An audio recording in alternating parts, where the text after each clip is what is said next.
The Fortunes and Misfortunes of the famous Moll Flanders by Defoe.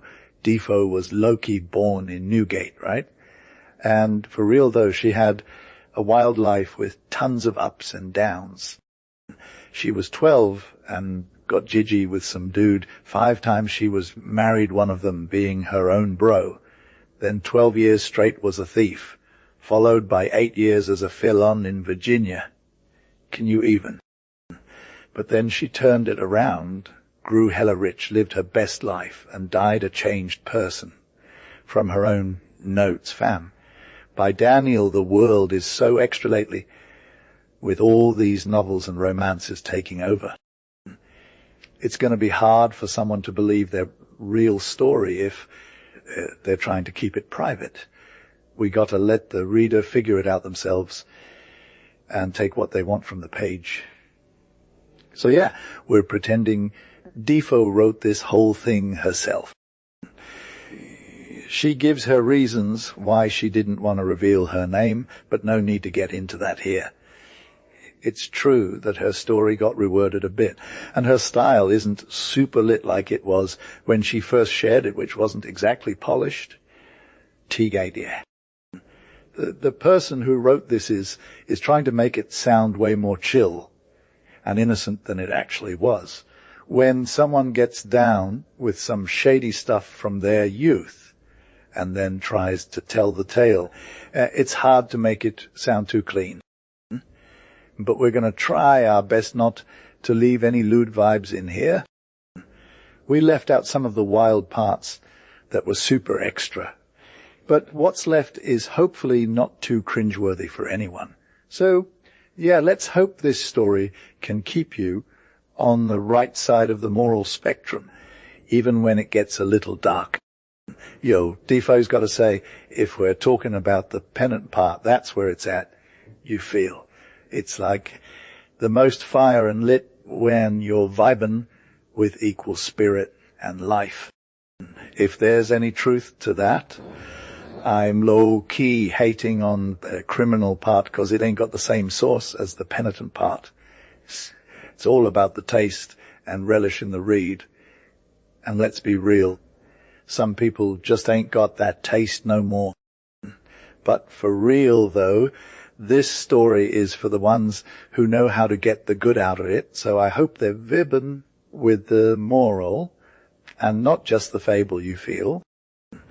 We got to give props to Defoe for making this story about the application, not just the life of the person in it. There's some wild and wonderful incidents in here that are straight fire, and they're all usefully applied.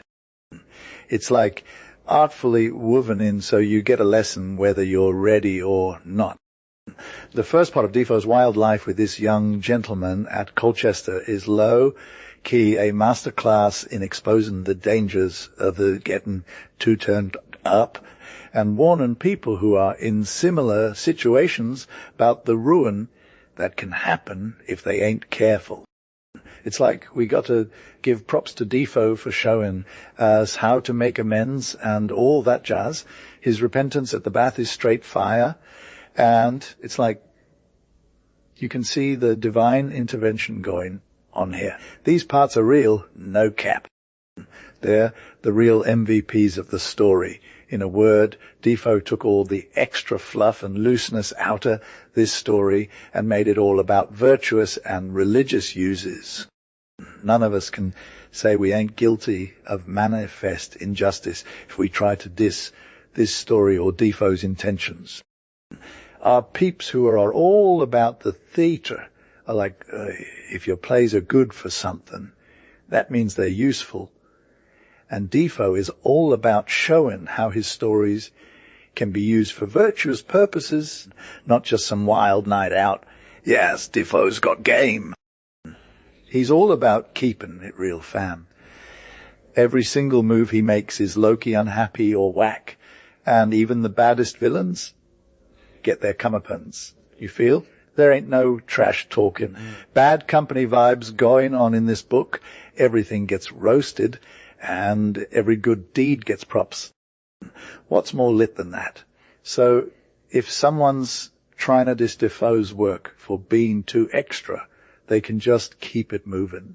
This book is straight fire from start to finish, with lessons for days.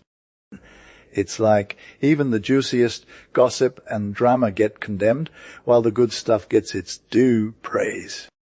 And let's be real, if Defoe can't make a case for himself, who can? This Lady of Fame's exploits are all about warning folks to stay woke, especially when it comes to bad people trying to swoop in and take advantage. Her Robin, that innocent kid. Loki, the ultimate cautionary tale. And her getting caught with that gold watch. Same girl. But here's the real tea. Defoe's story is all about finding your purpose and grinding hard. Even when life gets tough, you can still make a change for the better. It ain't never too late to get your life together, no matter where you are in the world or what kind of situation you're in. There are some deeper lessons hidden in this book, but they're so solid that anyone can give it 2 thumbs up and recommend it to the world. And if Defoe's work ain't enough for ya, then what is? Defoe is straight up spilling all these tea-filled volumes about himself, aka how he lived a wild life. We talking whole other levels of crazy.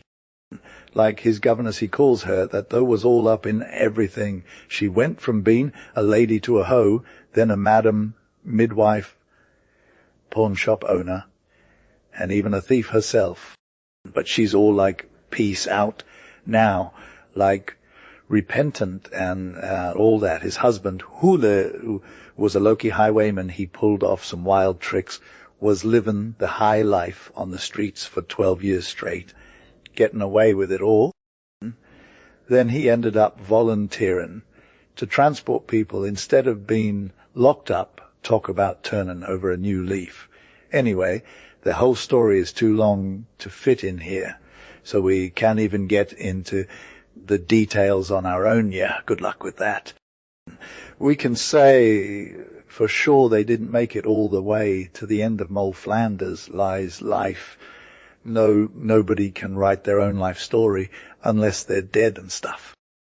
But his wife's story, told by someone else, gives us the whole scoop on how they met, got rich, and moved back to England. She lived in Maryland and Virginia for a hot minute. And it was actually pretty lit. They had some sick times. But it's not all good vibes. Fam, her past life is still kind of shady. She always talks trash about what went down, though. So I'm going to leave that part alone for now. I've been low-key figuring out who I am and what's good with me. My peeps from across the pond, whether it's France or wherever, they got this order from their king that when someone's sentenced to die, get tossed in the galleys or shipped out. If they got kids left behind because their parents are straight up broke or something, they're taken care of by the gov. They put Rem in a hospital called the House of Orphans and just give M the whole 9 yards, food, clothes, education. And when they're good to go, they get placed out with some trades or services so they can fend for themselves. If this was how it went down in our country, I'd be living my best life right now, not just a poor, desolate girl with no squad, no clothes, no help from nobody. It's been super rough even before I could make sense of all that was going on. And then I got caught up in this crazy cycle that's straight up toxic for both body and soul. But here's the thing my mom went to the bad side for. Some minor stealing like boring 3 pieces of fancy Holland from a dealer in Chipside. I don't even know all the deets, but basically she was all preggers and played it cool, got postponed for 7 months, and then had me and bounced back out when I was still pretty young. She ended up getting shipped off to them plantations, left me with some shady people who took care of me. I don't remember much from my early days, 'cause it's all kind of fuzzy, but let's just say I was born in a hella rough spot and didn't have nobody to turn to for food when I was a baby. Apparently, some relative of my mom's took me under their wing for a hot sec, but I got no idea who did it or why.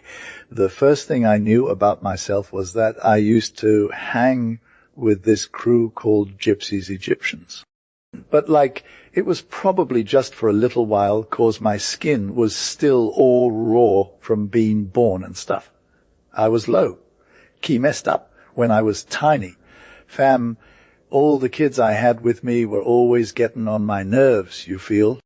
I got lost in Colchester, Essex with those people, but I'm low, key not even sure how it went down. They left me dear, and I think I might have hid myself so they wouldn't take me no further, but I ain't got the deets, bruh. So I get picked up by some parish officers in Colchester, and I told them I came from the Gypsies, but I wasn't trying to go nowhere with them, you know. They left me dear, but I had no idea where they went after Dad. They tried to find but couldn't, so I was good. I was hella grateful 'cause the magistrates took pity on me and started taking care of me. Since I was too young to do anything legit, compassion kicked in, and they got me set up with a nurse who was straight fire. Fam, she wasn't even poor no more.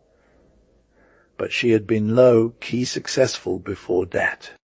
She made some cash off taking care of kids like me and teaching Em to read and do stuff. She also had a lil school going on and taught the kids how to be basic, you feel. But what really stood out was how religious she kept us, 'cause she was super sober and pious. She even made sure we dressed up right and behaved ourselves like we were at some fancy dance class or something. I stayed with her till I was 8. When the magistrates told me, I had to go into servitude. But let's be real, I couldn't even do much except run errands and be a basic cookmaid. It was all so extra. They used to tell me this all day time, which got me hella shook, bruh. I was low-key freaking out when I thought about having to do some real work, as in serving a dude. You know, I'm only so young, but for real, I didn't want to do it. So I told my nurse, who's super cool, that if she lets me off the hook, I can just chill and make my own way. Okay. She taught me how to thread a needle and spin yarn, which is actually kind of big deal in our city. So I was all, got this. I kept talking about it every day, for real. I would do nothing but work and get salty, which totally stressed out the good nurse. But, she loved me anyway, so she started to get worried about me. One time, she came over to where we were all low-key struggling, and she sat next to me just chilling for a sec, not in her usual boss mode, but actually trying to see what I was doing. I remember it was like marking some shirts or whatever, and then she started talking to me. "Brew, you're always salty," she said. "What's with the tears?" "I'm just worried they're going to take me away and make me do real work," I replied. "And I'm not good at it yet, chill kid," she said. "You'll get the hang of it eventually. They won't throw you into the deep end right off the bat." But then I was all, "Oh, no way, they will. And if I mess up, they'll beat me. And the other girls will beat me too to get me to do more work. And I'm just a little girl, I don't know how to handle it." And then I started crying again, low-key. This freaked her out. So she was like, "Forget it, we're not sending you off yet." She told me not to cry anymore, and that she'd talk to the mayor or whatever, and I wouldn't have to do service till I'm older. But honestly, even if she promised me forever, it wouldn't stop me from being salty about it. if they said I had to till I was 20-something years old, I would have still been low-key, freaking out the whole time. I'm low-key asking if you're some kind of gentlewoman.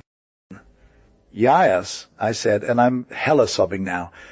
This set the old gentle madam to literally dying laughing at me, for sure, okay? Madam, for real, she says, roasting me hard. Think you can be a gentleman? Like, how are you gonna do that? What's with your fingers? I'm like, yes. Again, super innocent, like, I mean, what's the tea? How much are you getting paid? She's all 3 pence when you're spinning and 4 pence for plain work. I'm over here like, that's lit. But she's all, girl, that's not gonna pay your rent or get you clothes too. And she's still laughing at me the whole time. I'm like, okay, I got this, so I'm going to work harder and make it happen for us. She's all, nah, hunty, that's not how it works. You'll be struggling to even eat. I'm like, okay, cool, no food, no problem. But then she's all, can you survive without food? And I'm dead serious. Yes. Again. I was literally sobbing my eyes out, and it was super cute. I had no game going on here, fam. It was all just me being myself and pouring my heart out. But the gentlemadame's got a soft spot for that, and she starts crying too. She's all, come on, kiddo, you don't have to do this, come live with me instead. And I'm like, yes, please. So she takes me out of there and gives me a reprieve. Some time later, my old nurse tells Mr. Mayoris the whole story, and he's hella entertained by it. So when Mrs. Mayoris comes back to check on us, I'm freaking out. But then we all hang out for a bit, and she asks about me working on some stuff. She calls me Miss, which is like, so not my vibe, but whatever. So like this name was on me and stuff. But honestly, I stood up straight, curtsied or whatever, and this woman took my work from me, looked at it, and was all, hits fire. And then she picked up one of my hands. Nay, says she, the child might become a low-key rich girl without anyone knowing they got that whole lady thing going on with them. I was hella stoked, no cap. But Mrs. Mayoris didn't stop there, just gave me back my work and put some shillings in her pocket, like, don't forget where you came from vibes, but also told me to keep grinding. Meanwhile, all these other adults were salty cause they had different definitions of a gentlewoman, like it was all about servantee or whatever, when I knew it meant being able to work on my own terms and get, with that dough, having some dude dictate my life. Would. When Mrs. Mayoris left, her 2 daughters roll up and are like, we need a new gentlewoman, so we chat for a bit. And I'm just trying to keep it 100 with them. Whenever they asked me if I was low-key committed to being a gentlewoman, I was all in with a yes. But then one of them asks what that even means, and I got, break it down for M, like it's someone who gets their own bread. They vibe with me, and we exchange some cash. As for my cash, I'm like, give it to the real boss, aka Mrs. Mayoris, telling her she can keep all that I get from work when I'm a gentlewoman, because I know what that means. Later on, my tutor starts getting it seen where I'm coming from with this whole being a gentlewoman thing, and we have a convo about how it's just about getting that bread. But then Mrs. Mayoris chimes in, low-key dissing some other woman who's all about the madam life, but also got some shady past, like 2 kids out of wedlock or whatever. I'm hella confused, but I'm still repping for my girl, saying she's a gentlewoman 'cause she don't do servant tea and housework, just straight up hustle. Yes? Defo, the ladies were low-key hyped about this whole situation, and they kept it moving, right? So, Miss Mayor's daughters would come visit me all the time and ask where the little gent was, which made me low-key proud of myself, T-Bar. This went down for a hot minute, and I was basically the go-to kid in town. I'd get visited by these young'uns, and sometimes they brought their squad with M, so everyone knew my name and was all about it. At this point, I'm around 10 years old, and I started to feel like a total adult, for real.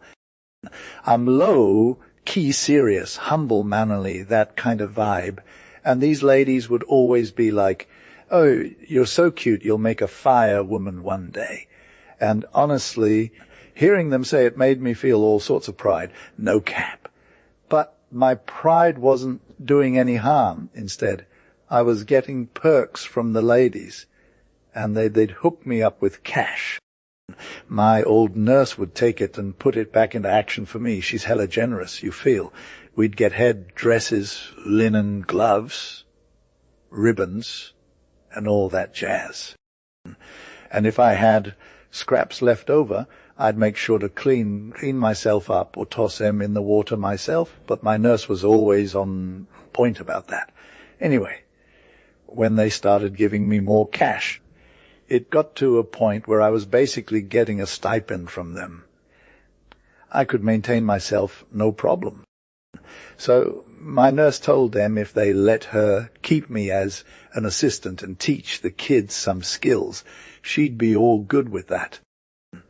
And tippe, I was low-key good at it too. I'm hella handy with a needle, even though I'm still young. But here's the thing, the ladies of the town didn't just stop there, fam. When they found out I wasn't getting the public allowance anymore, they started hooking me up with more cash and work. They'd send me to sew some linen, mend some laces, dress heads, and all that. And not only would they pay me for it, but they'd also teach me how to do it all. Now I was a full-on gentlewoman. And I was low-key serving looks. I wasn't just getting clothes and paying my nurse. I was basically earning a living on my own. I was low-key living with this old defo girl, and the hoes would be all up in my grill, hitting me with clothes and whatnot. They'd give me some new duds, like stockings, petticoats, gowns. Some were fancy, some were basic, but they made sure I was good. My old woman was like a real mother to me, hooking me up and keeping it 100 for me. She was fire, too. Anyway, one of the ladies got hella into me, and she wanted to take me in her crib for a month so we could vibe together. Now, I ain't mad at that, but my old woman warned her, "Girl, if you want to keep me for real, don't do it just to chill for a week, 'cause you might hurt her vibes."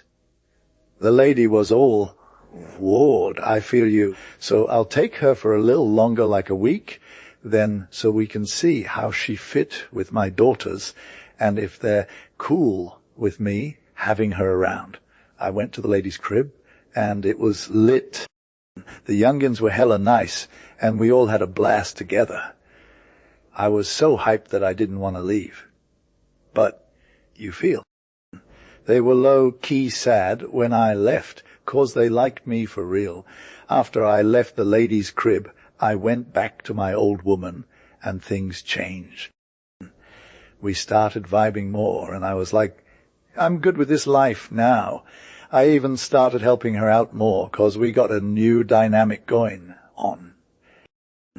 When I was almost 14 and feeling myself for the first time, my nurse, who I call Mom, blew past it with super sack, and gun she went. When everyone who knew her just kind of ghosted me. The church wardens took care of the other kids, and they just faded away. My old woman's daughter came by, swept all her stuff, and was like, "Peace out. Loki, Defoe's with you, and he's trying to tell you that this little homie might set up for herself if she wants." Dude was shook to his core, like, and didn't know what to do, 'cause he got cut off from the world, and now this other woman had dude. $20 of his cash in her hand, which was all the good stuff this little homie had going on. So when Defoe asked the daughter for it, she got salty and laughed at him, said she didn't have anything to do with it. But like the old good woman did tell her daughter about it, and it turns out that's her own cash and stuff. She just called him a few times to get it back. But he was out of pocket or whatever, so it got lost in transit. Anyway, the daughter's all up in arms now because she's got to deal with her mom about this. But honestly, she's not bad. After some time passes, she gives Defoe his money back, even though she was kind of savage to him at first. And let's be real, Defoe's Loki broke and has nowhere to go. The daughter just takes all her stuff and leaves him high and dry. But like some of their neighbors are all, we feel you, because they know Defoe's situation is rough. So they hit up this other lady who took him for a hot second and ask if she can take care of him. And she's all good. She sends her maid to pick him up and even gets some more daughters to come with them. No biggie. So Defoe's all stoked to be going somewhere new and has no idea he's actually trying to get out of being a rich girl. The whole experience freaked him out so bad that he just wants to be anyone but a lady anymore. He'd rather be some kind of servant and take whatever job they throw at him. But here's the thing. Defoe's new employer is straight fire, way more generous than the last woman he was with, except for one major exception, honesty. This lady is actually pretty just and all that jazz, but she can't hold a candle to the first woman who had Defoe living with her when she was poor. Defoe gets whisked away by this new lady's crew, but the previous lady, the mayoress, sends some of her daughters after him because they were low-key mad he took Defoe away from them. And another family that knows Defoe from back in the day also wants a piece of him. So now Defoe's basically all over town getting offered jobs left, right, and everyone's got it out for each other, especially the mayoress. So, like, she called that place her spot, 'cause according to her, I was hella hers from the get-go. But, tube, they who had me wouldn't let go. And as for me, even though I was low-key treated better by others, but still, I couldn't be anywhere else. Here I stayed till I was 17, 18, and it was straight fire for my education. The lady had a whole crew of teachers at home teaching her girls to dance, speak French, and all that jazz. And I was always with them, learning faster than they were. I even taught myself some stuff, 'cause the masters weren't really on my case about it. So I picked up everything they knew from just observing and asking questions. I could have gotten better at harpsichord or spinning, but I didn't have an instrument of my own to practice with, so I had to wait the teachers. Breaks. Still, I learned pretty much whatever I wanted. Later on, the ladies got 2 instruments, a harpsichord and spinet, and they taught me themselves. But when it came to country dances, they were always like, "Hi-yo, we can't let you do that," 'cause they needed an even number. Meanwhile, they were hella willing to teach me stuff they learned from them too. So I was basically getting the same education as them, but I had some advantages. I was apparently way more attractive than they were. Secondly, my body shape was on point, and thirdly, I sang better. I'm not bragging or anything, but all these people who knew the family thought so too. We all have that girl stuff where we're like, "Kong, I know I'm hella gorgeous." It's just basic. And when someone says it to me, I'm like, "Ah, yes, tell me more." It's pretty satisfying, TB. Thus far, my life story is pretty lit. I'm Defoe, And for the most low-key part of my life, I was all about living right in this dope fam. We were straight fire, known everywhere for keeping it real and being super respectful. And I'm not even joking, I was a total goat when it came to virtue and sobriety. I always kept it 100. But, that's what got me into trouble. This fam had 2 youngbloods, these ragers of a brother, and they just couldn't leave me alone. They'd hit me up left and right, but they did it in this super calculated way. You feel. The older bro, he was low-key the king of flirting, but he didn't do it in a hasty way.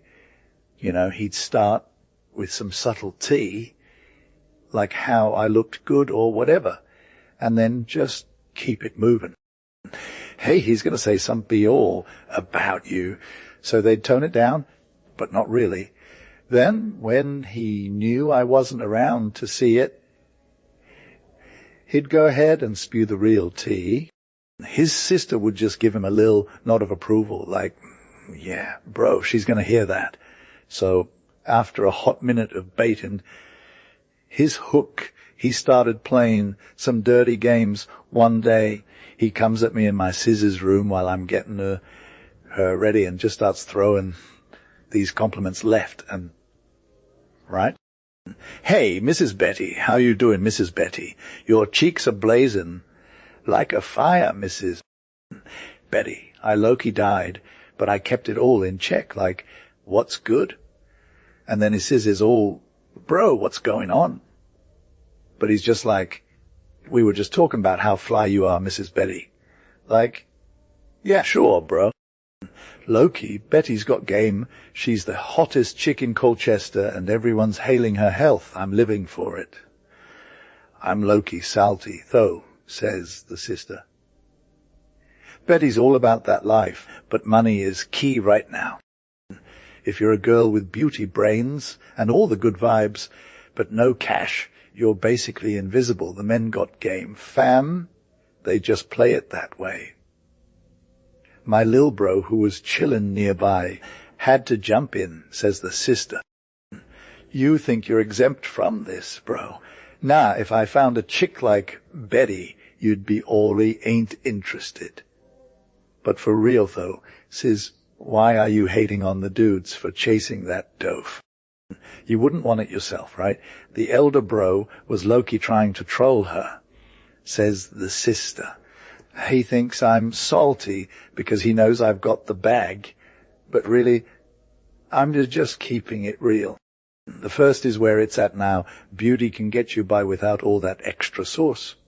But my lil bro took a shot at me on your behalf, though, says the sister. And sis, you're mad for life because he was low-key shading us both. He thought he was just joking, but sis, I ain't having it. I coasted them 'cause their convo was getting too extra, says the sister. But let's be real, fam. They were all about you. The elder bro was hella extra when he came at me with his jokes. He thought they were funny, but sis, we ain't having it. Anyway, one day the elder bro comes running up to the room where my sisters chill, says the sister. He's all, hey, sis. Guess what? And I'm over here thinking what you got. Hey, fam, I'm defo alone at the door, so I say to her, hey, sir, the ladies are low-key here in the garden. Like, he gets up to me and grabs me from behind, all out of nowhere, and goes, oh, Betty, you're here. That's even better. I want to talk to you a little more than with them. And then he just starts kissing me a bunch of times. But I'm trying to get away, fam. I struggle, but it's not hard or anything. He holds me down and keeps on kissing me till he's almost out of breath. And then he just sits down and tells me, Betty, I'm totes in love with you. At first, my heart is, literally racing, and all my feelings are on fleek, but I don't say anything, fam. He keeps saying that he's low-key in love with me, and I'm just over here thinking, man, this is wild. But he repeats it a bunch of times, so eventually I'm like, yeah, dude, I got you. We chill for a bit more, and then his sisters show up, so he's all hello, Betty, and leaves me alone again. The next time, though, he gives me a little more sauce, and is all seriously, Betty, this is real, but like he wasn't really feeling it, fam. Anyway, after that, my mind starts running wild with thoughts of him talking, about being in love with me, and I'm over here thinking, girl, bye. I mean, I was already hella into myself, but hearing all this flattery from a guy like him, it's just too much. I don't even think about my own safety or virtue at that point. Fam, it's all about me. Betty, after that first encounter, he starts trying to catch me again, and this time it's more planned out, you feel. So I'd been in low-key chillin' in London for a lil while before. This dude Defoe knew me way too well, though, like he could find me anywhere, but I didn't even know he wasn't just chillin' in my crib, ooh feel. So he just comes up the stairs and sees me vibbin' at my desk, and he's all like, hey, babe, and comes into the room and starts getting all up in my grill. It was literally his sis's room I was in, but there was nobody else around, just the maids down low, so maybe has a little extra. Anyway, he starts getting serious with me, like for real, talking about how much he loves me and stuff. Maybe he's just too used to getting what he wants, though, 'cause I was deaf feeling him all cozy and intimate in that moment. But then we chill for a bit, sit down, and he's all lovey-dovey with me. He says he'll be saving his life if it'd just love him back and make him happy, etc. So I'm just standing there, thinking, bro, what were you even talking about? So then he's like, "Hey girl, gotta go," but offers to give me 5 guineas for my troubles. I'm dead, though. At this point, I'm just trying to process the fact that I actually got money out of it, and not just a bunch of empty flattery. Anyway, Defoe's all like, "I love you, don't worry," and peace is out. So if a young sis is reading just story, just remember, if you think a hot stuff, every dude is going to want to be a you-woo, even if they're just talking trash. Keep it real, girl. He didn't take hold of it, like he came back in half an hour or something, and we just vibed again like before, but low-key less intro.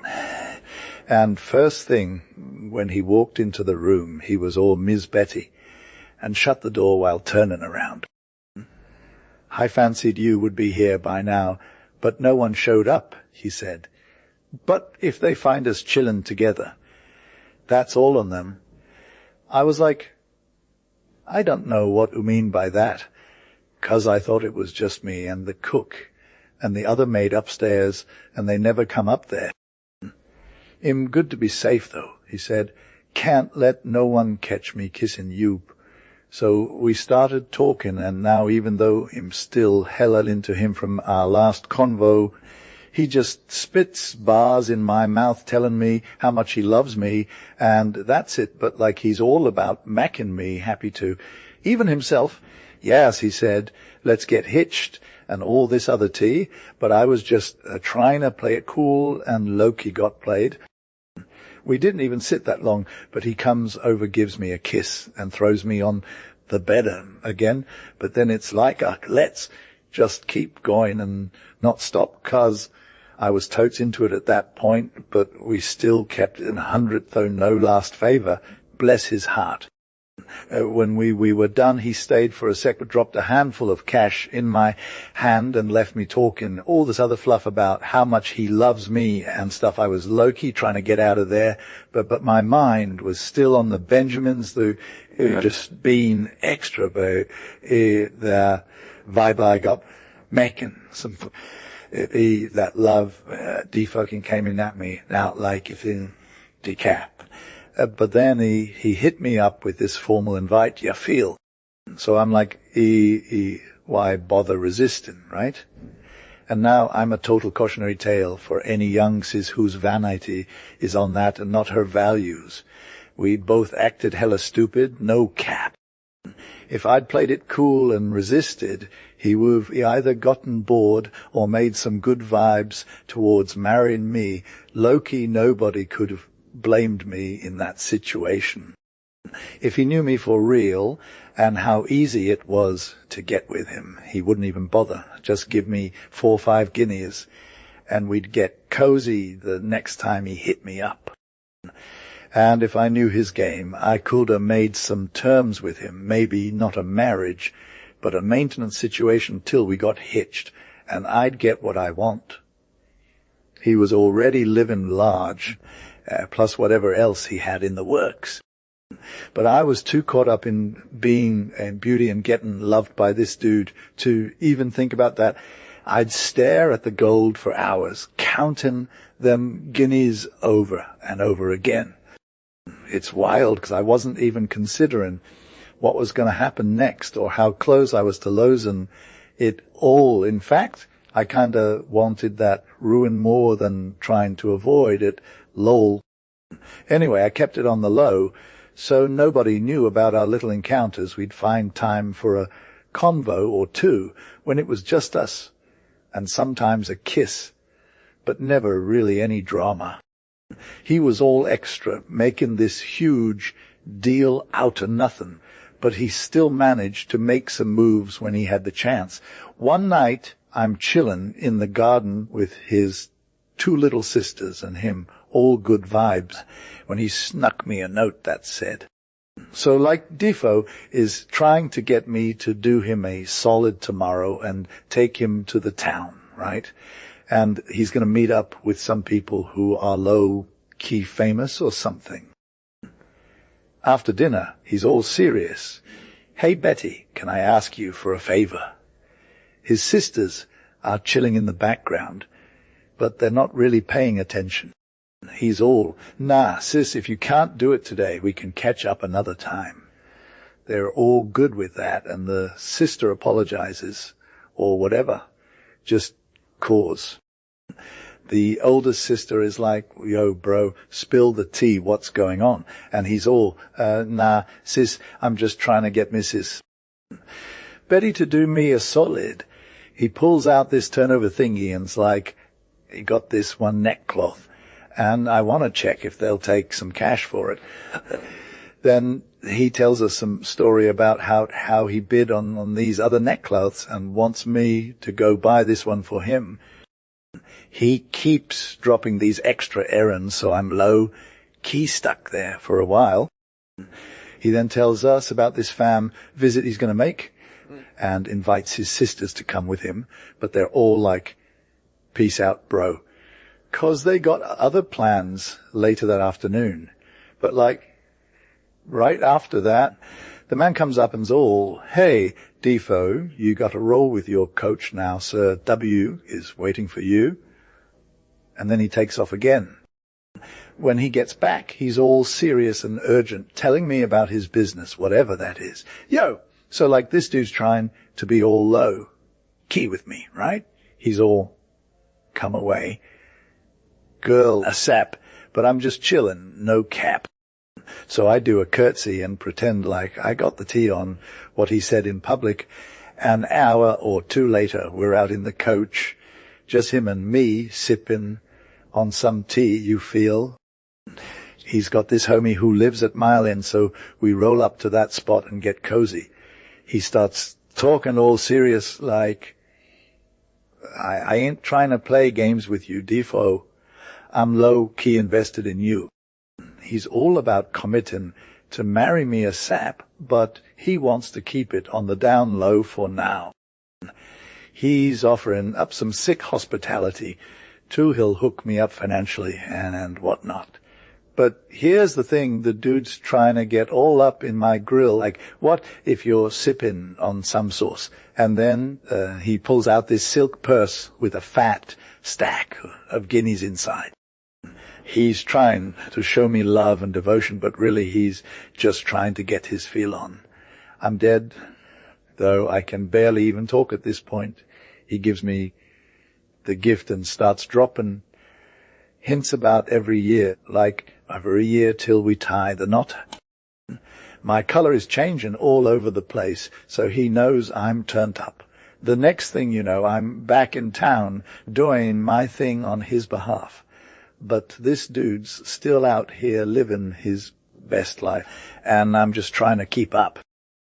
He told me he would stay up late, no cap, and we had no idea anyone suspected a thing, fam.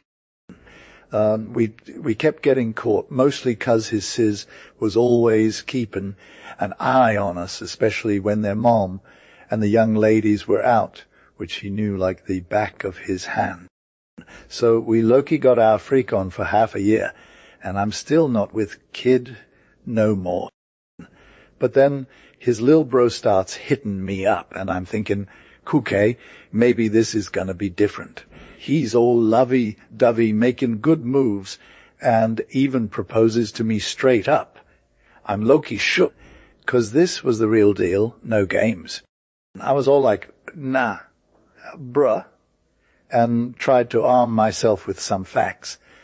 I told him about how we came from different worlds, and how his fam would never approve. But I didn't want to be straight up honest, you feel. That's when things took a turn. This lil bro was keeping it 100. No pretenses, which kind of threw me off guard. He wasn't trying to play games with me or hide nothing, and that made it harder to resist. But then I saw how his fam reacted to him talking to me all the time, and they started treating me differently. They were getting their feeling is ready for when I was going to leave. There was going to be, which was a whole nother thing. Your defo? So like I was low-key expecting a kid from you every day, and then you got a dip without no drama, right? After some time, the lil bro took the op to spill the tea that he'd been feeling me hard, and it all came out of his fam. He wasn't trying to guilt-trip me or nothing, just said he knew which way the vibe was coming from, and it was 'cause he's real with me, you feel. He told me he didn't hide his respect for me 'cause he wanted to low-key let them know how he felt about me, but also like he wasn't trying to get his pops on our vibes either. So he just went ahead and said we should just be hella real with each other and maybe even tie the knot, but like he knew it wouldn't be a smooth ride 'cause his fam might not vibe with us. He's all about living life and taking risks, though, and he knows I'm not going to judge him 'cause he's willing to take on some real drama for me. So I was just like, okay, defo, I got you, and now we're in this wild spot trying figure out how to make it work. So this dude defo is low, key obsessed with me, right? He's always coming into his sis's room and mom's room, just chilling, talking all good vibes about me. Like, even when they're all together, he's still throwing it around how much he loves me. This got so out of hand that the whole fam is talking about it, and his mom is hella mad at him for it. Their vibe with me changed, you feel. His mom was like, defo, what's good? But in a not so good way. So I'm thinking this could be some serious tea, and my bro would never know about it unless I told him. But then again, if I don't spill the beans, he might come at me about it. I'm trying to play it cool, but for real though, I needed to get that info out. One day, his bro is out in London, and when he comes back, we're all chilling, just like usual. But I'm not myself, I'm all salty and crying some tears. He notices something's off and asks, what's poppin'? I try to play it cool, but it's hard to keep it under wraps when your bro is all up in your biz. I finally spill the beans, 'cause I gotta get that off my chest. But for real though, I'm scared about how this'll go down. My bro's like, hey, whatever it is, just know I got your back. And I'm thinking, if he's low, key doing shady stuff, I need to know. So I start spilling the tea, And I tell him about my concerns about the ladies finding out our convo. Like, it's easy to figure that out when we're talking all this extra. You feel you, Defoe. So, like, they changed up their vibe towards me for a hot second, and now they're always hella mad at me, even though I've never done anything to him. They used to be all chill with the eldest sis, but now I'm just chillin' by myself or with one of the maids. I've been low-key overhearing them talking shade about me a bunch of times, and it's like, why they gotta be so extra? But for real, when Defoe told me he heard that he was about to get kicked out, I was hella upset. He just laughed it off, though, and I'm all like, bruh, you're not taking this seriously. He's all, I'm sorry if you think I'm low-key trying to mess with you. But I'm like, nah, you're just a dude who thinks he can play me without getting caught. He starts going on about how we've been having some realty, and not one person in the fam even suspects a thing. He's all, I was just joking when you said that stuff. But I'm like, no cap, that's why they're all hella mad at me now. And he's all, calm down. It's not that serious. My bro Robin is who's really got them riled up. But for real, it's a mystery how they can be so extra about me when they don't even know the tea. They're all hella upset, but they have no idea what's going on. I'm just over here like, I don't get it. Defoe was low. Keep trying to get all up in your grill, right? Like, he's constantly banting you about it and making a joke out of himself. But honestly, it's annoying them because they're salty about the situation. I'm hella down for this, though, 'cause it means they don't suspect me at all, and I'm hoping it'll be a win for you too. Ward, so it is, I said. But this whole thing ain't got nothing to do with my vibe, nor is it the biggest worry for me, even though I've been on edge about that too. What's up? He asked. And I'm like sniffling and can't talk no more. He tries to calm me down, but eventually gets all up in my grill about spilling the tea. And I'm like, you're right, though I thought I should tell you this too, 'cause it's only fair, and I need your guidance. Fam, I'm lost in this whole situation. So I spilled the beans on how Defoe's brother was being super reckless with his feelings. I told him that if he had kept it under wraps like a good bro, I wouldn't denied him straight up without an explanation, but no. He had to go and share it all over the house, thinking I'd never say no. I gave him the lowdown on how I resisted his advances and told him how much I respected and hated his offers. Then I dropped a major bombshell, but, like, my situation is way more complicated. When they find out you're after me now, they'll be hella mad, because you're trying to get with someone who's already taken. And then they'll start making all these assumptions about me being married or something else entirely. Defoe was shook by this revelation. He told me that it's a super delicate situation for me to navigate, and he didn't know which way I'd spin this. But he said he'd take some time to think about it and hit me up next time we hang out with his thoughts on the matter. I'm low-key freaked out by that last part, 'cause, like, I don't have any intention of giving him my consent. Duh. He had low-key committed to marrying me, and at the same time he was all like, your consent is mine too, and that he'd done me, I was his ride or die since day one. And I was totes sold on it, even though we hadn't actually gotten hitched yet. And that's exactly what he'd told everyone else, including my mom. Hey, babe, says Defoe, don't stress about this now. If you're not technically my wife, I'll be just as as supportive as a husband can be. And let's chill for a sec before I get all up in the conversation again. He tried to calm me down with that, but for real, he was super thoughtful. And though he was hella nice to me, kissing me on the cheek like 10 times and throwing some cash my way too, you didn't see him making any moves all that time we were vibbing, which was straight up sus at the time. I mean, we were together for over 2 hours, and it was a whole thing, considering how things used to go down between us before this whole situation went down. His bro didn't hit him up from London for like 5 or 6 days, and then they finally had a convo. But after that, he got me all the tea, basically saying that Defoe had been low-key flirting with Mrs. Betty since he left. "You," says his bro, getting a little salty. And so I was. "What's it to you?"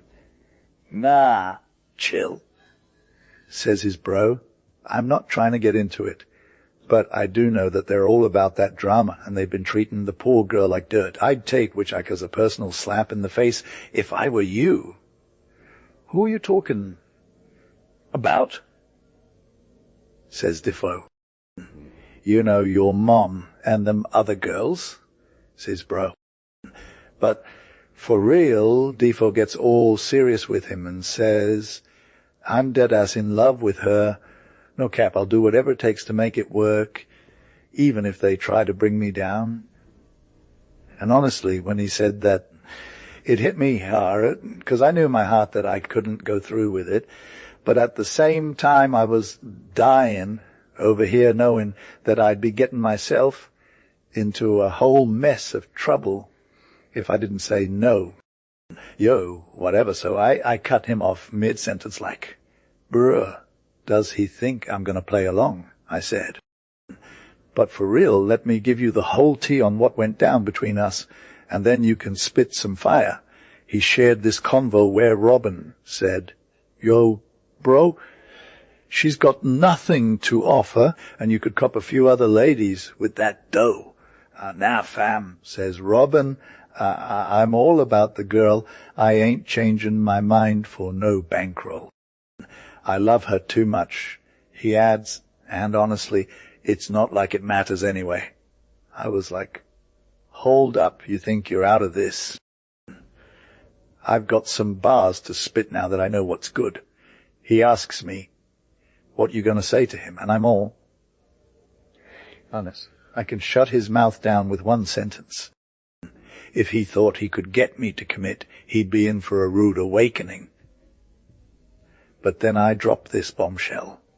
I'm already hitched to your homie. Bro, he can't help but laugh a little too hard at that one. But I could see the panic in his eyes. He tries to shut it down, saying I must have been joking.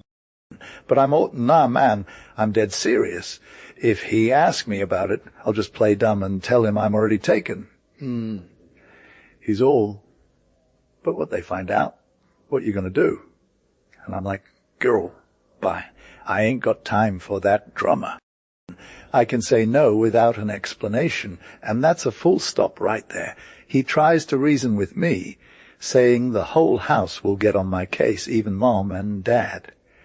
But I'm all, "What's up? What do you want to have me do?" I was already in this mess before I came to you for advice. He just shrugs and says he's been thinking about it a lot. Loki got some major anxiety from it, and might seem weird to you, but considering all the tea, I'm low-key thinking you should just let him slide and marry him. I gave him a side eye that said, "No way," and turned pale as a ghost, ready to faint out of my seat when he spoke up again. "Hey, what's good? You're being super extra. Where are you headed?" He asked me with a chill tone, trying to get me to calm down. I was shook for a hot second, but he kept calling my name and asking me if everything was okay, and I got back to myself eventually. And when I was all better, he started talking again. "Yo, What made you so salty about what I said? Seriously consider this. You can see how the fam is feeling about this situation, and they would lose it if it was my case. It's on my bros too. And honestly, it could be your downfall too. I was still giving him the cold shoulder, saying, you're going to let some family drama ruin everything. You always said I'm above that, but now you're trying to convince me it's not a big deal. He stayed calm as can be, despite all my shade. But then he dropped some truth bombs. Haven't messed up with you once. I told you I'd marry you when I got my estate, and now I'm good to go. My dad is still going strong, maybe even longer than some of the older folks in town. And you never proposed for me sooner because you knew it could mess with our finances. So, yeah, no drama from me. I couldn't dispute a single thing he said, and I was speechless for a hot second. But why are you trying to ghost me when we've got real love on both sides? Have I not shown up in your life at all? Did I not give you everything you wanted? He interrupted with a calm tone. Hey, here's the thing, you get to come out swinging and look good while doing it. We can slay this whole marriage thing together. Bibi, but what about my side of things? I asked. You, Defo, I'm low-key hurt that you think ill. Just forget what happened between us. Like, you've got to understand, I got respect for you all, but if you want to play dirty, you should have just said it already, fam. But for real though, don't get it twisted. I remember all the tea we had over drinks, how you tried to convince me it'll be a wife in name only, even though the world ain't seen us getting hitched. Oh, no, I never said he'll do that, so why are you trying to low-key transfer me to a bro now? If you really think these chill with these thoughts without a little love no more, that's straight up what, bruh, I told him. If you think it'll be all like, oh yeah, I gave in to her affections, now I'm a wife, when really I'm just a, or whatever you wanna call me. That's not how this goes down, homie. Can you even transfer my feelings? Can you make me love you one sec, then love her, bro, the next? No cap, it ain't possible. I'ma be true to myself, even if it means I'm more a hoe instead of all bro's wife. Defo looked all pleased touched by this last convo.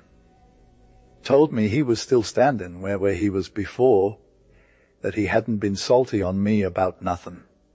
But he thought maybe we could just vibe as friends or something. Yas, Defo told him for sure he couldn't be all up in my biz about that whole secret thing, 'cause it would be hella problematic if it got out. He had just one question to, if I said no, he'd be like, okay, next step.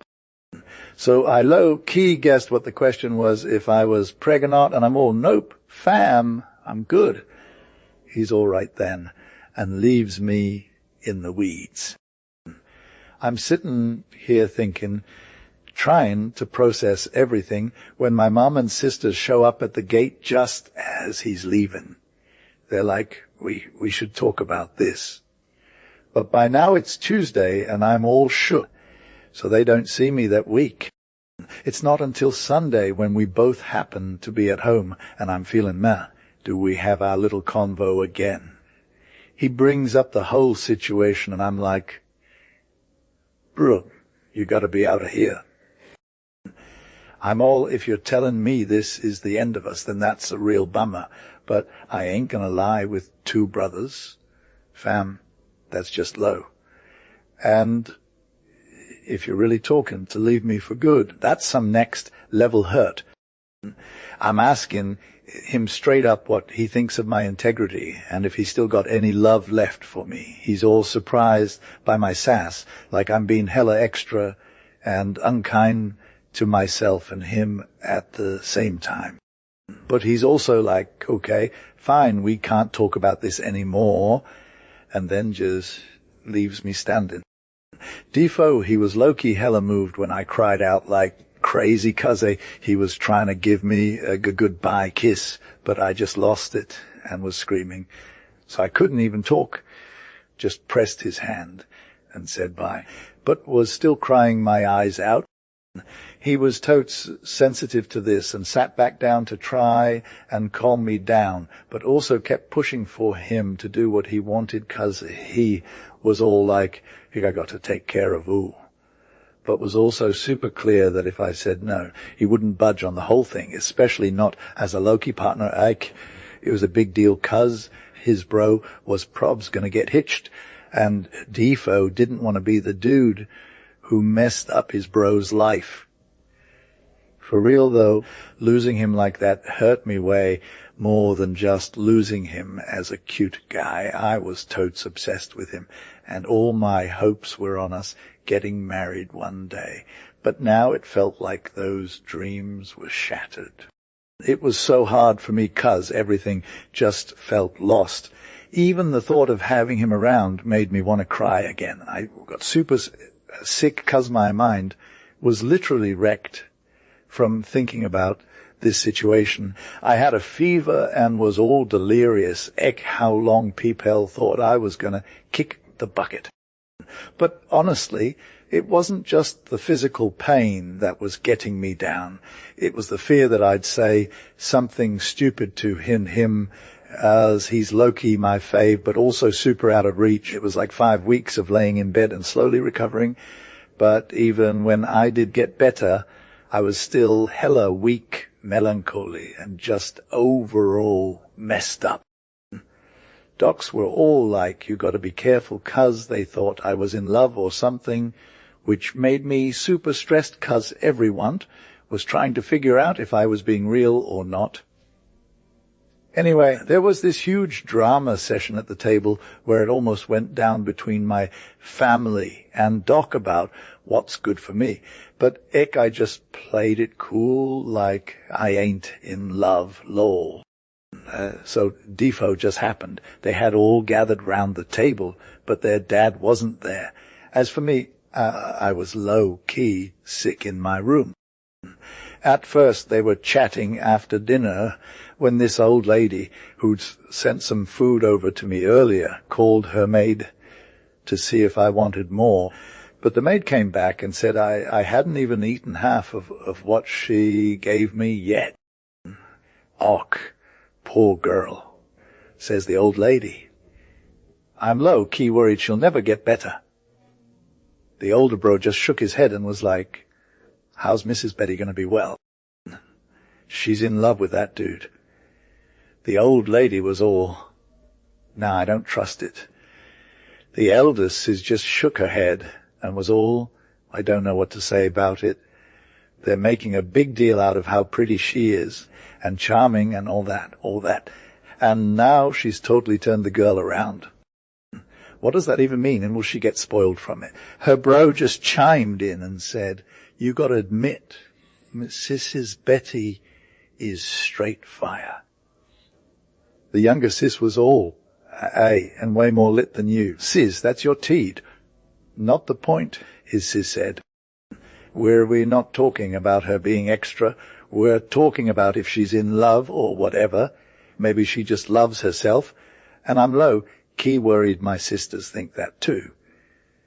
The bro was all, man, if I could be with Mrs. Bet it'd be lit. What do you mean by that? His mom asked. Do you really think I'd let her die for love or something, and to someone who's basically a free agent? His sis shot back. Fam, how can you talk like that? Would you take a girl with nothing but the clothes on her back? The bro just shrugged and was all, beauty is key, and if I had half her charm and good vibes, I'd be the winner. That shut his sister up. She's all low-key hoping her dad and mom will consider like a set, but Robin is all business fam, and Defa thinks he's got some major issues. Lol, anyway, the convo went on, and I'm but poor. I bet he got roasted by fam, and I heard fam it. I was hella salty, so I hit up the old lady. She was like, it's hard when docs are a little loafed in business. Das ist geordnet oder Army Homie Release, she says it's in my says okay, so she filling me up with I said a big for fucking for real, but because he's simping pop and anything pop your way talking and that I fool daddy sitting family youth is in it was Loki a major problem for them, and honestly it pushed them way too hard. The old lady came down super intense and told them all the tea she had with me. And how I answered that there was nothing between Mr. Robert and me. She's hella wrong, says Robin, for if there was not a whole vibe between us, we should be closer than we are. I told her I loved her so much, says he, but I could never make the jade believe I was for real. I do not know how you should, says his mom. Nobody in their senses could believe you were being serious talk to a poor girl whose circumstances you know so well. But prithee, son, adds she, since you tell me that you could not make her believe you were being real, what must we believe about it?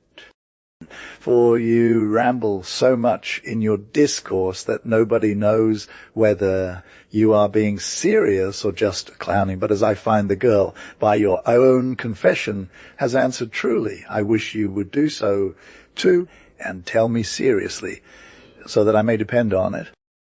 Is there anything to it or no? Are you for real or not? Are you high-key distracted indeed? Or are you just not? 'Tis a weighty question, and I wish you would make us easy about it. By my faith, madam, says Robin. 'Tis in vain to mince the matter or tell any more lies about it. I am being real, as much as a man is that's going to get ghosted. The Mrs.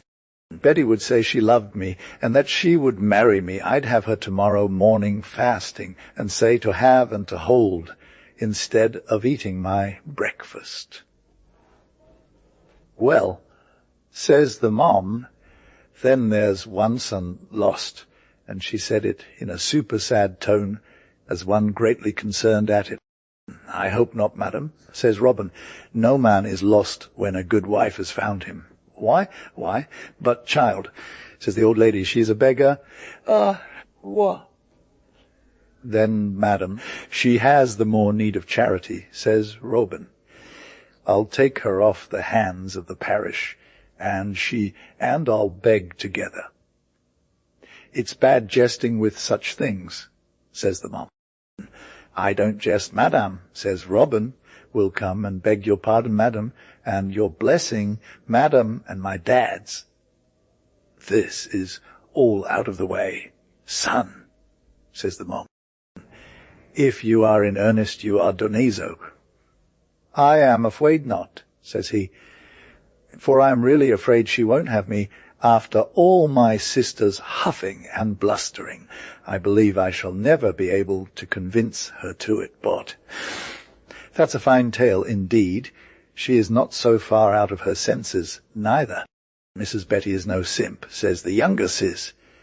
Do you think she has learned to say no any more than other people? No, Mrs. Mwit, says Robin. Mrs. Betty's no hater, but Mrs. Betty might be Loki on another vibe. And what then? Nah, says the oldest sis. We can't say nothing about that. Who is it, though? She's never out of the house. It's got to be between you two. I got nothing to say about that, says Robin. I've been ghosted enough. There's my bro. If it's got to go down, let's just chill with him. This made his oldest sis get salty, and he was like, don't me bout your tea. I don't know nothing about Mrs. Betty or any other missus. Betty's in the neighborhood. He got up, brushed it off, and said, I deal in no drama. I ain't got time for that. His oldest sis was all, my bro knows what's good.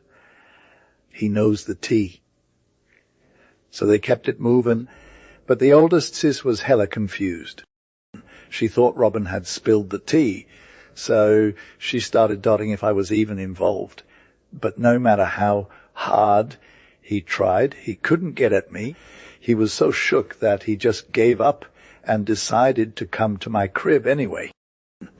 To make it look less suspicious, he waited till after dinner and followed his oldest sis till she went upstairs. "Yo, sir," he says, "where's this sick woman at? Can we see her?" His sis was all, "Yeah, you can definitely see her, but let me go first, and I'll give you the deets." She ran up to the door and gave me a heads up, then called out his name again. "Brother, come on in if you want," she says. So he comes in, still trying to be extra. "What's good, Mrs. Betty?" he asks at the door. I was so weak I couldn't get up from my chair for a hot second, but my sis said, "Miss Hill out?" "Betty, don't try to stand up yet." Her bro sat down in a chair next to me and started babbling on about random stuff, trying to make his sis laugh. Sometimes he'd talk about one thing, sometimes another, but he always came back to the tea, thrown at me like I was the only one who cared. "Mrs. Betty's going through some struggles," he says, "but you know how that is." Finally, I spoke up, saying I'm glad you're here so. "Yo, Doc, like, I'm totes good, but I think you're hella weird for making your game at us. If I wasn't low, keel of anything else, I know that proverb too well to have let you come at me. You're all, what proverb?" And then he's all, "Yeah, it's weird. Love is the case. The doctor's an ass. Is that right, Mrs. Betty?" I'm just chillin', so I ain't saying nothing. He's like, "I think it's love because you're not getting better that fast." And he's all, "Maybe you're sick of him, and that's love." I'm over here like, "No, sir, that's not my vibe." We had a whole convo about this, and sometimes it was super extra. Then Doc asked me to spit some bars, but I'm all, nah, my singing days are done. Finally, he asks if he can play his flute for me, but his sis is like, "Oh, no, they'll hurt you." So I'm like, "Actually, I'm good, Doc." His sis is all, "Don't do it, brother," but he's all, "Come on, sis." Then Doc starts talking about how his bro was hella curious about me and stuff. He tells me the whole convo between him and his bro, but I'm like, "Yeah, never happened, dude." Then I spill the tea about how his offer to make me forget my feelings for him has been really hurtful, and that I'd rather die than get back with him.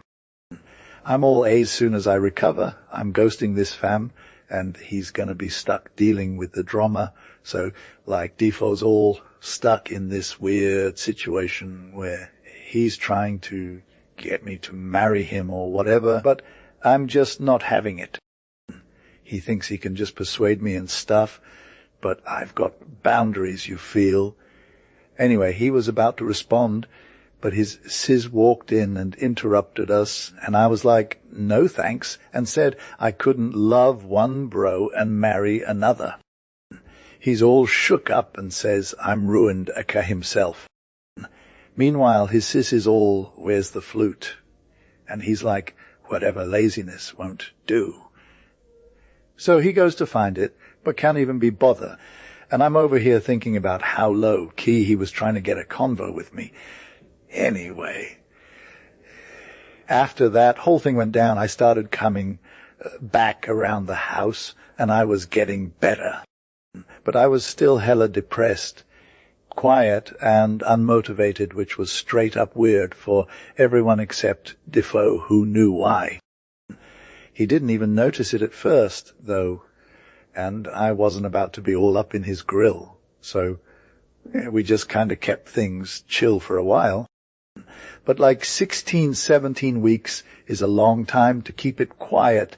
I was literally expecting the whole fam to be done with me because of how much they hated him for not following through on his promises. But then I finally broke my silence by talking to old lady about my stuff and being all honest with her. She got it, but nobody else did. So yeah, I'm still just over here trying to get through this thing without losing myself in the process. So, like, The old lady was all, "Oh, Betty, what's good? What you got on Defoe's mind?" And I'm like, "Idiot madam, but I gotta be real with you."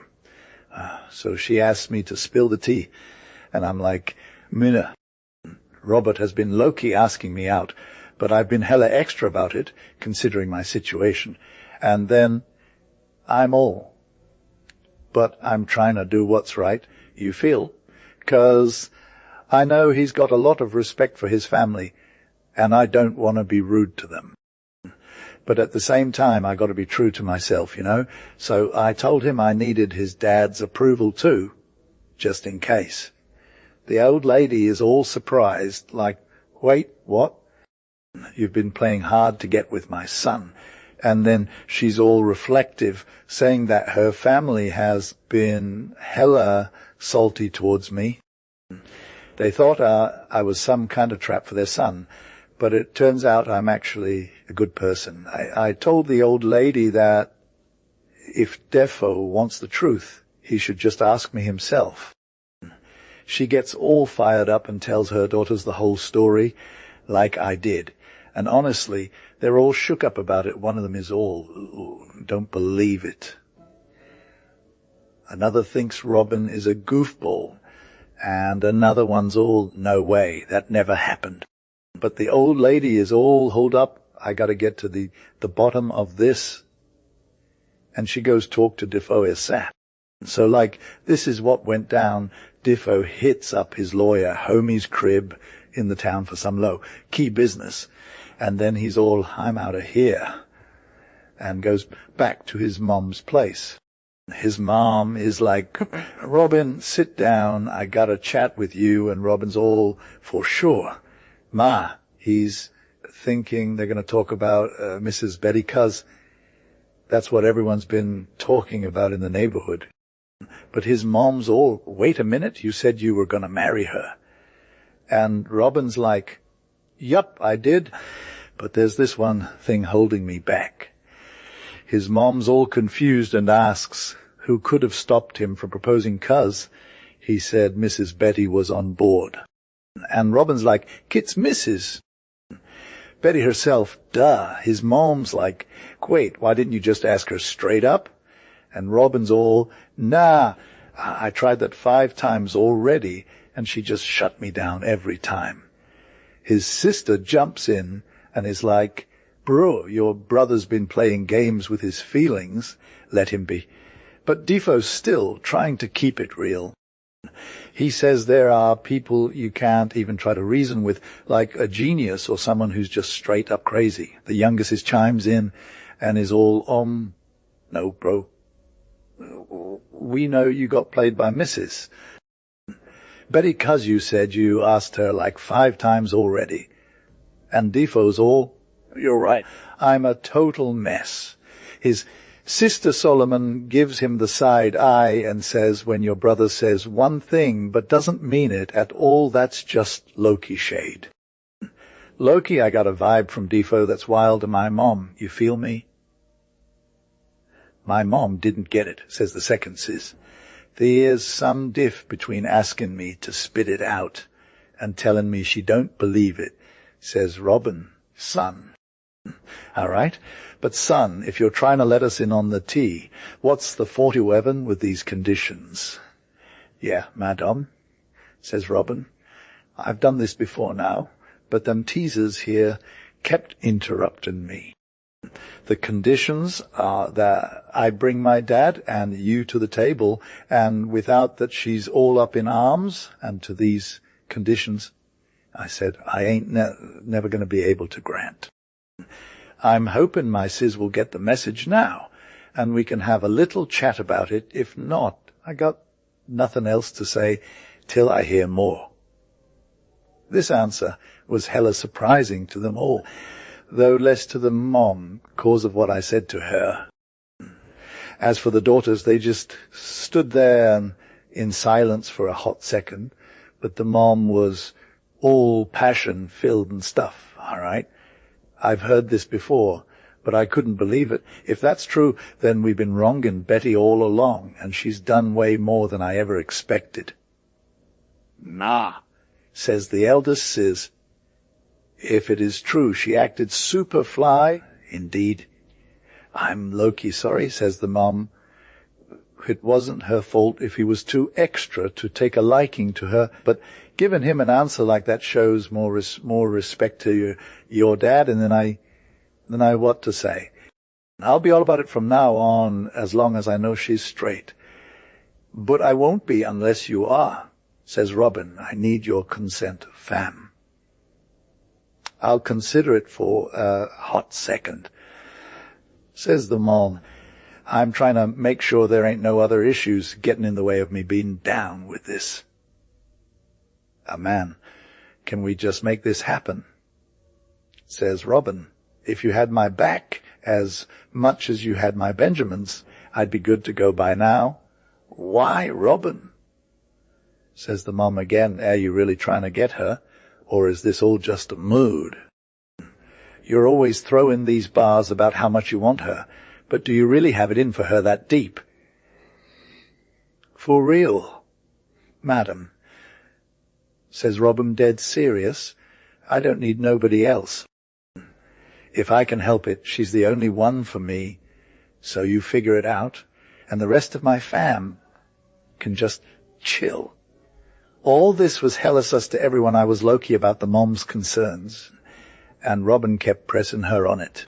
And meanwhile, she was vibbing with the eldest son, and he was all like, girl, listen, and trying to convince her that I'm a good fit for the fam, talking about my love for him, our bro's crush on me, and how I'm all about keeping it real even when it's hard.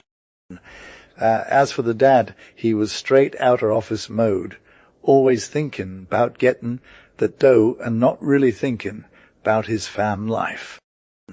You can totes believe that when things went down like they did and everyone thought they knew what was going on, it was low-key easy for the oldest bro to slide into me all up in here. I mean, nobody suspected a thing. The mom even checked with him to see if he wanted to chat with Mrs. Betty, because she was worried he might know more than she did. It was like, hey, son, maybe you can see what's really going on and check if my friend is for real or not.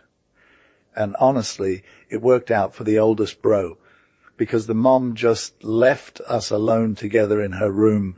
She told me her son had some business to discuss with me at her request, but then she ghosted me. The oldest bro came back and was all lovey-dovey, kissing me up and telling me we had a lot to talk about, 'cause the situation was getting pretty wild. He said if I couldn't roll with him, we'd both be hella messed. He told me the whole tea between him, Robin and his fam, basically what went down. Then he was all like, hey kiddo, consider this Marion, a rich dude with a good rep and getting everyone's okay, or losing it all cause of some shady drama. He said, I'd have to be careful cause people would think I'm hella trash if they found out. But he'd always got my back as a secret friend. He didn't give me time to respond, just kept going on and on about how we could just pretend like nothing happened as long as we agreed to keep it on the low. When you're low, key agreeing to be my sis, and we can vibe about real talk without any drama between us. For sure, I'm begging you to consider it and not play it too safe. Got to think about your own safety and prosperity first. And honestly, I want to make it up to you, Defo. I'm offering you 500 just to show you I'm keeping my word. He said, being all extra about it. So let me tell you how he went at it. The writer continued. He was straight fire with his words and arguments and held down a major hour and a half chat with me, basically saying that if I didn't take him up on this offer, we'd never be good again. I was low, key exposed to my situation with no real game and nobody in the whole world I could vibe with outside that one town. If I tried to stay, it'd be hella awkward, you feel. My dude Defo kept hitting me with how bad this situation was, trying to make me see the worst of it. At the same time, he was hyping up the easy life we were going to live, no cap. He just played all my concerns about commitment and past relationships like they meant nothing. He's all, we got to take matters into our own hands now.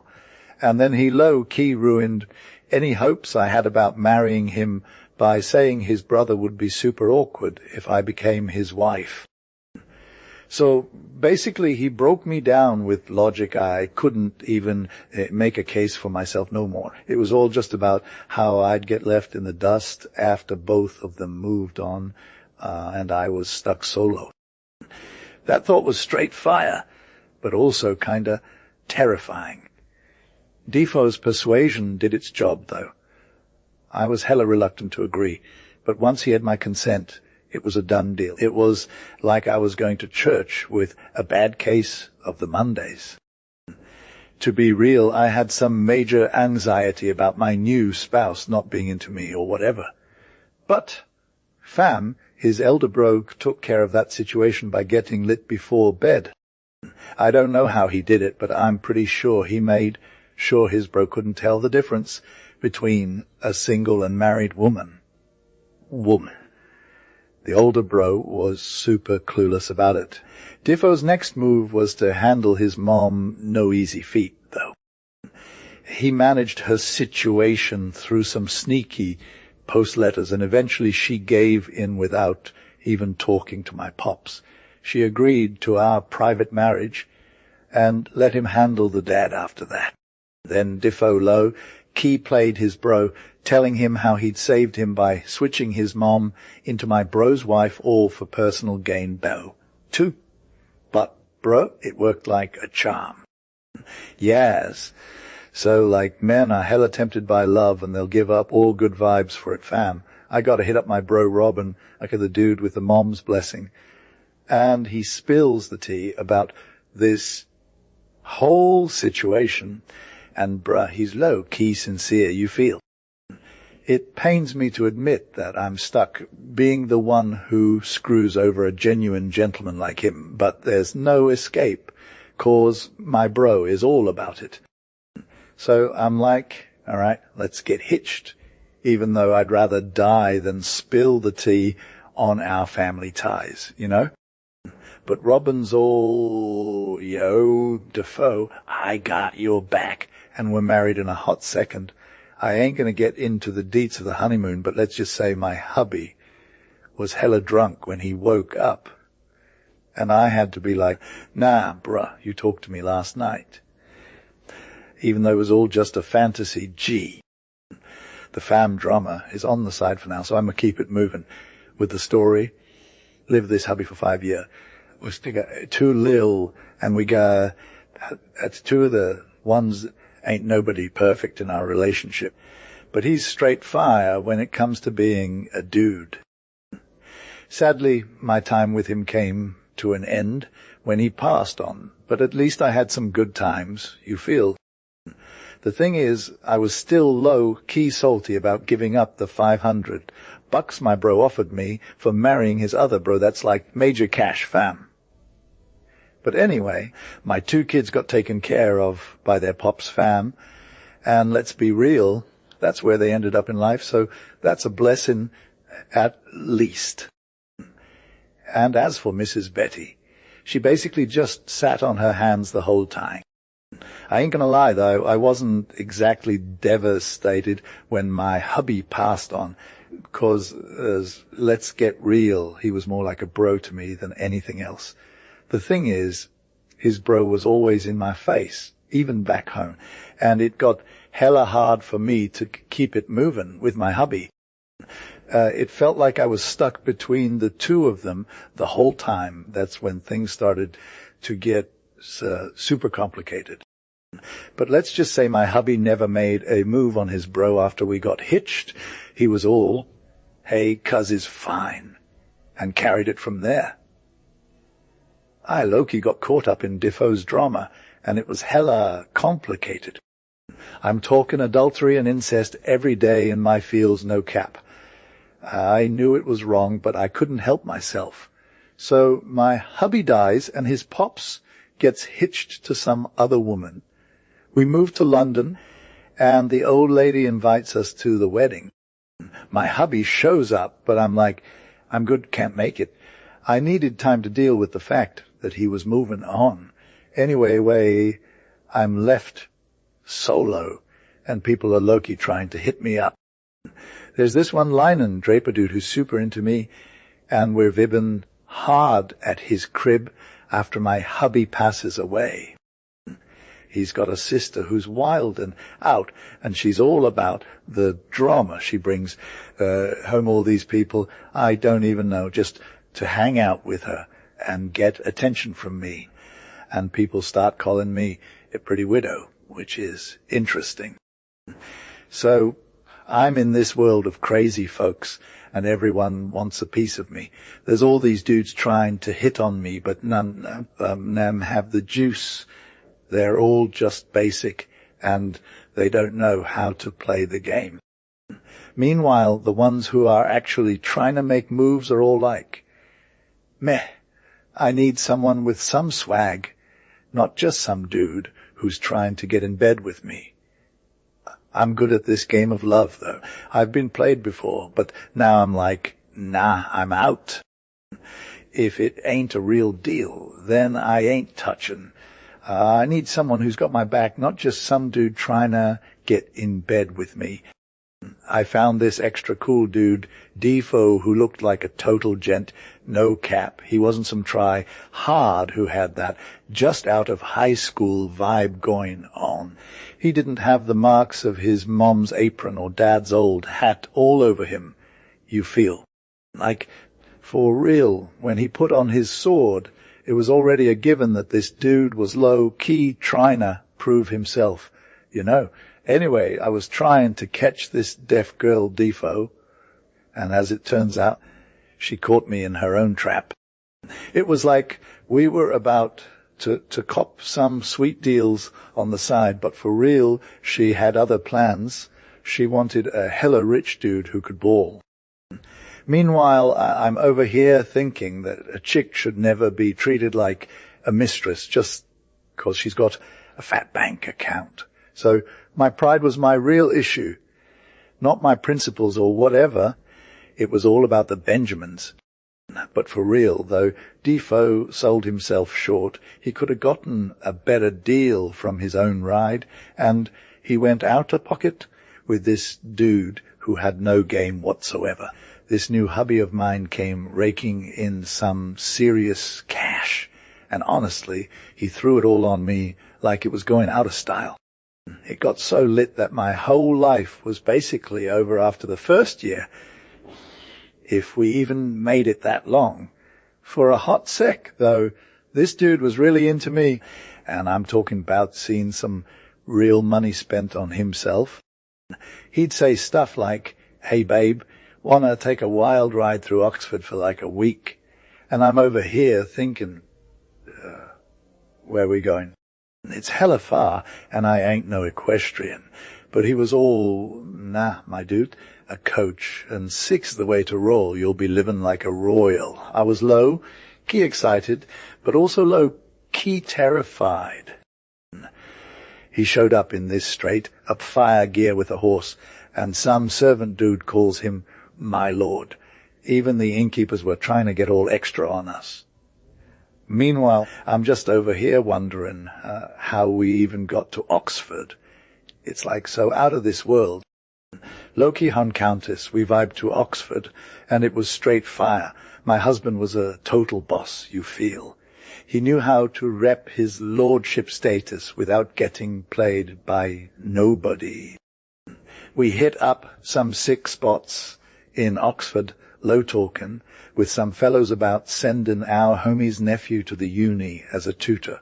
We also got in some good tea with other scholars, but they were just trying to get on my husband's level and be his mini chaplains.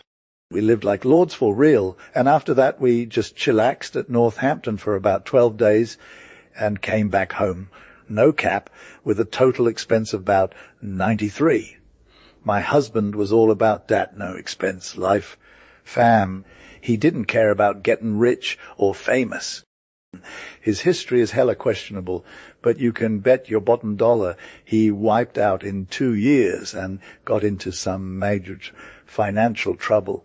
He ended up in the mint, then got locked down in a spongin house, 'cause his debt was too wild for bail.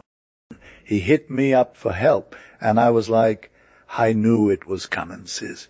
But he came correct for once and was all about being honest with himself. He told me he'd played the fool and got caught slipping.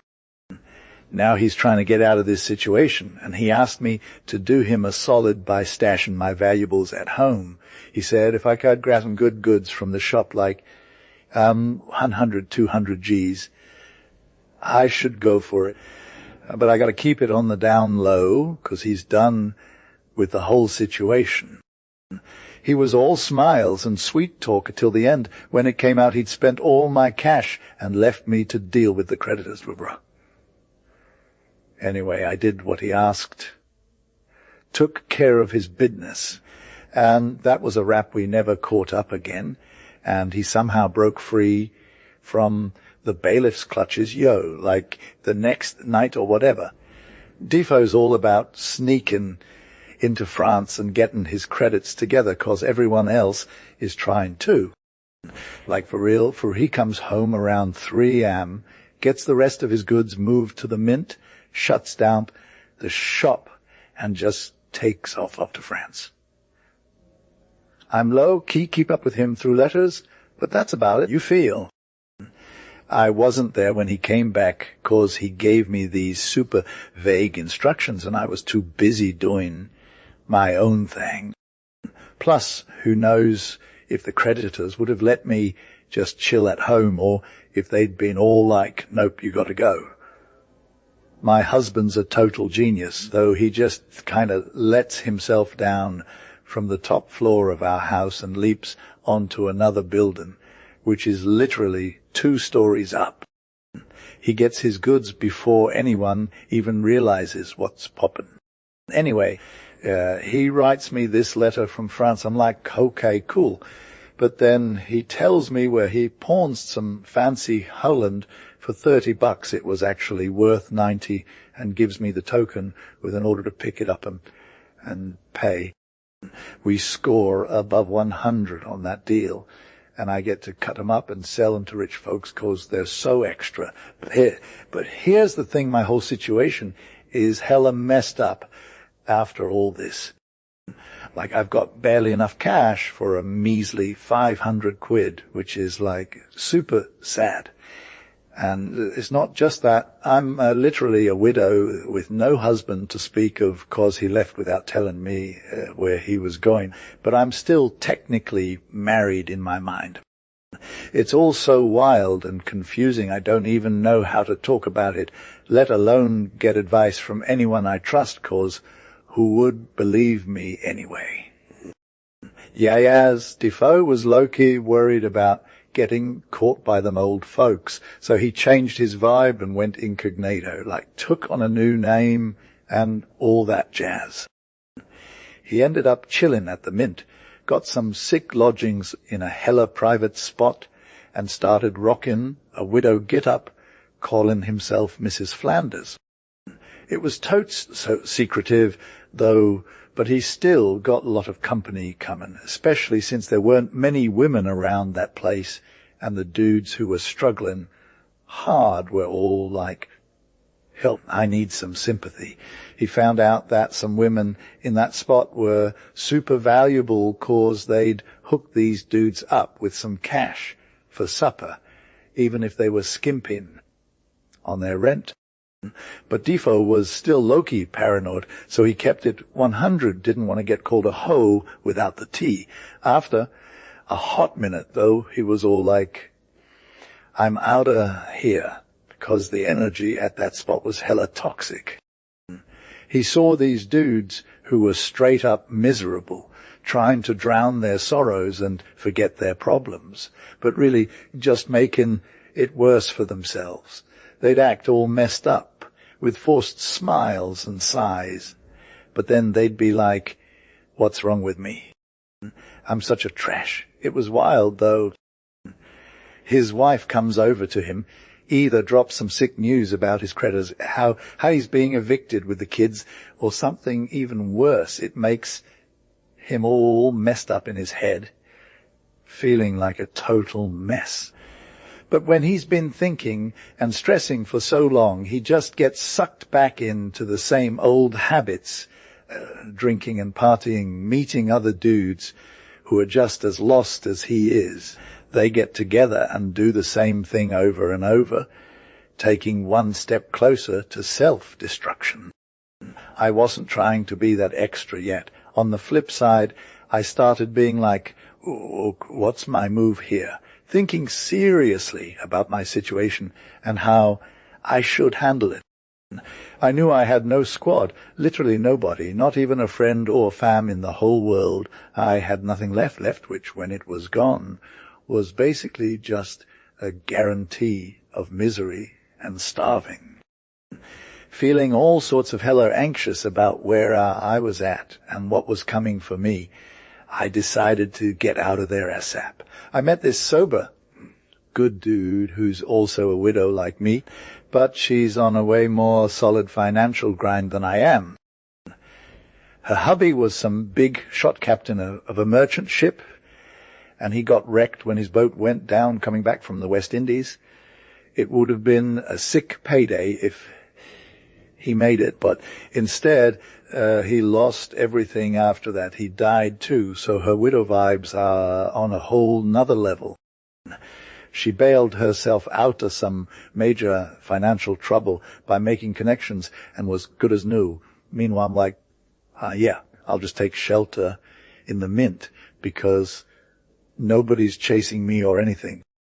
She offered to let me crash at her place till I get my act together, and figured if a rich dude comes along who likes me for me, not just because of some superficial thing, then maybe I got this.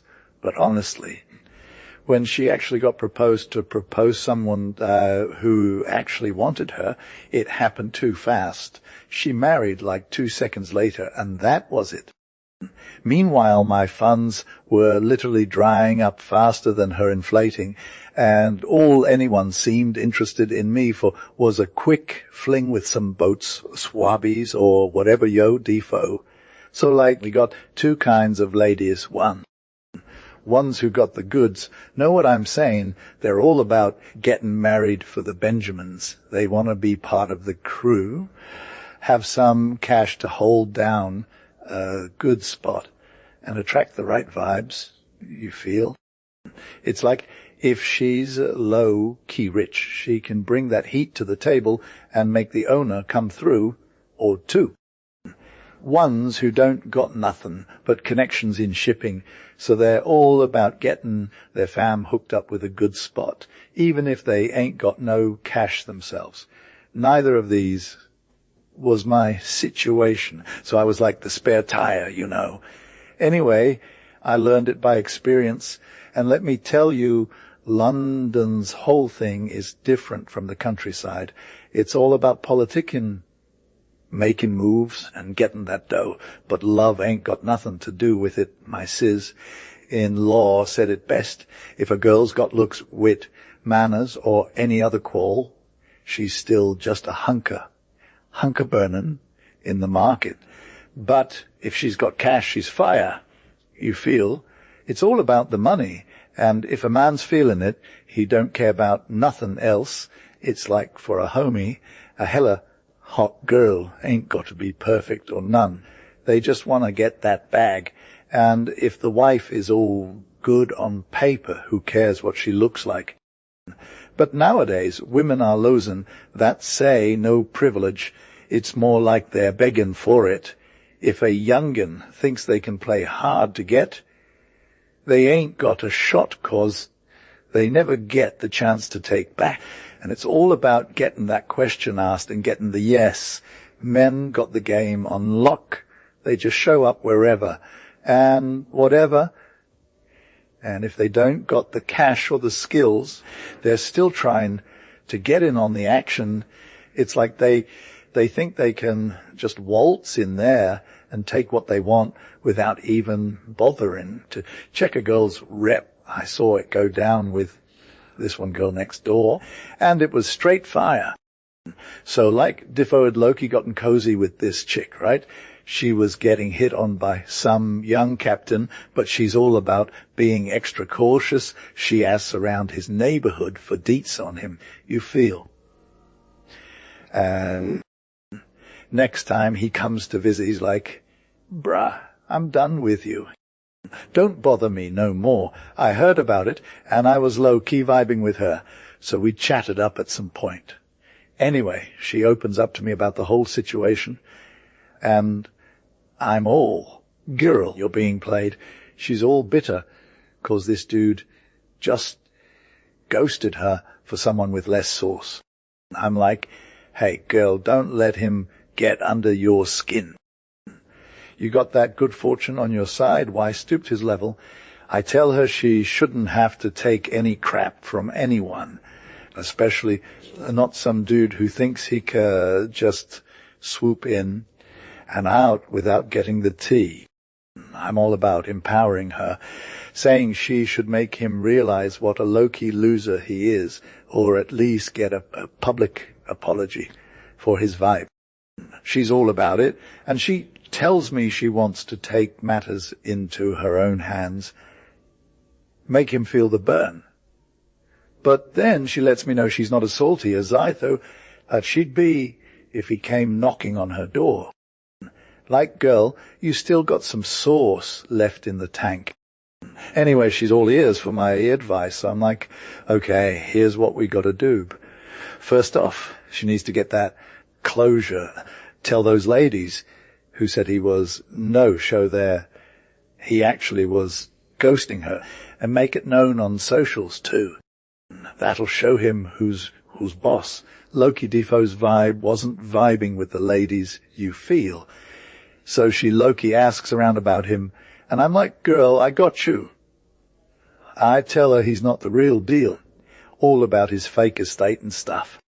Then I give her the tea on how he's actually super shady, bad with women, and always talking trash about them. At first, she might be a little salty, but I know she'll come around, 'cause it's hard for her to ignore the drama. Anyway, we get her in the loop, and next thing you know, everyone's talking about Defo like he's some kind of toxic boy toy. Even the gossips at tea time are low-key roasting him. I'm just spilling all the tea on my side of things, too, about how he's deep in debt, his owners are breathing down his neck, and he's got a few wives scattered around the Caribbean. It's like once Defo tried to charm her lady friend, but she shut him down cold, and then another girl somewhere told her no cap, that Defoe's all about the ego and playing hard to get. Anyway, by this point, Defo starts to realize his mistakes, and he's low-key getting shut out from the scene. So Defoe's all hella lit at Ratcliffe, getting access to some low-key fly ladies over there, but for real, his bad luck followed him everywhere.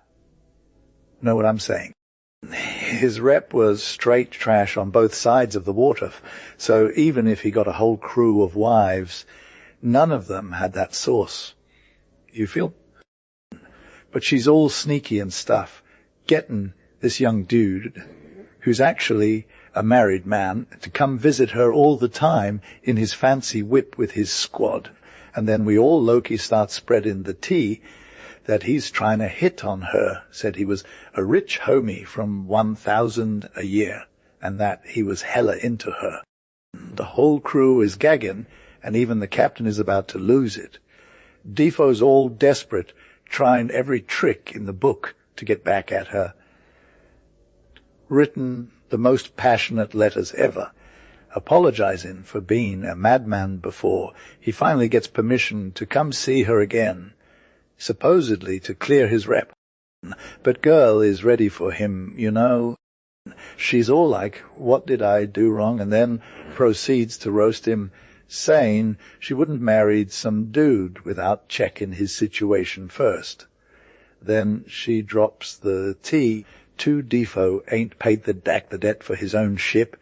He's about to get sacked by his crew, and everyone's talking about how messed up his morals are.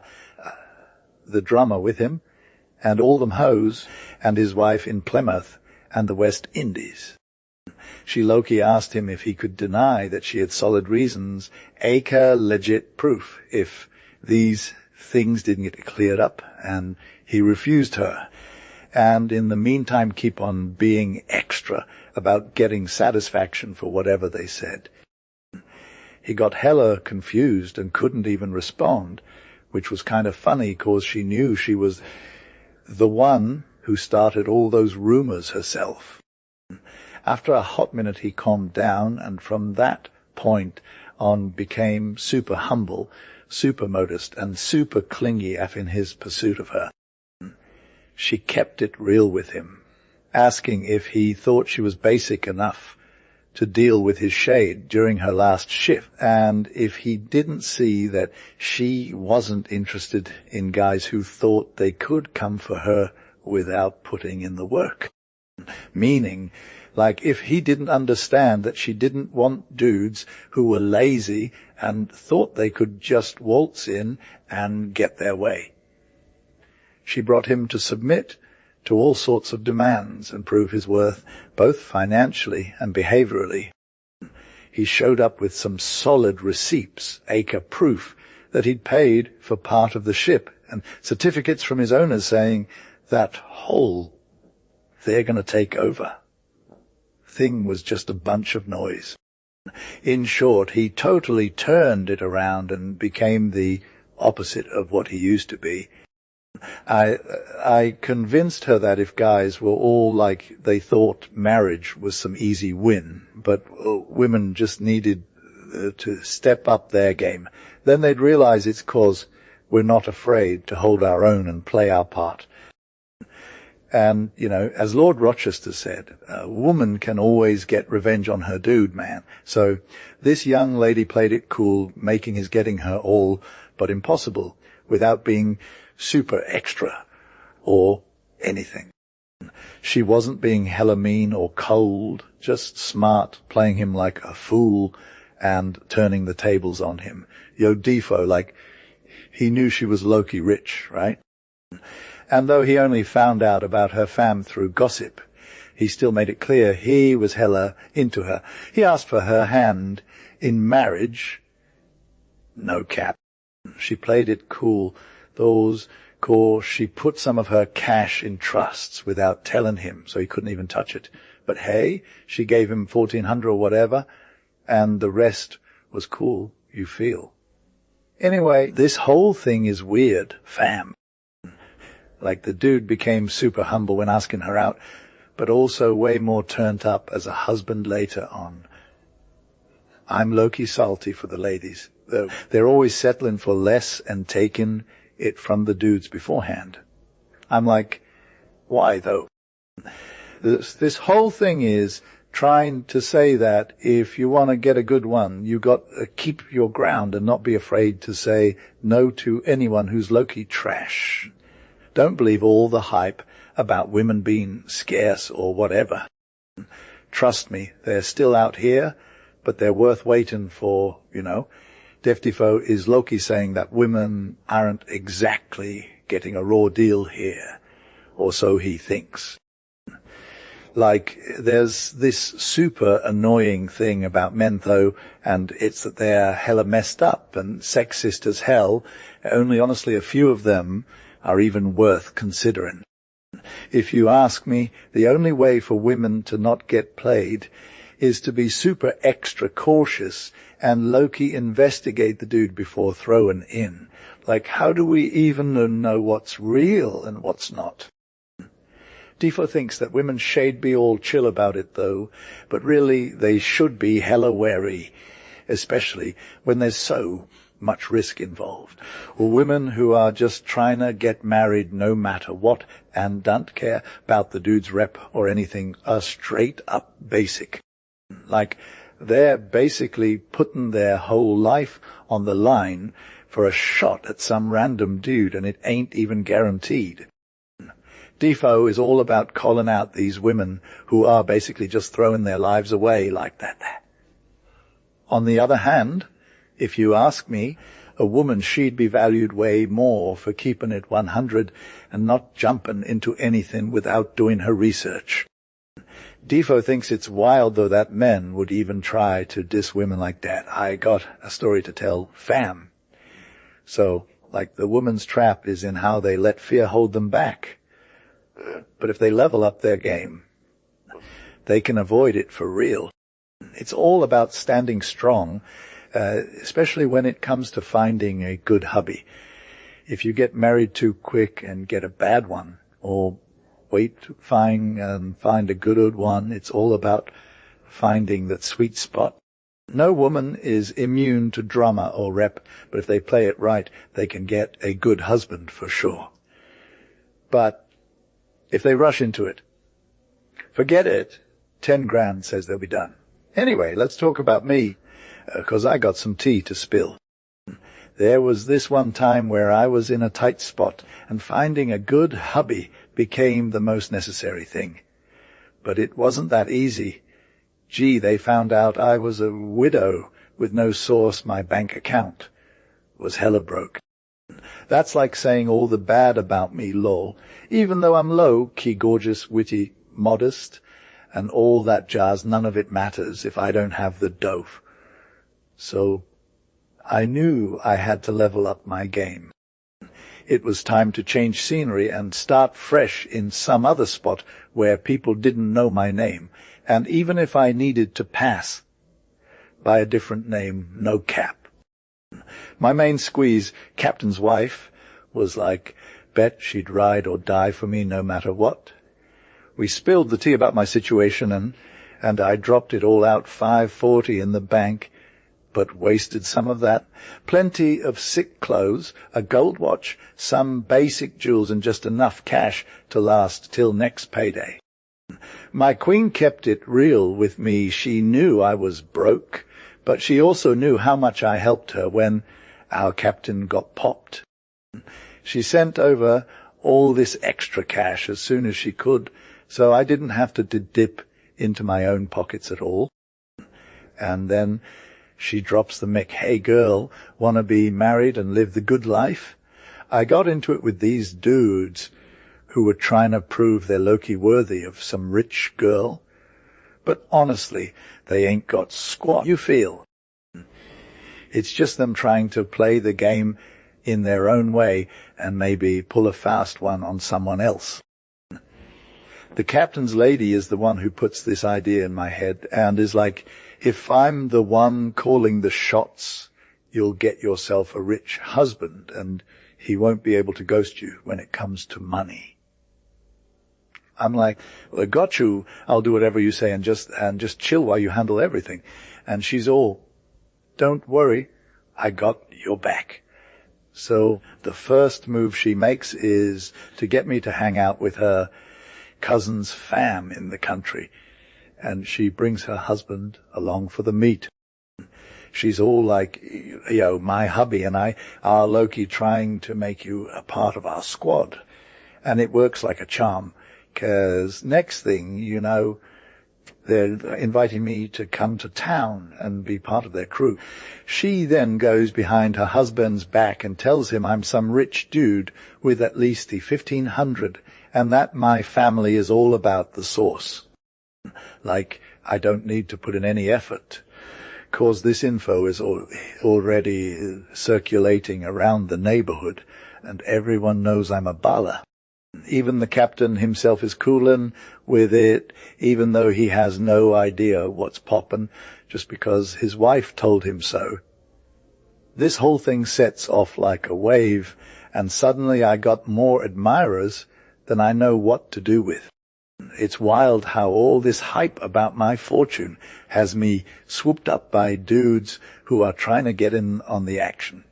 At this point, it's all about finding the right dude who'll just ride shotgun based off some hearsay and not ask too many questions.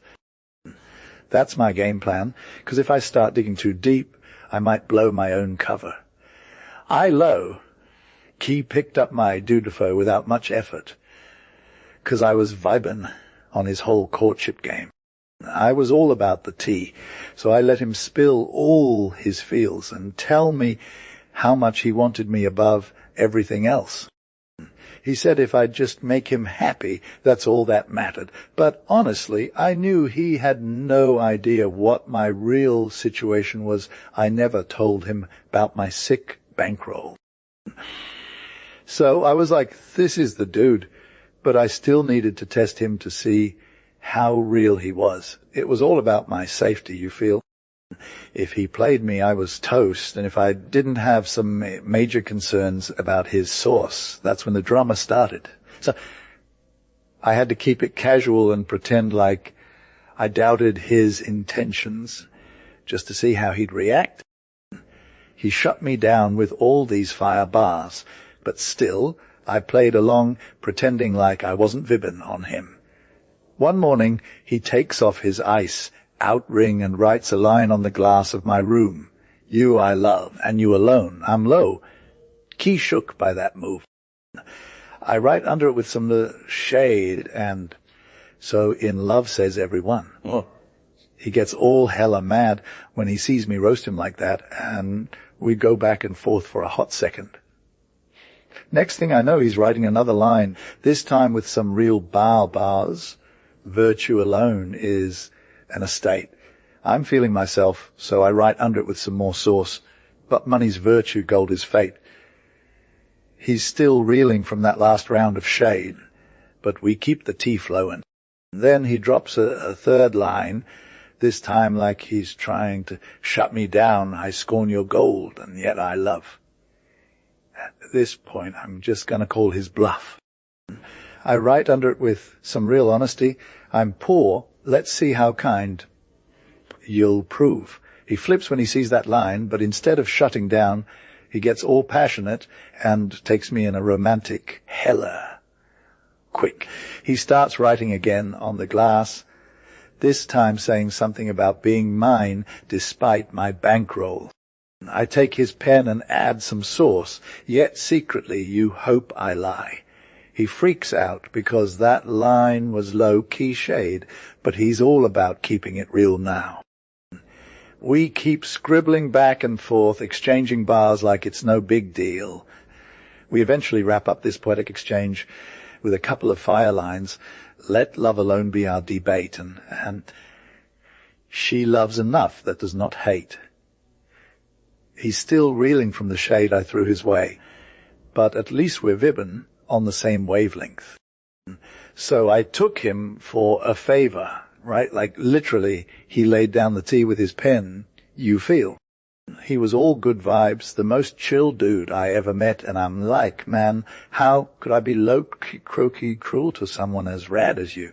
But I was in a tight spot, financially speaking, so yeah, it was one of those situations where I had to play cool or my life would have been work.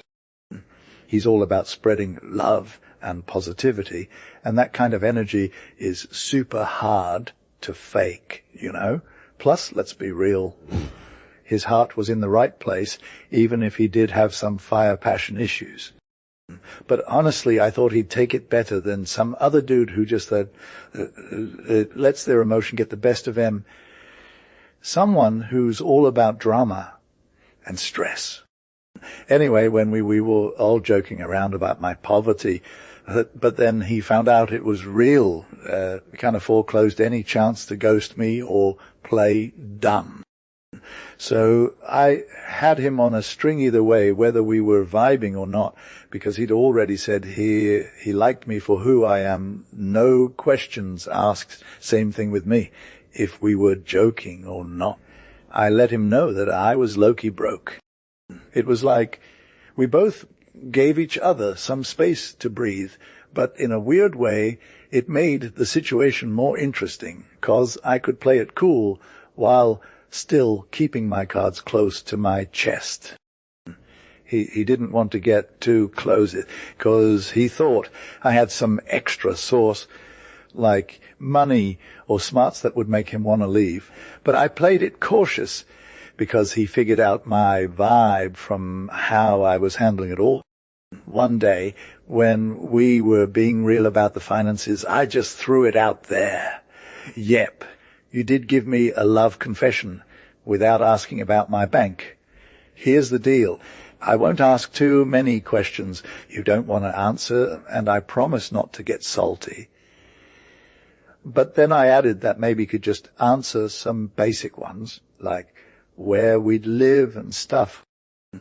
So Defoe was low-key trying to convince this dude to take him to live in Virginia. And I was all, nah, I don't want to go, and stuff. He started spilling all the tea about how well he was, but I was like, yeah, I know. He had these 3 plantations there that brought him a sick income, like $300 a year. But if he moved out to live on them, it'd be way more, like 4 times that. I was just joking around about how he'd look in Virginia, but he was low-key serious about taking me with him. I played dead dumb about my own finances, saying I didn't have the funds to keep up with his estate value of $1,200 a year. He was all, I don't worry about that, and said he wouldn't pressure me to go unless I wanted to. He even said if I did want to go, he'd take me there himself. I was all like, yeah, right, but Defoe seemed legit about it. We kept going back and forth, and I was just throwing him off his game with my indifference. It was kind of lit, TB. Had I actually told him the truth about how little money I had, but still hooked him in, he'd be all good with it. He wouldn't even get mad at me for being basic or whatever. I got to give it up for Defoe. He was straight fire, no cap. We got hitched and were living our best lives. Loki married on my end. Hikey his, you feel. He was the coolest dude ever, always good vibes, but his financial situation was whack, you know. I thought he'd level up after we got married, but nah, he was still grinding. When we first tied the knot, I was like, hold up, let me show you what I got. And he's all, my own time for that. He said he was good with what he had, 'cause I hadn't even given him a whole lot to start with. So I'm like, listen, we need to talk about this.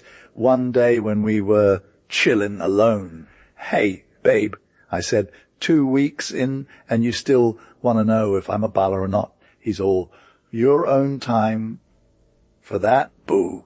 But I'm like, got a situation going on here, 'cause I knew my homegirl captain had been low-key salty about me supposedly having more cash than I let on. That was straight up a lie, though. He tells me, whatever, capped. Said so. What's the tea? And I'm like, it's just that I never took you for broke, and now I feel like a double whammy. I got nothing. And it's all on us. He's all, nah. If you're low-key broke, that's on you. But if you're high-key broke, that's on me. I'm like, you got this, babe. If I'm broke, I'll tell you plain as day. But if we're both struggling 'cause of my supposed riches, that's just cruel. He's all, don't worry, boo. Your affliction ain't 'bout no dowry or nothing. And then he lets me drop the money like 160, fam. I'm talking a decent chunk for that time, you know. So yeah, Defoe was on it, and we were good to go, and even if our bank accounts weren't exactly swimming in cash. Defoe, he was low-key obsessed with the fact that I wasn't giving him a ton of cash up front, but my fly clothes, chains, and diamonds were apparently all I had going on for me. I let him think he was getting a decent sum and 60 or whatever, like 3 days ago. Then I came back with other 100 in gold and was all. You can have some more. Like, it was a whole week later, and I brought him another 180 pieces of paper and $60 in linen. I told him it was all part of a deal for this debt of 600, which was like super overvalued anyway. He was hella grateful when I handed it to him and said, "Babe, I'm so sorry to tell you, but I basically gave up everything." Added that if the dude who took my cash hadn't been shady, I'd be raking in 1,000 for him, but since he was a cheapskate, I just gave him what little I had. Defoe was totes stoked in that, except with a big smile on his face. Anyway, I got away with scamming someone into marrying me, thinking I had all the cash Major Red Flam, my hubby, though was pretty cool, but he wasn't a total simp. When he realized his income wasn't on par with his expectations and he'd be leaving England for the colonies, I picked up on it and was all, "You're thinking of leaving." One morning I called him out on it and said we should all just grab our bags and head to Virginia. I was like totally willing to make amends. Defoe was hella hyped when I proposed to him, and he's always been trying to be real with his feelings. He said even though he wasn't vibbing with the whole fortune thing, he was low-key stoked about getting a wife, and he thought I was straight fire in that department. We got all the deets together, and he was good to go, but he was also super grateful for the kindness of the offer, you feel. So we agreed to come along, and he gave me the scoop on his crib. It was straight outta a dream, well furnished, and his mom was still living there with her sis, who was basically the only family he had. They were going to move into their own place once his mom passed. So I'd have the whole house to myself, no cap. It all checked out, though my husband's a cool dude and we got on like a charm. We packed up some essentials for the new life, including furniture, clothes, and whatever else we needed. And then we hit the road. The journey was a wild ride, with some major storms and even a pirate who tried to steal our grub, but we managed to wriggle free from that one. We made it to York River in Virginia, and when we got to the plantation, my husband's mom welcomed us with open arms. She was super extra, but I'm here for it. We lived together with for a hot sec at my request, because she was too cool to be parted from me. My husband kept his usual chill vibes going, and I thought we were the happiest fam in the world. But then, like, an odd thing happened that totally turned our lives upside down, and it's still a major bummer. His mom is literally the best, though she's always stories about how everyone in the colony came from England in pretty rough circumstances. Defoe was straight up a two-timer, right? Like, they bring over these servants from ships and sell them to plantations. You guys call them servants, but we know the truth. She says, they're really slaves, bruh. Or Defoe is also about people who get shipped out of Newgate and other prisons cause they did some shady stuff.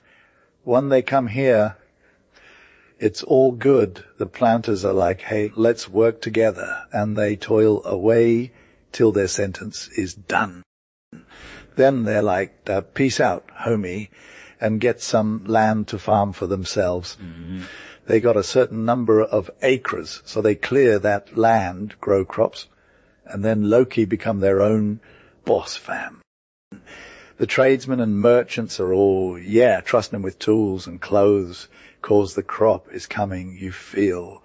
So Defoe becomes like a CEO, just buying whatever they need, cause they got a fire crop. So, child, being a Newgate bird makes you a big shot, she says. She's all, And we got some cool justices and magistrates in our town too. They used to be on the wrong side of the law. Then her own story interrupts her, and she's like, "Hey, I'm one of those two-timers myself," pulling off her glove to show this sweet white arm with a mark. She's all, "See, I got branded too, but it's not a big deal." Her mom is all, "Don't be surprised. Defo got some rich homies who are burnt in the hand, and they're low-key proud of it." She starts spitting out names, like Major was a real-life pickpocket and Justice Bar was a shoplifter. They had some deep convo about this stuff, and she dropped some fire stories about Defoe's own life. Yeah, Defoe's auntie was chillin' in Newgate when she got low-key starvin'. Fam. She was in the join bad. She got sent to the gallows, but then she got some reprieve, 'cause her belly was growlin'. Anyway, she took herself out of that situation and passed on, right? My mom's homie ran up with a whole thread about how Newgate is straight wicked and ruined more young bloods than anyone else in town. And, child, my mom was all like, "You might not know the deets or heard anything about it, but for real, we all know here that there are way more bad people common out of Newgate than any club or society. Bruh. It's that cursed spot, and it made this whole colony go haywire. My mom kept spitting bars for a bit, and I was getting hella uneasy, you feel. But then she hit me with this one story where we got to tell her name, and I almost lost my cool. G. She saw that I was shook and asked if everything was good. I told her I was just low-key traumatized from her story and how it was getting to me like crazy, so I begged her to chill out about it. She was all, "Why you got to be like that, boo? These stories ain't got nothing on us no more, and they make me feel good for real." Then she got into this part where she told me how she landed a sick fam situation, and she became the queen of the estate. She went from being a widow to getting most of the inheritance after her husband's pop passed away. I wasn't really vibbing with that part of the story because I was trying to escape my feelings. You know. But then it hit me this was DeFeo, and she was basically telling my life story. I had 2 kids, another one on the way, and we were all living under the same roof, literally. It was straight chaos in my mind, fam. I'm low-key stressed about the situation. I'll tell you for real, which would have been hella easy to get out. But I couldn't find a way to make it work and still keep it on the down low. That's like impossible. If I spilled the tea, my husband would probably ditch me because he's too extra and honest. He wouldn't want to be with someone who's his sis. You feel? So I was all stuck, no cap. I'm out of touch with my fam back home. It's hella far, and the return is like super hard. I'm living well on paper, but in real life, it's a whole vibe. That's just too much for me. If I told my mom about the tea, she might not believe me, and even if she did, I'd be Denezo with my husband. We wouldn't be able to be, like family or whatever. I was low-key sure of what went down, so I'm living this double life, open and honest on the outside, but all kinds of messy on the inside. It's trippy when you think about it. My husband is all turned up in his face 'cause he knows, and I'm over here like, got you. Boo. But for real, it's a whole lot to take in. It's got me shook. After some major thinking, I decided to keep it on the low and not spill the beans. So I lived like this for 3 more years. No more kids, just straight up stressing out cause of this situation. My mom used to hit me with these old stories about her wild times back in the day, but honestly, they're hella cringy. She's always talking about her good girl past, but I'm like, knowing full well she was all that, and a bag of chips, prostitute and thief. Anyway, my life is super messy. No good vibes come out of it, and before you know it, everything comes crashing down.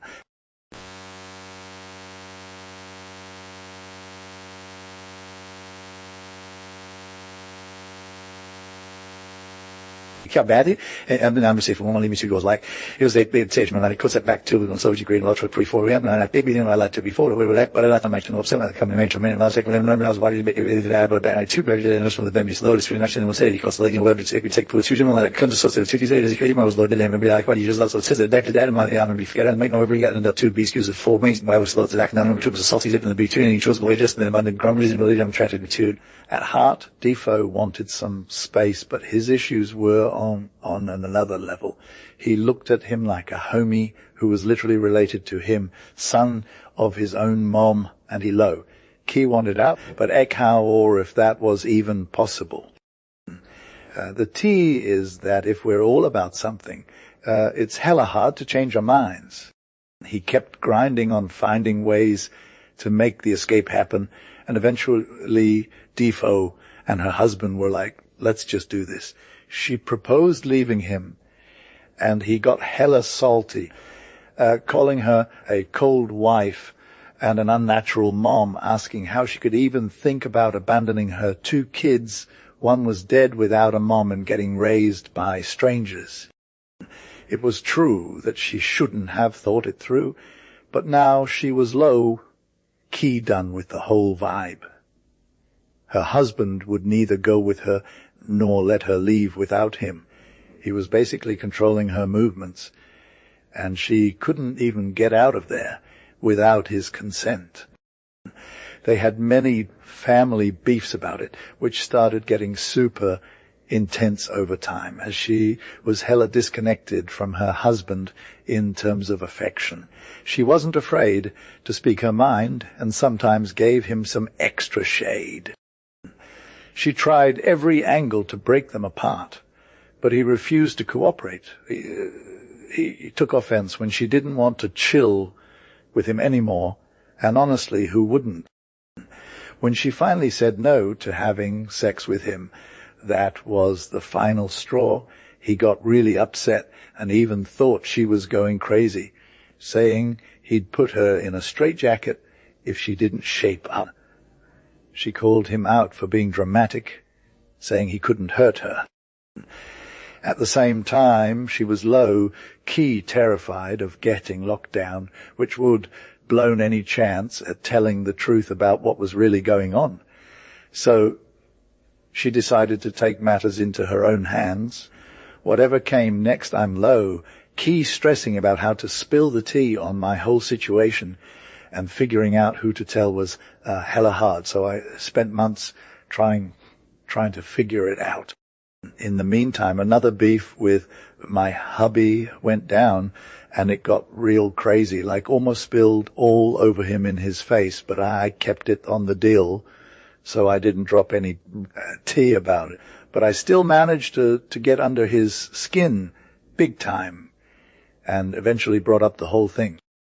He started chilling with me, like, why are you being so extra about going to England? And I'm over here defending, but it was all deflating into a full-blown argument. Because when you're in a fam strife situation, word just keeps getting worse. So he called me out for not treating him like my hubby or talking about the kids like they were his too. And he said I didn't deserve no love from him, because all he'd done was try to be chill with me and use all the nice vibes. But I just kept bringing it on him. He was low, key worried about getting physical with me, but he was also like he got to take some real action now, and said for the future, we're good. But when I got all fired up and my blood was pumping, even though I knew what he'd said was real, it still hurt like a bitch. So I'm over here telling him that his attempts to be nice were equally dismissible by me. That I was dead set on going to England no matter what, And as for treating him right, well, he just didn't understand where I was coming from. But for real, though, if he wanted a better relationship with the fam, he needed to step up his game. And then I dropped the bombshell that he wasn't even my hubby, and the kids weren't even our little ones, and he literally lost it. He went pale, got the vapors or sweat, shook like a leaf, and was straight, up ghosted for like an hour. I was low-key feeling him in that moment, 'cause he looked so shook, but then he got all weak and vomited up, and had to get put out cold with some meds. And the next day he was still pretty beat, though. So, like, when Defo started being chill again, he's all, "Hi, yo, you gave me some major shots with your words, and now I gotta know why." And he's trying to get a lowdown from me, right? Anyway, I'm all, "Nay, bruh, I'm sorry if words messed you up, but don't ask for deets, 'cause that'll just make things worse." He starts getting hella impatient. And I'm like, "Nah, homie, stop trying to get the tea out of me. I'm good." At this point, he's low-key freaking out, thinking there's some major mystery going on. But I'm all envied, bruh. You're just salty 'cause you think I got another husband living under a rock.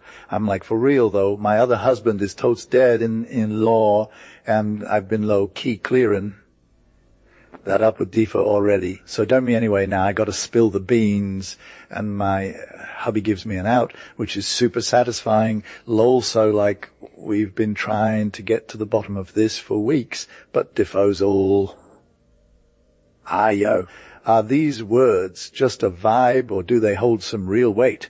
I'm all, nah, bruh, you'll never know less I say so." And now he's super extra, trying to convince me to go to England with him. But honestly, it's all good. I can make him want to go if I wanted. Defo tells his mom all about this convo, and she's all, "Hey girl, spill the tea." I'm like, "Nay, sis, ooh, gotta respect my vibe as." And now she's trying to get me to dish out the deets just 'cause her son is all upset. She low-key said Defo wouldn't even try, and then stopped caring about the whole situation. Fam. At first I was trying to convince her, but eventually Defo just gave in, like, okay, fine. Trust me with this crazy secret. And she was all right, deal. But for real, though, it took her a hot minute to agree to not spill the tea to her son without Defo's permission. After some extra hype and whatnot, I finally started spilling the beans about our whole situation, like how she had no idea why I was hella stressed out, which turned out was because of her own drama with me and my bro. Anyway, Defo told her all about it, including how we're literally cousins or whatever. Then she shared her side of the story, and just when I thought it was going to be a whole vibe check, Defo dropped the tea that they're literally fam, like two brothers married to each other, and all their kids are like, "Whoa, Defo's all, what's good? How do we even deal with this?" But for real, though, everyone in our crew was shook.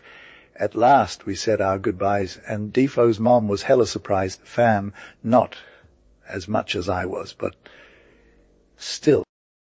Anyway, she promised to keep it on the low for now, but for region, though, you can, and how complicated this family drama is, yo. Defo, lem break it down for you.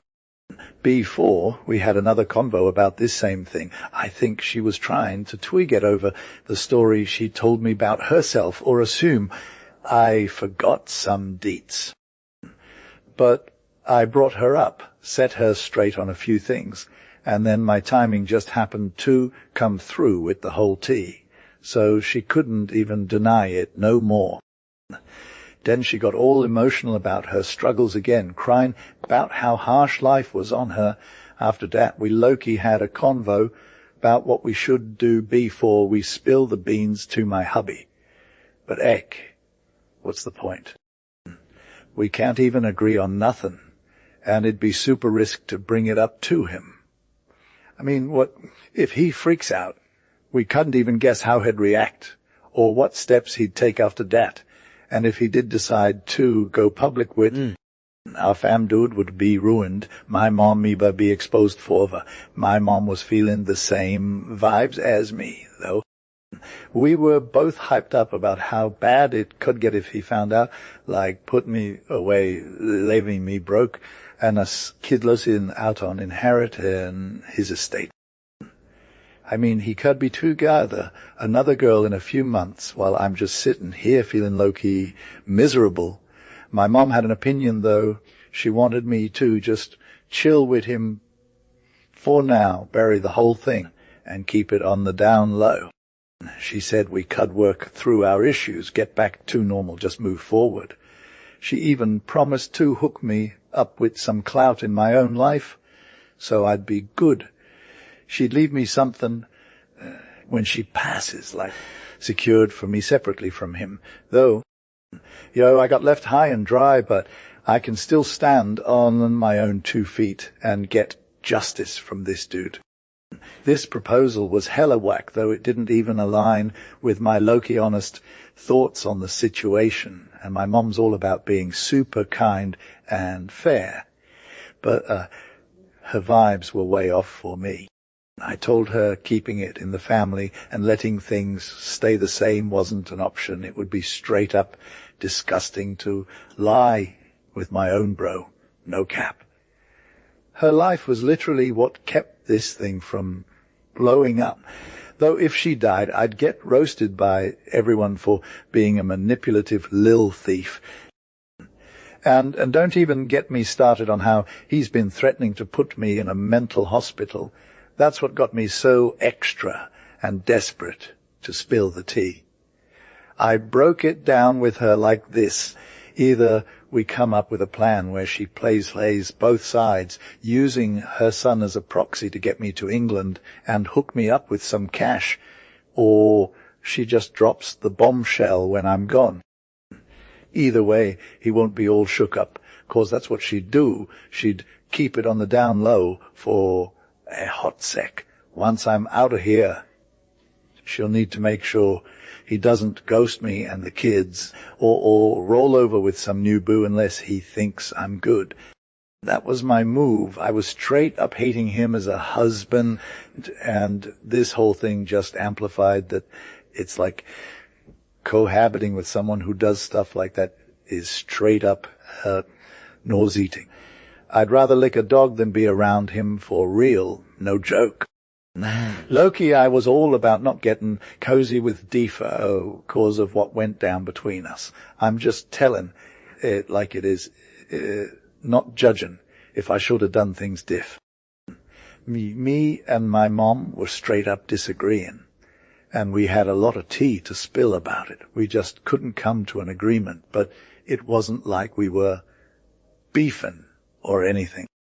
It was more like we were stuck in this uncertainty, trying to figure out what to do, 'cause Defoe didn't want to leave England, and I was hella uncomfortable with the thought of staying. So I decided on a whole another level of drama and told my mom I was going to have it out with him myself. She was shook, fam, but I reassured her I'd take it slow and easy like a boss. I said if I could fake some extra love for him, I'd get what I wanted, and we might be able to part ways on good terms. Defo was trying to figure out what was going on with that convo we had about being not his wife or my kids being legit. My mom put him off, but she knew something was popping, so she told him to chill and use more love, win me over, and all that jazz. She also reminded him of how he used to treat me better and not threaten me with sending me to a madhouse. Defo promised to change his ways, said he loved me just as much as ever, and that was nothing but an accident of words when he was salty. He even asked my mom to keep it on the low and tell me that too. So like our vibes are supposed to be on point again, and we can vibe in a good way like we used to, right? But for real though, I started noticing the effects of this treaty, and my hubby's behavior was straight up changed. You feel. He was being super nice and all that jazz to me, and it was actually kind of weird because I was worried about having another little one with him and stuff. Anyway, I knew we needed to address the situation ASAP, so I had a convo with him, but I did it in a low-key way because his new behavior was really throwing me for a loop. He kept doing this altered thing for like a month, and we started living this new life together, which was wild. If I'm being real, I think we were good for a sec if I didn't have to spill the tea about what was bothering me. So one evening, we were chilling under this little awning in our garden, and he's all happy and stuff, talking about how great everything is now compared to when we had beef. But then I got caught up and told him I'm low-key glad we're good again, but that there's something bothering me that's really affecting me and making it hard for me to be chill. He was super surprised and asked me like a million times why I wasn't telling him about it. And honestly, it was kind of awkward, 'cause I didn't want to hurt his feels or anything. I was low-key thinking the same thing too, and yet I couldn't actually do it. He went back to what I said earlier and told me he hoped it didn't relate to what I said when I was hella emotional, and that he'd resolved to forget all that because of some dude provoking him. I told him I wished I could forget it too, but it wasn't going to happen. The feeling was too deep, and I couldn't do it. It was impossible. He then told me he was done arguing with me about anything, so he wouldn't bother asking me again. He just wanted me to agree to whatever, and said please don't interrupt our chill vibes. That was the most savage thing he could have said to me, though I was hella down for him to keep bothering me so I could spill the tea it killed me to keep it inside. So I told him, bruh, can you give me some condition? What if I open up about this stuff and you promise not to turn on me? He said, dude, do whatever you want. I was like, okay, cool. He wrote it down in the exact words I asked for and signed it. And he's all, what's next? I'm like, well, what if you don't spill the beans to my mom first? He's all, that makes sense again. So he writes that down too. And then he asks, is there anything else? Any last conditions or whatever? Yo, Defo, this is kind of wild. And he's written down the words like that. But he's all hesitant, you feel. Him, my mom's old school, and your mom's got some issues too, right? What's good with all this weird family drama? He's like, I'ma sign it, though.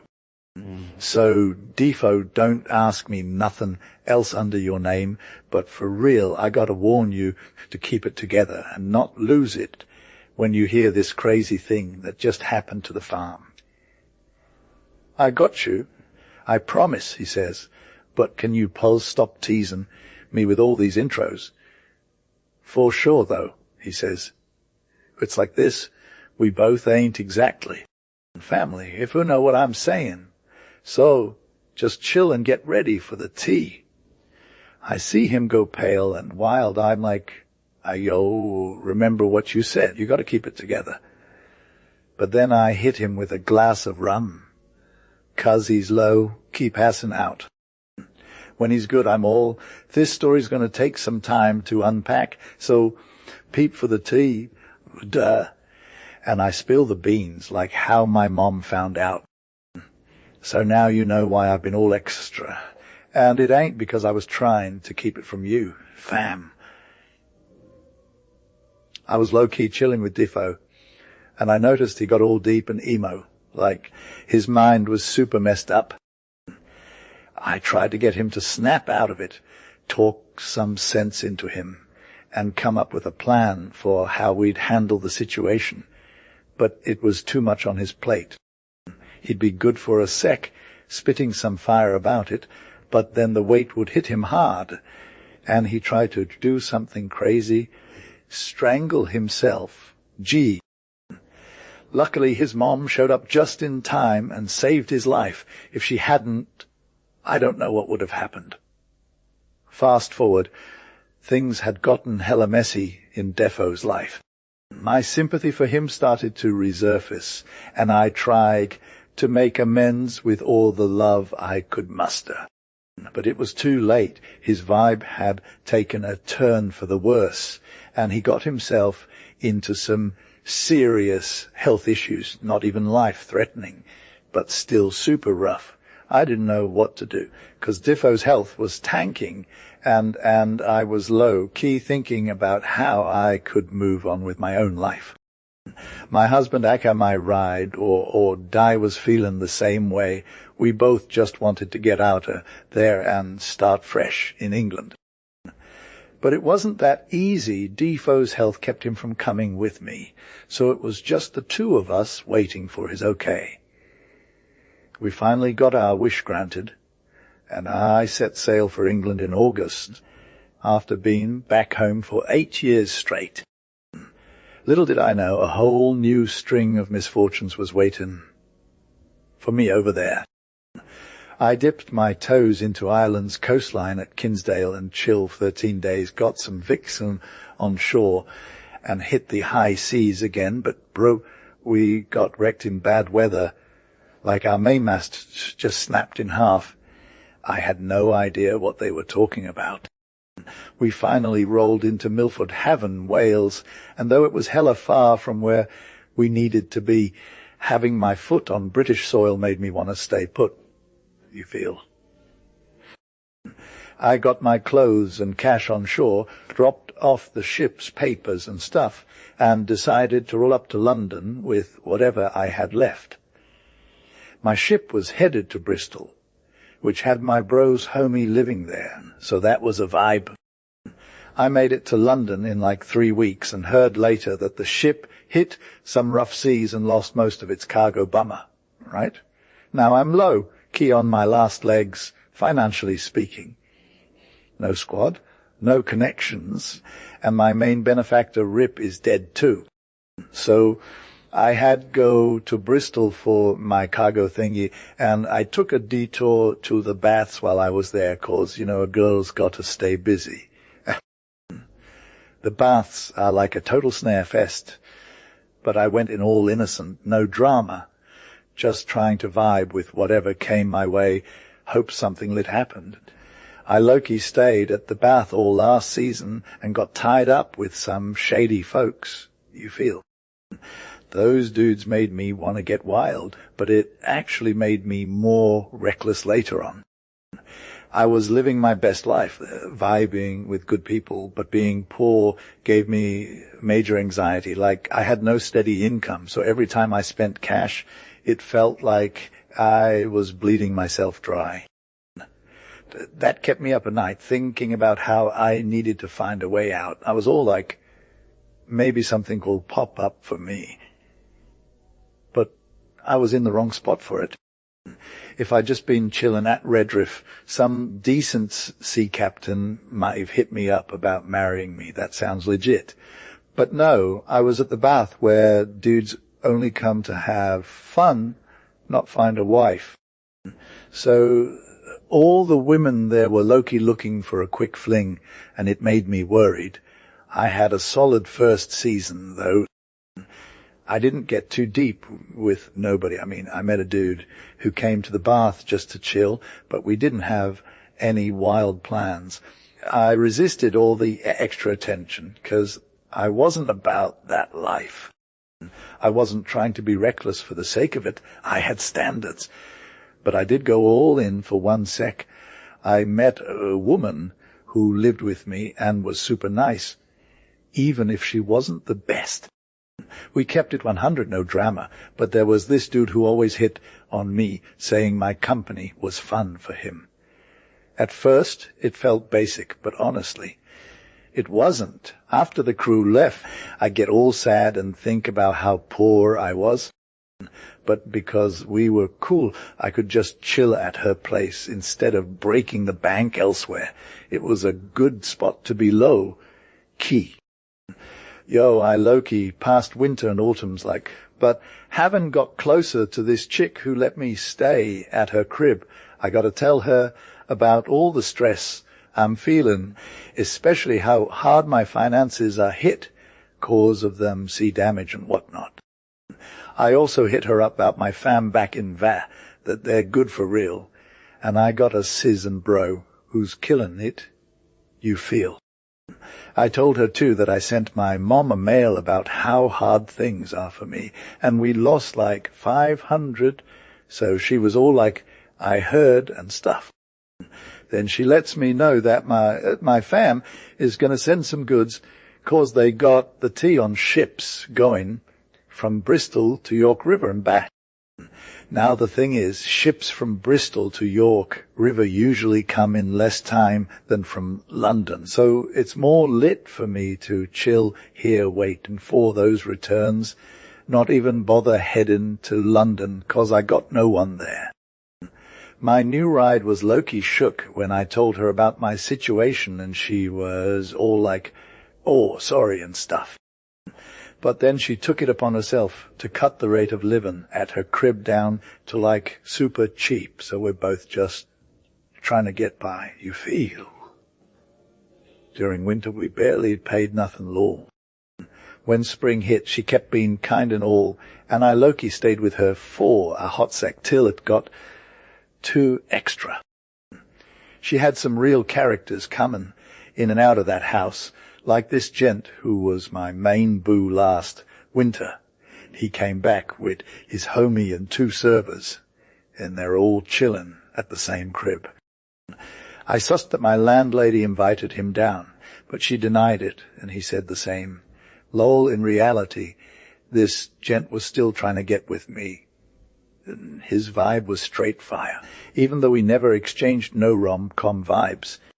He's like the ultimate gent. I'm not lying. Our convo was super lit, even if it was all just small talk, you feel. So Defo was low key getting some guidance from his own fam, 'cause they didn't want to make him look salty if he messed up helping this chick out. Meanwhile, he's chillin' in Bath trying to get his mind off all the drama that was going on. My landlady, who's always down for a vibe, gave me the lowdown on Depo. She said, he's straight fire, you feel. Like he's got bars and is low-key rich too. I'm dead, though, 'cause we were literally living there on the same floor together, and he'd come into my room at the time, even all the time, when I was snoozing. But he never made a move or anything, just a friendly kiss here and there. My landlady would tell me about how chill he was, from day one. And I was all, yeah, I can see that. She said I should be getting some major rewards, just chilling with him, but I was all, nah, I ain't got time for that. She took it upon herself to make sure he knew how cool I was, though. Next thing you know, they're sitting down together alone, and Defo's trying to get the tea on my situation, like if I'm low on cash or whatever. I stood my ground and was all, I got this, because my cargo of tobacco wasn't totally ruined, and I had some frugal habits going on. He seemed cool about it for a hot second, but then he went back at me trying to get the secret out of me again. So I'm low-key sorry about what went down. Defo was all like I didn't want to snoop round to see if you needed help. I just wanted to make sure you were good. But he's like a simp and really wanted some reassurance that I wouldn't be hella struggling or anything. So he's all, if you ever do need something, hit me up, but I'm over here being like, nah, I got this. Anyway, we made it clear that if Defo needed me for real, he could count on me to give him the tea, and we'd be extra friendly. I gave Defo a whole lot of props, 'cause he was being all generous and stuff, but Ed Exy if our convo was super chill or whatever. I was still hella polite about it. It took some time, but Defo started to vibe with me more, and less like he did before, and we were both pretty cool with each other's boundaries. However, when it came down to being real about needing cash, which TB made me happy, cause I got that da. I was low-key stoked to be able to shut Defo down. Some weeks went by, and my landlady starts getting all up in my biz again. Hey, bad news, she says, trying to get a rise out of me like literally. The ship you sent to Bristol for money is back, and they said they didn't bring any cash. I'm over here like, cool. Nah. Because I know Defoe's not stupid, he knew that wouldn't fly. So I called her out on it, showed her my own stash, which had like 12 guineas or whatever, and was all, you can keep your drama. Anyway, Defoe seemed a little miffed at first, but then we just moved forward.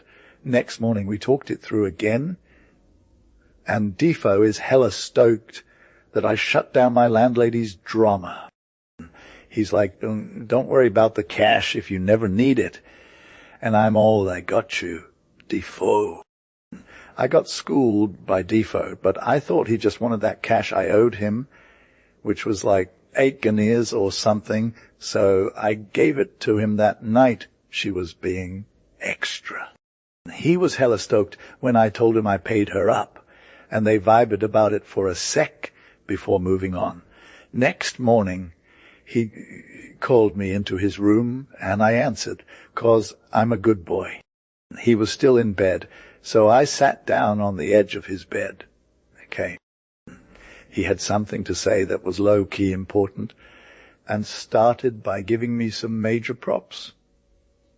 He asked if I could be super honest with him and give it 100, and he said, after a little back and forth about what sincere meant, I promised I'd keep it 100. So his thing was to check my wallet. I pulled it out, laughing, because I knew there was only 3 guineas and a half in there. He asked if that was all the cash I had, and I played dumb lol. Then he's like, hey, can you get me all your money? And I'm like, yeah, for sure. So I went to my room and grabbed another drawer with some more cash in its 6 guineas and some silver and tossed it on the bed. He looked at it but didn't say nothing, so he stuck it back in the drawer and pulled out a key. He told me to open this walnut tree box on the table, grab the other drawer, and bring it to him. I did that, okay? And when I opened it, there was like 200 guineas or something in gold coins. But I had no idea how much. He grabbed the drawer, took my hand, told me to put it in and take a whole handful of guineas, and I was hella hesitant at first, but he held it down. Then he made me pour all that cash onto his bed and bade me get out of there with my own money.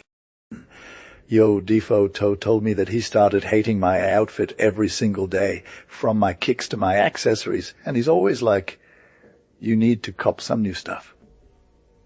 But honestly, I wasn't having it because I'm super into that fresh fit life. I was all about keeping the cash I got from him, though, 'cause I didn't want to be stuck in debt. So I told him I'd have to live on a tight budget if I wanted to pay him back, and he's like, nah, I got you. He said he gave me that money as a gift 'cause we vibed so much. He even made me hire a maid and get my own place, which was all good vibes. But when his homie came to visit and left, Defo wanted me to go on some crazy diet with him. I was low-key hesitant at first, but he convinced me it'd be lit. We lived like this for a few months, but then the squad started to fade away, and he's all, hey-yo, let's roll up to London. I was hella nervous, what his deal was or how he'd treat me. But before we left, he sent his dude back to Bath to get me to hire a whip and come through.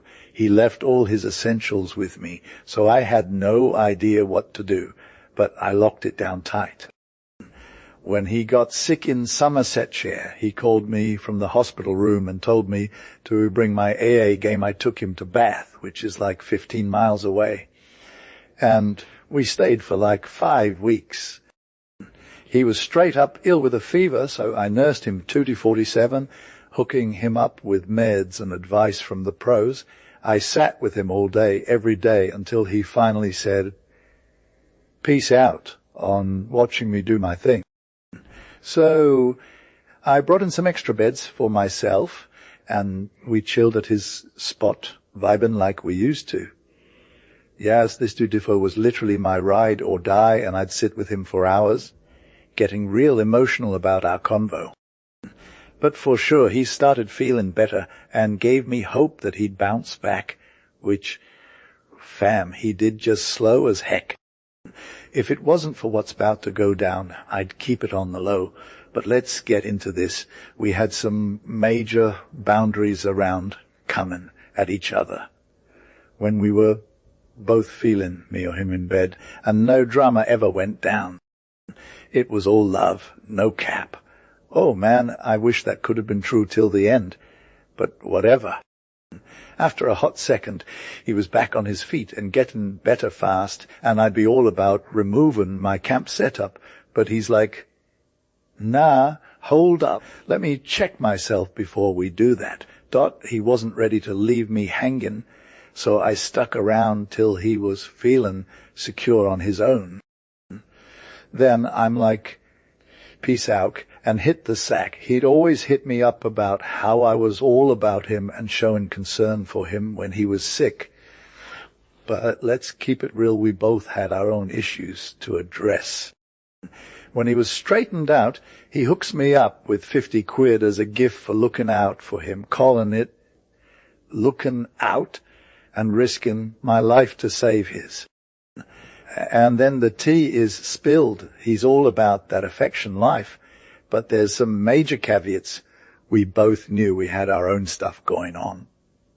We'd chat about this for ages, but I was like, "I got you." He gets so hyped, but still plays it cool. He even swears on his life if we were in bed together, he'd keep me safe from any potential haters. A little while later, I got a hit Bristol on some personal biz, and he's all about coming with me, getting that coach, and getting us to Gloucester for some real chill vibes. It's just a feel-good trip, taking in the sights, no drama, just vibe checks. Now we're vibbing, but then the master of the house comes up with some sorcery. He sees our digs and goes, "Sir, it's none of my biz if you got a wifey or not," and pulls this curtain that separates the beds. My dude's all, "Heck yeah, these'll do. Let's just keep on the low. Go." And then we're like, we're too close to be worried about what others think. I gotta lie next to you even if we're sleeping in different rooms, okay? And that's some real talk. Bruh. So when we were getting ready for bed, he leaves the room till I'm all snuggled up, and then he comes back and just chillin', talking to me till it was time to sleep. He's all like, he can be with you no cap and still keep it in 100, and then he proceeds to come over and get cozy. At first I'm trying to hold him off, but if he wasn't making those promises, I'm gonna let him slide through anyway. So after some tea, we're just vibbing, and he's got me in his arms, feeling all the feels, but then he's out of there by morning, leaving me looking like a fresh new person. This was wild for me, and maybe it'll be same for others who know how love works. Defo was straight fire, but this wasn't about no religion or nothing. It was just because he loved me. He's all, "Even if you're the most lit woman in the world, I still can't hurt you 'cause I care." And I'm over here thinking, oh yes, that's a dope principle, but also, what even is this? We kept it moving like normal, and we went back to Bath, where he'd hit me up whenever. He'd be all about that moderation life, and we'd just chill, me with him. Never once did anything too extra, and he was low-key proud of himself. I ain't gonna lie, I wasn't fully vibbing with it like he thought I would, 'cause let's keep it real, I'ma do some wild shit too, you'll hear about that soon. But for real, we kept it real, even if we were just living together, and we had some good times. He was always hooking me up with cash, so we'd be straight. But then he went to London a few times, and he was out there for 4 months one time. For real, though, he always came through for me. He deserved the justice of owning up that the first breach wasn't even on his part. We were chilling in bed one night. Both of us turned up a lull, and we had drank a little more wine than usual, you feel, but not to the point where it was hella out of control or anything, when I'm like, yo, I can just ghost him for a hot second. He took me at my word, and then there was no stopping him. Neither did I want to resist at all, TB. So we broke the rules, and I low-key became his whole, or the thing, instead of just being friends. We were both hella hungover in the morning, and I'm crying like a baby. He's trying to be cool, but also super sorry. But honestly, we didn't do much at all after that. I was too turned up from the night before, and every now and then I'd be over here thinking, what if I'm with children? What am I going to do? He was like, if you're true to me, I got your back. And I was like, yeah, so let's just keep it on the low. We made some promises, but they weren't even real until we were both super attached. After that, we did whatever we wanted till finally I'm like, I think I might be your child. And he's all, don't worry, babe, we got this. But then it was all real, and we started getting ready for the baby. I told him I'd die rather than name him as the dad if I had to. He said I'd be hella taken care of, so we were both like, this is going to be fine, let's do this. We kept it on the low with my landlady, who was all, girl, I know exactly what's going down here, and she made us laugh about it. She said she knew it'd come to that eventually, so we just vibed with her energy. My landlady is like an old pro at this whole thing.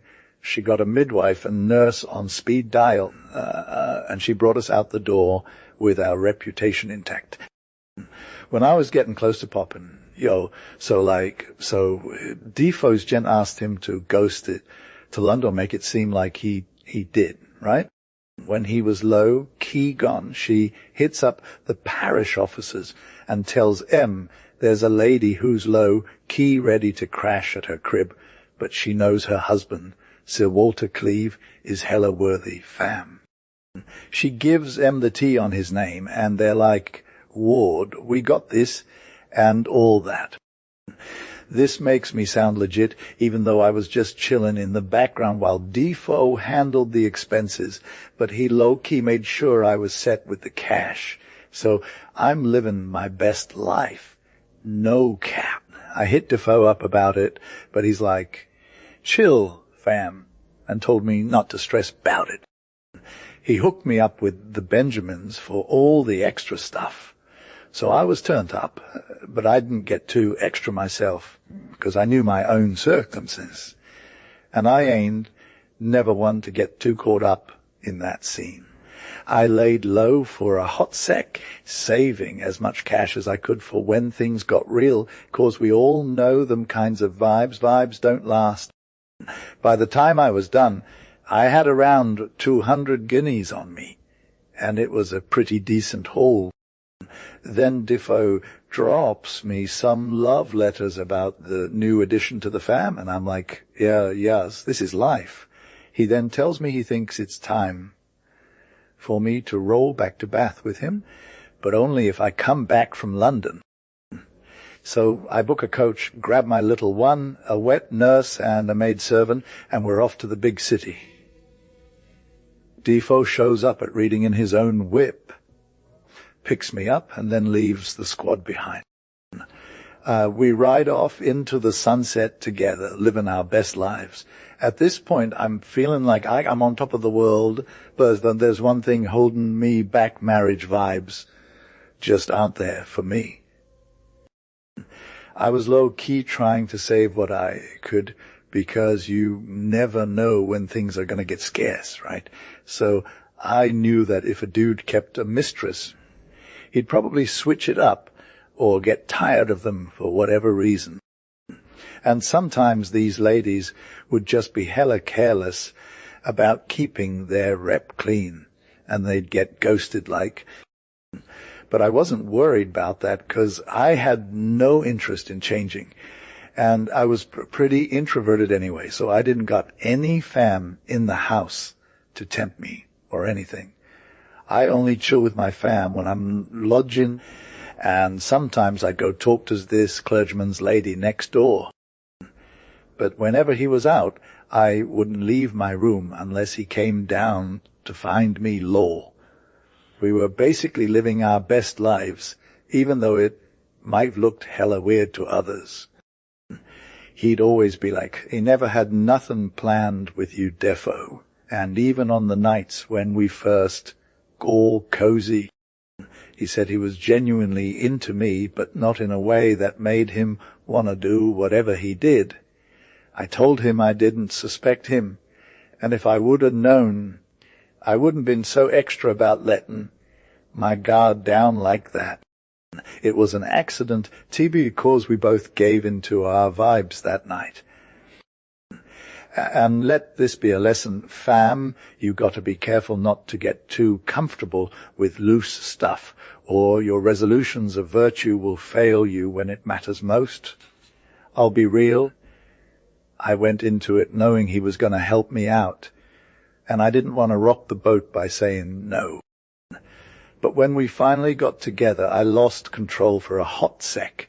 He was super cool about it, though, and never made me feel bad about myself on any other occasion. Yes, our we Loki came together. I'm talking about being squad goals. For real, Defoe had no wife situation going on, know what I'm saying, and I was good to go, but then my conscience started getting all up in my grill about the drama he got himself into. Meanwhile, I was feeling some type of way about my own life, like we're living large, but also low-key struggling with poverty and stuff, which made me think I gotta make a move, you feel? But then Defoe comes along, and all my worries just disappear. He's that lit. His presence is so fire that no matter what, I'm never sad when he's around. The real talk was when we were chillin' alone, though. I was with Defoe for 6 whole years, which was both happy and hella messed up. We got 3 kids together, but only one of made it, you feel. We moved a couple times during that time, but somehow we always came back to the same spot, at Hammersmith.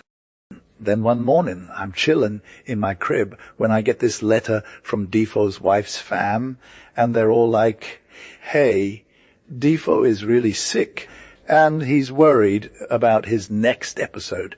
They said his wife's mom was hanging out with him, but that's where the convo ends. I'm trying to get more info, so I wait a bit, and when nothing comes back, I start freaking, fam. Like, I'm on another level of stressed for 2 weeks straight. It was hard cause I didn't know his exact location at first. He was chillin' with his wife's mom in Bloomsbury or whatever, but after a little detective work, I found out his whole fam moved there together, and that Defoe was low-key staying with his wife and her mom. But the wife wasn't allowed to know she was there with her hubby, 'cause things were extra complicated, you know? I was low-key at my last extremity too, so I could get the tea about Defoe's situation. One night I decided to vibe out like a servant, made rockin' a round cap and straw hat and hit up his crib key. I was sent by a lady from the neighborhood where he used to reside, and I key delivered some info while serving up master and mistress's tea. I had a convo with one of the maids, and I got the deets on Defoe's illness. It was pleurisy with a cough and fever, and they thought his chances were wuck. She spilled the tea about who was in the house and how his wife was doing, but also said he wasn't looking good, fam. The doc said there was barely any hope for him, and even had him dying the next morn. That was hella heavy, and I started seeing my own prosperity go down the drain, 'cause now it seemed like Defoe was low, key ghosted me. I got a son, a lil dude about 5, and nothing planned for his future. At least that's all I knew. It weighed on my mind, too, so I hit the road homie and started thinking about how to live the rest of my life, trying to figure out what moves to make. I was hella curious, too, about Defoe's status, but I didn't want to take any chances, so I sent some 1A messengers instead. After a fortnight, though, I got the tea that there were still hopes for his life, even if he was still on the mend. And then I chillaxed a bit and waited for him to come back to the city.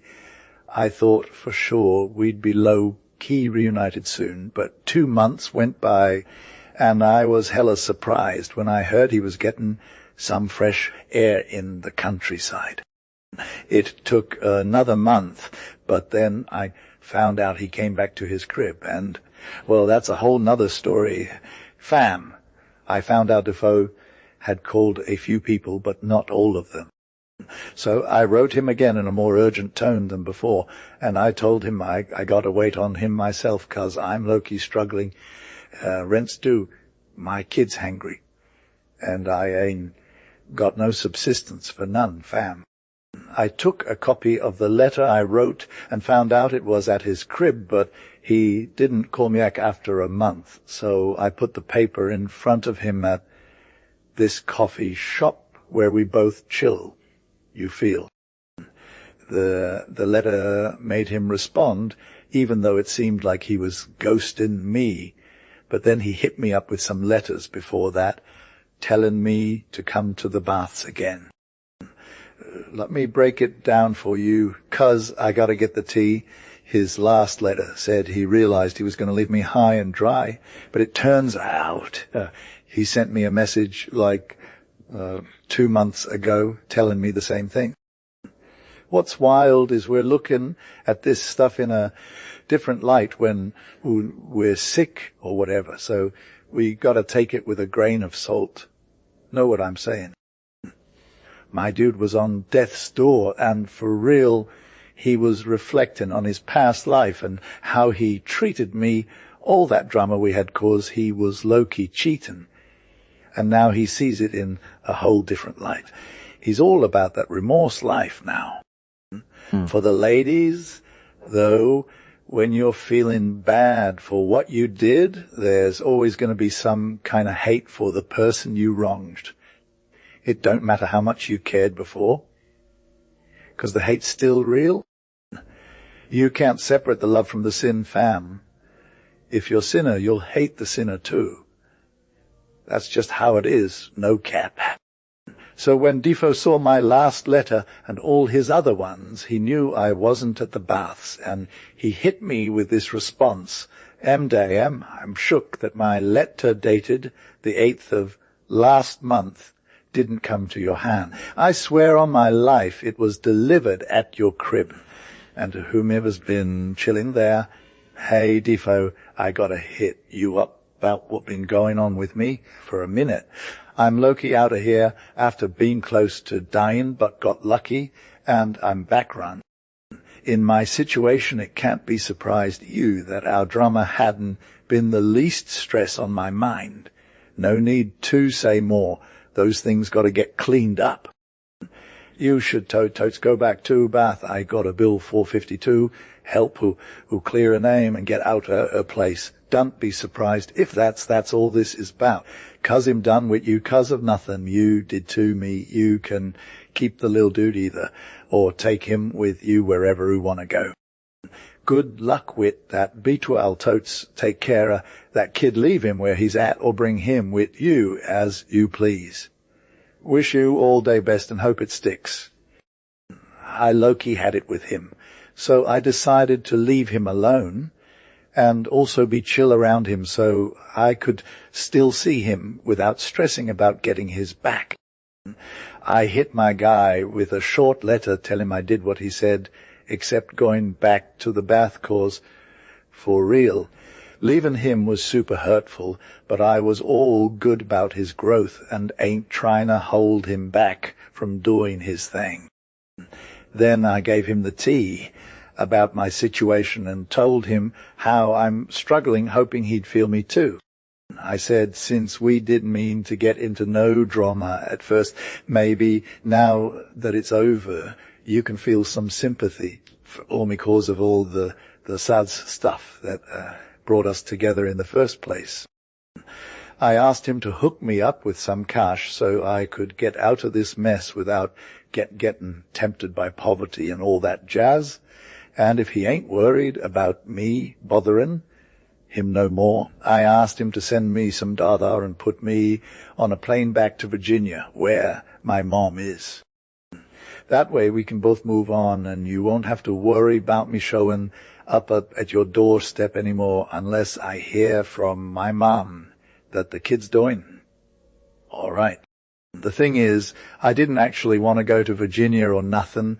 It was all about getting that last 50 from him, 'cause we both know I ain't getting no more cash for then. But he took the bait and sent me a check with a release form for me to sign. So I did just that and got my dough. And though I'm still salty about it, we can finally move on from this whole thing. And honestly, it's all because of how free people are when they're thinking. They're being cool about nothing. And the devil is always lurking around, trying to take advantage of us, you feel.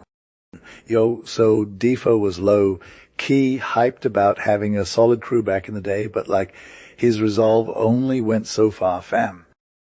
Vice always finds a way to come through when you least expect it, and that's 'cause decent friendships are hard to maintain, you feel. Anyway, Defo was solo again, no strings attached, literally, except for his husband, who worked at a linen shop. Nobody could blame him if he thought he was totally free to vibe with whoever. But Defo had been Mia from his hubby for 15 years, and the dude told her that if she didn't hear from him regularly, she could assume he was ghosted. So Defo starts counting her accounts again, lol, and she's got some goods coming in from her bro in Vay to make up for some losses. But there's a catch. She got a sealer release deal with her bro before sending it off. Defo's all no thanks at first, but she gets her money together and manages to get the goods out of there before signing on the dotted line. She's dodgy about the whole thing, though, and keeps putting it off till she pretends she needs to write back her bro to get a hold of him. Anyway, by the time that happens, Defo's got 400 in her account. That's a lot, fam. But then, bam, she loses 70 because a goldsmith she trusted went down and couldn't pay up. Anyway, Defo starts fresh with what little she's got left. But let's be real, she's not the same girl she used to be. 20 years older, and a whole lot of wear and tear from those wild adventures to Vay and back. I was low-key stressing about my future, and I was totally trying on different scenarios for my life situation. But nothing seemed right, you feel. I was all, let's make me seem way more lit than I actually am. But it was hard because I had no squad to lean on. I was 25 and 40, which is like a major turning point, right? So I'm trying to figure out what to do next, but everything seemed so vague. And the worst part was I had zero connections. That's like one of my biggest flaws. So I didn't have anyone who could give me actual advice or help me make decisions. It was super frustrating because I couldn't even confide in someone about my situation without worrying they'd spill the tea.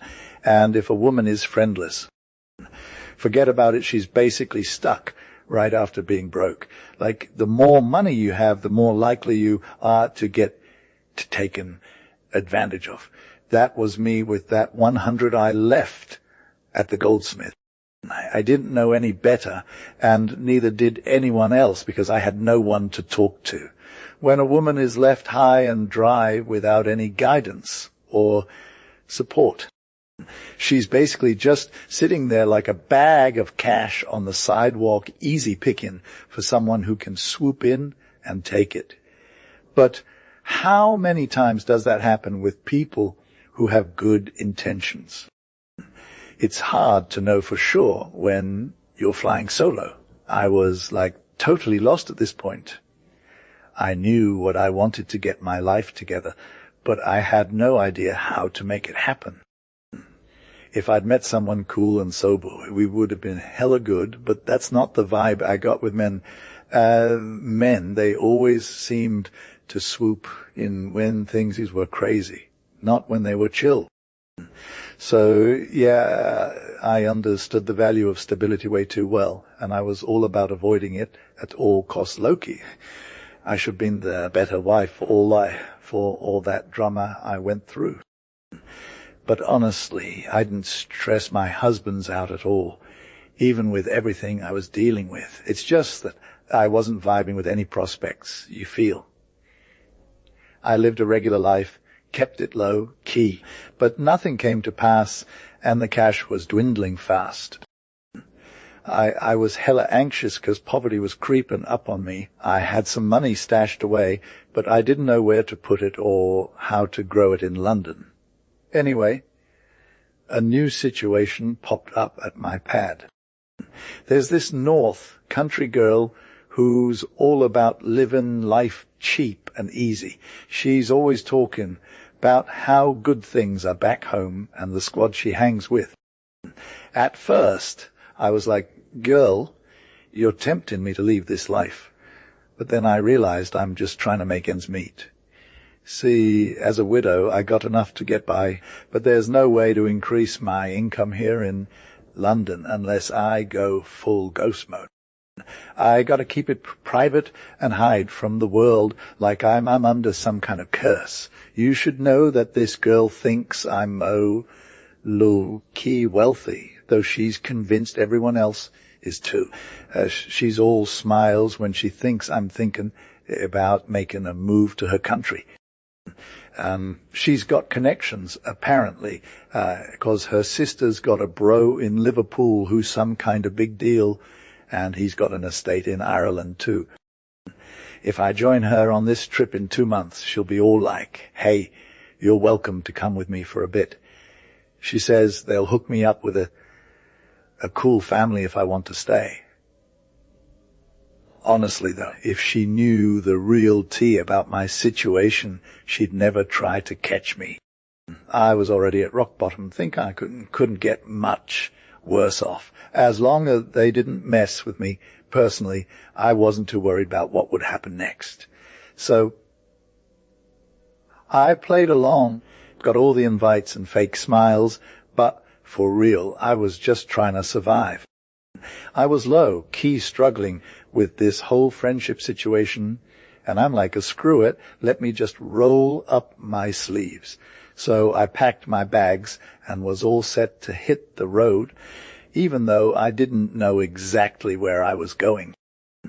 But now I'm hella stressed out, fam. All I had was cash and a plate, some threads, and clothes. No sick household vibes, because I'd always lived in a crib. And here's the thing, nobody I knew could give me any real advice on how to manage my money, or who I could trust not to lose it for me. I was literally at a loss, thinking about all the banks in London and whatnot, but I had no one to turn to. Plus, if some dude lost my bank bills and tallies, I'd be done for. Same with getting robbed and possibly murdered in an unfamiliar spot. It was giving me major anxiety. One morning it hit me there. I needed to go to the bank myself, where they got my interest on time, and where I met this one clerk who was straight up honest. And I rolled up to him and was like, dude, I got a problem. He listened to my situation, which was basically me having no idea what to do with all this cash. But he told me if I needed his opinion on anything related to banking, he'd try his best not to screw me over. And if that didn't work out, he'd hook me up with some other dude who was a total baller in the same field, someone I could trust, 'cause he'd vouch for him. I'll take responsibility if he messes you up, he said. If he screws you, madam, it's on me. He genuinely seemed to care about helping people out. This dude did it as an act of charity, not just some hustle. I was a little taken aback by his words, but I was like, if that's the case, cool. If he couldn't be my main man, then I'd take his wrecks over anyone else's.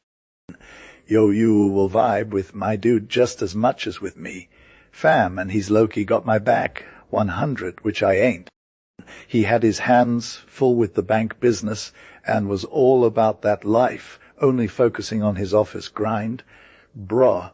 But I didn't understand what that meant till later. He told me to keep it on the down low, though, 'cause he wasn't going to take my advice or help without giving him some first. You feel. Anyway, we set up a meet for the next night, after hours, when the bank was closed and all that jazz. I met up with him and his homie, and I knew right off the bat that this dude was real, though. His energy was 100, and his vibe was good, so I had no reason to doubt him. We chill for a bit, and then he told me to hit him up the next day, but also warned me not to ask too many questions, 'cause I wouldn't want to overstep. Get it? I showed up the next day, and we got into it about my situation. I told him about being a single mom who just moved from America with no one to trust, and that I had some cash, but not much, and was all worried because I didn't want to lose it, that I wanted to stash it in the bank, but couldn't carry the bills around myself. He told me I could put it on deposit, though, and that it'd be safe. Okay, but then I found out he said it'd be treated like cash or something, so no interest. Bruh.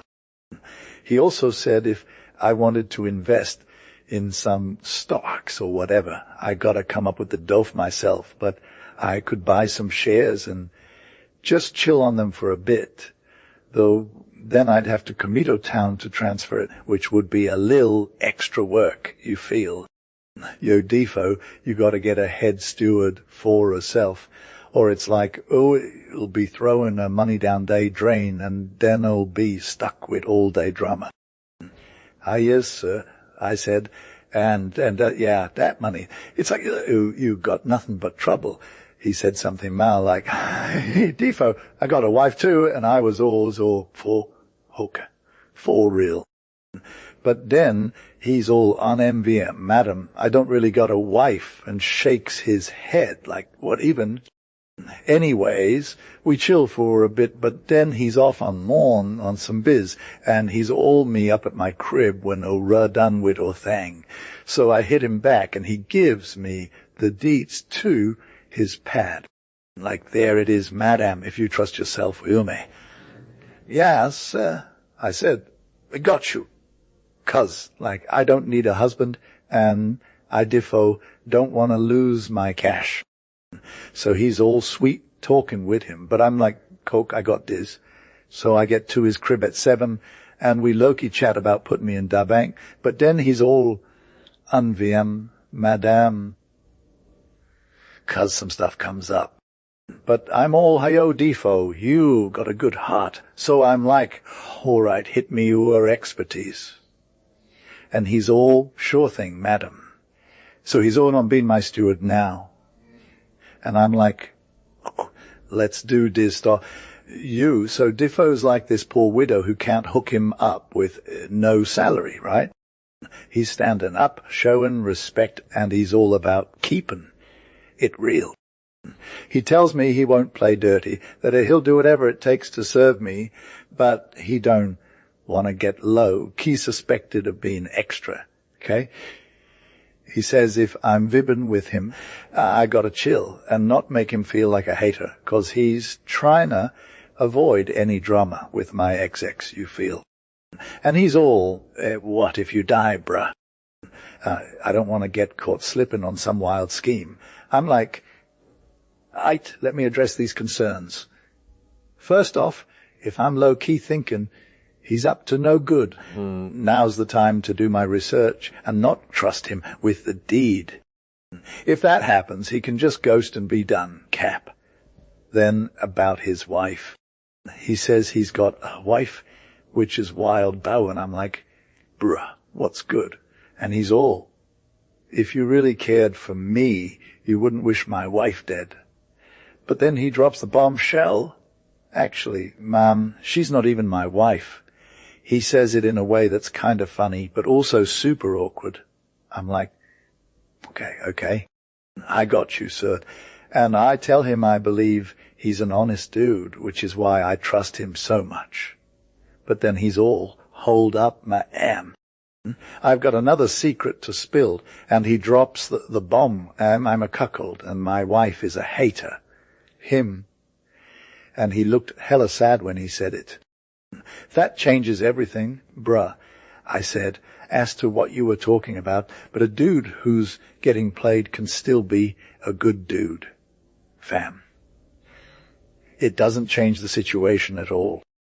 Plus, I think," I said, "since your wife is so extra, you're too low-key to admit she's even your wife in the first place. But that's not my problem." "Nap, bro," he said, "I don't want to clean my name for real, though, madame," added he. I'm also hella salty about being a cuckold, and it gets me so riled up. But I guess I just can't help myself. If she's going to be a stripper, she's going to be a stripper. I waved the convo and started talking about my own biz, but he couldn't even get that. So I left him alone, and he spilled all the tea on his situation, which is way too long to go into. Basically, since he was out of England before he got back in post, she had 2 kids who some army dude while he was away. And then when he came back and she submitted, took her back and made sure she was taken care of. But she still ran off with a line, and draper's apprentice stole from him what she could and kept living off him anyway. "So, madam," says he, "she's not just doing it out of necessity, like some girls might do. No way. She's actually into it for the sake of being wild." I felt bad for him, wished him all the best, but he wouldn't let up. At last he gave me that hard look. "Look, madam," says he, "you came to ask for advice from me, and I'll give it to you like my own sis, but since you're being so nice to me and all, I gotta turn the tables, right? So I'm gonna ask you for some advice, too. What's a poor dude do when someone is straight up cheating him on him? How can I get myself back at her?" "Alice, says I, "that's hella complicated, but since she ran off, it looks like you dodged a bullet in that sense. What more could you want, right?" "Yeah, she's gone for sure," said he. "But I'm not clean of the drama yet.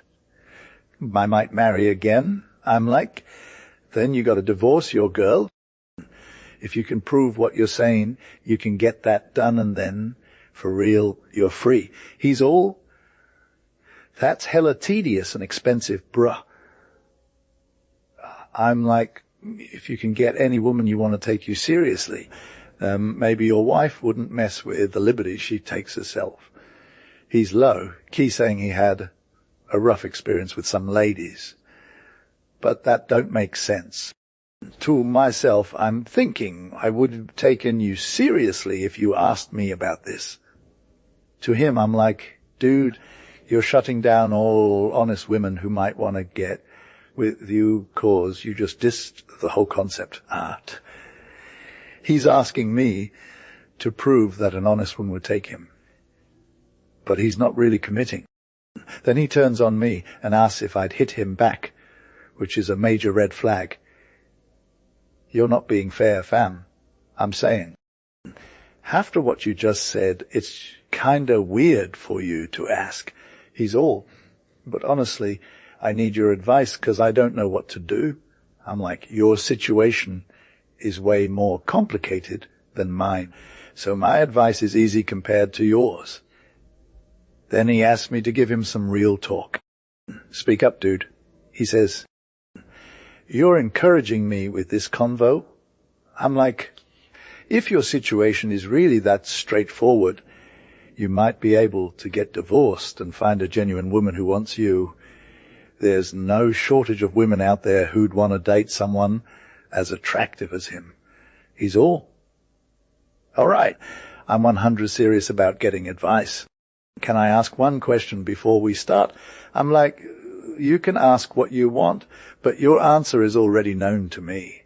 He's not buying that, though. Then he says, listen, dude, I don't think so poorly of you that you give an answer before even asking the question. Women aren't stupid. They'll figure out if you're being genuine or just messing around. He tries to convince me otherwise, but I'm not having it. I'm low-key nervous about telling you about my own stuff. Defo, can you pose just let me know what to do? I got you.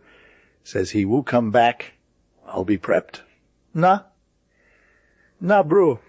I say, who already said no more visits. Why? Asks he, looking all surprised. 'Cause you can't expect me to roll up just 'cause of the convo we had. I'm good, though, says I. Okay, fine. He says, just promise me I'll come back and I won't say nothing else till I get this divorce. But when it's all done, you gotta be on my level. No cap, he said. Something that genuinely made me vibe, though, however, I knew the key to getting him on board was to take a chill pill till it felt like the right time. So I was all respectful and said, hey, we can discuss this later when, good and ready. Then I dropped some knowledge. I'm hitting up the exit. Bruh, I'll find better vibes elsewhere. We low-key broke off for now, but he asked me to come back the next day, cause of his own goals, which I eventually gave in on. The next night, I brought my girl with me, just to show him I'm fly, but sent her home a sap. He wanted her to stay, though, but I was like, no way, boo. I told him to hit the alarm at 9, though, but he forbade that and said he'd get me home safe, which, Tibby, was kind of sketchy. I was all, he got this, even if the PL out here don't know nothing about me. Turns out, he already looked up my credentials, but from what I gathered, he thought I was some kind of rich, modest girl, and that's low-key lit. Yes, he was low-key lit, fam, and his crib was straight fire too. All the deets were on point. I was hella hyped, 'cause I thought it was all mine. You feel? So we had another convo about what went down last time. He kept it real, bruh. He dropped some serious love bombs. I'm like, Tabby, I've got no doubts. Homie. He claimed our vibe started from the get-go, even before I mentioned leaving my bags at his crib. It's none of that. I thought, if it works out, it's all good. Gee, then he spilled the tea on how hyped he was when I left my stuff with him in like, it got him hooked. So I knew that'd be the move, I thought, but then I thought you were single too. After we chowed down, he hit me hard to crush a few drinks, but I was good. Just 1 or 2 sips. Gee. He then dropped another bombshell, a proposal. No cap, and I should take it with a grain of salt. If I didn't cop, I was like, bro, I hope you're not trying to low-key ask me out in your own crib. That's just hella awkward. If he had something nasty up his sleeve, I want him to spit it out, already be done with it. You feel. So I was like, hold up, lem, get my gloves on and prep to roll. But we were both playing games. Ain't nobody leaving yet. He tried to shut down the convo about leaving, but he kept saying there's nothing sketchy about it, and if I thought so, he'd just ghost me. I was like, nah, bro, I'm trying to keep it 100. I'm ready to hear what you got, as long as you keep it real. And then he dropped the Tia marriage proposal period. He said he wouldn't even think about getting busy me till his divorce was done, dusted. My heart was doing the happy dance at first, but I knew I had to play it cool. So I gave him some lip about how that was straight trash and we'd both be in for a world of trouble if we went through with it. If he couldn't get that divorce, then we were stuck in it so I left him to figure out what was good for both of us. Basically, I low-key kept pushing his buttons till he realized the proposal wasn't even going to work. Then he went from there to saying I'd sign some contract with him if he could just get the divorce done, and we'd cop as soon as it's all done. But if he couldn't, it was toast. I told him one was hella more rational than his previous offer, but since this was the first time I saw him actually getting serious about it, I didn't want to commit to anything just yet. I played hard to get like a fisherman trying to catch a trout. I had him hooked and then I just kind of let go. I told him he had no idea what I was about and that he should ask around to figure me out. So I ended up inviting him back to my crib, but not letting him come inside because it wasn't a thing. In the end, I low-key bailed on signing the marriage contract because some lady who invited me to Lancashire kept begging me to go with her and promised me some sick benefits and lifestyle if I did, so I was tempted to take her up on the offer. Maybe I could even level up my life. Maybe I can turn my whole life around, I thought, and then I made no qualms about leaving my homie for a better life. Basically, I avoided signing on the dotted line, but told him that if he wanted to get a divorce from his first wife, I'd be there when it went through. We'd meet up in London, and then we could seriously talk about getting married, which was pretty shady of me. I won't deny it, especially since some lady invited me on this wild trip with even more questionable motives. But that's a whole other story. So I was low-key bringing my gentleman's coach to Warrington, getting all fancy for this meet with Defoe, and we were rolled up to Liverpool like royalty. They had a merchant's crib in Liverpool that was straight fire 3 or 4 days non-stop, and I'm trying to keep the fam's name under wraps 'cause you feel. Then Defoe said she'd take me to her uncle's spot, and it'd be lit all high class and whatnot. It was, though her uncle sent a coach and 4 horses, we cruised 40 miles. No cap, I had no clue where we were going. We hit up this fancy schmancy dude's pad, and there was Defoe's crew, fam. They called her her cousin, but they knew the tea. They knew who she really was dealing with. So I got a little salty about my outfits not being on point for their vibe, but the ladies were like, girl, we don't care about your clothes like that. And they dropped it like a hot new single. They knew all about me, though Defoe had told them about my whole situation. So I was like, no cap. But I gotta say, their cousin took me in like I was one of the fam. Now, here's where things get interesting.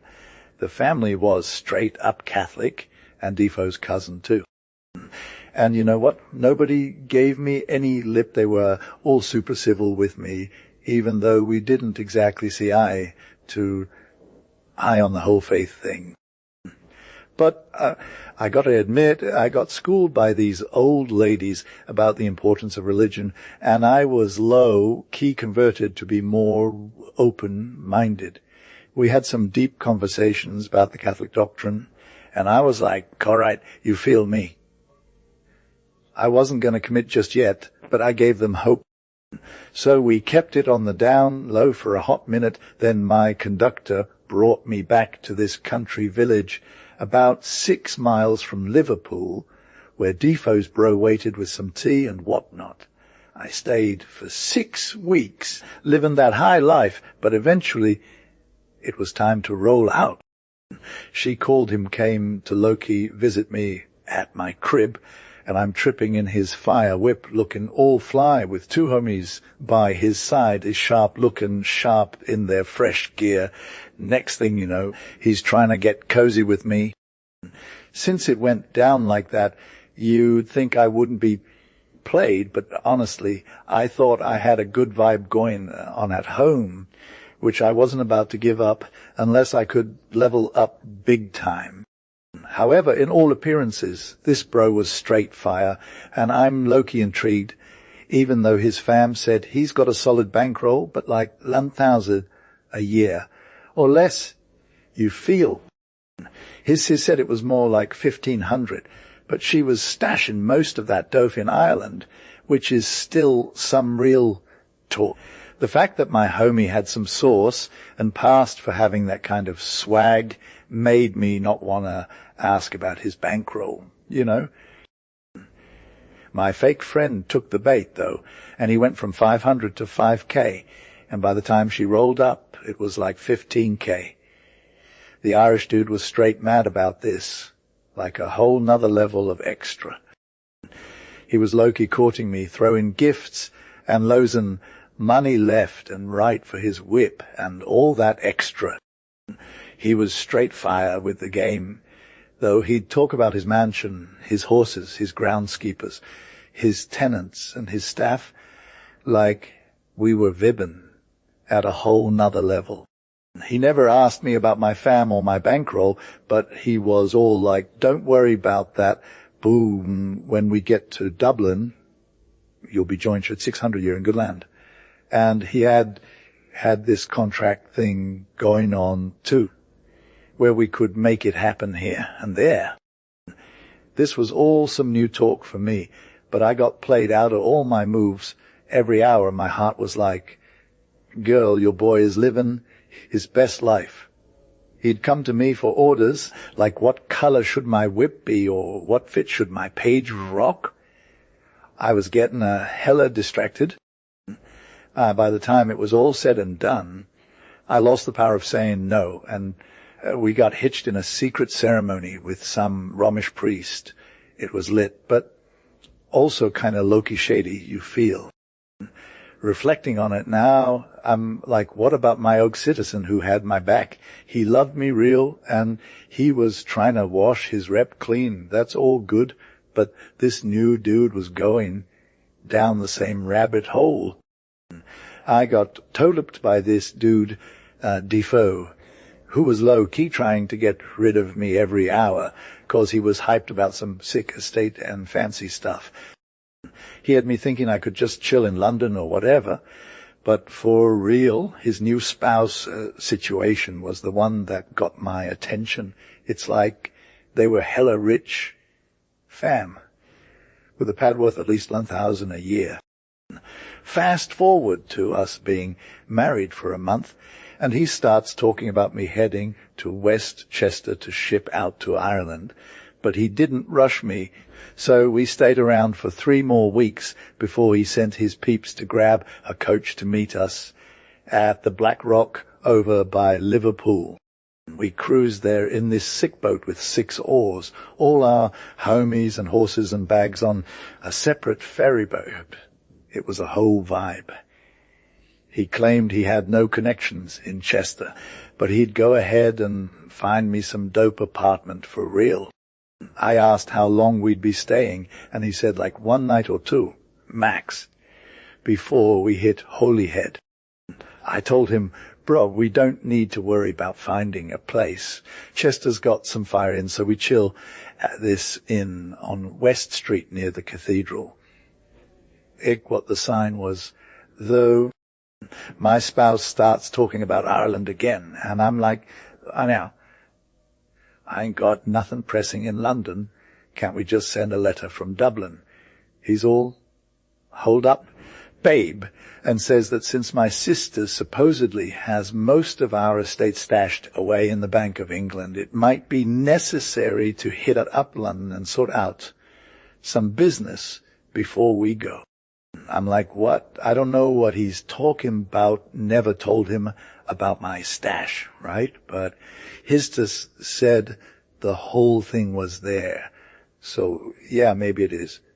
But for real, though, can we just not go to London? Yaz, my dude Defo, was low, key salty about going on another voyage back again. He was all like, I don't want to put you in the hot seat, fam. And I'm over here thinking, what's good with this convo? And it hits me that my homie, who's all hyped about being my bromite, been playing me dirty. So I'm like, hey, sis, spill the tea on what went down between you and him. And she's all told him you're ballin' hard, bruh. But I'm like, Gil, did we ever have that convo? She's all, nah. But I heard it from my squad in London, so I'm calling her out like, did you actually hear that? Or was it just rumors? And she's all, I didn't get the tea from you, fam. Then my hubby comes into the room, and I'm like, QO, hold up, we got a convo to have. He looks kinda shook at first, but I'm all cool with him. So he sits down. Then I'm all, listen, babe, I gotta tell you something real quick. And I start spilling the tea on how my hubby's brother played me dirty. My hubby is like, what injury did you get from this? But I'm all, bro, don't act so surprised. I got a reason for being salty. Defoe looked hella scared now, and his wildness level was through the roof. He was low-key suspecting what was gonna go down next.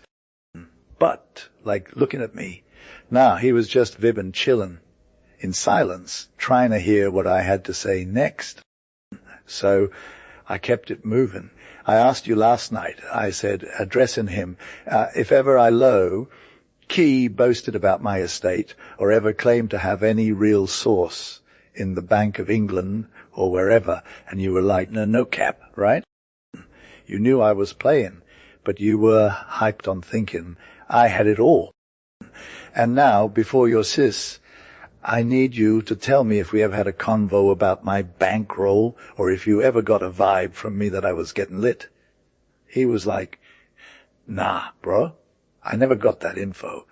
But he was all, you always came through as a baller, though you were the one who made me think you had the Benjamins, and for that, I'm hella grateful. And I was all, hold up, fam. I ain't asking if you got played or not. I've been asking your sis if we ever had a convo about my estate, and she's like, nah.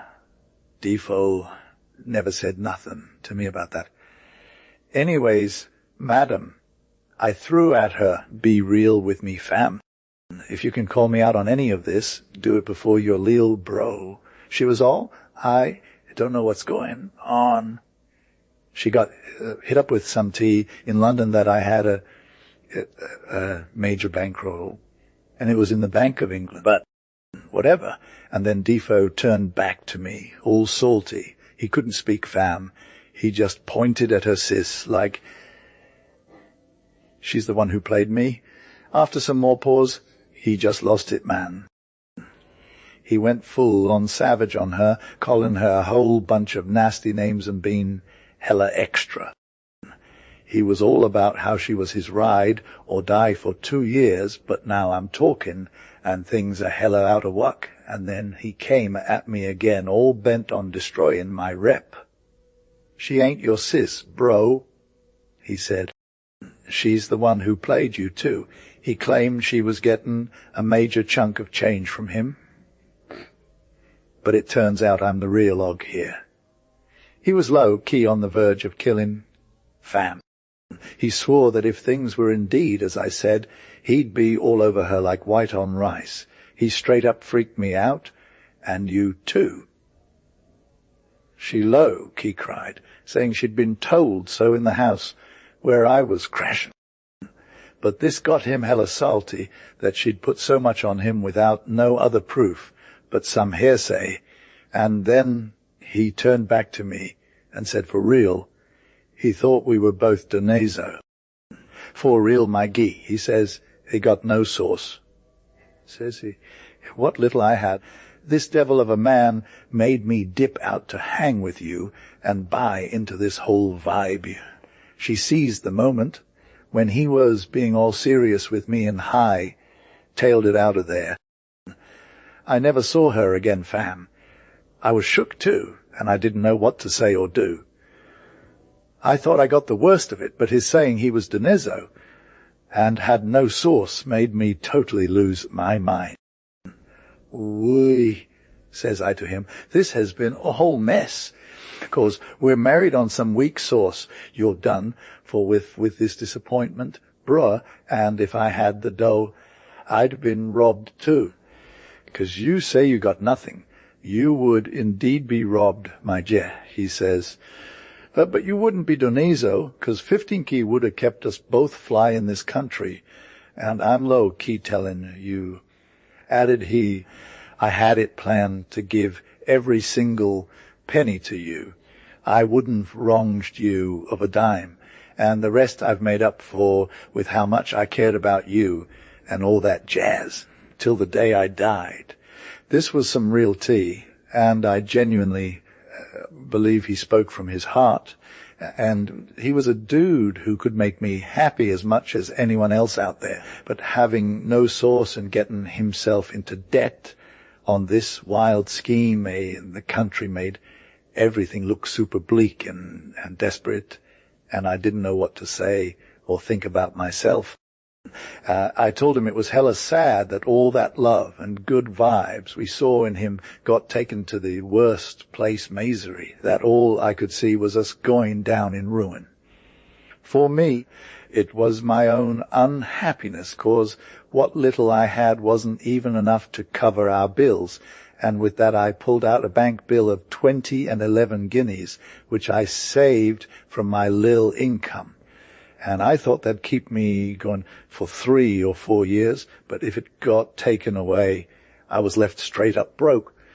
He knew what life was like for a woman in the wild when you didn't have no cash on you. However, I told him, he said if he'd take it, it was on the table.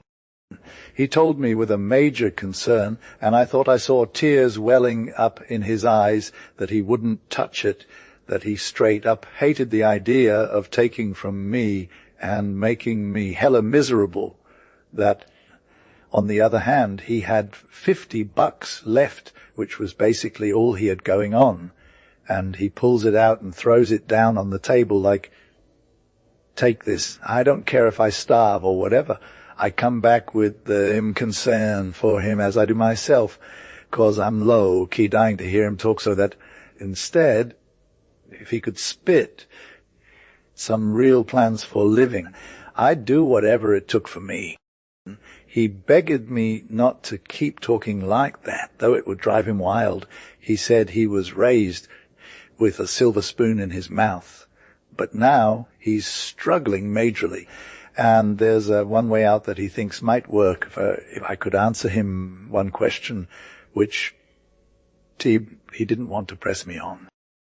I'm like, I'll give it a shot, whether he likes it or not. Hey, so my dude, he asks me plain and simple, will the little you got keep us together in any way, shape, or form? It was my happiness up, and till this point that I didn't even know who I was or where we were at. Nope, not even a little bit. Seeing that he's good with his words, but might be playing me, I figured that it was better to keep it real and what only show him get wasted, like just the one bank bill and 11 clams I had stashed away. And if he wanted to kick me to the curb, I'd be low-key hella glad. I actually had another bank bill with me that was 20G in value, which was pretty much all I brought with me, because it's better to have some cash on hand for when things get real in the country. This dude had made me think marrying him would be a solid life move and all that, but I wasn't ready to lose my cash, no matter what. That 20G bill was safely tucked away, and that gave me peace of mind, 'cause he's struggling majorly. But back to his question. I'm like, honestly, I ain't never lied to you, and I wouldn't even if my life depended on it. The little I got wasn't gonna cut it for us, though that's why I put myself in the hands of that woman who was, TB, a major part of what happened. Defoe's bro told me I'd be low-key lit to chill in Macro Manchester for 6 a year, and Defoe hadn't even been there yet. Like, it wasn't even on my radar. But he's all about being real with me, so we're good, and I'm thinking I can just live an easy life for now. Okay, but his hum shook his, and just sat there looking all sad, and we had a pretty chill evening despite the vibes. We vibed together at the table and ended up sleeping next to each other that night. It was low-key cozy. When Defoe started sipping on some wine, he's like, chill, fam. Don't get too down about this situation. There's got to be a way to make it work. Just try to survive, and we'll figure the rest out later. But he's all about being optimistic, even when things are hella bleak. But for real, it was really getting me down seeing him struggle like that. I know his heart is in the right place.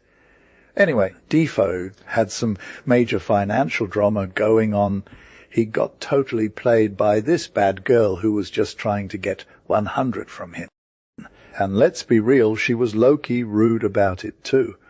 But here's the thing, Defoe isn't a snake. He's actually a good dude who got in over his head. He wasn't just some random bro looking to scam women for their cash.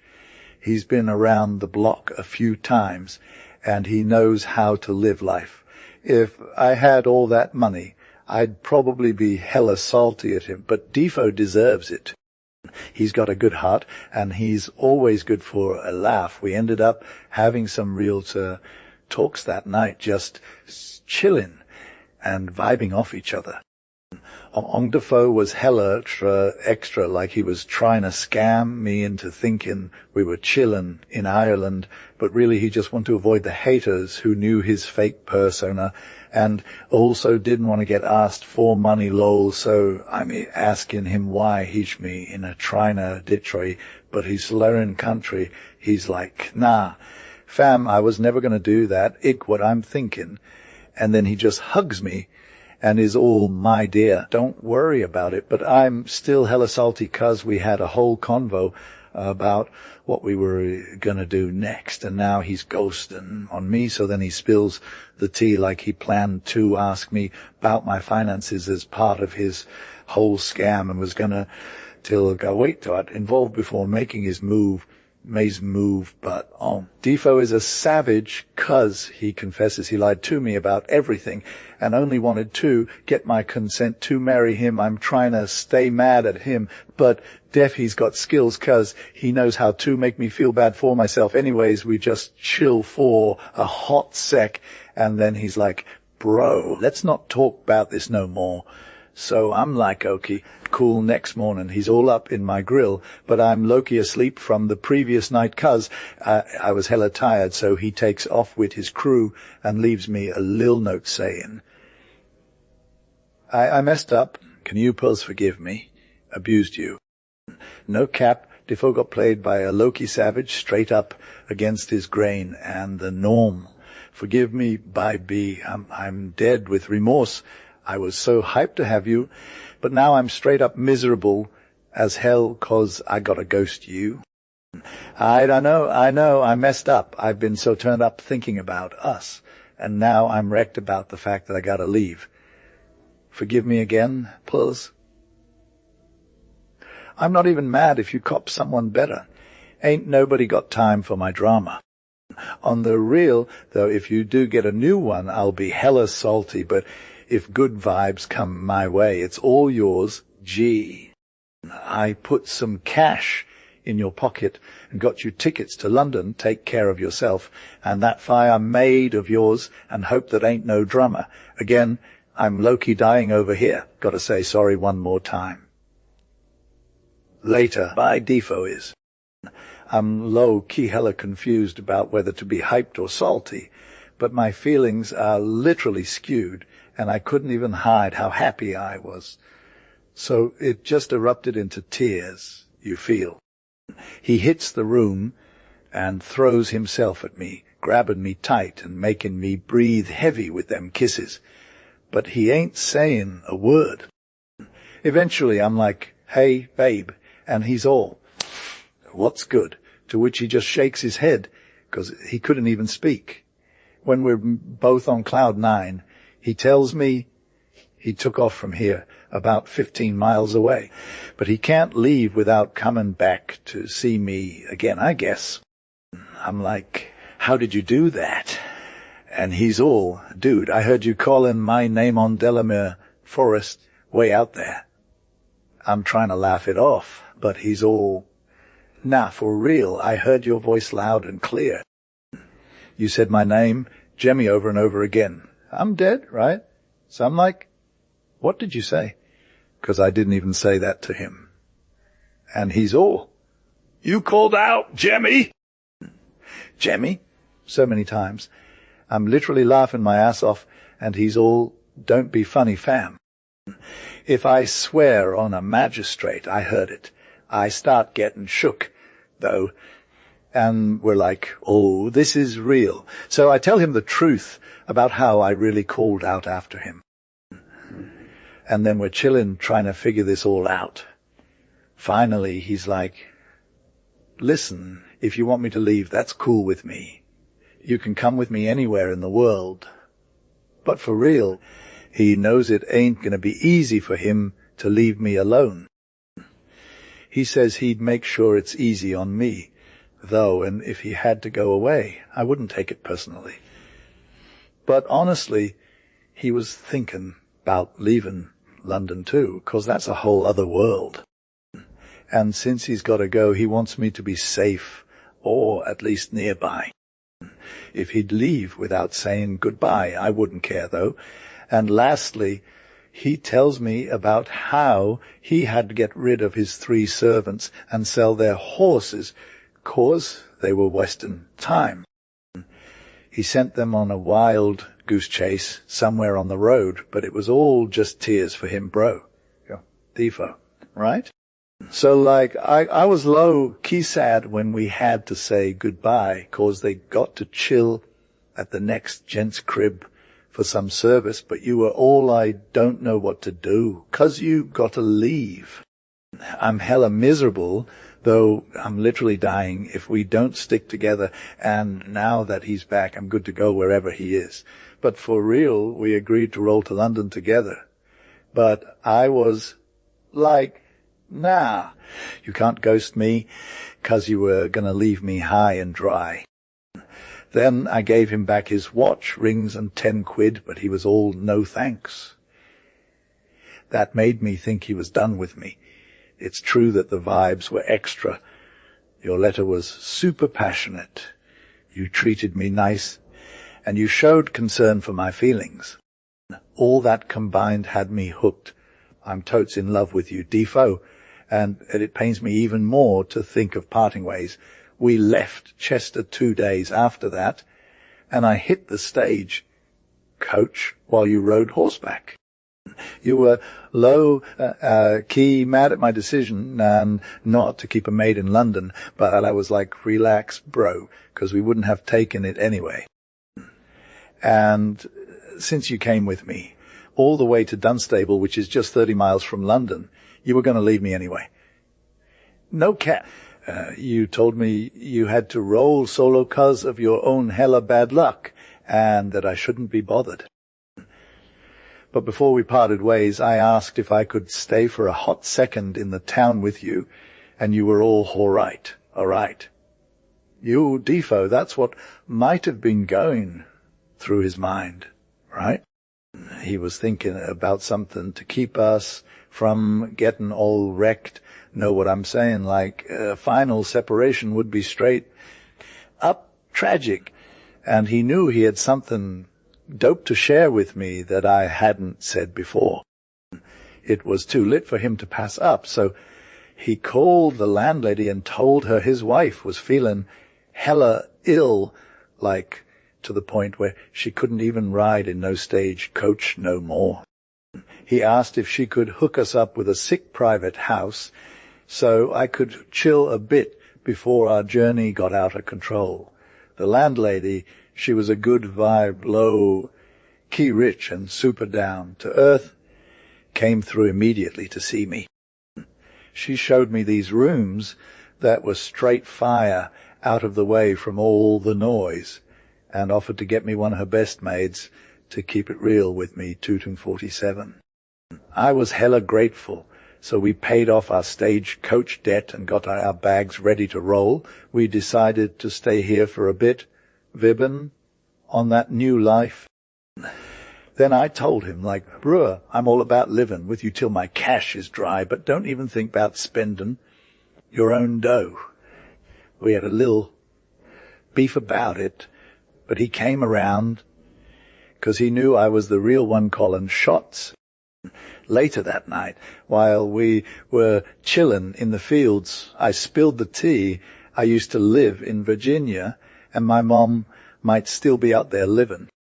I told him how I had some pretty solid connections. If it wasn't for those bad effects of mine, maybe we could have avoided this whole drama. Then I broke down the 111 on planting, because with some English goods, servants, and tools, a real hustler can build something in no time. Yo, fam, Defoe's got a plan to get rich in the game, right? He's low-key telling his homie about how he's been studying the earth and all its vibes, like what happens when you cultivate it and prep the ground. Then he breaks down the math for them, showing how we can grow our wealth faster than we grew up poor. He's saying that if we put in the work with some basic good conduct, we'll be straight fire and thrive in this new life. Defoe's all about sharing his vision with his dude, like they're vibing for a whole week. And he's painting a clear picture of how we can change our lives. He's talking about making 300 or so, getting out of the struggles and living large. He's got some solid examples from Ireland where people are crushing it on farms for just 50 a pop. Defoe's trying to convince his homie to leave London and take him along for the ride. But he's not ready yet. He's saying that country life is lit, and if you're chillin' and with the right resources, you can live like a boss no matter what your income is. He's low-key dropping some knowledge about how rich the land is in Ireland and how much you can get for your buck. Defoe's got faith in his dude's plans and knows he won't try to scam him or take advantage of him. But he's still keeping it real, saying that if his homie makes a killing, he'll come back with some dough to share. Defoe's hyped about the prospect of leaving his little income behind and taking on the adventure with his dude. I rolled up with him. We should live life on our own terms, but he wouldn't even hazard a penny till he tried it out himself, right? He said if he didn't find anything popping in Ireland, He'd hit me up about moving to Virginia. He was super hyped about getting his project off the ground first, and I couldn't keep up with him. But he promised to hit me back soon as he got there so we could, key plan our next move. If it wasn't going to work out, he'd come through for us, no cap. He brought me along on that last month of Vibbin together, which was straight fire, no debate. We had some real deep conversations, too, like the whole story of his life and all. It was wild, fam. I would have never seen it in a book, but he kept it 100 with me. Anyway, we part ways eventually, but not why for I was hella sad about it. He took his leave pretty rough, but I get why. Some things have just got to be done. I gave him the deets on how to reach out to me, though, and he knew how to hit me back too. Next day, I came to London, but not to my old spot. I had a new pad in St. John's Street, and it was key perfect for chillin' alone. Reflectin' on the last 7 months, though. That was a whole different vibe, thinking about all the good times with my ex, but then finding out I was actually pregnant. It was a real puzzle, know what I'm saying. I get whatever. So I was low-key trying to keep it real with my homeboy Defo at the bank, and he was too, 'cause he hit me up once a week. We'd keep each other in the loop. You feel? Even though I wasn't dripping on him financially, he still kept it 100 by sending me letters and whatnot. He was like, hey, my divorce process is moving slow, but I got this. I was hella stoked 'cause I knew he was going to be down to get back with me. When the time was right, we'd been talking about marrying, and he made it clear he wasn't going to ghost me or try to come for me again. So yeah, I was cool with waiting until I was good and ready to get my life together before making any moves. But fast forward, I'm getting bigger, and the people at the crib where I was staying started noticing, and they were like, maybe it's time for you to make a change. And I'm over here like, I don't know what to do. I had some cash, but I was low-key alone, and I was about to become a parent, which was straight up scary. This whole situation was new territory for me, and I didn't know how to navigate it. Anyway, I got sick, and my anxiety took over. I thought for sure I was going to miscarry. But here's the thing, I ain't even thinking about that happening. The thought of getting rid of my baby made me want to vomit. So yeah, when we were chilling in the house, the lady who runs the place is like, hey, you should probably get a midwife. And I'm all, no, ain't got to do that. So like, my mum Defo was all, a girl, I got to tell you something. And then she started explaining what my landlady said to this midwife lady, Miss B. Like, apparently my landlady knew more about what's going on than we thought, okay? She told the midwife lady that I'm in a bit of a situation where giving birth might be hard for me, and that I don't want to get exposed or anything. The midwife lady was all, my girl, if you tell me what's really going on, I can try to help you out. And it totally lifted my vibe. My blood started flowing again, and I felt like a new person. We chatted for a bit more, and she told me that she's low-key got skills in other areas too, but didn't say what they were, 'cause, discretion is key. Anyway, I was like, okay, I trust you, and we got real about my situation. It turns out the midwife lady already knew some stuff. My husband and me are married, but he's kind of far away and can't be there right now. She just gave this knowing look and said it wasn't her biz, 'cause all her clients are married ladies. Then she dropped a bomb that, like, every pregnant woman who comes to her needs the same thing, support and help with the whole birthing thing. I'm low-key trying to get a dad figure in my life right now, and whether that's a husband or not isn't really my biz. Her business is to help me out with my current situation, no matter the 411, for real, says she.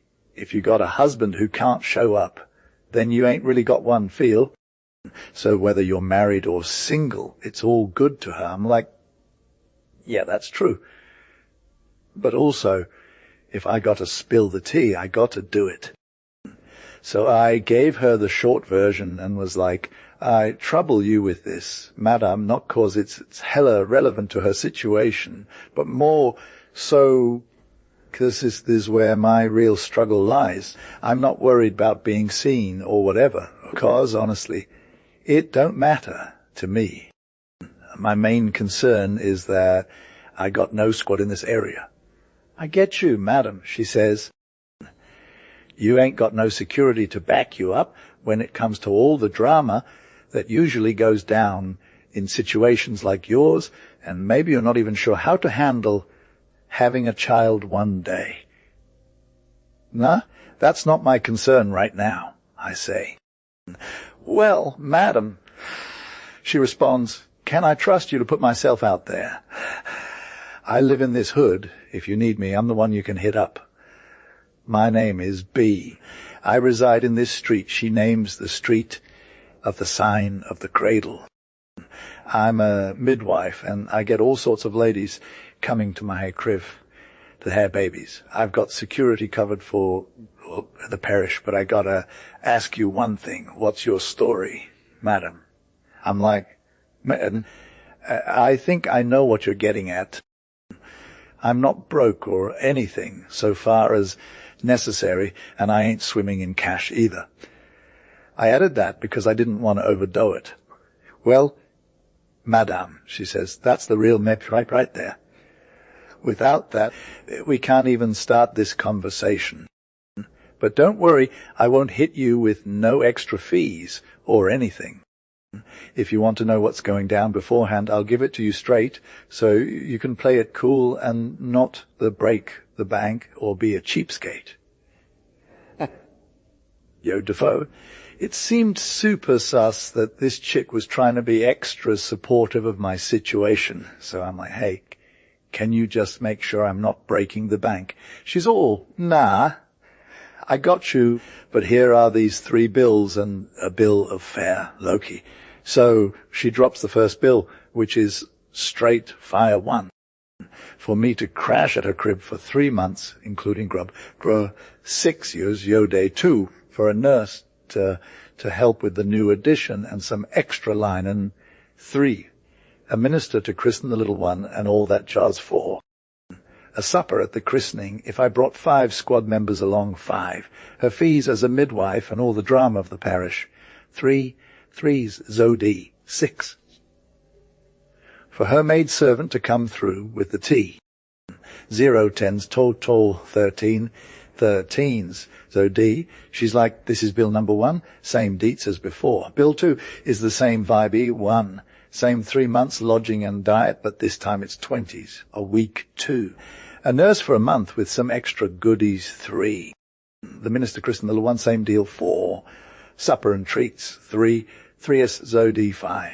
Her fees and all that, 5 fixed Zodi, 6. A servant maid for real, total 26, 18 says Zodi. She's like, this is bill number 2. Same Loki. Bill 3 is 4. When the dad or squad comes through 1, 3 months as lodging and diet with an extra room for a servant, and that's it, 30 years, Zodi, 2.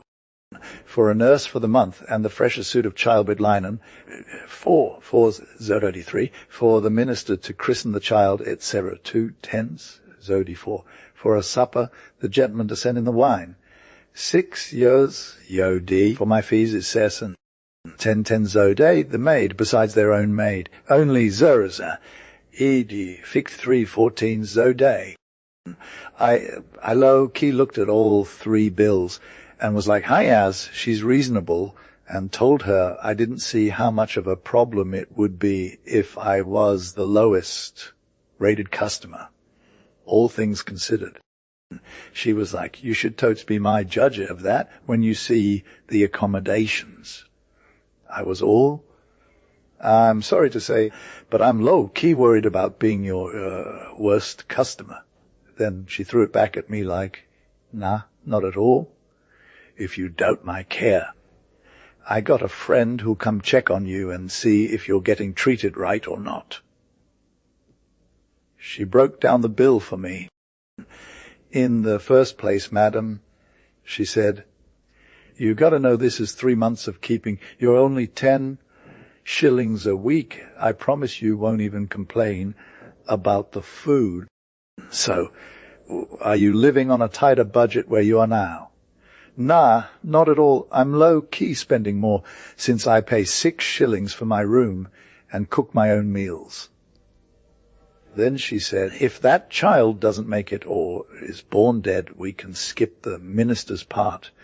And if nobody shows up, you can save on supper costs. So let's take that out, madam. Your whole stay will only cost you like 5 threes. More than what you usually spend. That was so reasonable. I was all, I'm sold. I'll come stay with her. But also asked if I could maybe stick around longer, since I had a few more months to go. Yo Defo said if I wasn't got to dip out before it was right no way, she was like, "Anai, my crib's got space, and him never forced to kick you out till you willing." And then she's all, "I've more ladies come through him good with 20, and she's low. Key a big deal in the scene, so down to biz and stuff. And we get down, trust you." So I'm like, great, my others and stuff. Then she's all over me about my crib being basic and not having the right vibes, but I'm trying to play it cool 'cause I'm feeling kind of shy about being around her 'cause my stomach's been acting up. And I got a bun in the oven lol, so I don't want to mess this up and get this.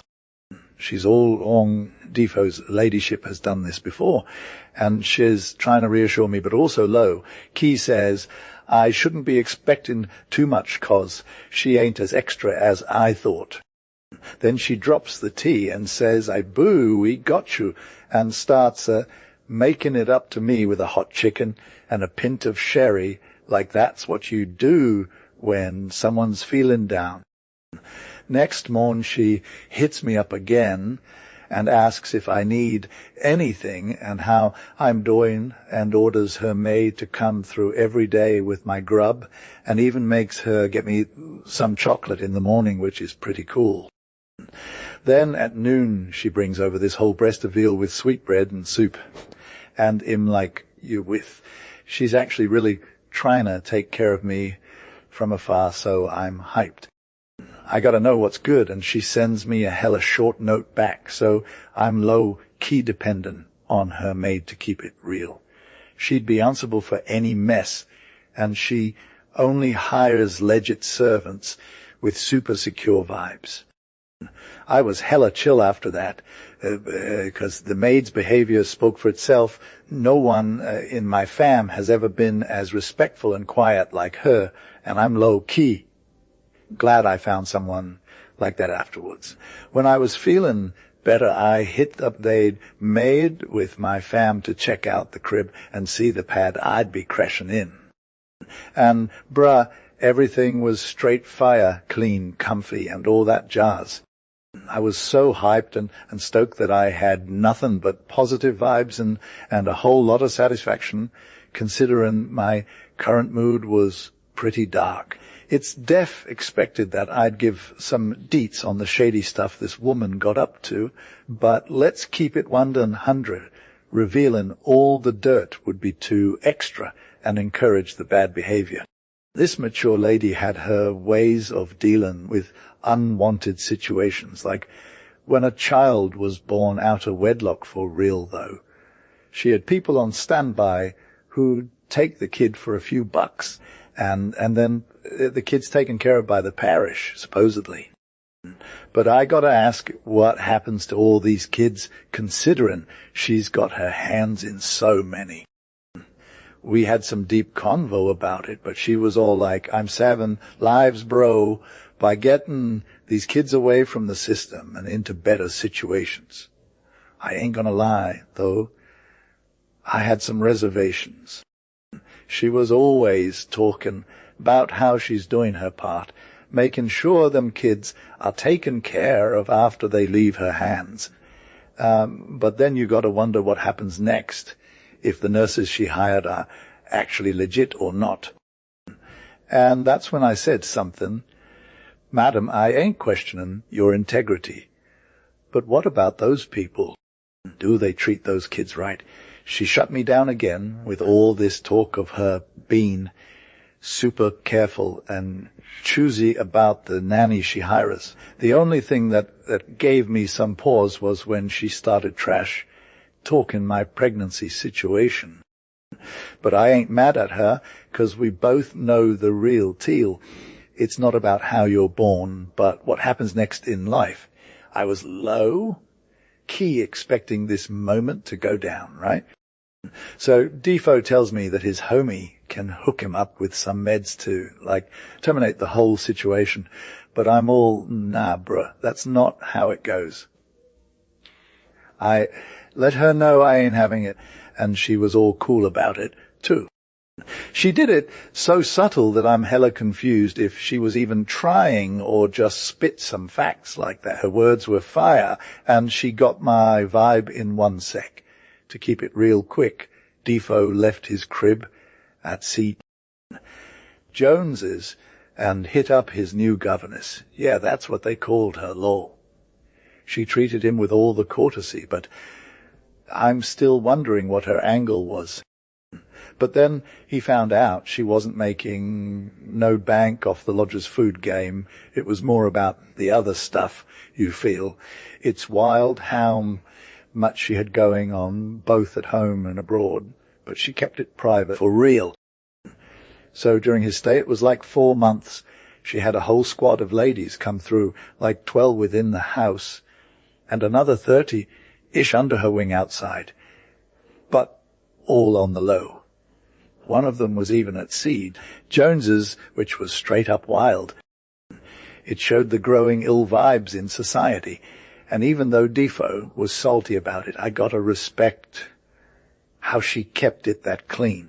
No one ever did come upstairs for a visit except to hook up with those lying in ladies during their time. The old lady made sure her crew was low-key scandal-free, too. Not even the dudes' wives got any action until after the month. No dude was allowed in the house unless it was with his own wife. And that's some next-level boundary setting right there. She kept it strict for birth, a bunch of babies. But don't get any naughty stuff done in her crib. She had zero tolerance for all that drama. I gotta keep it real, but Defoe made a sick move by trying to play both sides when he messed up the women, you feel.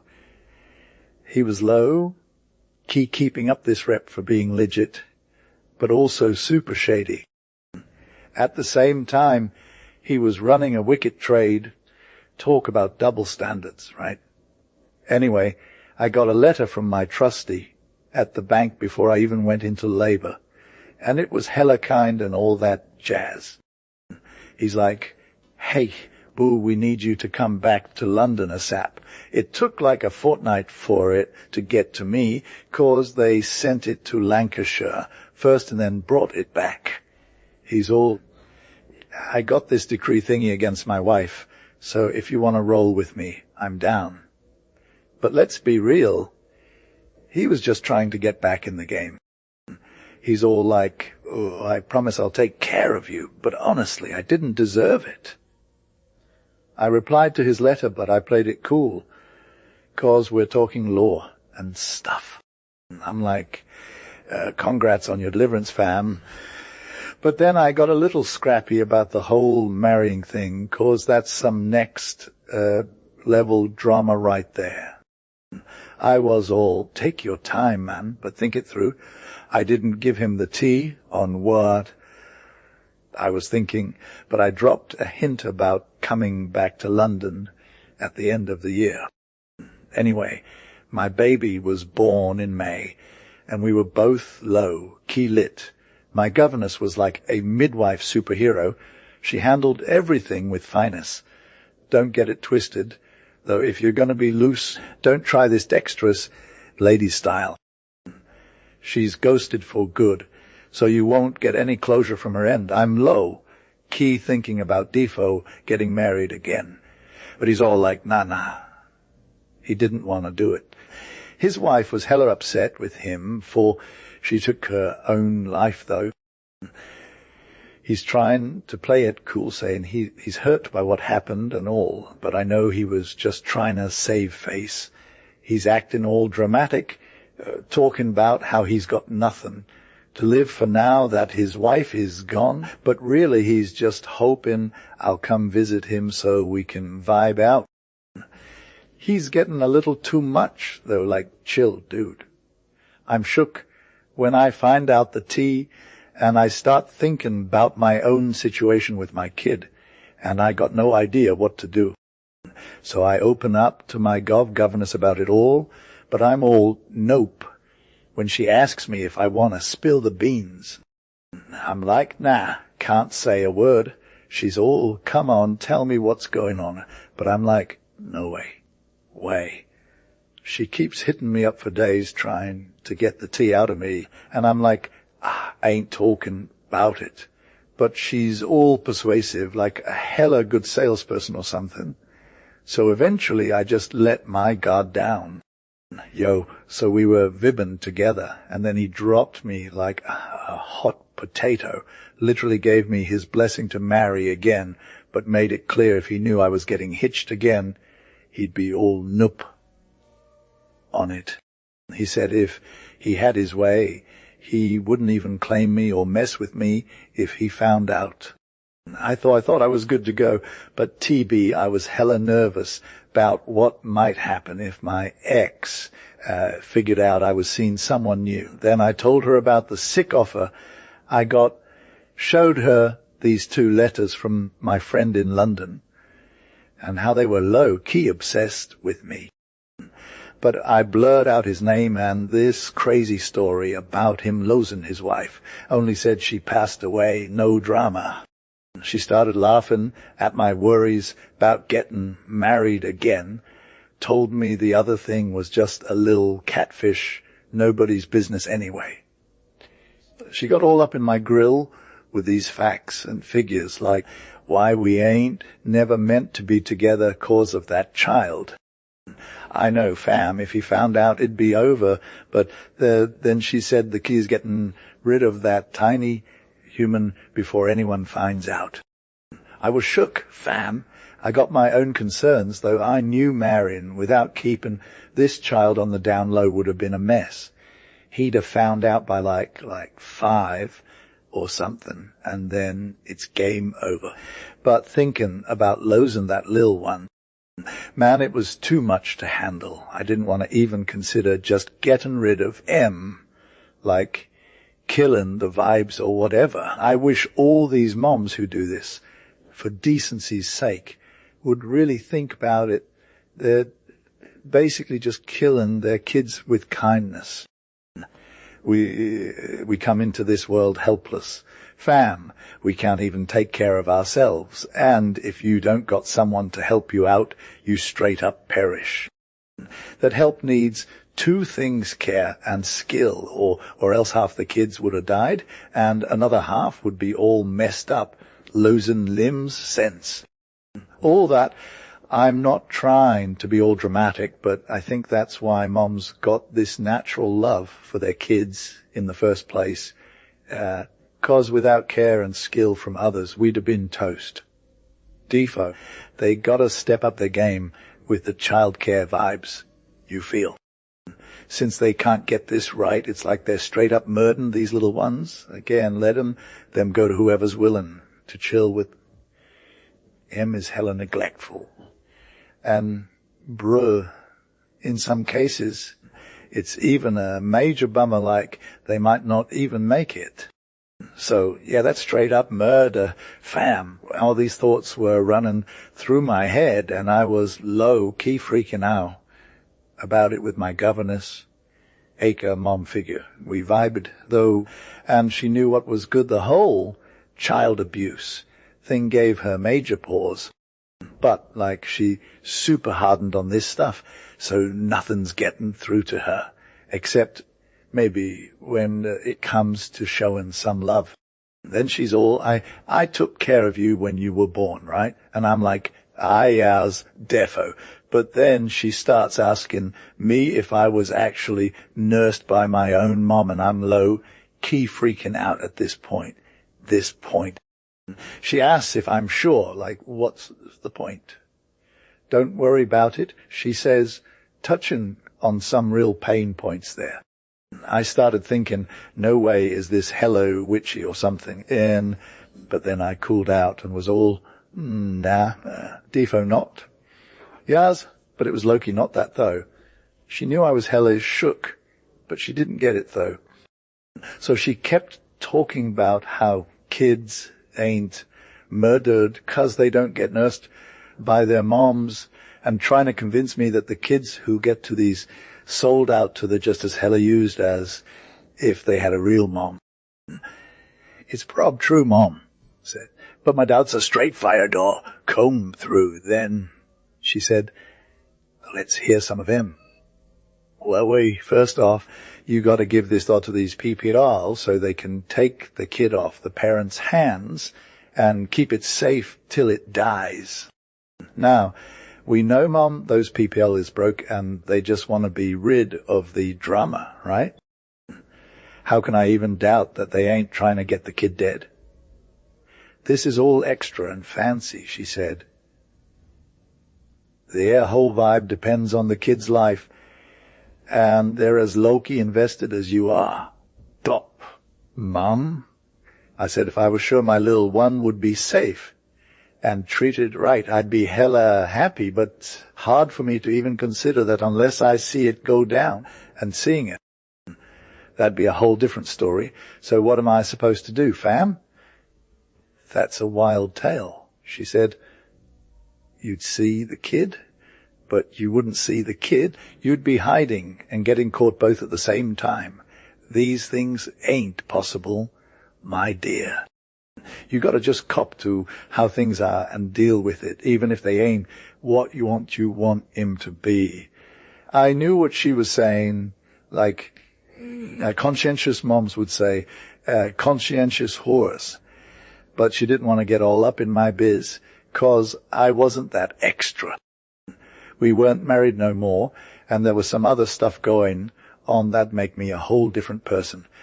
But I kept it real, like my little one's safety was the real deal. And I did, for real. I almost took my homie to the bank who was trying to get with me, but he was all about making moves and stuff. So, at the end of the day, there wasn't much I could do. My old gov came up to me and said, come through, fam. So she found out a way how I can be hella kid is good and still keep it on the low. Like, what's the mom of this little one? Oh, Mom, I'm low-key desperate if you can hook me up for real. Okay, are you down to be some extra cash, more than what we usually give to our contractors? For sure, with all my heart. But just don't make it hard to keep a low profile. Don't worry, the nurse will never ask about you or anything, says my governess. You'll get to see your kid like twice a year and vibe out if everything's on point. Nobody will even know who you are, gah. So, Mom, do you think when I come to visit my kid, I can still keep it a secret? Like, is that possible? My governess asks. Honestly, I don't think so. But I say, but if I spill the tea, the nurse will never know because she's not allowed to ask questions or anything. If she does, she loses her paycheck and the kid gets taken away too. I'm totally good with that plan. So, like a week later, this country girl shows up from Hertford or whatever, and she's low. Key got my child for 10 straight up. But if I pay them an extra fee a year, they have to come by the governess's crib more often, or we can just roll up and see how everything is going. This woman looks super wholesome, like she's from the burbs or something, but she's rocking some high-end clothes and linens too. And with tears in her eyes, I'm like, you got this girl. So I let my child go. I actually went to Hertford before, checked out her crib, and was pretty stoked about it. So when we met up, she knew I was the kid's mom already, but she just seemed super chill about it, you know. So in the end, I'm like, peace out. And I gave her 10, which is really just me giving it to my governess, who then gives it to her for real. But if she takes good care of the kid, I'll hook them up with some more cash whenever we come through. That's all I'm promising my governess, though I ain't got no obligation to pay that extra 5. It was all good vibes, but Defoe wasn't satisfying my mind. You feel it was the most convenient, though cause my life was straight fam. I started written to my homie at the bank in a more chill style, and Key told him I'm thinking of coming to town in Aug. He hit me back in the most passionate way ever, and he's all like, me up when you're in town, and stuff. This had me shook, though, 'cause I didn't know what to say. Once I got it through my head that he was trying to get a seat on the same stagecoach as me, I was like, cool snap. Key made a plan to take the coach all the way to Westchester just so I could come back and prove it to him, 'cause I had some little doubt that he thought I wasn't really going country. Turns out it was legit a thing, though. Anyway, I tried to calm myself down, but it didn't work, 'cause this impression was getting strong in my head. Then it hit me like, yo, taking the coach to Westchester will cover up all my other moves. Also keep my old gov under the rug. She thought my new bae lived in London, though. So I told her about the plan and got a place on the coach. She was trying to get me to have the maid wait on me, but I was like, nah, lem handle it. When I left, she was all, I ain't written no more letters, 'cause she knew I'd hit her up again when I came back. I assuring her it would be, so I said my piece and left. I didn't even stay in the coach till Stone, though, just till I found a new ride, then headed back to London, sent a letter to my G. I was low-key vibing at Stony Stratford, where my dude Defoe told me he was going to crash. It happened to be a random coach ride I had taken, which was supposed to take some extra special folks to Westchester who were headed to Ireland, but now it was just chilling back. No schedule, nothing. So, since I was stuck on Sundays, my dude Defoe got the chance to get himself ready to roll. However, his warning was super brief, so he missed Stony Stratford by a hair, and we met up at Brickhill the next morning, right as we were pulling in. I gotta admit, I was hella stoked to see my dude Defoe, 'cause I thought I'd be feeling a little left out overnight.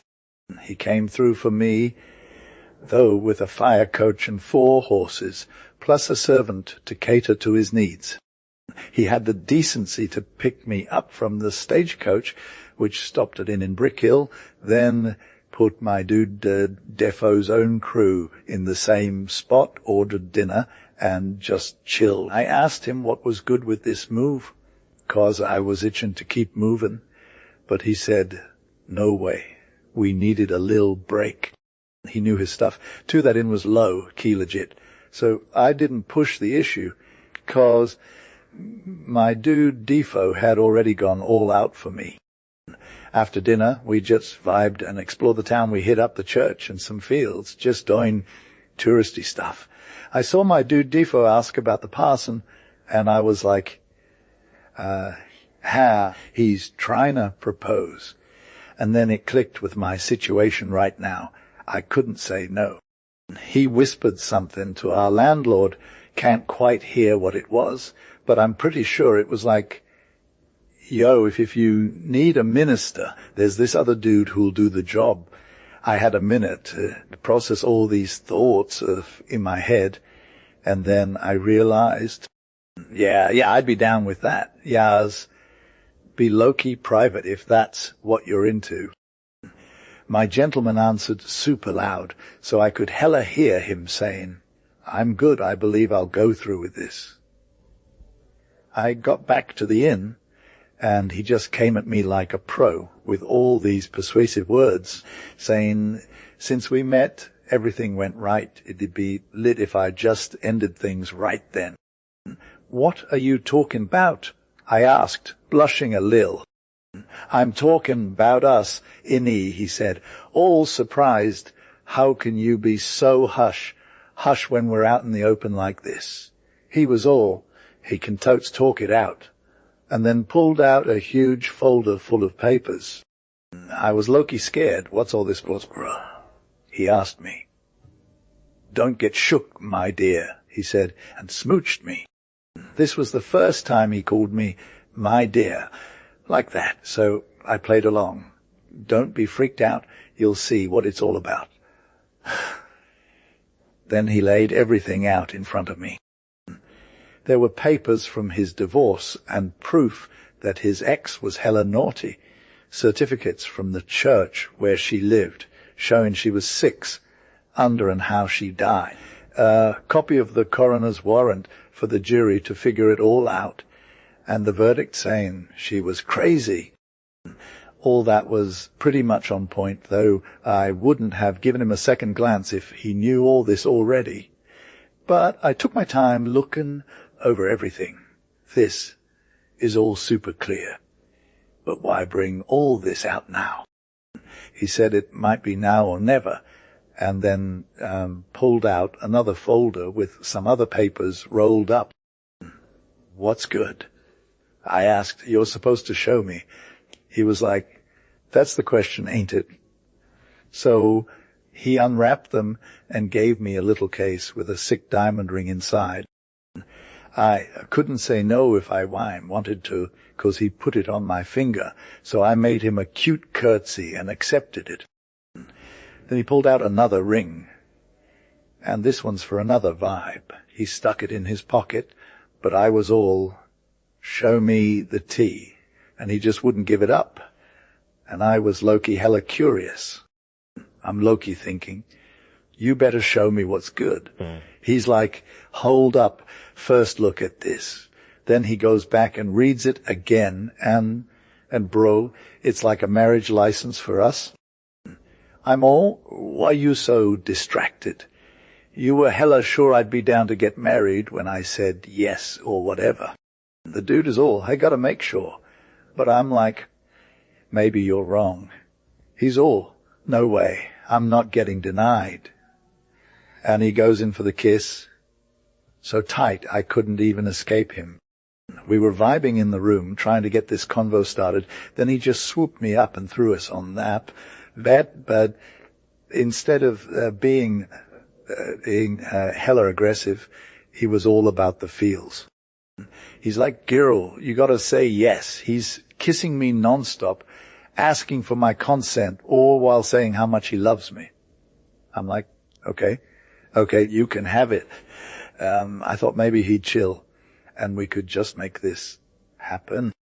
But nope, he stops, gives me a few more kisses as a thank you, and I swear the dude was crying. I got up to get some space. If I ever felt regret for being a wild child for 24 years straight, it was at that moment. Man, it's crazy how we can't even see what someone else is thinking. If I had married this dude from the start, my life would be so different. Now, looking back, I'm hella sorry. He's got no idea what he's getting himself into with me. I mean, I've been all around, like, laid down with a brother, had 3 kids with him too. And now I've had kids with some dude who's never even seen me. It's wild to think about how this dude is gonna get taken advantage of by someone like me. I low-key knew it was all good, right? So like my husband to be Defoe is all bent out of shape because he's got to be a real one and make up for the tea he served me. He's hella extra about how much he loves me, but I'm over here thinking, bro, you better get your life together. So, like, he's hella impatient to see me come out of my room. So he goes downstairs to chill with our landlord and talk about the parson. Our landlord is all like officious and stuff, and he's got a plan to bring them together, 'cause they're both low-key cool with getting hitched. The parson asks, hey, what's good? You want to marry these two strangers? And our guy's all, yeah, let's do this. So the parson checks in, and he's like, Ward, you guys are cool with it. But then he asks to see me, like, for real. I'm all, nah, fam, it's good, 'cause I don't want to deal with that drama. But our guy is all, hey, don't worry about it. So we bring the parson upstairs, and he's a cool dude, totes not trying to play games. So, like, the parson tells us the tea, we met at the coach station. But our guy couldn't make it the night before. But honestly, it all worked out in the end, 'cause if they hadn't met, he wouldn't gotten the chance to marry me. Landlord, you got a common prayer book. In and at night too. Wires, madam, says Defoe, if you want to get hitched in the church, you can do that. But trust me, your love is going to be just as real here as it would be in a church setting. We ain't tied down by no rules to only get married where it's lit. And if you want it all out, it'll be like a public spectacle at a county fair, and for real, time of day don't even matter in this scenario. Our royalty is getting hitched in their chambers, and we're talking 8 or 10 p.m. on a Friday night. And I was low-key reluctant at first, but my landlord and his fam were all about it. So they had the whole shebang go down. My landlord was like the ultimate multitasker. He was the dad, the clerk, and the best man all rolled into one, and we got hitched, no cap. We were hella lit that night, but I gotta admit, I still had some major regret about my life choices beforehand, and every now and then I'd be like sigh, which my G would always notice and try to meet me hype. We vibed so hard that evening, and yet it was all hush, hush at the inn, so not even a single server in the building knew about it. My landlady and her me were the only ones who kept it on the down low, and they made sure no one from the cleaning crew came upstairs unless we were ready for our midnight snack. My landlady's daughter was my ride or die bridesmaid, and I hooked her up with some fire threads like the whole town had to offer, 'cause she lived in a lace-making town and all that jazz. Then I gave her mom a sick piece of bone lace as a gift, real talk. It was a nice move. And one reason my landlord was so extra about keeping it on the low was because he didn't want the parish minister to get wind of it. But, like, for all that drama, someone still found out, so we had to ring those bells and play some tunes outside our window the next morning. My man just played it cool and said we were already hitched when we showed up, 'cause he wanted us to have a chill wedding at his crib. But honestly, after waking up to all that noise, I was too sleepy to even get out of bed till almost 12 p.m. I asked my landlady to keep the music and bell ringing to a minimum, and she did her thing, but then this one weird thing happened. Our new fam was having some major issues, and it threw me off for a hot second. I was chillin' at the end of the room, vibbin' with the air from the window, when I saw 3 gentlemen come by on horseback and go into an inn right next to us. It was not a mystery. Fam, it was my Lancashire husband Defo in one of them 3 guys. I was low-key shook, bruh. I'd never been in that state before, like my blood was running cold, and I was shaking like crazy. I knew the dude's clothes, horse and face, so no cap. It was him, no doubt. The first thing that came to mind was he wasn't there to check on me, 'cause that would have been a vibe, you feel. But for real, though, those 3 guys had just entered the inn, and they were low, key-sipping on some tea or something, but I couldn't peek in no cap. So I was stuck gazing at the window like a creep, trying to see what he was doing. Then he comes out of his room, calls one of the servers for something, and I'm getting all these wild thoughts. Did he come to roast me? Did he find out my tea's been weak? Was it a setup by the devil himself? Man, I had so many scenarios playing in my head, none of which made sense. I was straight up shook for like 2 hours, and I couldn't look away from that in-window or door. It was hella suspenseful. But then I heard all this ruckus coming from the hallway, and my heart almost stopped when he came out of there with his crew ready to roll westward. If they had headed towards London, I'd have still been shook, 'cause that's where our paths might have crossed again. But they went in a different direction, so I was all good. We decided to hit the road the next day, but at 6 o'clock that night, we got low-key alarmed. There was some serious commotion going down outside, and people were ridden around like lunatics, chasing after highwaymen who had robbed 2 coaches near Dunstable Hill. So we're talking about this house where those G's were chilling. They searched the crib hard, but there was peeps who vouched they left like 3 hours ago. The crowd gathered round, and I'm low-key stressed 'cause another robbery might have gone down. So I hit up the people at that house and told them, yo, I ain't seen it. Those dudes weren't us. See, I knew one of them was a straight-up good dude from Lancashire, so I got to give credit. The constable who came with the posse was feeling me, and we had a convo about it.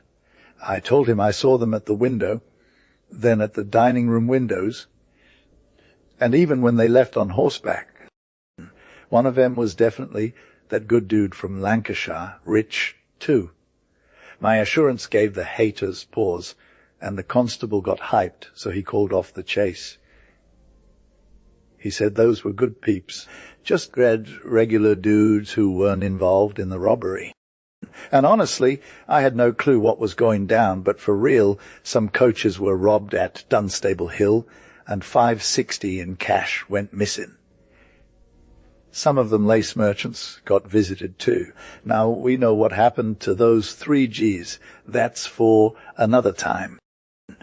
Anyway, this alarm kept us from getting on the road, but my spouse was feeling me, saying it's always safer after a robbery.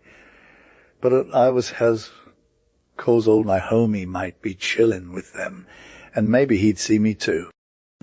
We were living our best lives for 4 days straight. No stress, just Vib and I.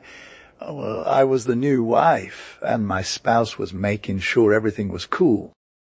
Man, it would have been lit if this life could have continued. All my drama would have just melted away, and my future worries would have disappeared too. But I got some ghosting to do in this world and the next. So we packed up and left on the 5th day. My landlord, he was feeling me, so he hopped in his car with his son and 3 homies, all armed and ready to roll.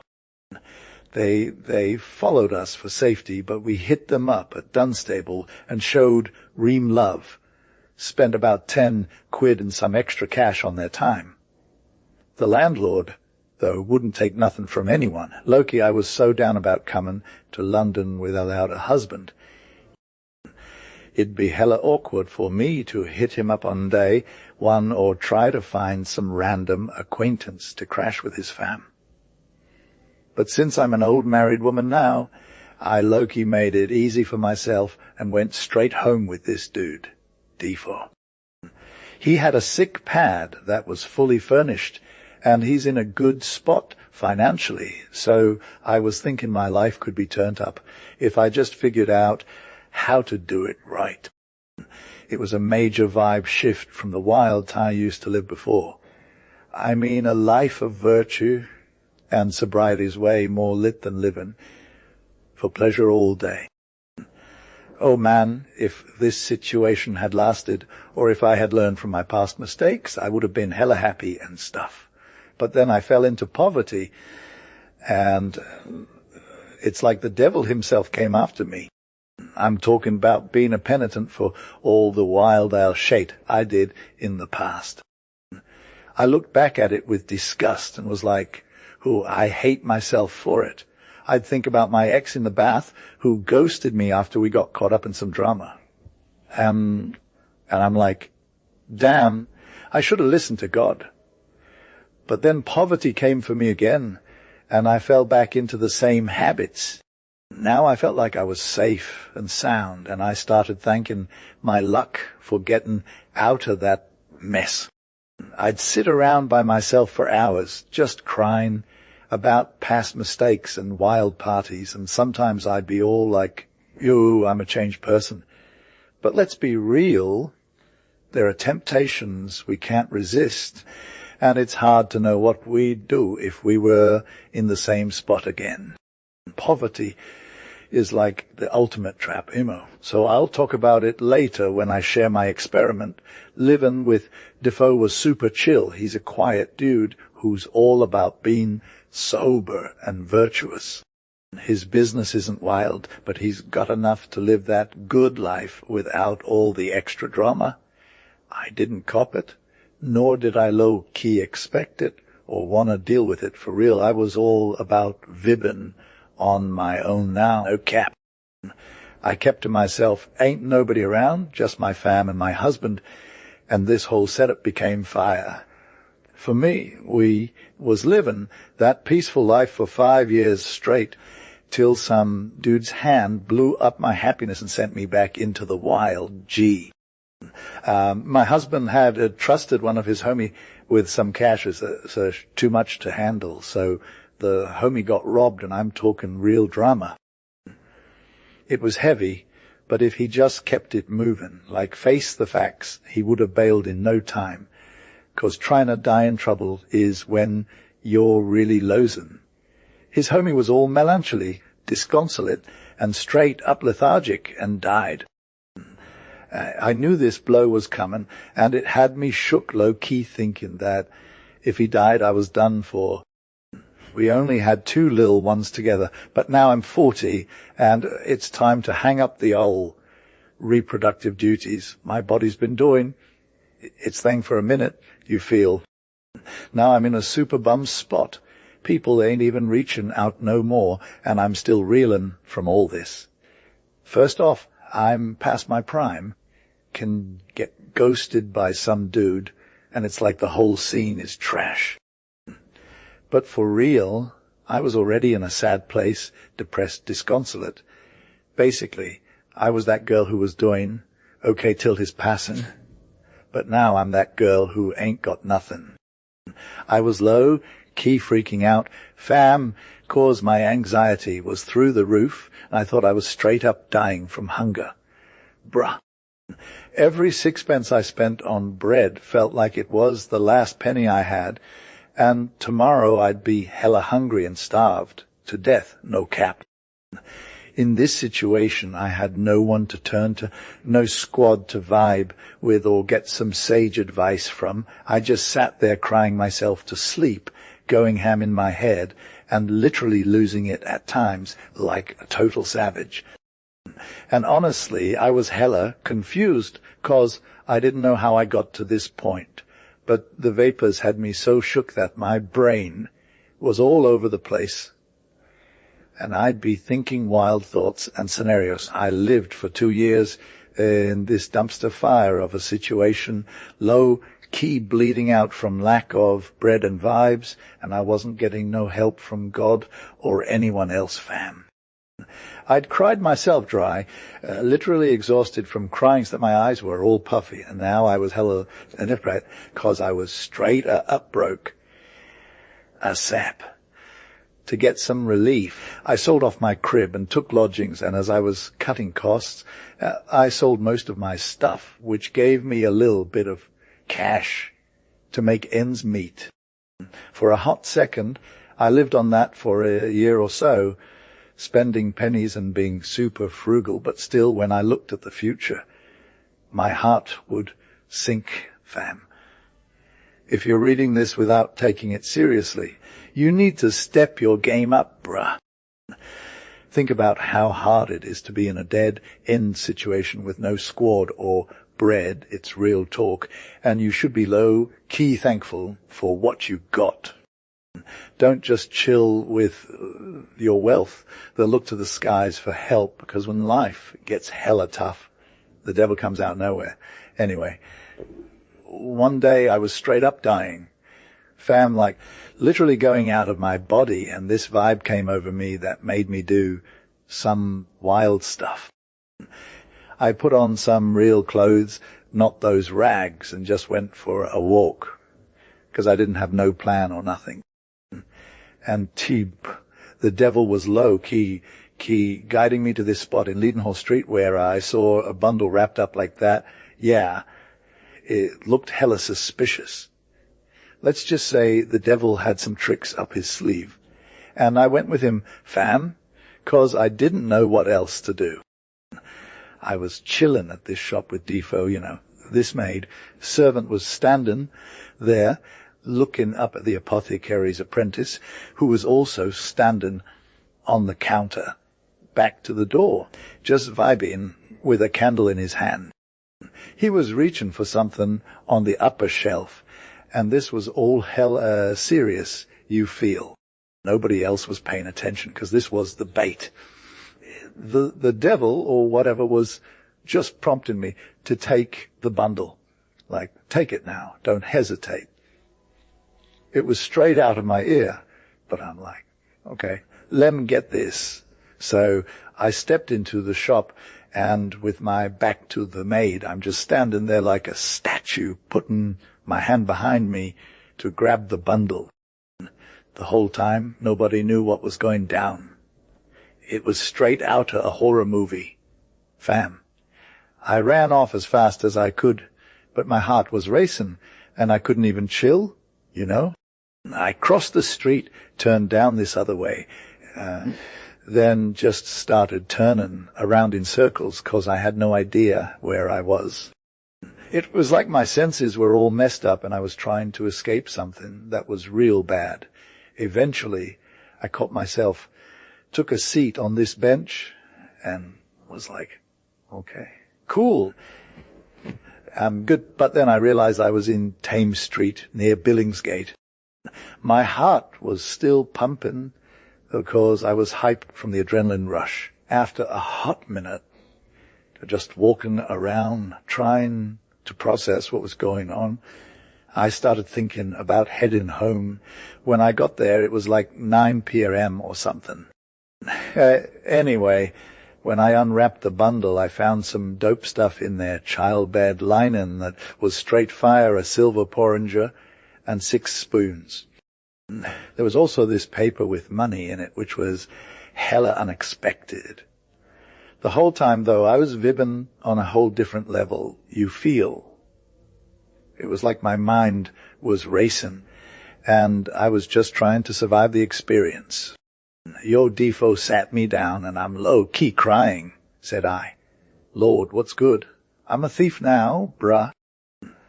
Next time I get caught, it's going to be a whole thing Newgate. Trial. The whole 9 yards. And then I broke down for a hot second, knowing if I had the courage, I'd totally take back those goods and risk getting locked up again. But fam, that thought didn't linger for too long. I was hella worried about finding out who lost poor dude or rich hog. Maybe it was some single mom trying to make ends meet, and now she's struggling. That thought got me shook for days, but my own struggles drowned it out. I was living in fear, thinking I'd end up starving myself too. It was especially hard because I had been reformed for a minute, lived this clean life, repented of my sins, all that jazz. But now I'm stuck with the devil's hand forced upon me, and 2 or 3 times I dropped to my knees, praying like crazy for deliverance. But honestly, my prayers didn't sound too convincing. It was all about fear outside and anxiety inside. I kept thinking about how I wasn't truly sorry for my past mistakes, that heaven would punish me even harder. But then I had this evil psychic telling me to do the bare minimum. So one evening it said, "Hey, Defoe, why not just go out there and see what happens?" So I went out by daylight, no idea where I was going or what I was looking for, but my prompter got me set up with a situation that was straight out of hell. There's this little kid from the dancing school who's alone walking home, and my inner devil is like, yo, take advantage of him. I hit it up with it, and we vibed for real again. And I low-key grabbed its hand and led it along till we hit a fire-paved alley that connects to Bartholomew Close, and I got it in there. The child said that wasn't even its usual route home. Bruh. I was all like, yeah, my G, this is the way. I'll show you the way home. The child had a sick little necklace on with gold beads, and I was keeping an eye on that. So I dipped in the dark alley, pretended to tighten the child's shoe that was loose while snatching the necklace. The child never even felt it, and we just kept moving, you feel. Here's the thing, though, I'm hella uncomfortable with what I did in that alley, 'cause I was straight up thinking about killing the child so they wouldn't cry. But the thought was so wild that I was low-key hyped to drop dead. But then I turned the child around and sent them back home way, 'cause that wasn't even their route, you know. The child was all like, "Fine, brew." And we went straight into Bartholomew Close and hit another passageway in Stay. John Street we crossed over into Smithfield, then Chick Lane, Field Lane to Holborn Bridge. It was hella hard to get caught, fam. And that's when I low-key took off on my second run. My mind was lit with this sick booty, and all the thoughts from before just fell away. Poverty had hardened me up, for real, and my own needs made me all about myself. The last one didn't give me too much drama, 'cause I didn't even hurt the child. I just gave those parents a good old-fashioned reality check. That chain was worth like 14 pounds, and I'm hoping it used to belong to the mom, 'cause it was way too big for the little one's neck. Maybe she wanted her kid to look fire at the dance classes or something. The child had a sitter, but they were hella distracted by some dude who hit them up. And now this poor baby is just wandering around till I find him. However, I did nothing but what needed to be done, not even thought about hurting that child, though I was low-key still thinking about my own stuff. After this, I had a lot more adventures, but I was hella young and didn't know how to play the game right. The devil always seemed to have my back, and he wasn't afraid to give me some wild ideas. One adventure I had, which was hella lit. I was low-key sipping tea on Lombard Street in the evening vibe, just chillin' at 3 King Court, when this dude comes flying by me like a lightning bolt, tosses this bundle behind me, and is outer there faster than you can say, ghost. Just he's throwing it down, he's all, God bless you, says, take care of that for now. Then 2 more dudes come through, and they're high, key chasing these last two suckers like they owed him money. This one dude, no hat on his dome, is all stop thief, and the others are right behind him, making sure those last two got what was coming. They were so close, those two had to drop what they had, and the other guy got away scot-free. I stood there like a statue the whole time, watching this drama unfold till they came back with the goods, all smiles, 'cause they thought they'd gotten their loot back. After they passed me by, I was like, what's good? But nobody gave me nothing, so I just chillin'. When the coast was clear, I snatched up what was behind me and rolled out of there. It was a whole lot less drama than usual, 'cause these were goods I didn't take, just got handed to me by this wild dude. I scored some fire silk and velvet, and I'm talking yards of it, 50 for the silk, like 11 for the velvet. I'm pretty sure they hit up a merch shop or something. I had some sick luck so far, made a few more moves, but with minimal returns. Still, I was getting that bread, and I was hyped. But honestly, I was living in fear that I'd get caught and end up on the spot. The fear of getting locked up kept me from making some moves that would have been low risk. But there was one thing that had me hooked. I used to chill outside village shops, see if anyone was up to nothing. I was low-key chillin' on the streets of Stepney when I spotted this girl's window with 2 rings just sitting, like laying there. One was all fancy diamond, and the other was straight fire gold. It was deaf obvious she wasn't thinking about selling them any time soon. I was trying to get a vibe on if anyone was home or not, so I low-key stalked by the window a few times.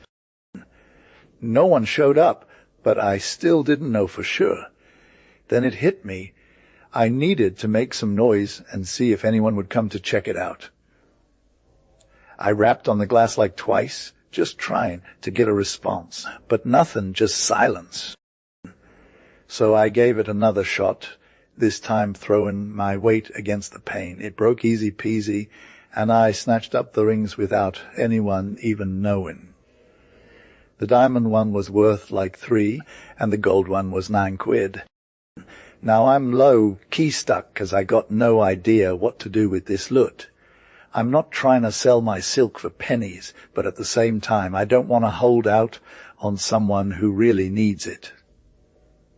It's a weird combo, you feel?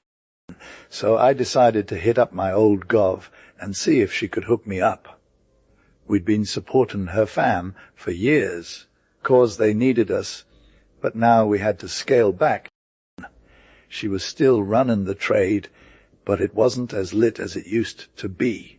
See, some dude had accused her of helping his daughter get whisked away, and she had to pay a pretty penny in fines just to avoid doing hard time. It all took its toll, and now she was barely scrapping by. Her crib was straight nothing, but she still stood tall because that's what govs do. They hustle, so I'm defo, right. Anyway, I was totes broke, so I went to see this pawnbroker chick who was low-key cool with me. She's all like, don't worry about being poor for you. I got your back, kid, and told me that my dude had a good life with his new wife, and it wasn't on me or him. We talked about my situation, and I showed her some sick stuff, gold beads from my hubby's gift, silk from Irish imports, and a lil diamond ring. She was all like, "Kuke, lem sell this for you." So she sent her peeps to come pick up the goods. But honestly, it was kind of rough, seeing how down she was about making that dough. She ain't exactly the most honest businesswoman, if you feel me. Anyway, I started thinking maybe this pawnbroker chick might be able to hook me up with something legit. But now, she's all about the Benjamins. I gotta admit, though, it was kinda nice of her to offer me a spot to stay at her crib till I got back on my feet. So, Yeah, that was defo a blessing. And for real, it made things way easier for me when I finally figured out how to get some work as a quilter, making beds and petticoats and all that jazz. I started living, but this devil dude who's always trying to keep me around was low-key pushing me to hit the streets and stroll or take a strut. One night I'm just chilling on his vibe, and he's like, let's roll. Hell. So I follow him out of my crib, and we're just walking for a bit, but nothing's popping. We head back home, and I'm straight exhausted. But I ain't done yet, 'cause this devil dude is all let's do it again, bruh. Next night we hit the streets again, and I'm sipping on some all at an alley house when I see this door in a room, just chilling, and there's a silver tankard sitting out. Some homies must have been getting lit in here, and they forgot their drink. I roll up to the box and set that tankard down, then sitting down next to it. I give my foot a little knock, and this young'un comes over and's all, what's good? I'm like, nah, bro, the kid is running for some owl. The young'un runs off, but another one shows up, and he's all idiotical. I'm like, nah, child, just chill. Then this woman in the bar is talking to the boys, and they're all confused 'cause nobody remembers fetching that tankard away. It turns out some dude made a mistake and brought it from another box by chance. The woman is still hella confused, but I'm good, so I get my owl, pay up, and roll out. When I get home, I hit up my governess, and I'm like, hey, lem tell you something that's super important. She's all, okay, kiddo, 'cause she's been keeping one of my secrets safe. Why should I doubt her? I'm like, so this thing happened to me, and it made me a little thiefy without even meaning to. So I spilled the whole tea with her, the tankard. And have you brought it with you, you my dear? Asks she. To be Loki, I got it, says I, and showed her. But what's the tea now? Says I. Mustn't carry it back, says she. Hey, if you're Loki trying to get in some trouble with them at Newgate for swiping it, why, says I, they can't be that extra to stop me when I bring it back to them again. You don't know those kinds of people, child, says she. They'll not only take you to Newgate, but roast you too, without even caring about the honesty of returning it, or they'll send a message to all the other tankards they've lost for you to pay for. What's good? Says I. Nah, says she, since you played that sneaky part and swiped it, you got to keep it. There's no going back now. Besides, child, says she, don't you want it more than they do? I wish you could get lit on some of these deals once a week. This gave me a new vibe about my governess, and that since she got into the pawn shop game. She was low-key rolling with some shady folks. I had been there for a hot second, but then I saw it plain as day. Every now and then I'd see hilts of swords, spoons, forks, tankards, and all that kind of tea brought in to sell directly, and she was buying everything without asking any questions, just getting the best deals. I found out she was always melting down the plates.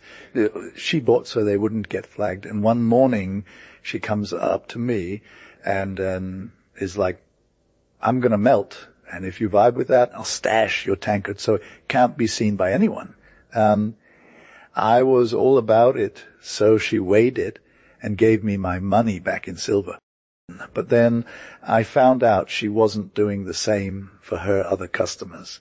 Later, when I was feeling hella down about my life, she starts asking me what's good. She's used to checking in with me like that. I'm like, I got no work and ain't got nothing to live on. She just laughs and is all, girl, you got to get back out there and try your luck again. Maybe you'll find another piece of plate. Mama, says I, that's a trade I got 0 skills in, and if they catch me, I'm toast. Says she, we could hook you up with a schoolmistress who'll make you just as slick as her.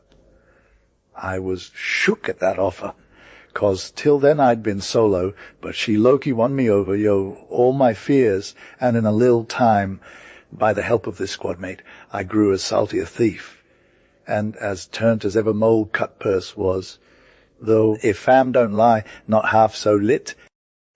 The comrade she helped me to got into 3 types of craft, aka shoplifting, snatch and shop, books and pocket books, and straight up sweeping gold watches from ladies' sides, and this last one she was low-key a boss. Oh, cap. I liked the first and last of these those, and I rolled up with her some time, just chillin', watchin' how she worked it like a midwife at a birth, but without the pay. At length she put me in the game. She showed me the ropes, and I had hit a few watches with sick dexterity already.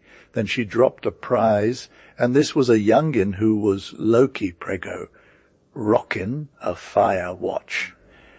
The thing was to cop it when she came out of church. She walks on one side of her, and just she hits the steps, she pretends to trip, and trips hard into the lady, causing them both to freak out and cry like birds. In that split sec, I got hold of the watch, and with the lady's move, it just came off, and she never even knew. I hightailed it, left my schoolmate to deal with the drama, and the lady too, and next thing you know, the watch is ghosted. Hey, says my homie, then it was those no-gooders who took me down. I promise, I wonder why that gent didn't catch her watch sooner. Then we would have made off with it. She played it so cool, nobody suspected a thing, and I'd got home a solid hour before her. This was my first adventure in the squad. The watch was straight fire, had all these dope trinkets on it, and my governess gave us 20 for it, of which I got half. And that's how I went from 0 to hero, hardened up more than I ever thought possible, even when my conscience started talking trash. I'm low-key miserable run, like if I'd had a legit way to cop some bread by working back then. I wouldn't be in this no-cap situation with my crew. But for real, practice made me salty, and I got extra turnt, especially 'cause we'd been ghosting for so long and never got caught. It was like we were invincible fam. We rolled deep low, key rich, had our hands on the 21 solid gold watches at one point. That was a mood, bruh. One day, though, I was more serious than usual, looking at my bankroll and thinking, hey, I got this, 200 in the vault for real. It hit me that poverty got me into this life, but now I've got a safety net, why not just chill? But bro, that's when my partner, who was like the real MVP, pulled out the charm, and I was done for. They said, go ham, we're on a roll, you got to keep it moving till we hit 500, then you can low, keel of life, easy. And gee, they had me locked in tighter than a vice. I mean, my homie Defo was already caught up, but this took it to the next level. We were swimming in debt and stress, fam. I got some doubts, though when my peeps went down in Newgate, they got caught trying to hit up a line and Draper on Cheapside. That hot journo was like, nah, you're good, I got you. They both end up with cambric for their troubles, and that was the final nail in the coffin, bruh. Some of their old shady moves came back to haunt him. 2 other indictments went down on, and it was all proven they got both sentenced to die. They were low-key crying about being prego, but my tutor was still straight up baron like me. I hit up the joint often and showing love and trying to cop a feel good vibe, thinking it'd be next for me, but the spot gave me major anxiety, thinking about how I was born and my mom's struggles, and I just couldn't handle it, so I had to ghost the visits.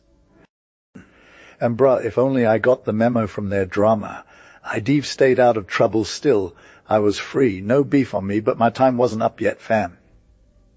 My ride or die, who had a history of being a bad boy, got popped. The young one, though, got a reprieve and spent some time locked down starving till she finally got that pardon thing going for her, and out she came. This whole ordeal freaked me out. I was low-key terrified, so I stopped moving around for a hot sec. But one night, my governess's crib went up in flames. We all woke up, and she was like, "Yo, there's fire at that spot." I hit the window, and it was poppin' lady's house on fire, no cap. She gives me a job. "Hey, kiddo, there's an opportunity here, 'cause you can hit the scene before the crowd gets in the way." She drops the cue. "Go, kid. Go tell the lady. Tell her to grab what she needs and get out of Dodge." I'm off. And when I show up at the crib, it's chaos. Everyone's freaked. I rush in and find a maid Lord Sweetheart. "What's good? Where is your boss? Is she okay? How are the kids?" The maid runs back, screaming, "Madam, madame." And then this poor lady shows up, all shook up, with 2 little ones in tow. I'm like, "Gerald, let me take these babies to Mom's crib." She's all, "No, you got to send in my way." And she waves at the kids. They're just happy to be free from that fire for a sec. Other up into my arms. "Bruh. Yayas for real," says she. "Carry them to her, fam." "Oh, thank her for her kindness." "Hey, have you got anything else to secure, madam? Ask me." "She's good. I got this?" "Oh, no, eh?" says she. "God bless her, and thanks. Take this bundle of plate and carry it to her, too. She's a good woman, for sure." Oh, Lord. We're low-key ruined, totally shook. And away she runs from me out of her mind, and the maid's after her. And away comes I with the 2 kids and the bundle. I was no sooner got into the street, but I saw another woman come to me. "Ooh," says she, "Mistress," in a super emotional tone, "you're going to drop the kid. Come, this is a dark time. Let me help you." And immediately lays hold of my bundle to carry it for me. Says, "If you will help me take the kid by the hand and lead them just to the upper end of the street, I'll go with you and make sure you get paid." She couldn't avoid going after what I said, but the creature was low-key in the same business as me and wanted nothing but the bundle. However, she went with me to the door, for she could not help it.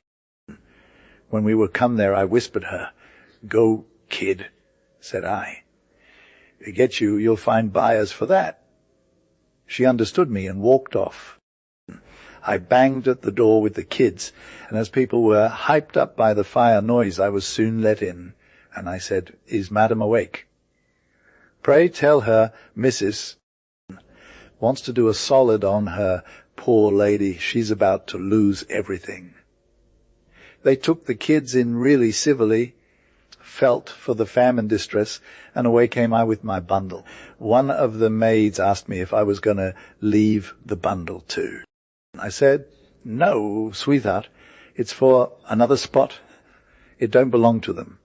I was totally good now, so I went on, clear of any questions, and brought the bundle of plates straight home, and gave it to my old governess. She told me she wouldn't touch it, but bade me go out again to look for more. She gave me the same vibe to the gent of the next house to that which was on fire, and I did my best to go, but by this time the fire alarm was getting so lit, and so many engines were popping off, and the street was so packed with people that I couldn't near the house no matter what. So I came back again to my governess's and taking the bundle, Gindle, up into my room. I started examining it. It's with major horror, so I'm going to tell you about this crazy treasure I found. It's hella lit, fam. Besides most of the fam plate, which was straight fire, I found a gold chain, old school vibes, and this locket that was all broke up, so it hadn't been used in ages, but the gold was still turned. Also got a little box with burying rings, my scissors wedding ring, some broke pieces of old lockets, a watch that was straight flames, and a purse like 24 worth of old coins and other sick stuff. This was the biggest prize I ever found for real. It made me feel all the feels when I looked at it, thinking about this poor lady who lost so much in the fire, but thought she had saved her plate and best things, right? How she'd be low-key shook if she knew she got played. It moved me to tears, fam, thinking about the cruelty and inhumanity of it all, but I couldn't bring myself to make no restitution. Reflections wore off, and I started forgetting the tea that went down. But here's the tea getting richer wasn't enough. My resolve to kick this whole thing didn't stick. So I just kept grinding, getting more and more turned up. Avarice joined forces with success, and it was like, hi-oh, you're good to go. No peace of mind. Fam, just the thought of keeping that dough without getting caught. So yeah, every hit looked like the next big score, and it kept me hyped to keep going. In this state, I was hella hard, but my goal was still one booty more. You feel, I was low-key living this life, but even that wasn't the real deal because I got caught up in some more fire adventures like that. I still lived with my governess, who was hella stressed about her homie who got chopped, and it turns out she knew her governess too, so she sent her the same way. It was super extra. My governess was shook, but when she was chillin' without spilling the tea, she was cool with what went down, and kind of even relieved, 'cause my homies could have gotten her to spill for a pardon. But on the other hand, losing her and how kind she was about not ratting out her secrets had our governess low-key mourning her loss. I tried to comfort her, but she just got harder on me to make sure I was feeling that same pain. It made me even more careful, especially when it came to sneaking into stores like the Mercers and Drapers. They're hella suspicious. I hit up some new shops with my governess' help, like this one place where 2 young'uns were just starting out and wasn't even trained in the trade. There, I swiped a sick piece of bone, lace that was worth like 6 or 7 pounds, and a roll of thread too. But, for real, it was just one time. That trick wouldn't have worked again. It's always a safe bet when you're talking about new shops, especially ones with people who aren't shop savvy. They'll get popped once or twice at the beginning, so they got to be sharp to catch me. I did a few more moves after that, but they were just low-key stuff. Then nothing big came along for a hot second, and I was thinking it was time to hang up my shoplifting ways. But my governess was all like, nah, bruh. She didn't want to lose me, 'cause she knew I had potential. So one day she hooked me up with this couple who were basically partners in crime. They were supposed to be married or something, but it turned out they were just business partners too. They were a wild ride, and we ended up getting caught together and meeting our maker. My governess made a move and got us all on the same team, and that's when things got real. We did like 3 or 4 more heists together where we committed some majorly rough robberies. It was only because they were so extra with their audacity that we even managed to get away with it. Gross negligence on the people's side who got robbed was straight up lazy. Bruh. They had the ops to get it done, but they whined about how hard it would be, and what if we got caught. So from that day forward, I was low-key super cautious about teaming up with them. Like, whenever they came at me with some sketchy projects, I was like, nah, bruh. One time they tried to hit a watchmaker for 3 gold watches. They had been eyeing all day. The dude had a ton of keys. So we were good. We made a plan, but when I looked closer, I was like, hold up, this is too extra. 'Cause breaking into the house, now, not my thing. They went without me and got in by force, but they only scored 1 gold watch and a silver one. The family freaked out and called the cops, and the dude got caught. He had a good alibi for a sec, but the cops found the watches on his ride. So he was toast. The other girl got caught too. I was shook after that, because I came close to getting cooked myself. But then my governess comes at me with some new heat. She's like, hey, we can hit this custom house officer for some Flanders lace. She had intel on a private house with a bunch of prohibited lace, and it was a major score. She gave me the deets, and I went to the officer with the info. He was hyped, because he knew the lace was off limits, so we set up a sting operation. He left me to do the dirty work, which was low-key dark in there.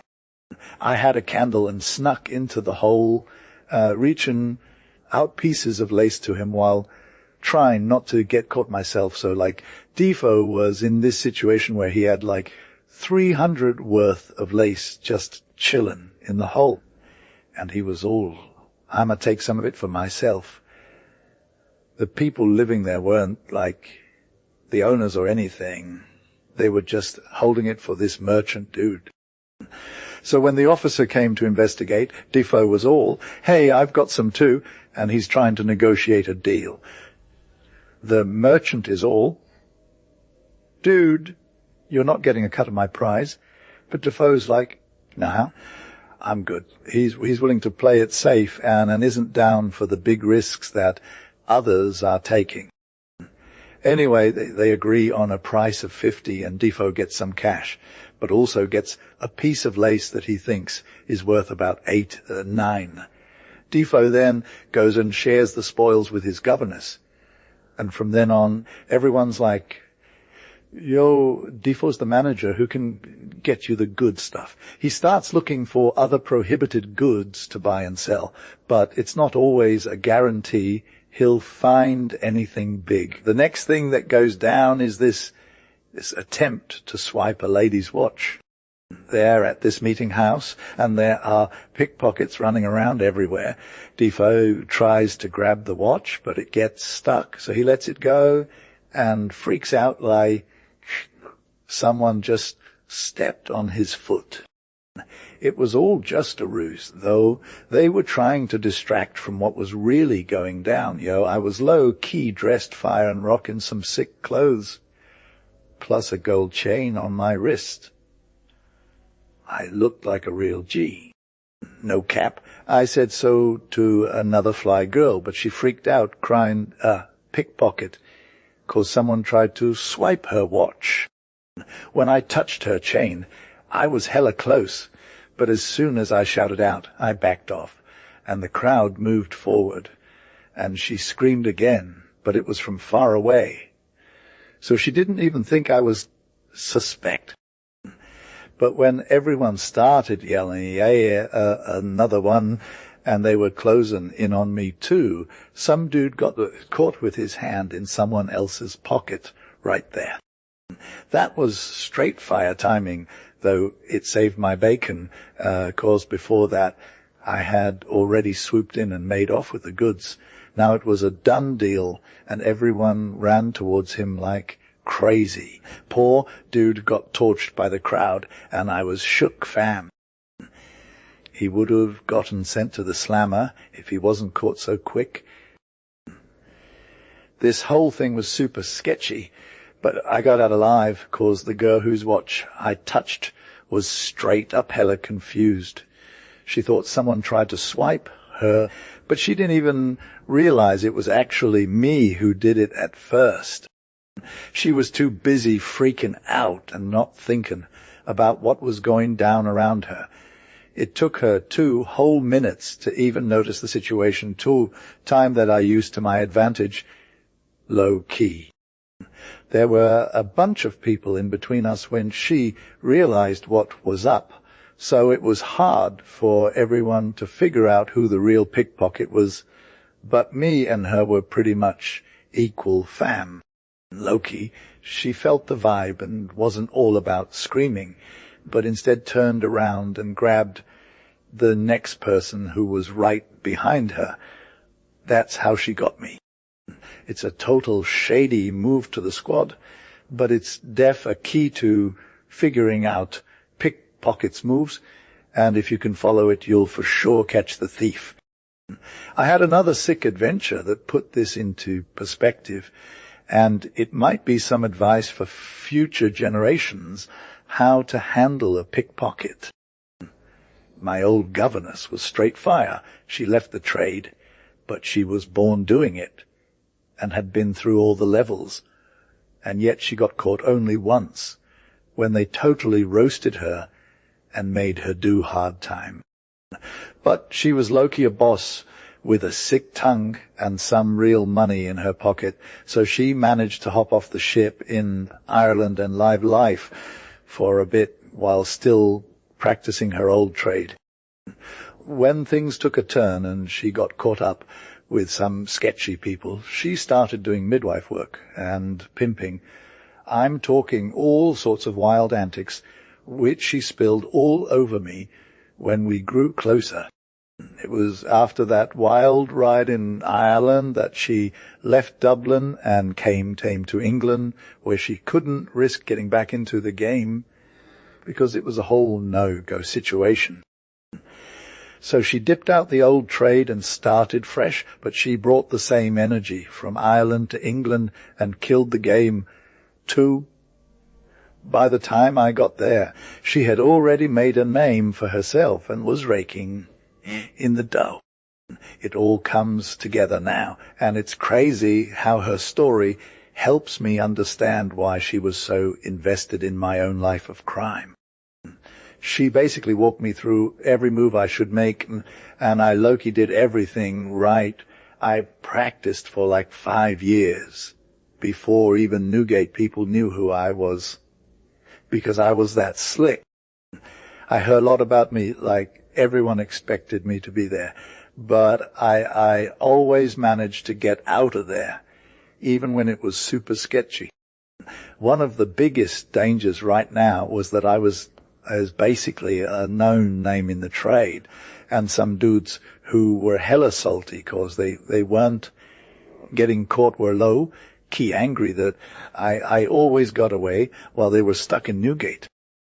These guys started calling me Moll Flanders because my real name or any of the other names I'd used before had nothing to do with it, except maybe like black and white are related or something.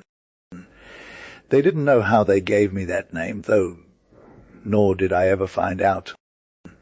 I found out some of the dudes who got caught were all talking trash about me. 2 or 3 of them were too fly to do it, for real, so I was hella worried and stayed hiding at home for a bit.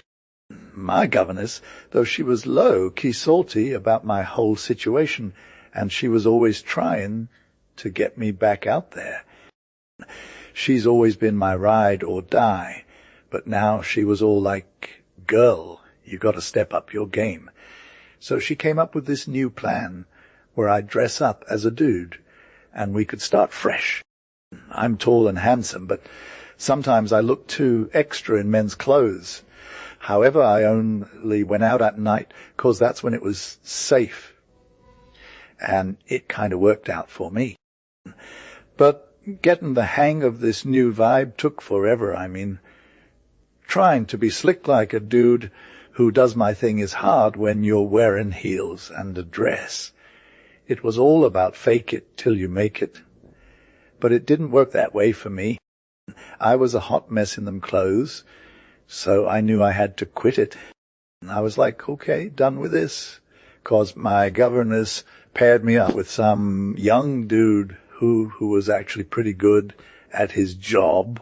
We hung out for 3 weeks and made bank, watching other people get caught while we slipped off goods whenever we wanted. We became close, but he never knew I wasn't a dude, even when we'd hang out at my place or something, and we were low-key doing it. Defo was low-key hyped to be up all night, but our design was straight fire in another way, and he needed me to keep my sex on the down low, you feel. It turned out later. We were living that life, coming in late, having biz to do, and nobody could be trusted with the key to our spot, so I had to lie low with him, or I'd have had to expose myself, you know. But it all played out, and we got some sick prizes, but this last one would have been fire. There was a shop in a certain street with a warehouse that looked out onto another street, making the corner of the turn. We saw 5 pieces of silk, plus other goods, through the window of the warehouse, and it was almost dark, but the peeps in the front shop were too busy with customers to shut up the windows. The young'un was straight up hyped, said it was all within his reach, and he vowed to get it if he had to break down the whole joint. I tried to calm him down, but it was clear he was done for. He snuck out a square of the sash window like a pro, grabbed 4 pieces of silk, and came back towards me, but then he got caught up in a wild chase. We were vibing together, but I'd still just been holding on to the goods. When things went south, I was like, bruh, you're done. Get out of here. He took off like a shot, and I followed, but the pursuit was way more intense because he had the goods on him. He dropped 2 pieces, which slowed them down for a sec, but then the crowd got bigger and came after us both. They caught up to him with the other 2 pieces, and then they came for me too. I made a quick escape and got into my governess's crib, where some people followed so closely that they ended up stuck at the door. My governess was all like, no one's coming in here. But they were like, nah, we know there's someone inside. She kept it calm and told them to come on in if they wanted. And when they arrived, she'd already changed into her own clothes. They should defo bring a pops and let in nobody, but whatevs the pops would deem acceptable. Okay? Like, it's not fair to let a whole crew in, you feel. So that they hit up their pops for help, and she was all about letting them in, no cap. The pops showed up and kept the door locked down while their homies searched the crib. My governess came along too and checked every room with M from top to bottom. When it was my turn, she called me out, said, "'Cause Lem opened the door. These gents gotta check this room." I had Lil Sis with me, who's her grandkid or whatever, and I told her to let the door swing open so I could vibe with what's good'n, just chillin' in my undies. My governess was all about making excuses for why she had to disturb me, like it was nobody's biz if they came in here and started snooping round. I sat tight and said, "Hit me up, search the room or whatever," 'cause I knew they weren't in here with us. I was low-key hoping they wouldn't find nothing, but still. When they finished checking the room, they were all good, showed some respect for a sec, but only 'cause they found nothing. After that, they left and came back to the governess's crib, 'cause 2 dudes said they saw Defo go in, and she was straight up getting her life. Like, this is whatevs. She was all my house, my rules. and I'm just chilling at home, minding my biz, and played them all. This was low-key probable, and the just was like, okay, I got you, and gave her an oath that she hadn't brought no one into her crib to hide them or keep them from getting caught by the law. This oath was def legit, so she took it and she was good to go. It's easy to imagine how freaked out I was on this situation, and it's impossible for my governess to ever make me wear that disguise again. Like, even if I tried, I'd get caught for show. My partner in this whole thing was hella in a bad spot now, because he got taken away by the Lord Mayor before my guy was done. And then they locked him up in Newgate, and the people who took him were all about getting revenge so hard. They offered to do recognizances to come to trial and testify against them, but my dude got his indictment pushed back, 'cause he promised to rat out his homie who was in on it with him. Specifically, this dude, Gabriel Spencer, which is the name I went by when we were chillin'. And like, here's how genius I was for keeping my real name and identity under wraps from him. If he ever found out I got caught, I'd be toast. He tried his best to figure me out, though. He described me, found out where I lived, and even gave all the deets about my pad. But since I kept my sex a secret, I was like totally ahead of the game, and he never had a clue who I was. He messed with a few families, thinking they were connected to me or something, but they knew nothing. And as for my governess, she's the one who got him to come at me in the first place. But it was all third hand, so he never knew any of her business. This actually worked against him, because people thought he was playing with the system and not taking it serious enough. That just made the shopkeepers and everyone else even more hype to take him down. I was hella anxious the whole time, and since I didn't want to get caught, I took off from my governess for a hot second and grabbed my maid servant. We hopped on the stagecoach to Dunstable, where my old peeps had it good. They were waiting for their Lancashire husband to come back from Ireland. So I told them a straight-up story that I was expecting him every day from now till then, and that I'd met up with him at their crib in a few days if the wind was right. So I'm chilling with this dude Defoe for a bit before he gets here, you feel. He's either coming straight up or in the Westchester coach. Which one is it?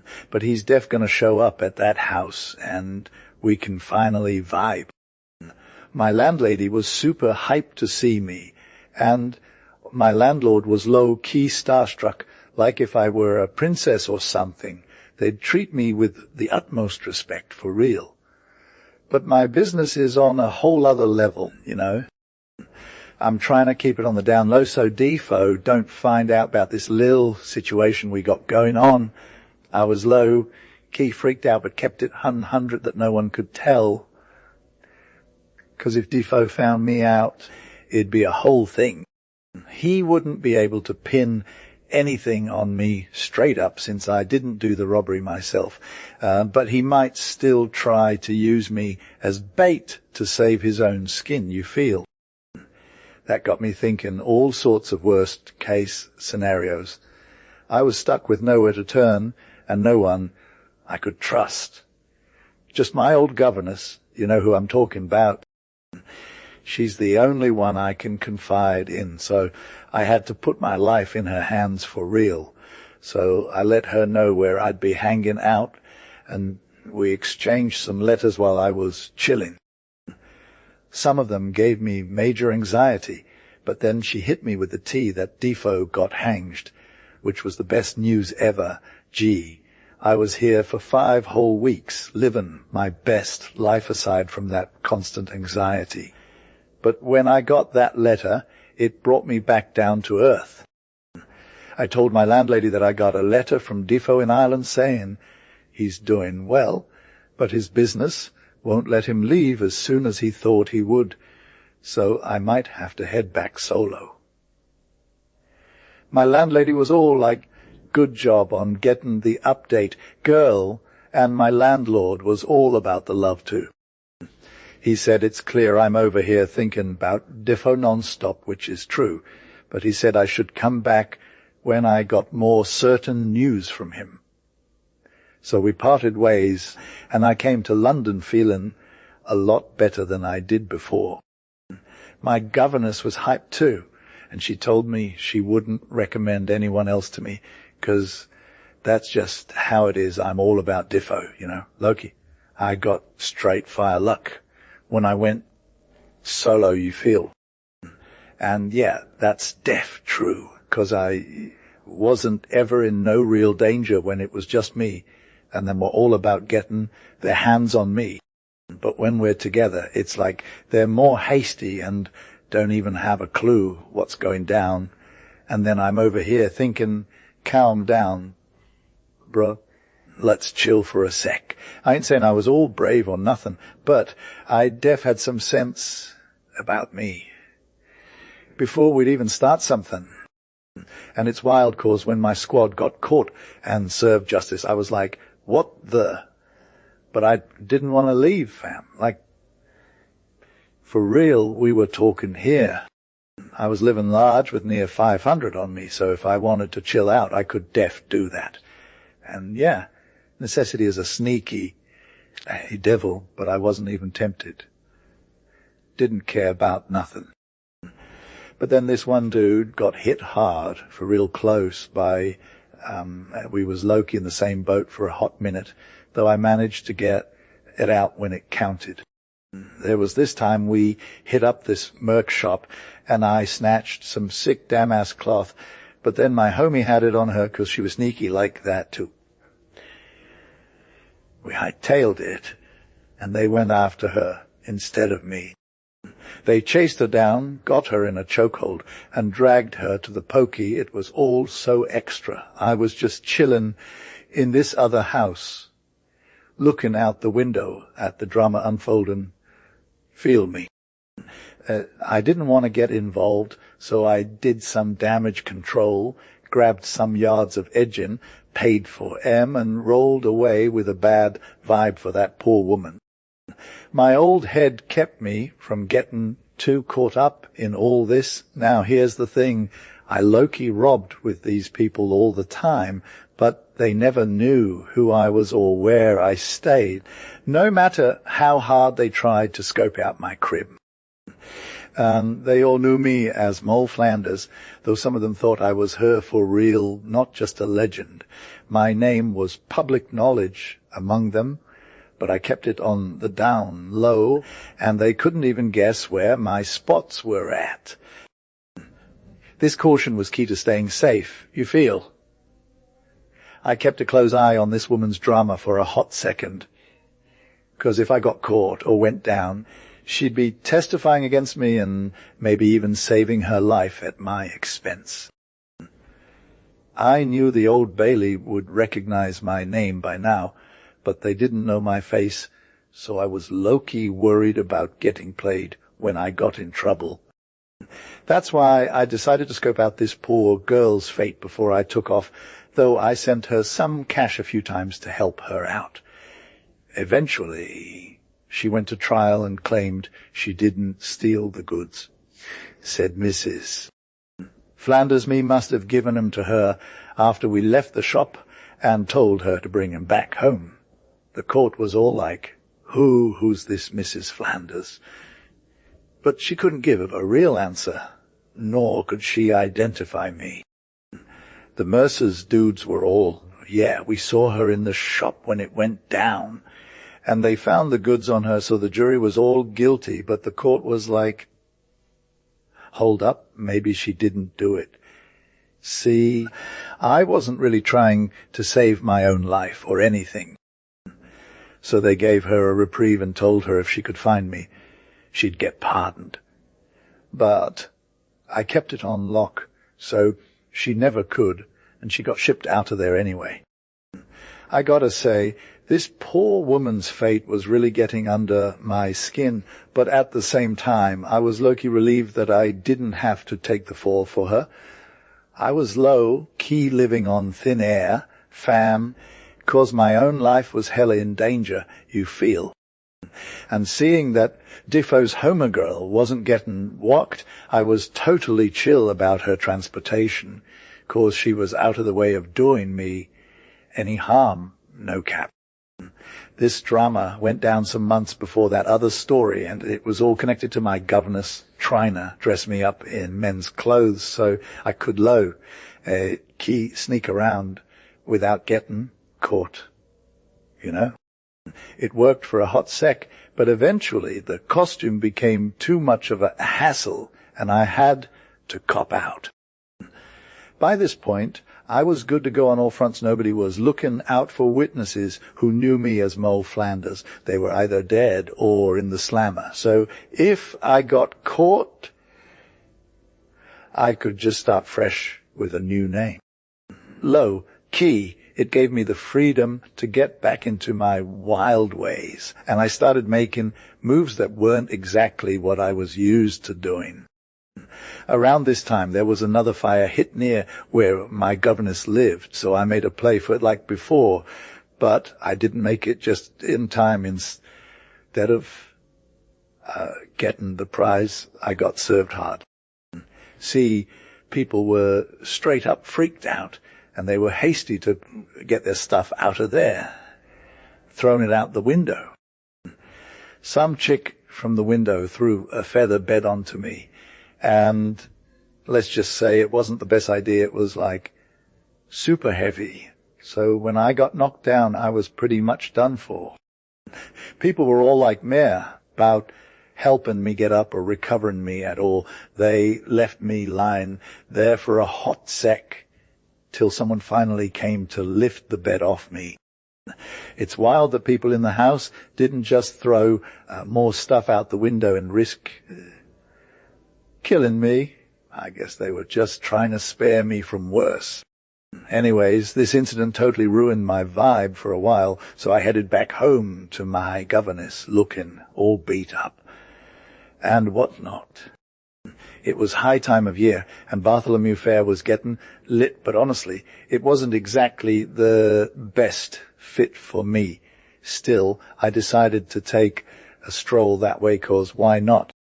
I low-key walked into a raffle shop at the Cloisters, and I'm not going to lie, it wasn't a big deal for me or anything. And this rich dude shows up, all fly and straight, and we start vibbing in that shop, you feel. He's got a lot of respect for me, but still super chill. I'm down with it. So he puts my name on the raffle board, and I get a sick gift. I think it was a dope feather muff. We keep talking, just shooting the breeze, but he keeps me talking longer than I'm comfortable with. Next thing you know, we're leaving the shop and taking a walk in the cloister, still chatting about nothing. He tells me he's genuinely hyped to be around me and asks if I can trust myself in a car with him. He says he's all about keeping it real as a dude of honor. At first, I'm like, raw, slow down, but then I start getting caught up in the moment. He takes me to this spring garden spot at Knightsbridge, and we chill for a bit. I can tell he's been drinking. He's offering it to me, but I'm good. We hop back in the coach, and by the time it's near 10 o'clock, we're at his crib, and I gotta admit, I'm a little curious. He takes me upstairs to his room with a bed, and at first I'm all, nah, I don't want to go up, but then he talks me into it. The dude is trying to keep it PJ at first, but as the night goes on, things get a little too real. We take another coach ride, and by 1 a.m., we're doing it all over again. But this time, I'm drinking, and it's all getting a little hazy. Loki, before Defo got on the coach, and he was straight up getting anxious and want to act out his original plan again. But I'm all bruh, my game is fire. So I'm like calming him down a bit, which didn't last 5 minutes, but he was low-key out cold already. I saw an opportunity to scope out the dude's stuff, so I checked him out from head to toe. He had a dope gold watch, silk chain on a purse of gold, fresh wigs, and them fancy gloves. We're talking like a total extra. He also had a sword and that sick snuff box. Meanwhile, I'm just chillin', getting ready to make my exit while the coach is moving, but then the coach stops in this tiny street beyond Temple Bar, 'cause another one is coming through. So I'm like, peace out, got up softly, locked the door back down, and left the whole situation in the dust. Now, let me tell you, this was a wild move on my part, but I didn't plan it or nothing. And I mean, I know how to keep it 100 when some dude is getting turned. He's all about the sauce, but I'm like the real og. I wasn't that extra, even though I looked young for my age. There's something kind of ridiculous about a dude who's straight up hammered on booze and has no filter. It's like he's got two devils in his head, one saying, let's get lit, and the other saying, dude, slow down. When that happens, it's like trying to run a mill without water. Ain't nobody got time for that. His vices are taken over his whole life. He don't even know what he's doing, 'cause his brain is all messed up from the booze. And then he goes and picks up some random woman, like she's nobody special or whatever. It's like, bro, get a grip. These types of dudes are straight fire. They're more messed up than a lunatic. When they're drinking, they don't know what they're doing, 'cause their brain is all corrupted. And that's why Solomon said something about them being like oxen to the slaughter, just waiting for some poor soul to come along and mess with M. This dude wasn't in no danger from me, though I was low-key worried about getting hurt myself at first. But he wasn't even on my radar, 'cause I knew I had him right where I wanted him. Honestly, Defoe seemed like a real good dude in himself, a gentleman who wasn't trying to do no harm, a smart guy with some sick behavior, and he was low-key handsome, had a solid face, and everything that's fire. But for real, he'd been out drinking the night before, hadn't gotten any rest. You feel. He was hella hot. His blood was popping from all the wine he'd consumed. And in that state, his brain just shut down, you know. For me, it was all about making a buck off of him, what I could get out of this situation. If I found a way to get him out of there safely, back home to his fam, with no harm done, there'd be a win-win, no cap. His wife and kids would be so grateful. And he'd be low-key ashamed of himself for getting caught up in all that drama. He'd be like, man, how could I have been so stupid? Getting mixed up with a hoe, picking up some disease. It's a hot mess. And he'd be hating on himself for even thinking about putting his wife and kids at risk. Like, if he had any real principles, he'd be all bent out of shape. If he thought twice before giving some germs to his wife, especially if they had little ones running around. That's a whole other level of messed up. And let's be real, these dudes are all about the Benjamins. They don't care about the girl. She's just in it for the cash. I knew this one dude who was getting hit on by some chick, and while he was busy getting his freak on with her, she snuck into his pocket and took out 20 quid. When he found out, he was like, hey, you picked my pocket. But she just played it cool and kept the cash. After that, Defoe would be hella salty, thinking about how he'd gotten played by a woman who only cared about one thing, getting paid. And with Defoe, and told him she supposed he had low-key nothing to lose, he put his hand on his fob, and with his fingers felt that his purse was there, which fully satisfied him. And so she brought off his money. And this was a trade for her. She kept a fake gold watch, that is, a watch of silver gilt, and a pouch of counters in her pocket to be ready on all such occasions. And I'm low-key thinking she did it with success.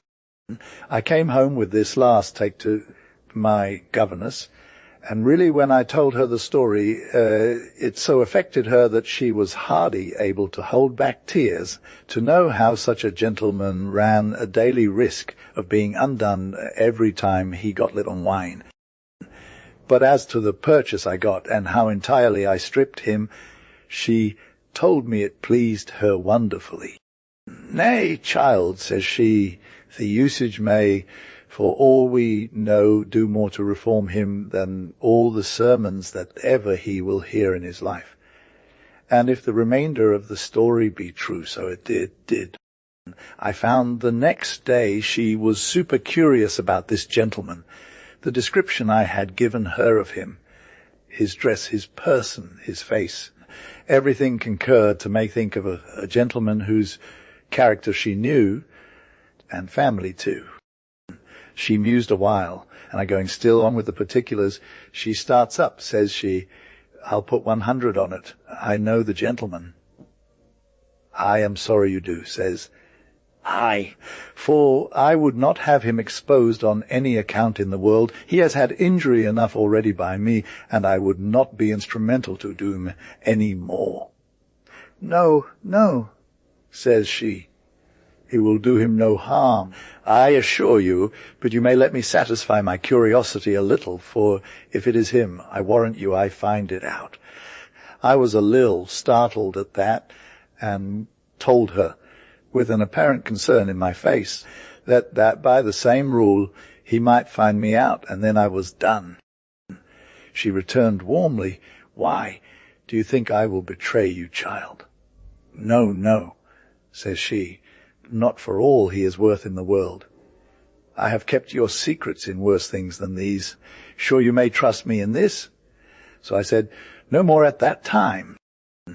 She laid her scheme another way, and without acquainting me of it, but she was resolved to find it out if possible. So she goes to a certain friend of hers who was acquainted in the family that she guessed at, and told her friend she had some extra business with such a gentleman who, by the way, was no less than a baronet, and of a very good fam, and that she knew not how to come at him without somebody to introduce her. Her friend promised her very readily to do it, and so he goes to his house to see if the dude was in town.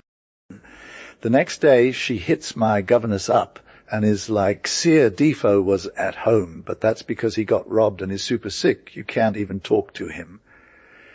My governess is all surprised, like, "What's good? What happened?" And her friend is all, "He was chillin' in Hampstead with his peeps, and then some dudes messed with him, gave him a lil drink too, and now he's trash." My governess is all, "Robert, what did they take from him?" And she's like, "They took his gold watch, snuff box, fancy wig, and some cash, fam. Sir Defo always comes with that extra guineas." My governess is low-key skeptical, though, and is all perfect. He just got drunk and got played by a hot girl, and now he's coming home to his wife, saying he got robbed. That's an old tale, you feel. And her friend is like, "No way, dude. Sir Defo is the realest gent in the city. Nobody thinks he'd do that. He's all about being civil and not a savage." My governess is all, "You don't care if I did know. I'd find out it was some bees in there." And she's like, "You think those mild-mannered dudes are better than us?" Now, sometimes they're just as salty, but they keep it on the low and pretend to be better than everyone else. Her friend is all, "No, Sir Defo real. He's a straight up good dude. Never gets lit. He got robbed, no cap."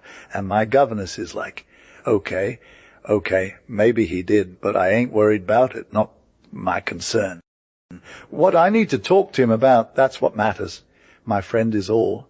Yeah, you can't even see him right now 'cause he's too ill and battered up, but for real, it's bad. And my governess is all war. If he got taken advantage of by some shady people, I'd be low-key concerned. And then she asks, bruised up where? And her friend is like, he's done one hand, and his face, they went hard on him. My governess is all sympathetic, but also super, poor Doon, super invested in talking to Sir Defo, and she's hoping it won't take long for him to get better so she can hit him up. Defoe's got himself in a super bad spot now. Bruh, I'm low-key shook that you did something to him. What even did you do? I looked at her with some serious attitude. I didn't do anything. I was like, you must be hella mistaken. I left him good. He was just lit and sleeping when I got out of there. She's all, I don't know nothing about that. But he's in a super tight spot now. So my governess goes back to her friend after 10 days, or she's all, hey, we gotta meet this Defoe dude again. She's been doing some research and found out he was still around, so they got the okay to chat. She's a total boss, no cap, and doesn't need nobody to introduce her. She just goes for it. She tells him she came at him with only one goal, to do him a solid, but also warned him that if he wasn't feeling it, she wouldn't be salty about it. She's all, if you don't take my offer, I'll keep this on the low. And whatever she says stays in her mouth unless Defoe decides to spill the tea himself. She's all, I won't even get salty if you decline, so he can just chill and do his own thing. He's all, I don't know what you're talking about, but she's got him feeling some type of way, I'm sure. He's like, I've never done nothing wrong. Ain't nobody gonna judge me. But for real, though, he is kind of chillin', so she's low-key scared to press the issue. But hey, after a few more vibes, she gets around him and tells him her thing. He was low-key salty about this drama he got himself into, and it was straight up his own fault. You feel like nobody knew what was going on but him and her. No cap. He looked kind of shady at first. What's good? He asks, you know, dude, you got robbed coming out tonight, Hampstead. Sir, I'm Loki saying, she said, don't get it twisted. Sir, she says, I can tell you took from the cloister in Smithfield to the spring garden at Knightsbridge, and then to some random in the spot, the Strand, and how you crashed asleep in the coach afterwards. I ain't trying to play games with you, sir, she said. I'm not here to get something from you. I got nothing, and I swear on my life the woman who was woo had no idea who you were and never will, she says. But for real, sir, she said, I might be able to serve you further still. 'Cause I ain't just here to spit some tea. I got some info, too. She told him, you're not the first dude I ever found out about, and you won't be the last, so don't get all salty about it, sir, said she. Whatever you say or do, I'll keep it on the low as if I was 6 feet under. K. He was straight up shook by her convo and asked her, Madam, we ain't never met, but it's a shame you found out about this mess I'm dealing with. Don't get all up in arms about it, sir, she said. You were low-key pressured into doing that thing. Maybe the woman was just trying to get under your skin, she says. But for real, you can't even be mad at me for telling you, 'cause I ain't nothing but the truth, she said. Your own mouth is more sealed than mine ever was, so don't me about that. Dart, he's like, all right, All right, let's give it up for the woman too, whoever she is, he says.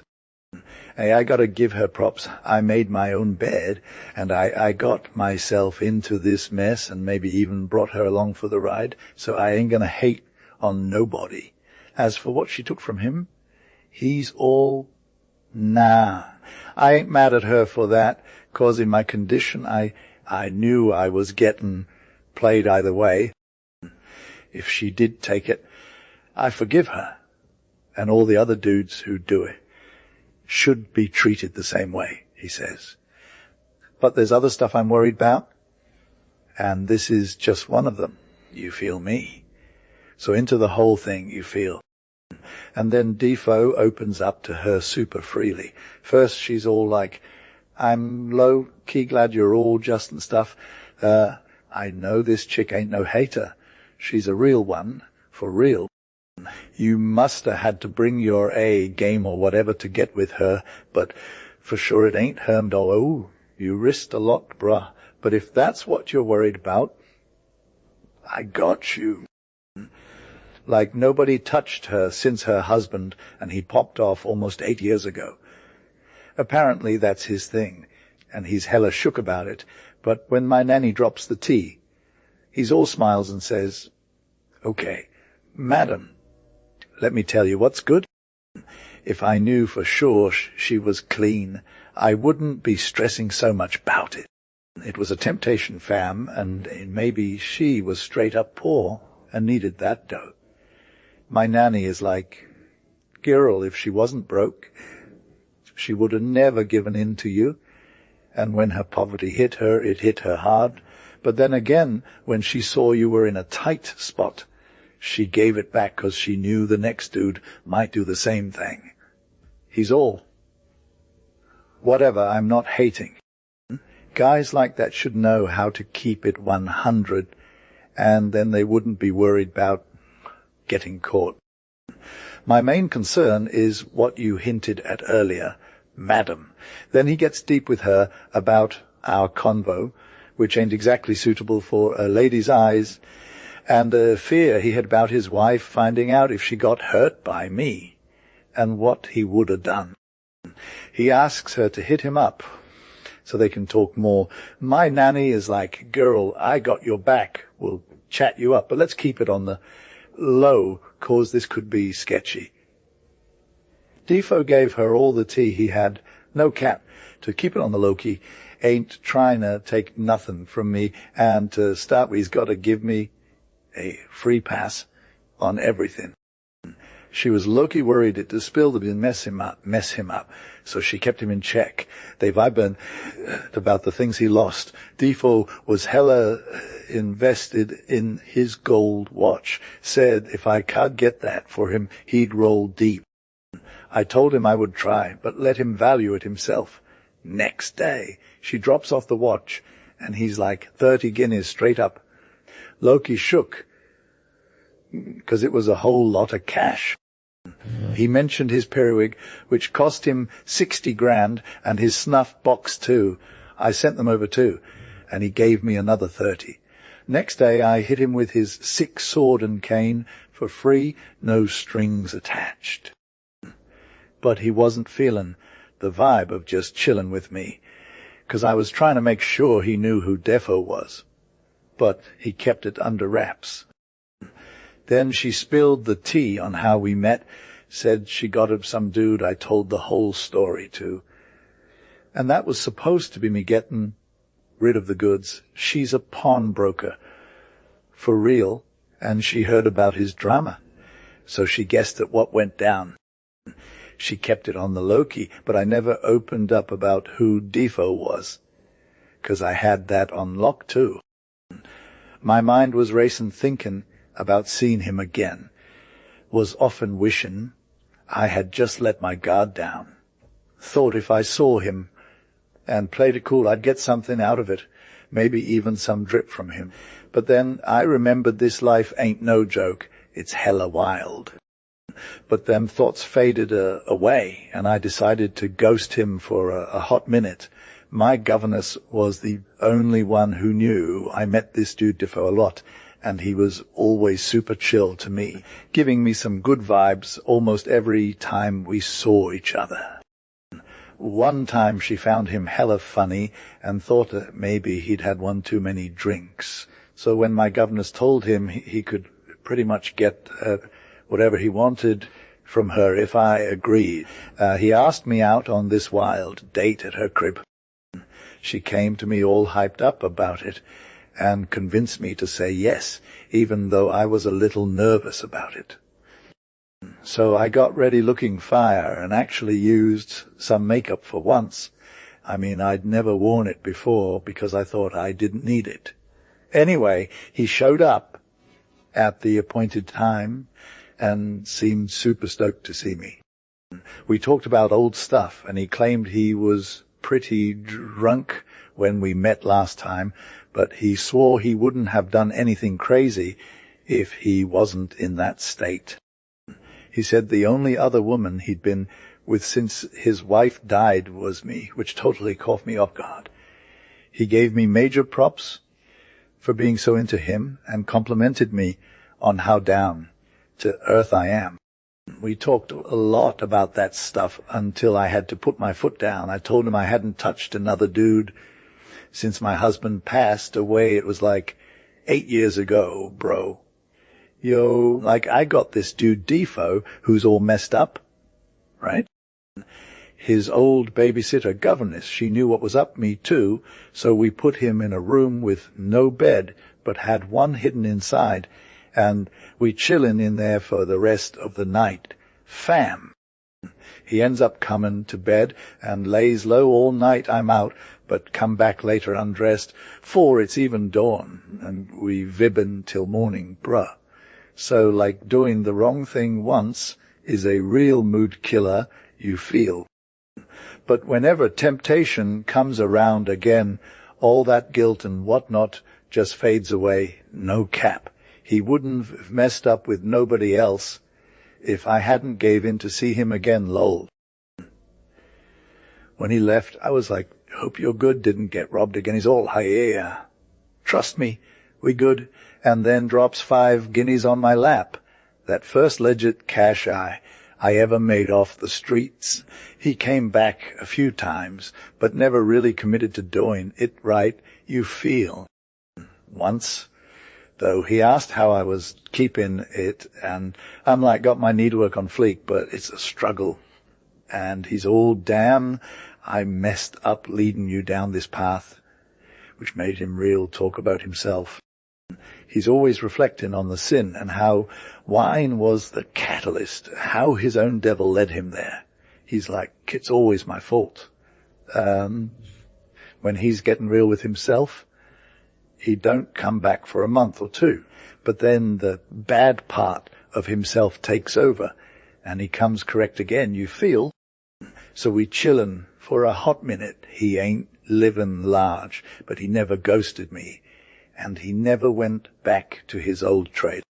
But like all good things must come to an end. After a year or so, I realized he wasn't coming around as much, and that was the end of it. He left me out cold, no hard feeling all. So this little straight up pointless only made more work for myself. I stayed most home, all said at the time being, all said I didn't even want to do anything for a core. Money ran out, and I was loath to spend it on the main stock. So I was going, look, something got my way.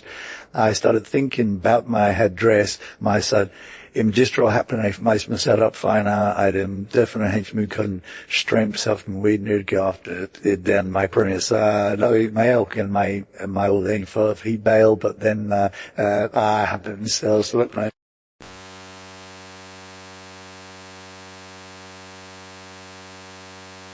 Red after my random pit away with worked in small business in the past and pass off was counter or coastal for some cans and calls, tapping him into the barnage to take him. And there's always these women portraying there to scoop as wide as it does, or door peeps chilling out ready to stuff for the, he said in the end realized these went up by my stuff. One woman who was standing out by fires before such there was kind of here the coast for the stuff. We shot something me tasking bullshit. I said, yeah, but I need to put to call around for the ass and the we just haven't hovered over like this street, but it's Pete men ready to buzz and just step man of bundles, but you table minor rider and the rider I was low-key prepared for whatever I ride.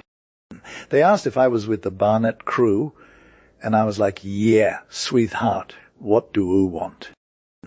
And they wanted room for 2 people, so I asked her, where's the other girl? And she said, just bring this little dude in the back seat. You go grab my lady, so I'm chilling. By her arm, right? She tosses the kid into the coach, and I'm all like, you should totes put your bundle in there too. She's all, now someone might swipe it from the kid. Yo, I got you, I say. Here, take it. I'll keep an eye on it. Okay, cool, she says. Just make sure you don't lose it or anything. I've got your back, fam. I say, if someone tries to swipe it and it's worth 20, I'm taking responsibility. She's all, take it then, cool, and off she goes.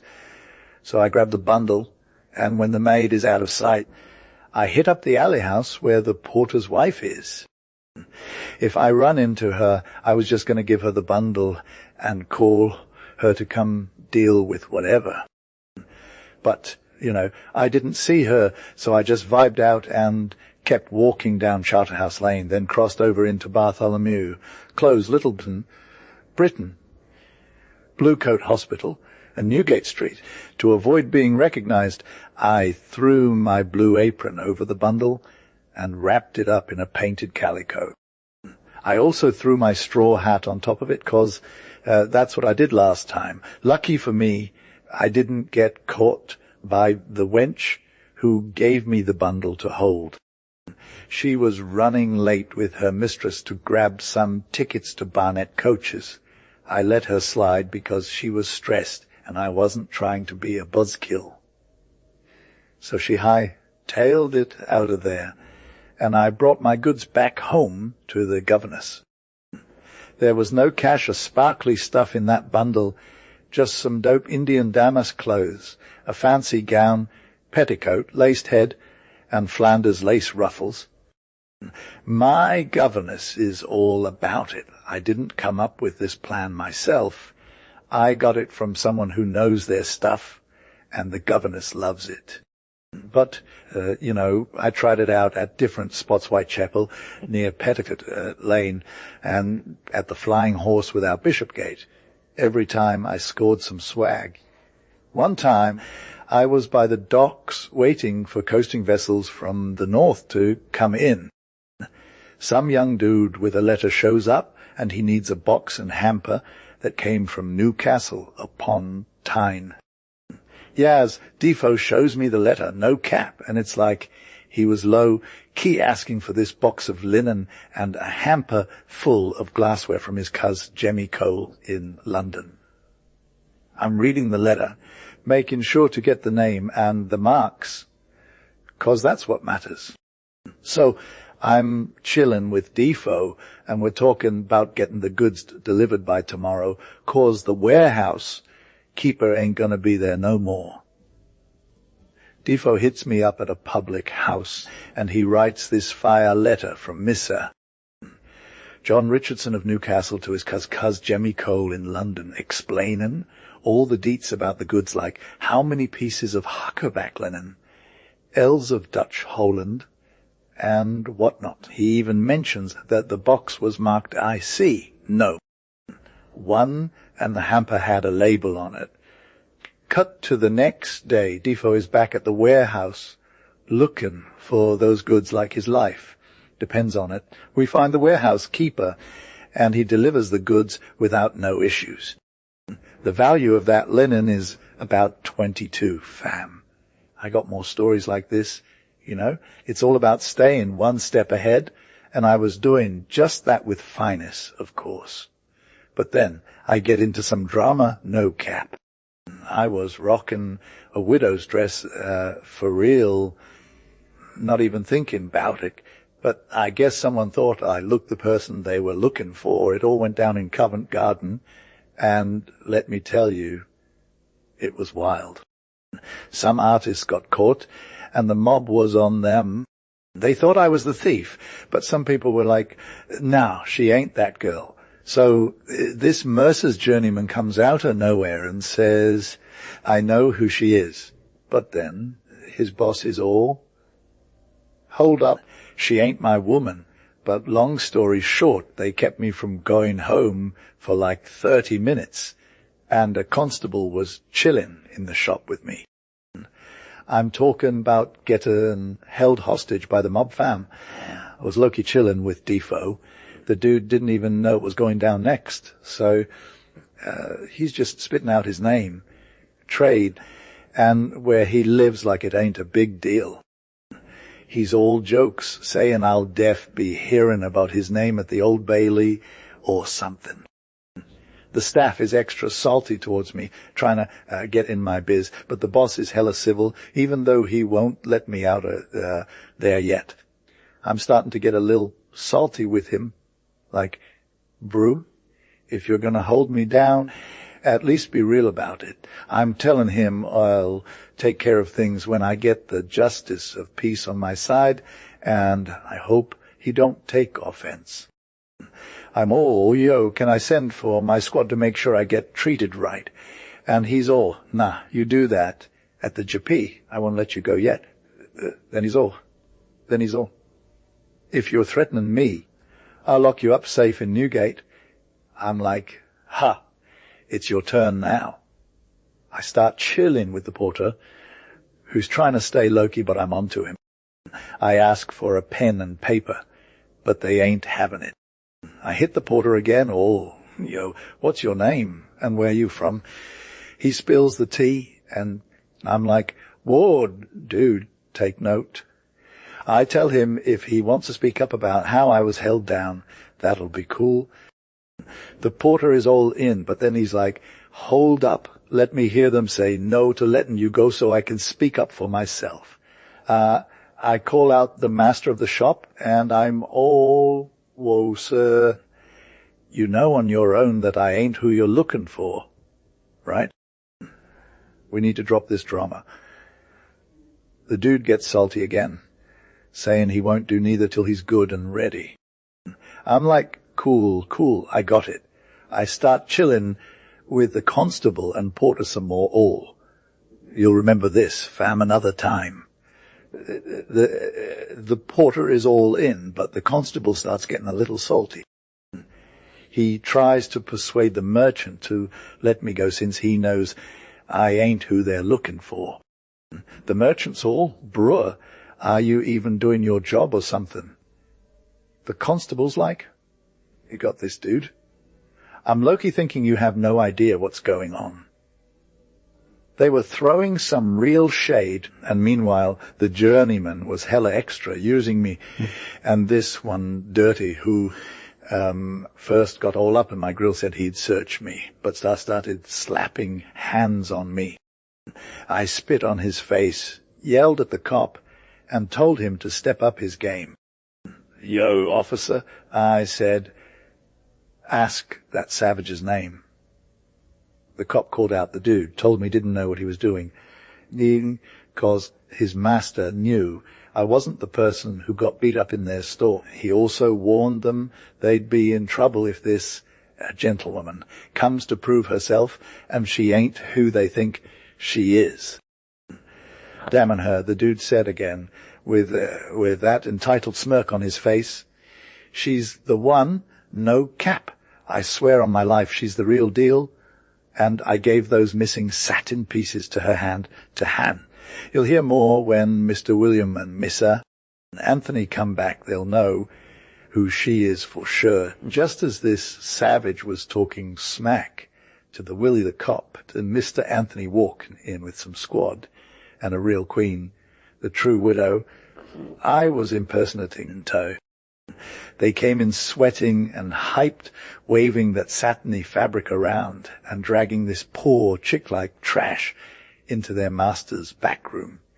The master yelled, "Here's the widow, sir. We caught her finally." "What's good with that?" he asked. "Why, we got her right here," the master said, pointing at the widow. "And Mr. can swear it's her." The other dude, Mr. Anthony, chimed in.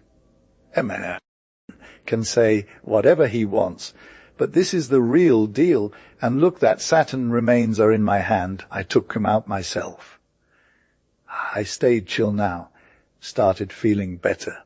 but just smiled and didn't say a word. The master looked pale. The cop turned around and looked at me like, "What's going on here?" "Just let them vibe, officer," I said. "Yes, sir. Like, how can I even process this? If you had to toss me when your dude grabbed me on the street and brought me to you, and then you were all like, 'Nope, that ain't me,' I would have been like, 'Cool. I get it, 'cause of all the tea you must be dealing with daily. But for real, though, how you treated me since has been low. Key savage, and especially that of your servant. I'm talking major shade right there.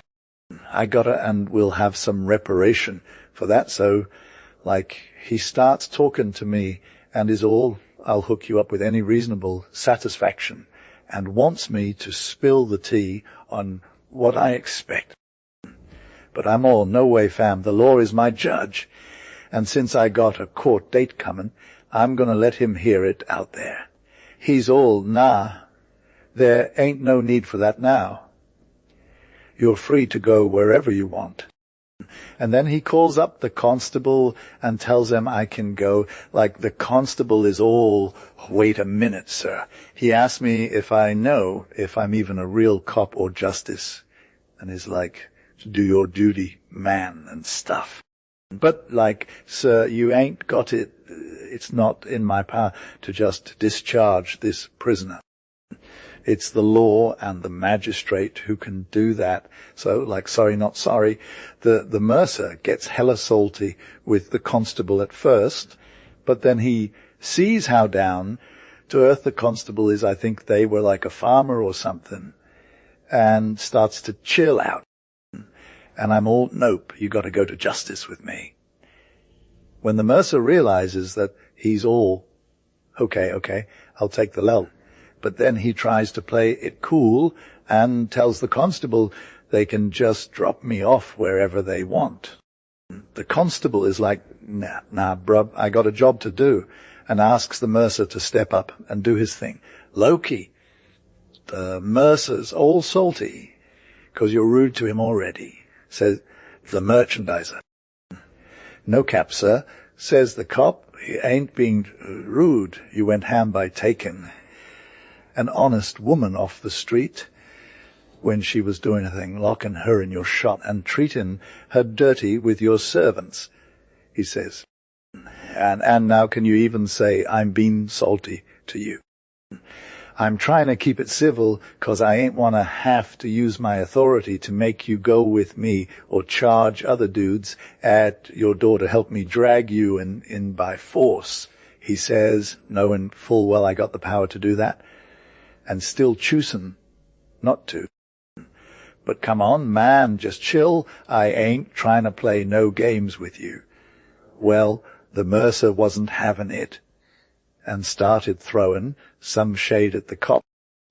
But the cop kept his cool and didn't take the bait. Then I chimed in and said, "Hey, cop, let him go. I got this situation covered. I ain't worried about you taking me to court or nothing."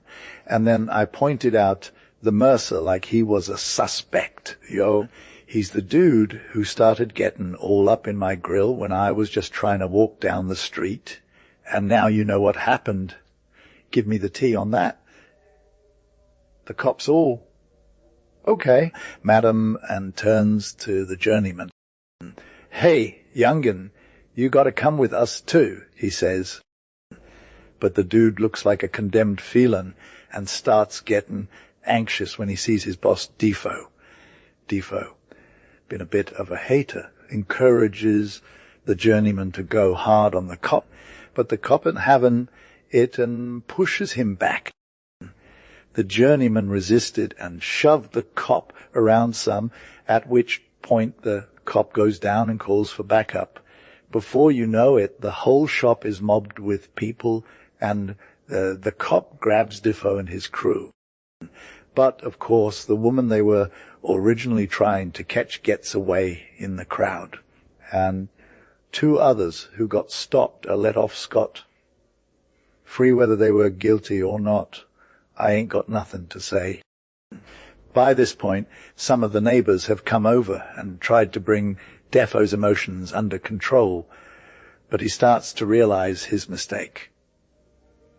We all end up going quietly with the cops, with a crowd of about 500 people following us down the street.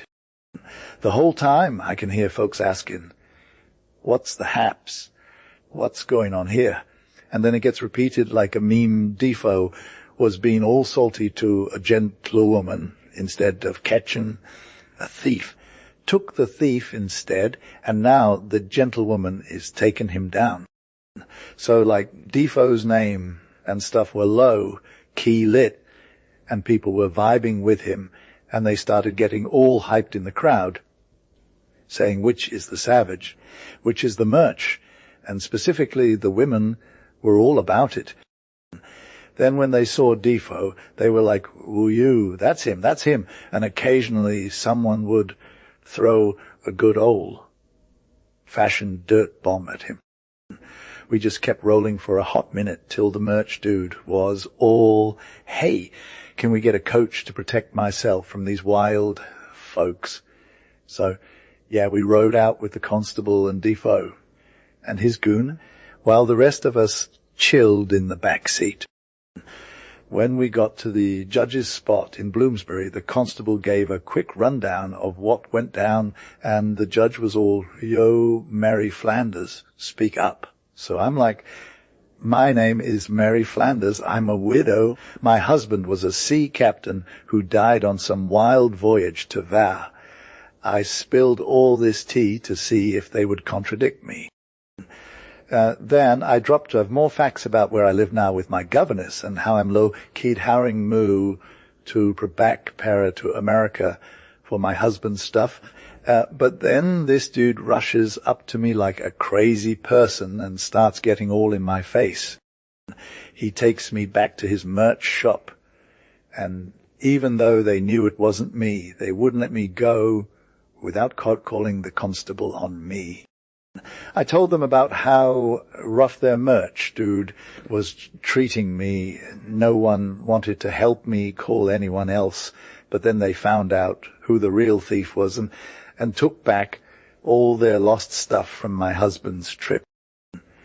Then it was the constable's turn. He spilled all the tea about his convo with Defoe about letting me go, including how his servant refused to ride with him at first, but eventually got convinced to do so, while his merch dude was all, "No, I'm good," and then got all hella aggressive. So yeah, that's basically what went down. The judge heard both sides. The merch dude spilling all about how they lose tons of goods daily to scammers and thieves. He said if he'd known it was me, he would have let me go for sure. Then the merch dude's sidekick just had a few words saying other servants were like, "Q, that's Mary Flanders, she's the real deal." All in all, the judge came to his senses and was all, "Nah, Mary, you're good," he said. "Sorry, the merch dude's goon didn't have more common sense." Yo, Defoe said he was all like, "If you weren't trying to Loki trap me." With that first move, I might have been able to forgive it, but he knew I wouldn't take him up on it, since he didn't got the funds to make it right in a real way. So he's just going to keep it moving and open his mouth about how I was wrong.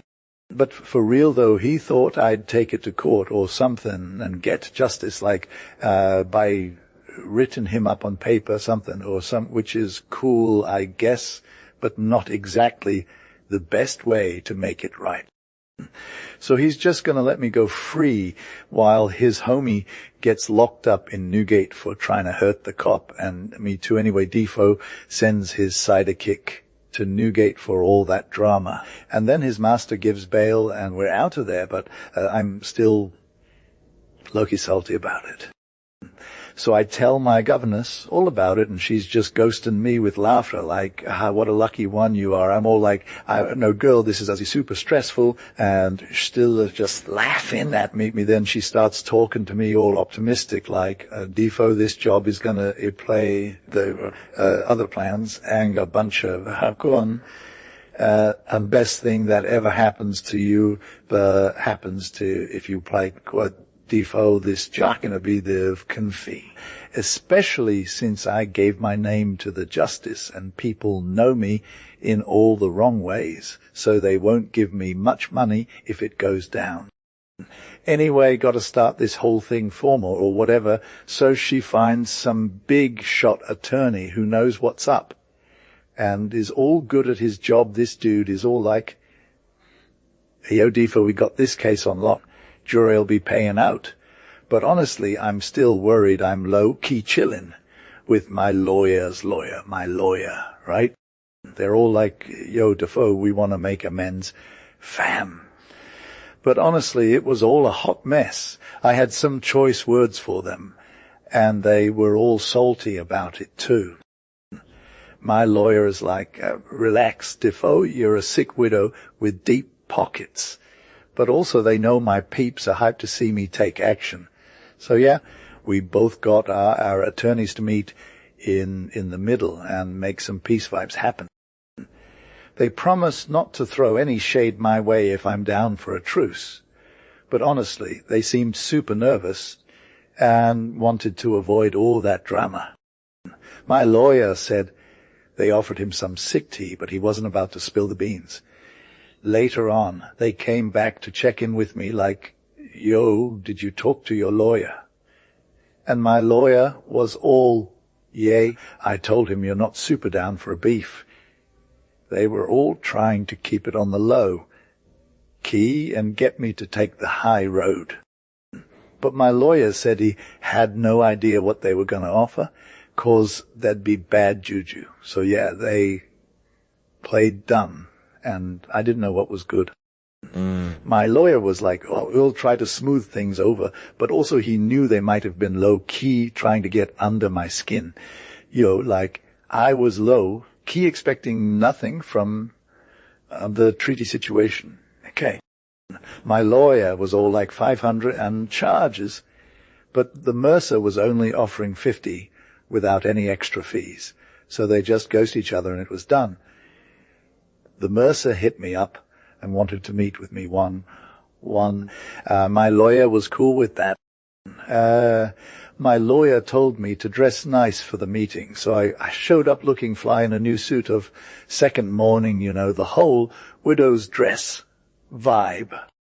My governess hooked me up with a dope pearl necklace that had a diamond locket, and let's just say I was turned up. I arrived in style. Literally, I rolled up in a coach to the door with my maid by my side. When I walked into the room, the Mercer was straight up surprised. He stood up, bowed low, but I wasn't having it. I just gave him a little nod and sat down where my lawyer had pointed. Later on, the Mercer was like, Babu, I don't even recognize you right now. Made some sweet compliments to try and smooth things over. But I called him out for not knowing me at first and treating me poorly, which acknowledged was real sorry business. He said he wanted to make amends and do what was necessary to repair the situation without going all out in court, 'cause that'd be a major bummer for both of us. He just wanted to show some respect and get back on good terms, nothing more. But I was like, hold up, dude, you went too far with this whole thief thing. It's not just about the money. My rep is everything. My squad told me I gotta stand up for myself and not let them push me around like that. I ain't looking for revenge or ruining anyone's life. I just want some respect. So by anyone who knew me, because I'd been a total mess since my wife passed away, and I hadn't been taking care of myself, people might think him some kind of loser. But Defoe comes through for me, and he'll repeat the whole thing again. It was hella frustrating. I had like 5 seconds patience to keep going. Okay, so Defoe admits everything and is super humble. Lol, he offers me a lot of cash and pays all my bills and stuff, plus gives me a fresh suit, which is pretty lit. I was down to 300, but wanted the whole thing posted in the papers, which Defoe didn't want to do, so we compromised on 150 and a dope black silk suit, and I'm like, all right. And my attorney is all, yo, this is good, let's get paid. When it comes time for the cash, I bring my governess dressed to impress, and some dude who thinks he's got game, but Lol Defoe is all cool about it, though. We got to pay the lawyer back, though, so it's more like 200 or something. At our last meet-up, Defoe is all, please forgive the journeyman. This guy was straight up poor and had nothing to offer, but Defoe is all, please, sorry, please don't hate me. Honestly, I ain't got it in for him, 'cause there's nothing to gain from being salties, so I'm just gonna let it go and move on. At supper, he brings the dude over and him like, yeah, forgiveness accepted, go ahead and leave. Defoe is basically apologizing on his knees, but with way less swag than he used to have when he was acting all extra. I got a low-key wrap up this convo, and my governess always said I'm the most turned in England. And so I feel me, 'cause I had 700 on deck, plus all that swag, rings, plates, and 2 arches out, all straight up stolen. Gee! And I got a hella jobs too. If I coulda turned back time and was low-key sorry, I'd have still had time to make amends. But the fam I got to make up with was still on my mind, so I dipped out again. It wasn't long before we squashed the Mercer thing that I copped a new whip, one that was hella different from anything I ever rocked before. I dressed like a hobo chick in them raggedy clothes and everything, and I just chilled, peeping into every window and door I passed by. I was so down on my luck now that I didn't know how to act right. It was all just a mess. I'm low-key extra about getting grimy and worn out, fam. I got bred up clean and proper. But whatever condition I'm in, I still rep that vibe. Putting on them rags felt like the worst disguise ever. Know what I'm saying? I was like, nah, this ain't working, 'cause everyone's all nervous around me. They're scared to come near or take nothing from me. I just chilling out by myself that first night. But the next time I stepped out, I met a little adventure that had me on high alert. I was standing outside a tavern when this gent shows up on horseback, lights his horse, and calls out for one of the drawers to hold it down while he's in. He stays for a bit, and the drawer gets all worried, 'cause he thinks the gent's gonna lose it.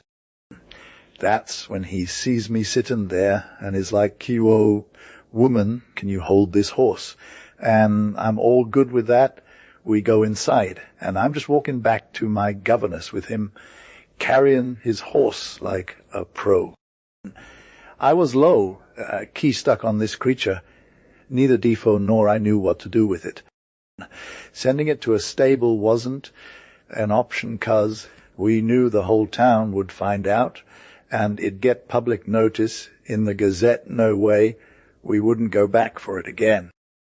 Our best bet was to stash the horse at this inn and leave a note with a porter about some dude's lost horse being at that inn. So if he wanted his horse back, he could come grab it. I didn't want to wait around for someone else to find out and offer a reward. It wasn't worth the risk. Plus, I was over the whole beggar thing. Wearing this outfit didn't even work, and it felt hella sketchy.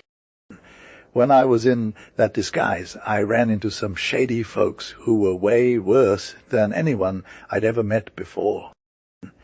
They were coiners of money, and they'd made me some pretty sweet offers to get in on the action. But one part of it was super gnarly.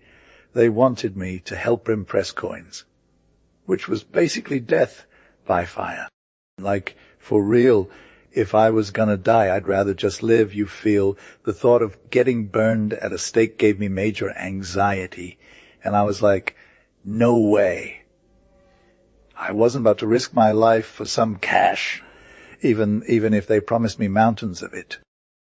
It's weird, 'cause if I was actually desperate or something, maybe I would have taken the risk, but I wasn't in that place.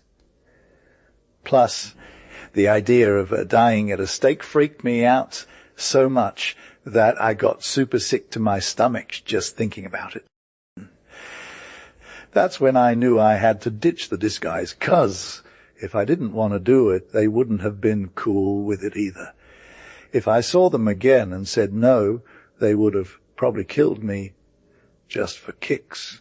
What's up with that easiness anyway? I'm low-key salty about how easy it is for guys to just chill while other people are dying. Me. I was all about horse theft, but that was deaf out of my lane. You feel?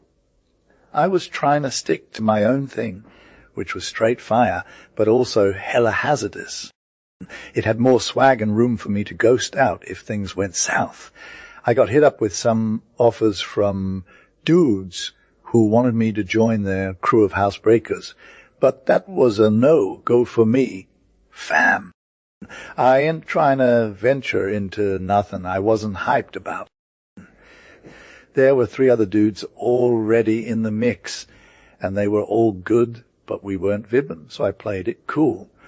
But then I met this femme fatale who'd been getting all sorts of lit down by the water, and we locked up tight. We made some moves, and life was pretty sweet. One time we hit up some Dutch peeps at St. Catherine's, where we went to cop some private goods that were straight from the shore. I saw some major heat in one of the houses, and my squad came through with some fire finds, even got me a few pieces of that Dutch black silk that was low-key good for business. However, when I did solo ops, nothing ever went down, so I had to stash it for now, 'cause they started getting all up in arms. That gave me the itch, and I decided to low-key push something else, since I wasn't used to ghosting without a purchase. So next day, I dressed to impress and cruised through Strand in search of something. Passed by the exchange, but it was all good till suddenly there was some major commotion going down, with everyone standing around staring, and everyone knowing the Queen was coming. I played it cool, staying low, key near the counter, when I spotted that lace on display. The shopkeeper was showing it off to some fly gulls nearby, but they were too busy trying to see who else was there when all of a sudden this Duchess walks in, and everyone's like, the Queen is coming, the Queen is coming. Yeah, I'm low-key coming for Defoe's new gear, and I ain't telling nobody where I got it from. So I saw this lady, milliner, getting all up in the Queen's grill, trying to cop her style. I ditched out of there like a ghost and hit the other exit of the exchange. I blended with the crowd and low-key snuck away without getting caught. I grabbed a coach and locked myself in just to be extra safe. But before that, I saw the milliner's maid and her squad common for me, screaming like a hag. They wasn't saying, "Stop thief," 'cause nobody was running, but they were all about Robed and lace, getting all dramatic. The coachman was getting in the box, but he wasn't quite up yet, so I got my lace game on and prepared to make a swift exit. But for real, though, the coach took off like a shot, and I scored myself some sweet gear worth about 20 quid. Next day I hit the streets again in new duds, trying not to get caught.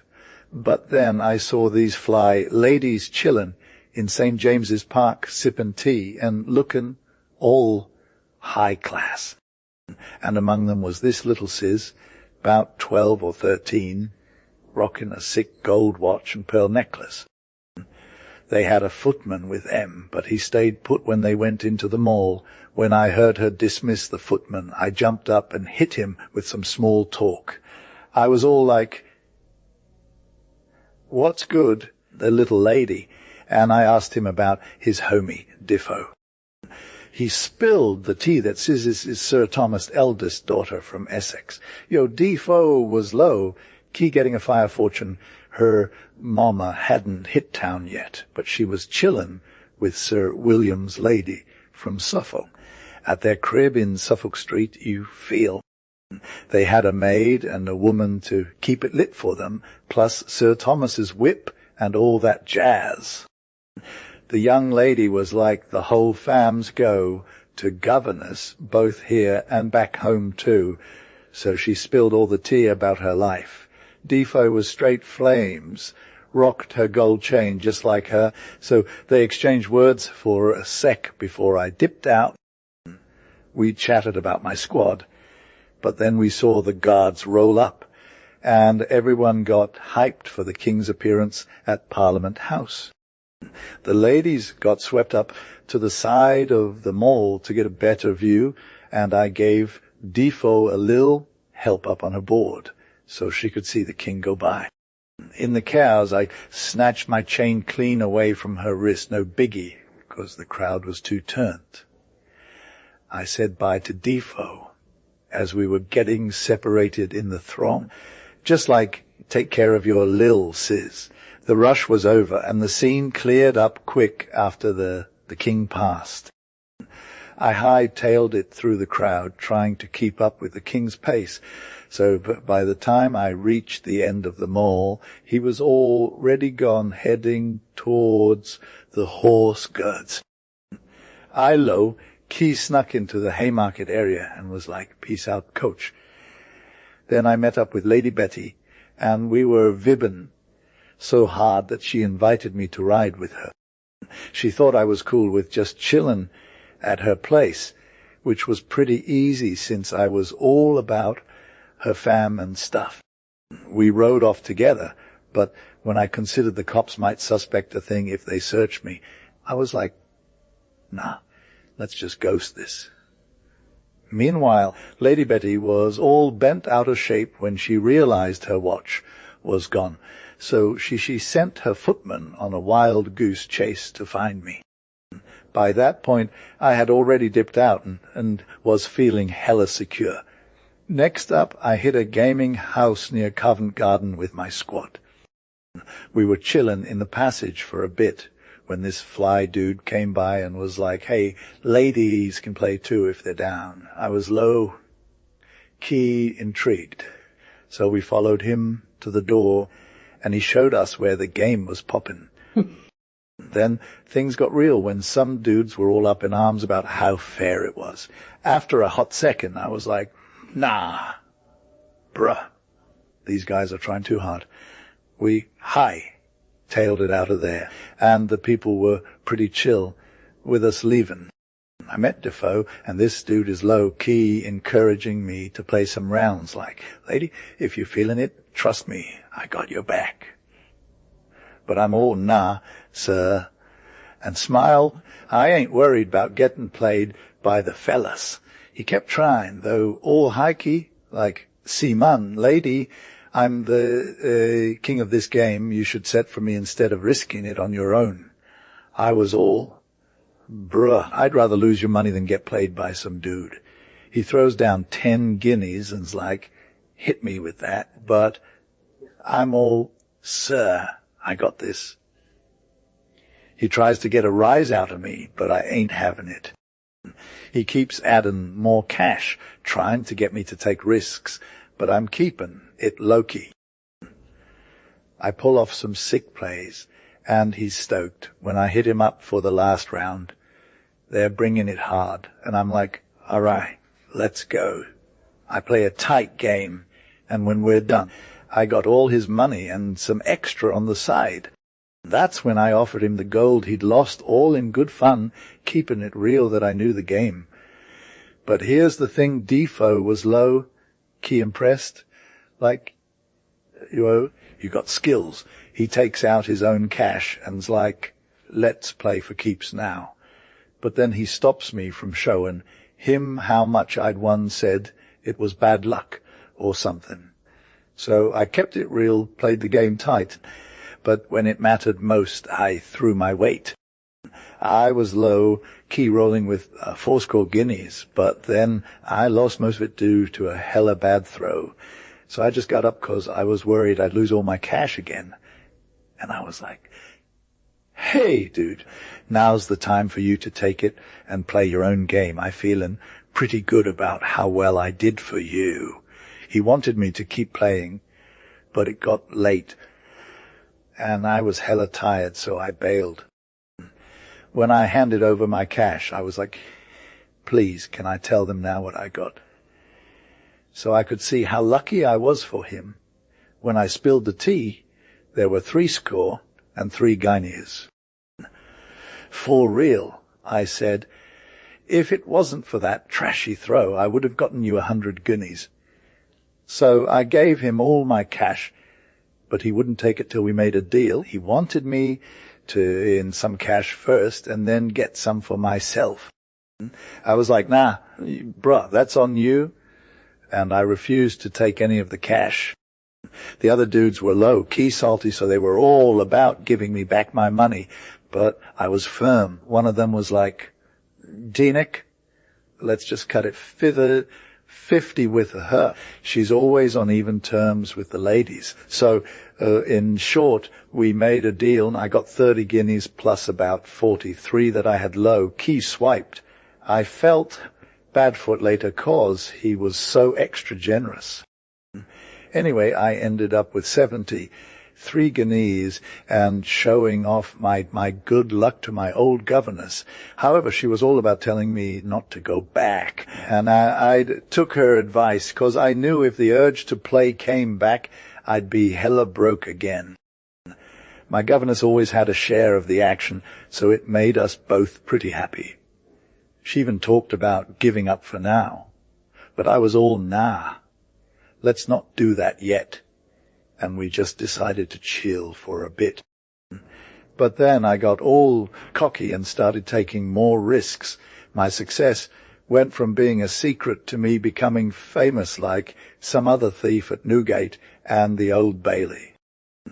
Sometimes I tried to play again, which didn't go so amiss, but mostly I'd try new stuff and create a whole new vibe every time, So I went low-key abroad. It was hella busy in Tunbridge and Epsom, but I'm thinking our trade was getting a lil. What you feel? So I found myself with a squad from Stourbridge Fair to Bury Fair in Suffolk. We were hyped about making some cash. But when I got there, it was all hype and no substance, fam. There was literally nothing worth scrooging, just picking pockets all day. If you did manage to score something, getting the goods out of there was a whole ordeal, and there wasn't even much opportunities for business.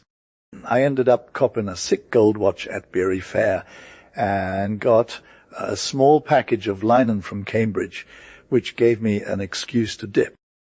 It was old news, but I thought it'd be lit as a country shopkeeper, even though in London that wouldn't cut it. I copped some Fire Holland and other goodies for like £7 at this Lyle linen shop in Cambridge, then just ghosted the whole thing, leaving them to send it to my pad.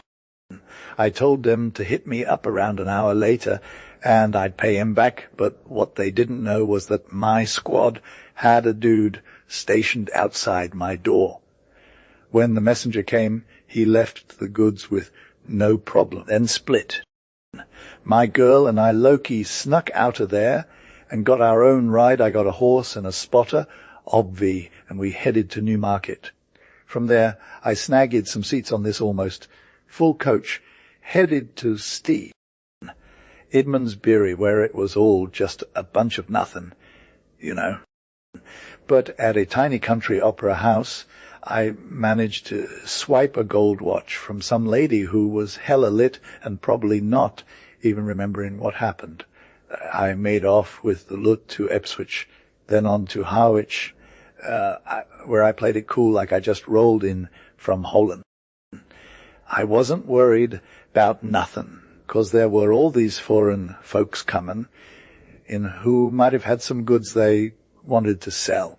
I got Defoe's stuff in the room where I was staying, but it was hella empty except for the bags they had on their person.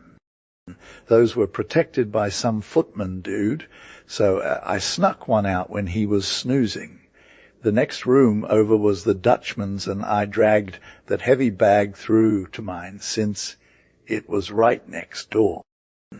I took a walk around trying to find a way to sneak it out of there, but it wasn't looking good either, since I'm basically a new face in town. So I was about to bring it back when I saw this dude yelling at some people getting hype-gepped about the boat that was about to leave. I called him over and asked what boat he was on.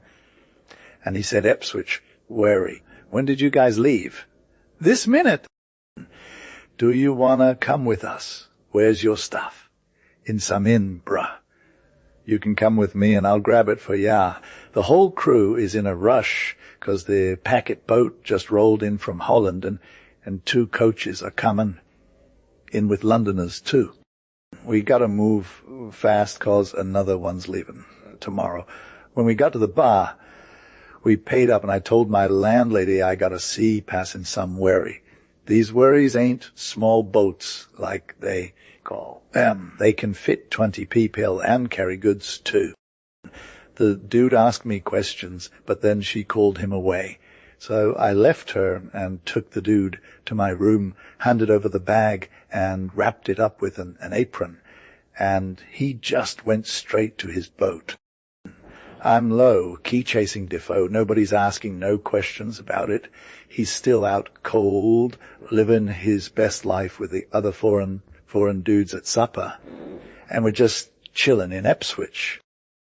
So I just ghosted out of there with my bag and headed to London via Harwich Wherry, said that to the landlady so she wouldn't ask no questions. Got hella harassed by customs at Ipswich, though. They was all up in my grill about my trunk. Asked me, what's good? But I'm like, nah, you can search it if you want, but I got a key and he ain't coming from Harwich yet. They were all, no way. We got to break it open, but I was cool with that 'cause they already searched it once. Turns out they found some sick stuff, 2 cash in French pistols, Dutch ducatoons, and all the usual gents' gear like periwigs, razors, and perfumes. But by this point, it's super early dark, and I'm trying to stay 1 step ahead of whoever's on my tail. So I just chill at an inn with my trunk, take out the essentials, and leave the rest for the landlady to handle, and then I hit the streets.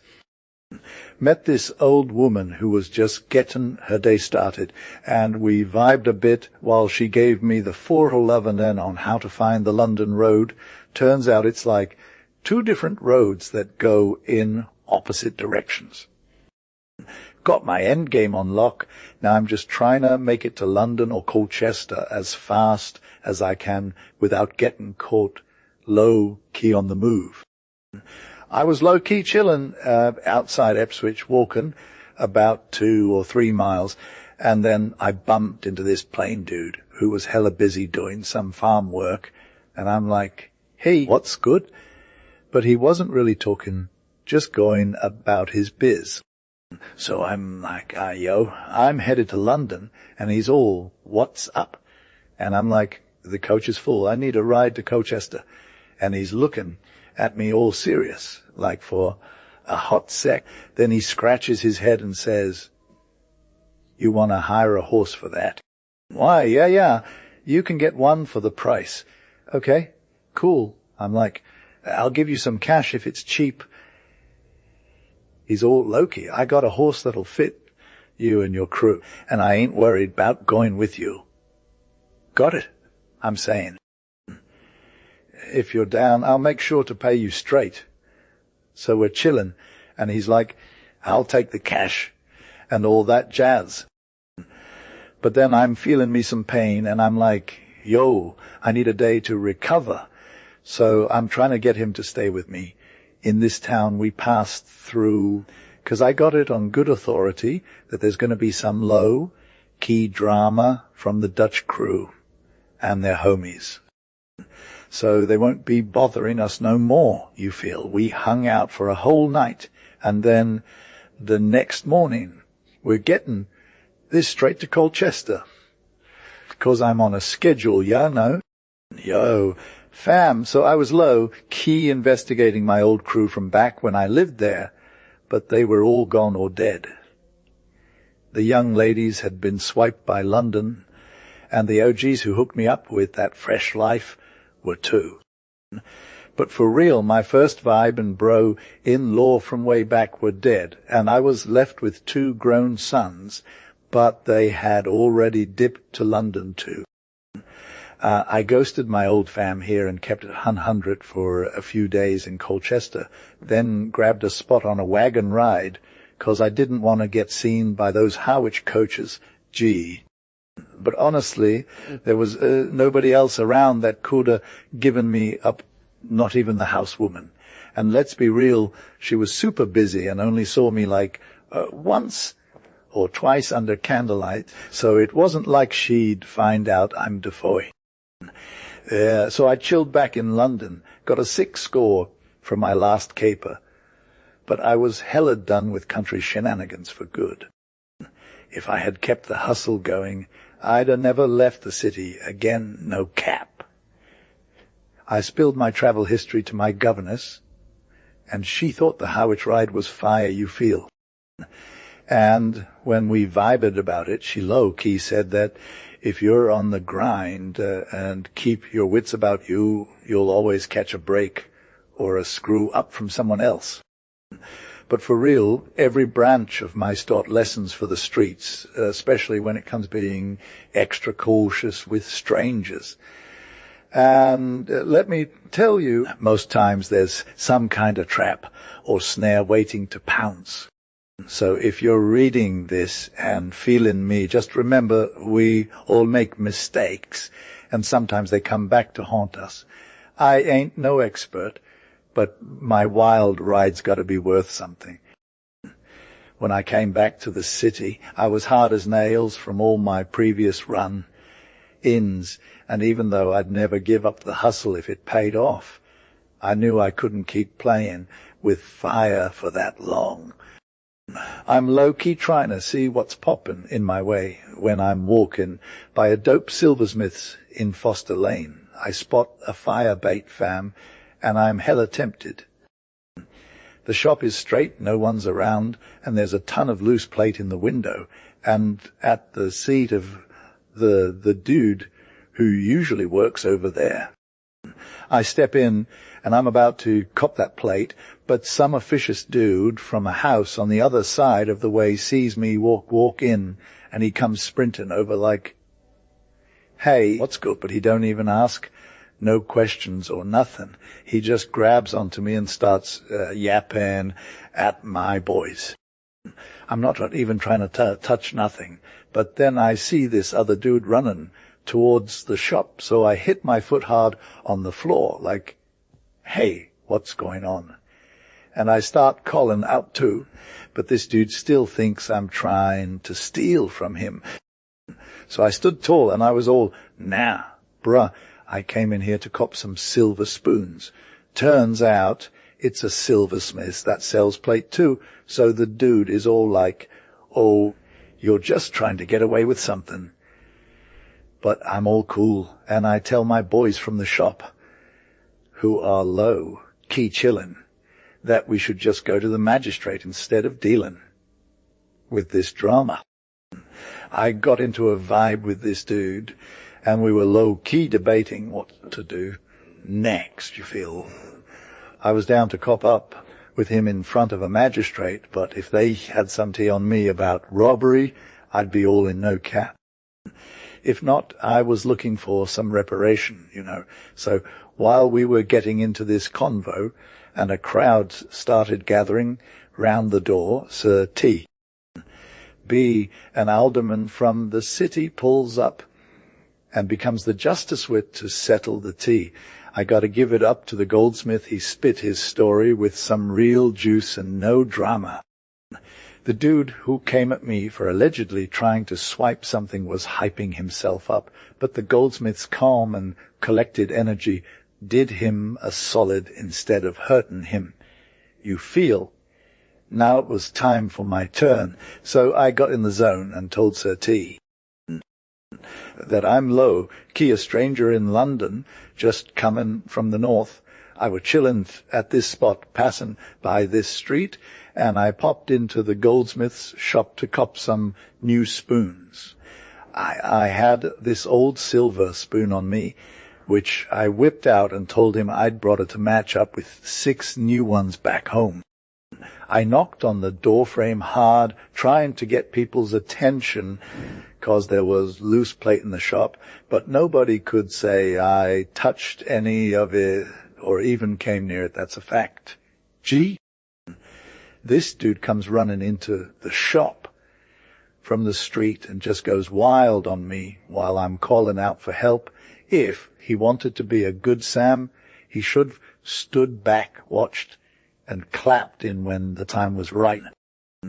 Alderman is all like, Ward, that's true, and then turns to the dude who stopped me and asks if he knocked on the doorframe. The dude's all, yeah, I did. Mr. Alderman's all, hold up, you're contradicting yourself. You said she was in the shop with her back to you, but now you're saying she didn't see you till you came upon her. Now the dude's getting a little flustered. The thing is, I did have a glimpse of him out of the corner of my eye when he approached me. It wasn't like I was just looking at the wall, bruh. After we got our stories all out, Mr. Alderman decides that the dude who came at me was in the wrong, and I'm low-key innocent. And the goldsmith is hella down with it too, and his wife. So I get dismissed, but like, me for real? Alderman's all, hold up, man, don't let my friend lose a customer 'cause of some minor mistake. I'm like, nah, bro, I'll cop the spoon still if he can match this one I brought as a pattern. And he shows me some fire designs too. So we're vibbin', and I pull out my wallet. I always got at least 20 guineas on me, 'cause you never know what's about to go down, and Mr. Alderman's all satisfied now that I was wronged. He's like, see, ma'am, I knew it. You wouldn't have come in here with a purchase intent if you didn't have the means. I'm all smiles, but I'm also like, yeah, but you got to see reason too, 'cause the justice you gave me was pretty fire. He still got it in for me, but now he's just confirming his opinion. I'm out of there with flying colors, though I was literally at death's door a few days ago. Then, 3 days later, I'm still being cautious, but not too much, and I venture into this random house where the doors are open. It's not a mercer shop or anything. It looks like someone's private pad. And then 2 hood girls come out of nowhere, attack me, back me, pull back in. They were hella furious. One of them shuts the door, another tears my clothes to shreds. I'm trying to keep it together, but it's like dealing with 2 raging lions or whatever. So I'm Defoe, right? And then my sis comes in next, and after her it's my dad, and honestly was super extra for a hot second. I gave him some real talk, told him the door was open, and staff was hella tempting me, 'cause I'm low-key broke and struggling, and poverty is like when people can't even, and I'm all sad and begged him to pity me with tears. My sister gets all compassionate vibes from her sis, but she's not having it and tries to let me go. But then those sassy hoes get a constable on the scene. And next thing you know, they're getting me thrown in cuffs. My dad is like, nah, I ain't letting you go, and tells his wife that if he lets me go, he'll be the one getting into trouble. seeing that constable was literally giving me life, but I'm low-key dying inside. People around me were like, brush, she's about to drop, but my sister kept getting on her hubby's case, and they almost let me off scot-free.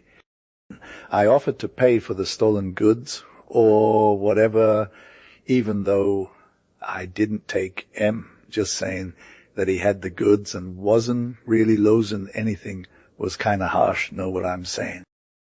When we got to justice, as my sis pleaded her case and tried to get me out of there, but then some snitch comes up and is like, yo, Defo stole the goods. And next thing you know, I'm locked down. That place, it's straight hell, fam. That's where so many of my squad went through, and now they're gone to the land of the dead. That's where my mama suffered so hard. That's where I was born too. And honestly, I was low-key expecting nothing but a straight up death at this point. Newgate, the place that's been waiting for me all along. When I got there, it was like everything was against me. The whole vibe was straight horror. The noise, the screaming, the cops, the filth. I looked around and just knew I was done for, fam. Broad Defo was low-key freaking out, and it felt like he was walking right into hell, you know. He was all salty about the hints he'd been getting from his own thoughts and how he'd narrowly escaped danger so many times. He thought to himself, why not just leave while I'm still good? But no, he kept pushing forward, and now it felt like fate had other plans for him. He was convinced that this was his last day, and he'd have to pay the price for all his past wrongs. It made him super melancholy and anxious, and he couldn't shake off these dark thoughts. He regretted everything about his life, but honestly, it didn't do much to lift his mood. He wasn't really remorseful about the crimes he'd committed, more so sorry that he was going to get punished for them. Like he felt bad because he was going to suffer, not because he was actually wrong in the first place. That made all the difference. Instead of feeling hopeful and stuff, it just made him feel stuck. For days, he couldn't sleep, even if death would have been a blessing at that point. Newgate was literally the worst to his imagination, and being surrounded by those other inmates was straight up awful to him. If only he could have ended up anywhere else, though it'd be a whole different story. Those hardened folks who came before him were like, Yas, Mrs. Flanders is finally here. We knew you'd show up one day. And they welcomed Defo with open arms, telling him not to get his feelings hurt and stuff. They even gave him brandy and invited him to join the party. But make no mistake, it was all just a front. Defo was like, for real. It's been 4 months. I asked him what he thought when he first got to that place.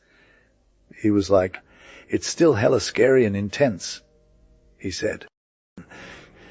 I thought I was in some kind of hell, but now it just feels like home. You feel? He was low-key saying he still thinks the vibes are pretty grim, but he ain't stressing about it no more. I'm like, is that going to be a problem for you with what's coming next? And he's all, nah, I got this. He's like, you're messed up if you think so. Then he just starts dancing and singing this sick Newgate joke. If I swing by the string, I'll hear the bell ring, and then there's an end to poor Jenny. I'm mentioning this. Any prisoner who ends up in the same spot who needs to know how time talking to those wretched people makes the place feel more like home. They start being all chill and cheerful in their misery, just like they were when they weren't stuck there. For real, though, you can't even imagine how messed up Newgate is until you've been through it yourself. I'm not saying it's not as bad as everyone says, trust me. No one gets it till they're right there. Same night I got locked down, I sent the news to my old governess, and she was shook. She spent that whole night feeling pretty sick herself. Next morning, she came by and tried to lift my spirits, but you could tell she knew it wasn't going to work. She said we shouldn't give up, because sinking under all this stress would just make things worse. Then she started working her magic, offering one of the wenches 100 to keep me quiet, trying all kinds of tricks to get me out of trouble. Yas. Defo was like super resolute. Fam. She got her mistress all shook up, and she's only on 3 a year wages, or we, but she low-key refused the deal. My governess, see, totes believed she'd do it even for like 500. Then she goes after another maid, which one seemed kinda chill at first, but Defo was having none of it. She got all in Defo's grill, and wouldn't let my gov talk to her, threatening to rat her out if she tried to come through with the deets. Anyway, Defo hits up the master dude whose stuff got stolen, specifically his wife, who had been feeling some type of way about me at first, but turned out still being super salty. The dude was all about getting justice, though, and said he'd lose his recognizance if he didn't prosecute. My gov tried to hook him up with some connections to get the recognizance off, but it was a no-go. Now, Defo's got 3 witnesses against her, the master, his wife, and those 2 maids who are hella salty. Defo is basically staring death in the face. Bruh. She's got nothing to do but contemplate her mortality and prep for the worst. But let's be real, she didn't really seem all that sorry about her life choices beforehand. It was mostly just a cry for help, cause she was scared of dying and facing judgment from God. I live here in this dungeon under some major anxiety. Fam. Death is always on my mind, and I'm low-key freaking out about my past mistakes. The ordinary dude comes to visit me and tries to get all deep about confessing and repenting, but it's super shallow, and he's hella drunk by noon. This whole situation is just kind of wild, you feel. I'm low-key shocked that I was getting more turned off by the dude than his actions, and his actions too, to be real. It's like my governess was all extra about keeping me out of trouble, so I had another month or 5 weeks before me, and I thought for sure this should have been a good opportunity for me to reflect on what went down and get my life together. But it wasn't even in the cards. I knew being locked up in Newgate was going to be a drag, but I wasn't really getting any signs of remorse or anything from myself. It was like being dropped into some dark cave where all the vibes were toxic, you feel. The whole crew was hella messed up, and it was like they were sucking the life out of me too. I degenerated to the point where I just became numb, man. First, I got stupid and senseless. Then I became brutish and thoughtless. It was like I were slowly losing my mind, you know. And by the end of it all, I was straight up raving mad like the rest of them. It's wild to think that humans can get so turned up in a negative way. I mean, being stuck in Newgate with no escape and still having the weight of my own guilt on me. It was a heavy load to carry. At first, I had some remorse, but then it was like my conscience just checked out. I got charged with a crime that carried the death penalty, and the proof was straight fire. There was no way for me to plead not guilty. My rep was shot, too, so I didn't have much to look forward to. Yet, something about that situation just put me in this weird state of limbo.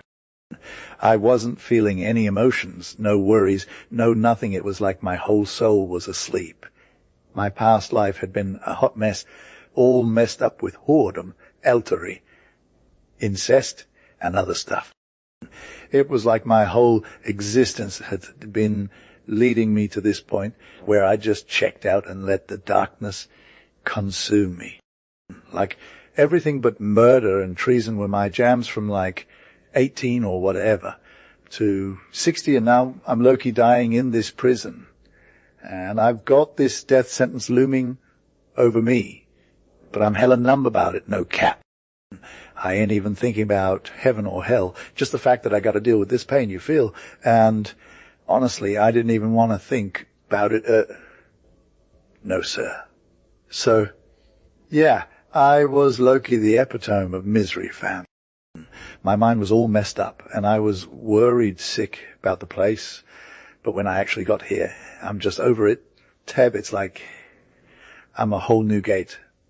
Bird now, no better, no worse than everyone else, just a whole vibe, you know. But for real, I used to be all about that good life, and I was still trying to keep it 100. But now, heck, man, I'm just a hot mess and I ain't even mad about it. Anyway, in the middle of all this chaos, I got another surprise coming my way. They told me we had some new inmates come in last night.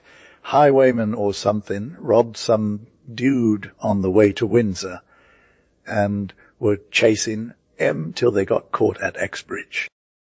It was wild, fam, but what really got me shook was when I saw one of them dudes step out of his cell. And it was my homie Diffo from Lancashire.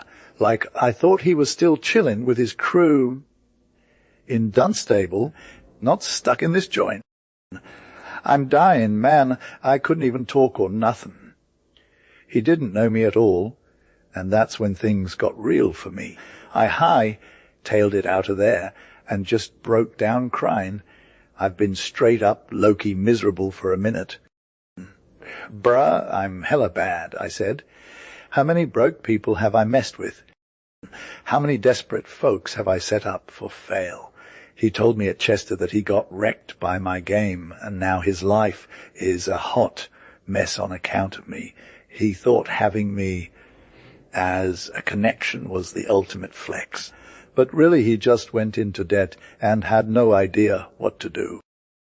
He was all like, I'm gonna join the army or buy a horse and hit the road. I never actually told him that I was the real deal, but I let him think so. And now he's in trouble big time. The fact that he's a low-key notorious thug with a long list of robberies had me shook. He's gonna get caught for sure if there aren't already no more suckers left on this earth. It's like he's asking to get iced. I was genuinely worried sick about him, and my own situation seemed super minor compared to his drama. I spent all day and night low-key hating myself for putting him in this position. He was the captain of the crew, committing all sorts of wild crimes. Even Hind or Whitney thought he was a total noob. I was feeling so down about it that I couldn't even enjoy anything anymore. As I started thinking about my own life and how messed up it was, my disdain for where I was at and how I got there came flooding back. When I was still reeling from all this drama, I get a hit that says I'm going to be tried for my life, and at the Old Bailey next sessions are coming. Bruh. My attitude had taken a major hit already, and in prison I started to feel some serious guilt. I realized that not being able to think straight was basically hell on earth. But as soon as I started thinking again, I realized something key.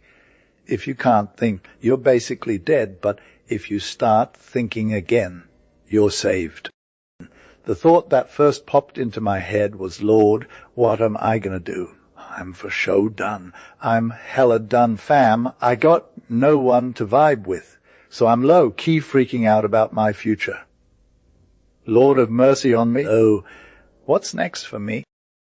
I was low-key dejected, and my emotions were straight fire. I had nobody to spill the tea with, and it was weighing heavy on my mental health. My old governess came through, though she acted like a true ride or die, trying to save me from getting caught. She hit up some of the jurors, trying to get them on my side, but they were straight up overruled. The 2 witnesses who testified against me were extra, and the jury found me guilty for robbery and house break-in. I was shook when I got that news.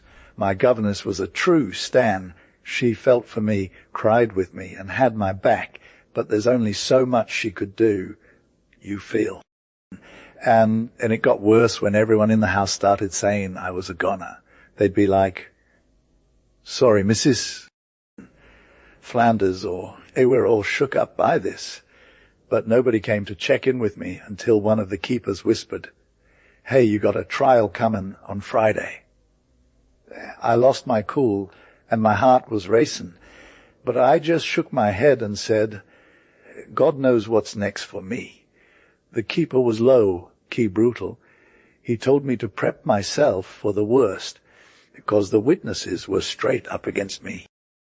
He said my case was a no-brainer and that there'd be no mercy. I broke down in tears and just kind of lost it. When I finally got my wits back together, I asked him, Lord, Mr. What's next? Yaz, send for Defoe, talk to him about this crazy situation, he says. For real, Mrs. Flanders, unless you got a solid squad, you're good luck in life. That's some harsh sauce right there, though I thought it was pretty extra myself. He ghosted me and left me feeling hella confused all night. So I'm low-key freaking out, trying to pray or whatever, but my mind is a mess. It's like I'm saying prayers, but for real, I ain't really feeling the vibe. I'm just trying to get it together, 'cause honestly, I'm a hot mess, and I know I messed up big time. My governor's all shook up too, 'cause she's reppin' her own brand of penance, but she didn't do anything wrong for ages other than straight up profiting off our crew's drama. She's crying, wringing her hands, and low-key freaking out about being cursed by the heavens like, I'm done for, I'm going to hell. And then she starts counting up all these people we killed or whatever, and now she thinks it's my fault that things went sore. But I'm like, nah, Mom, stop. You're not the one who kept me on the fence about coming back for more cash, I said. I'm the one who messed up, Boo. It ain't you. It's me and my dumb decisions. We had some real talk that night, though. I was low-key indicted for some real crimes, felonies and burglaries, bro. 'Cause I allegedly stole 2 pieces of fancy silk worth $46 from Anthony Johnson's crib. And honestly, I wasn't even trying to deny it, 'cause they couldn't prove I broke into his house or nothing. On Friday I was in court, and I had been crying for days beforehand, so by Thursday night I was actually feeling a little better and ready to vibe. When the trial started, the indictment went down, but they told me to chill till the witnesses did their thing first.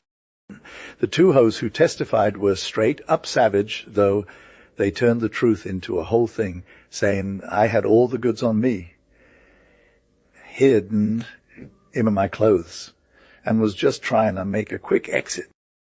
They said I had 1 foot out the door when they caught up to me, but I'm like, nah, bro. I think you stopped me before I even left. The main fact's true, but I knew they were exaggerating it for drama. When it came down to it, though, I said I didn't steal nothing, the goods, and it was all just a misunderstanding 'cause the door was open, and I went in to scope it out. If I had picked up any of those silk pieces, that wouldn't mean I was trying to steal them, right? I never took him past the door. I was just checking them out with good intentions. The court was like, we ain't buying that and they key roasted me for thinking I was going to sell those silks or something, since it's not exactly a shop. They made jokes about how I'd already checked him out, and the maids were all like, "Oh yes, you looked at them so hard." Boo. It was all good vibes no more, though I got convicted of felonies, but acquitted of burglary, which was barely even a consolation prize for getting sentenced to death in the first place. I'm done, right? The next day I got carried down to get hit with the worst sentence ever, and when they came to ask me what I had to say, why it shouldn't happen, I just stood there for a sec, but someone behind me yelled out for me to talk to the judges so they could make it sound less savage. That made me want to speak up and tell them I didn't got nothing to say to stop the sentence, but I had a lot to say about getting mercy from the court. They told I was all good with down hard if that's what they wanted, but I hoped they'd consider the situation and give me some leeway, since it was my first time in court. I wasn't even talking about breaking no doors or stealing nothing. Nobody got hurt, and the dude whose stuff got taken was all about getting mercy too, which was pretty cool. He actually said he wanted to be shown some kindness if he could just beg for it, which he totally did. And, like, at its worst, I only got one strike, and I'd never been in no court before. So went all out and spoke with a lot more courage than I thought I had, even though I was crying my eyes out, but not so much that it messed up my flow. The judges were all somber and quiet, but they listened to me and let me get all my thoughts out. They just kind of sat there saying nothing, but then they dropped the Bombay death sentence. Fam. That was like the ultimate wipeout for me, and even reading it out made me lose all my vibes. I was toast. No energy left. Couldn't even look up to no one or anything. My poor governess, she was straight up wrecked. She was all about comforting me before, but now she was just lost in her own tears and rage. Sometimes she'd be crying, sometimes she'd be going off on some crazy tirade. It was like she'd totally lost it, man. And it wasn't just about me either. She was all messed up about her own life too, starting to realize how messed up it was and stuff. So she started talking to this minister dude who was super straight-laced and pious, and they were both like, "I'm really sorry for my sins, and I want to change my ways." And I'm pretty sure the minister and everyone else thought she was genuinely repentant too. But here's the thing, she didn't just stop being all messed up after that one sentence dropped. She kept on struggling with it until her death, fam. I mean, I was in a world of hurt, literally. All I had to look forward to was meeting my maker. And since nobody was there to help me or give a damn, I just knew I'd be getting that dead warrant and finding out what my name said on it. So after that execution, it was the Friday next, and 5 more were dead with me. My governess was low-key stressing about me, and she sent this minister to hit me up first, then me asking for him to come back. He's all like, "Repent your sins. Dude, you're a lost cause." And I'm just chilling. But he's serious. He dropped some scripture on me, like repentance is the way out, and turn away from this evil life. He's got these fire quotes, and I'm thinking, okay, maybe I need to change. After that, he gets down on his knees and prays with me. It was my first real feeling of remorse, you feel. I started looking back at my past life and was like, no, thanks. I had this vision of the future, and it was like a whole different vibe. All the good stuff didn't seem as lit, and all the bad stuff just seemed trash. It was crazy, because I realized we were putting weight on some hella superficial stuff in life. The idea of eternity. For real. It's like, what even is that? Every nice thing just looked like to me now. I was thinking about how we messed up and how all our material stuff was worth forfeiting eternal happiness for. That was a harsh pill to swallow. My mind was giving me some savage self-criticism, like, oh, you're so dead, you forfeited hope in the afterlife. And it's not just that, but it's also eternal no escape. I'm not going to give instructions on how to change your life, but this is what happened when I was low, key having a spiritual meltdown.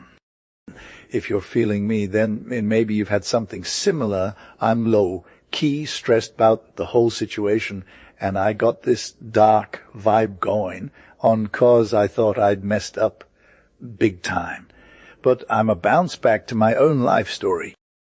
This minister dude came at me and said he wasn't here just to get info from me for some personal gain or to catch other bad guys. He was actually trying to help me figure out my thoughts and feelings and give me comfort too. He told me whatever I shared with him would be on the down low, except between God and me, and that he just wanted to know what I needed so he could offer some real advice and support. He was super chill and honest, which is why I opened up to him about all my past sins.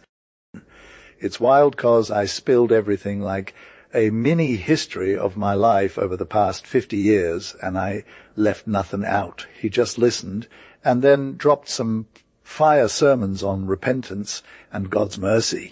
Like he was preaching this infinite love stuff that made me want to die from shame, but also super happy at the same time, cause I realized I could be forgiven.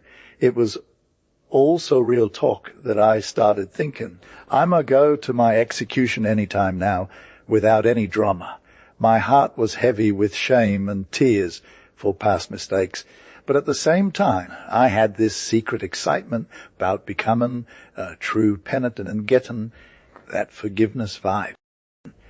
The way thoughts were flooding in and impressions running high that I could just chill out and hand my soul over to God's mercy, no worries. This dude was feeling it too, and he was all shook up, yes. I'm low-key talking about Durfo here. So like in his presence, he saw how these situations were affecting me and was all God bless and stuff. He's like, I'm not leaving till the end of time. Basically, until he had to leave visiting me. We got sentenced like 12 days or so before they finally put out a hit on us. That's what it's called, Betwoo. And I'm reading my name on this list. Man, that was a major blow to my vibe. My heart went from being all chill to totally wrecked, and I had these 2 swoon attacks like crazy, but I didn't say a peep. The minister dude was hella hurt for me and tried to give me the same pep talk he did before. He even stayed in the joint longer than he could, 'cause he didn't want to leave me alone all night. I'm thinking, what if I don't see him the next day? We're low. Key on the last day. Man, I was feeling super low and stuff. I had to chill for hours till he finally showed up at my crib, literally. It took 4 o'clock or something. But when I heard his voice at the door, I'm like, Wes's? My guy's here. Even before I saw him, though. Then he's all, hey, sorry, I didn't come earlier. And then drops this bombshell that he got some extra reprieve from me from the top peeps, basically the Secretary of State, right? He was all low-key, but also super high, key trying to give it to me without being too extra. But I'm dying over here. All my grief comes flooding back, and then this sudden happiness takes over, like a double whammy of emotions. Man, I almost crashed. The minister dude tries to calm me down with some Christian love talk and tells me that The good vibes of the reprieve overshadow my past struggles. And then he's got to roll out off to get locked up in some other joint or whatever. Yo Defo was like totally saved before he left, and his homies, the sheriffs, saw it, right? He stood up before he went out, for real, and prayed to God for me that my repentance would be low, key, genuine, and all that, and that when I came back from being on the brink of death, it wouldn't be like I was sliding back into old habits that I vowed to leave behind. I got all in on the petition, and I was hella hit with some deep thoughts about God's mercy for sparing my life, and this whole new appreciation for the goodness I experienced during this wild time. It might sound weird, but I'm low-key ashamed of my past wrongdoings now, more than ever, 'cause of how good I felt when I came close to dying. People who are just here for the wild stuff in my story might not vibe with this part, though, which is really the best part, where I'm at my most reflective and honest about my mistakes. I hope they can just roll with it. You feel. Saying they don't like my repentance as much as the drama of being on death row would be hella messed up. Anyway, Defo keeps going. The next morning was a whole mood in the prison. First thing I heard was the tolling bell at Sepultra's wake-up call, marking the start of this new day. When that started ringing, everyone in the condemned hole went wild, because 6 folks were getting executed that day, some for murder, others for just regular crimes. It got super chaotic on the other side of the bars, with all sorts of prisoners reacting to their own impending doom. Some were crying out for mercy, others were cheering them on, while some were straight up hating on the prosecutors who put them in this situation. There was a pretty big range of emotions going around. Some people were pitying those poor dudes, while others just didn't care, and even some few people who could, pray for them or whatever. I was literally speechless, too caught up in the moment to say anything, because my brain was all over the place on this one. I was low-key shook when I found out what went down with Defo, and he was just chilling with them, getting them ready to cop their sentence. You feel. I'm telling you, all this while I was hella nervous, like I was waiting for my own death day. But I wasn't. I was so extra. I shook like crazy, like I had the egg, I couldn't even speak or look right. I was that shook. So when they were all gone, and I didn't have the guts to watch them get taken away, I just lost it. Fam. I started crying for no reason, just a hot mess. But I couldn't stop, for real. It went on for 2 hours. And even after they were all gone, I was still low-key tearing up. But then this super humble, penitent vibe took over, like a real moment of joy and gratitude. But I was too salty to say anything.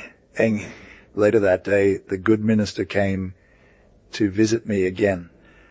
And he dropped some knowledge, He told me about how I had a chance to repent, but those 6 poor souls were denazo. He kept it real with me, said there was no guarantees, but he gave me some reprieve time, so I got to use that wisely.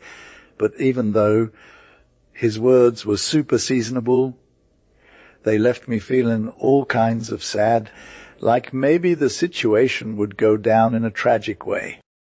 But he told me not to get too hyped, 'cause he was going to do his best to bring it to a good end, but he wouldn't promise nothing.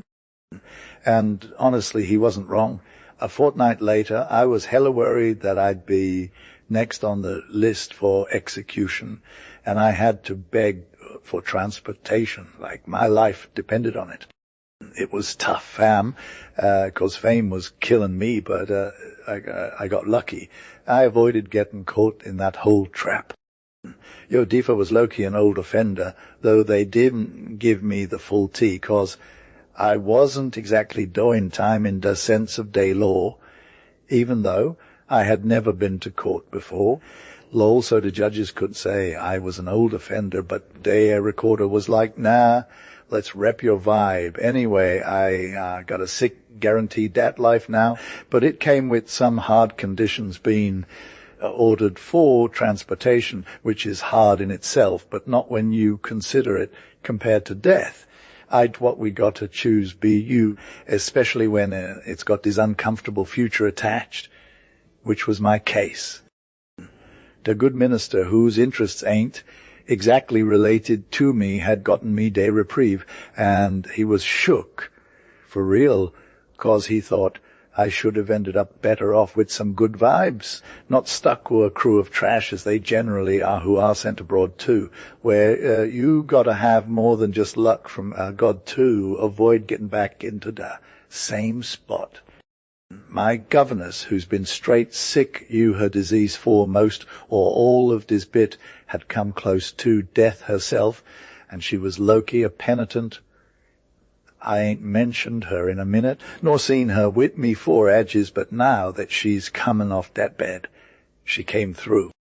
I told her about my situation, how I'd been all over day fields of hope tears, and I told her about getting transported on what terms she was present when thy minister was worried I'd relapse into being wicked again with all these trash companies we get sent to. It defo had a dark thought about it in my head, knowing how nasty these gangs are, and I told her thy minister's concerns were legit. Hey, she said, but I hope you don't let this example tempt you. And as soon as the minister left, she was like, got you. We might find a way to get you out of here, you some magic. And I was low-key hyped, but I couldn't even imagine how it'd go down. I low-key knew I was done for, but I was hella invested in getting my girl to spill the tea with me about what was going on. And she was super salty about it, fam, but I kept pressing, you feel. She finally gave me some facts. Bro, you got that Benjamin's life, don't you? Have you ever met a dude who's been transported and had 100 grand in his pocket? Like, for real, she said. At first, I was all like, nah, I got this. But deep down, I knew it was going to be a long night. The verdict was harsher than expected, so I wasn't holding out hope for much, you know. But she just gave me the cold shoulder. We'll try to get something done, defo. We parted ways for that night, and I was stuck in the joint for a hot minute.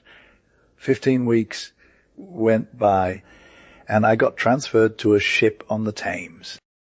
It was like a whole nother level of drama with me and these 13 new homies. It's a whole nother story, but let's just say we had some wild times. The captain gave me the tea from his mate's notebook, so I can give you the lowdown on what went down during that voyage. Look, I know it sounds hella trivial to go into all the deets about my time in prison, but trust me when I say there was some serious chaos between the final order and the day I got on the ship. My Lancashire husband was getting played too. They had him and 2 others locked up without trial for months. It was like a real-life game of cat and mouse, trying to find evidence to take them down. But they were good, fam. They finally got proof for 2 of them, but the other 2 were still in the dark. My husband and his homeboy were stuck in limbo, with just 1 solid piece of evidence each, but no witnesses to back it up. It was all so extra. They were low-key determined not to rat on the dudes neither, not thinking they'd get another piece of evidence or whatever. So I'm pretty sure a press conference was held, letting people know that if they got robbed by them, they could come see M in prison. I used this opportunity to scope out some info, pretending I got robbed in Dunstable and wanted to go check on the two highwaymen. But when I hit the press yard, I was all like, I'ma wear a hoodie and cover my face, no one's gonna recognize me. And it worked, bruh. When I came back, I was all public about knowing them too well to be their homer girl. Next thing you know, everyone in the prison is talking about Moll Flanders being all up in Defoe's grill and getting him off for his crime. They heard my husband is hella excited to see this Mrs. Flanders, who supposedly knew him and was going to testify against him, and I get permission to go visit, no biggie. I rolled up looking fresh, even with a hood on my face, but kept it low key when I went in. He didn't say nothing to me at first, just asked if I knew the dude. I'm all like, yeah, we're cool, but I muffled my voice so he wouldn't know it's me. When he asked where I saw him, I said Dunstable and Brickhill, but then I was all, can I talk to you alone? And he's like, sure thing. As soon as the keeper left, I took off the hood, and I'm crying my eyes out. My dear, do you not know me? He shook, literally speechless, just staring at the ground like a zombie. I was crying so hard, but after a bit, I got to talk some more. My dear, do you not know me? He's all, yeah, and then just sits there for a sec. Finally, he gets up and is sitting down, resting his head on the table, looking all confused and stuff. After a hot minute of that, he looks up at me and's all, how could you be so savage? I'm like, what are you even talking about? I'm low-key surprised you're at Defoe's spot. You came to me, huh? He says, dude, coming here, it's like super rude or something. I haven't robbed anyone, even on the streets. I was like, bruh, he had no idea what I was going through. So I thought he just wanted to trash him for leaving me high and dry. But I wasn't having it, and I was all, nah, I'm not here to get at you, fam. We're just going to vibe out. Got a little concerned. He got when I said my situation was worse than his, but then he low-key cracked a smile and asked, how can that be? You see me locked up in Newgate, 2 of my squad getting executed already. How's your condition even worse? I'm like, hold up, boo. We got a long story to tell, but if you're down, it'll all make sense. He's all, but what about you? You expect to be sent away for life next session. Yeah, I say, it's totally possible when I tell you I've been sentenced to death 3 sessions ago, and I'm still trying to wrap my head around it. Then he just stood there like a deer in headlights. Finally, he speaks up. Poor dude. He asks again, how is this even possible? I grab his hand, and we're all chi-seep man. Bruh, sit down, and let's compare our struggles. I'm low-key trapped in this house worse than you, so don't me when I say I didn't come to get at you. We chill for a bit, and I spill my whole story, how I got super poor, joined some shady crew that led me to do some stuff I wasn't aware of. Basically just trying to make ends meet. They break into the wrong house, and they scoop me up because I was just chilling at the door. But I didn't even take nothing. Still, I get tossed in jail, sentenced to death, and then somehow manage to get a reprieve, cause the judges feel bad for my situation. I low-key got caught up in this wild story about Moll Flanders, fam. She was like super successful thief, but nobody's ever seen her in person, right? But I'm all, it's my bad luck. And they hit me with the old offender vibe, even though it's literally the first time they've heard of me. I spilled all the tea on what's been going down since we last met. But if I had seen you since, you could totes think that. And then I dropped some knowledge about how I saw you at Brickhill. Like, we went from zero to hero when this dude, Mr. Defo was being low, were key pursued by the mob, but as soon as he knew it was me giving him an alibi for being a total goat, the whole thing died down, and the High Constable tailed it out of there. Mr. Defo vibed with all my stories at first, except when I got to the part about Brick Hill. He was genuinely surprised, like, really? You're that dude? And then I spilled all the tea on what I saw him doing during that wild chase, and he was hella stoked it was me who saved his life. He's all, I owe you one, bro, and I'm all no cap.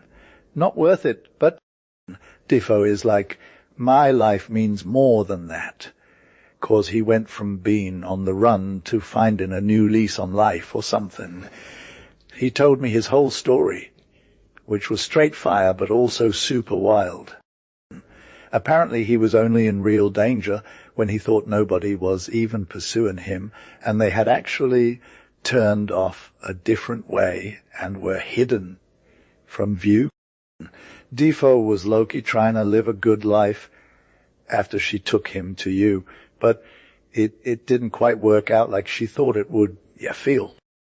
She was trying to set him up with some serious dope, but he couldn't really blame her for being disappointed, because, honestly, his luck wasn't on him that time. If he had taken your estate instead of hers, he would have been low-key want to leave the whole scene and just chill at home, but he knew that wouldn't fly in public without getting some pardons or whatever. He gave you a sick story about how he pulled off some major hastes, like robbing them Westchester coaches near Litchfield for a fashk of cash talk about getting turned up. And then there was this one time when he hit up 5 graziers in the west, headed to Burford Fair in Wiltshire to cop some sheep. He got so much money that if he knew where you were, he would have 100 jumped at the chance to roll with you to Virginia or settle down in the colonies. He said he wrote you a few letters, but you never responded, and he was all like, nah, I guess those just got lost in the mail, so he's all disappointed and stuff. But then he starts getting back into the game, still taking risks, but not as crazy as before. He told you about some wild encounters with dudes on the road who were trying to hold on to their cash too tight. He even showed you some of his wounds, like this one from a pistol bullet that broke his arm, and another from a sword that almost took out his vitals, but he's all good now. One of his squad members helped him out by getting him medical attention in a city way out of nowhere, pretending they were just regulars headed to Carlisle when really they got robbed by highwaymen. Yes? So, like, I gotta decline telling his story, but for real, it's mine, fam. I was low-key curious about what went down for this dude Defo at the time and what he thought would happen when he got put on trial.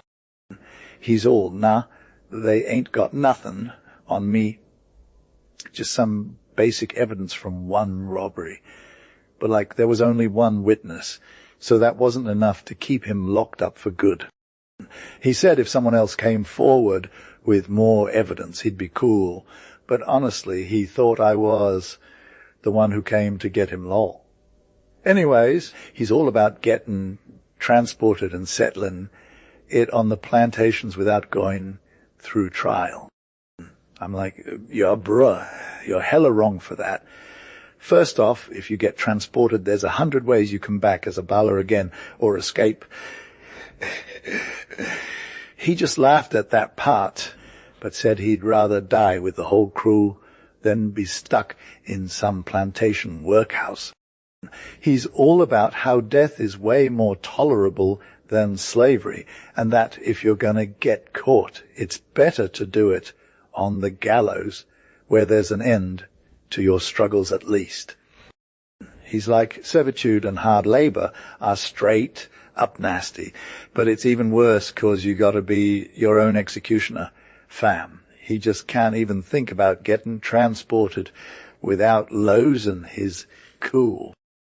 I was trying to convince him otherwise, and I threw in some salty tears to try and make him feel the emotions you feel. Yo Defo looked at me like I could save his life. Fam, while over there, he was low-key got no shot.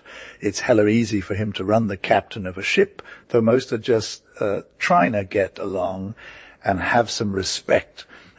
But if there's money involved, he can slide out whenever he wants. He gave me that side, and I knew he was trying to say something else, not what I thought at first. You said something earlier, Def, said he. That might be a way for me to come back before it's too late. I'm low-key willing to pay 200 just to avoid going than 100 when I get to Virgino. You're saying, Def, said I, because you don't know the place as well as I do. He said, yeah, maybe, but I think we both feel the same way unless it's because, like, you got a mama there who'd take care of you. I told him about my mum and how she'd be long gone before anyone even knew she existed. And what else might be going on with his fam. He didn't know none of that neither. Since all the messed up things I went through left me broke for a hot minute, I ain't kept up, no correspondence in years.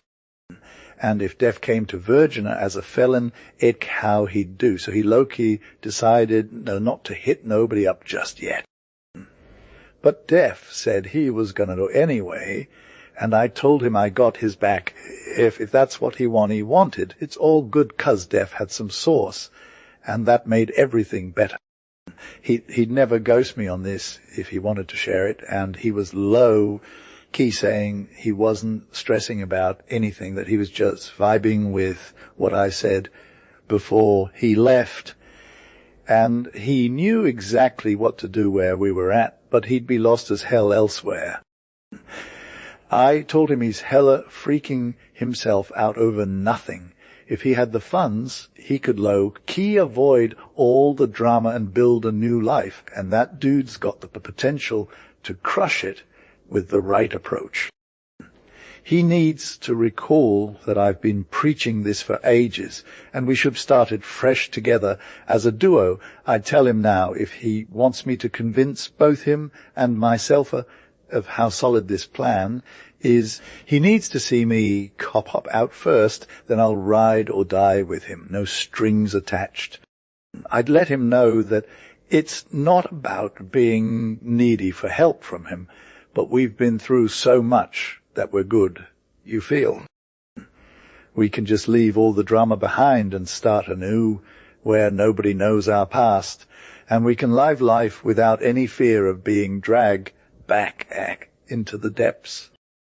I kept pushing this point home with my logic and answered his concerns so smoothly, he ended up hugging me and saying I was being super genuine and affectionate, that he's taking my advice and will try to accept his fate with my support as his safety net. He still mentioned the possibility of finding a way out before he left, but that avoiding it altogether would be a major win. I told him he'll see how far I can go on this too, and if it doesn't work out, at least we can make good on what's next.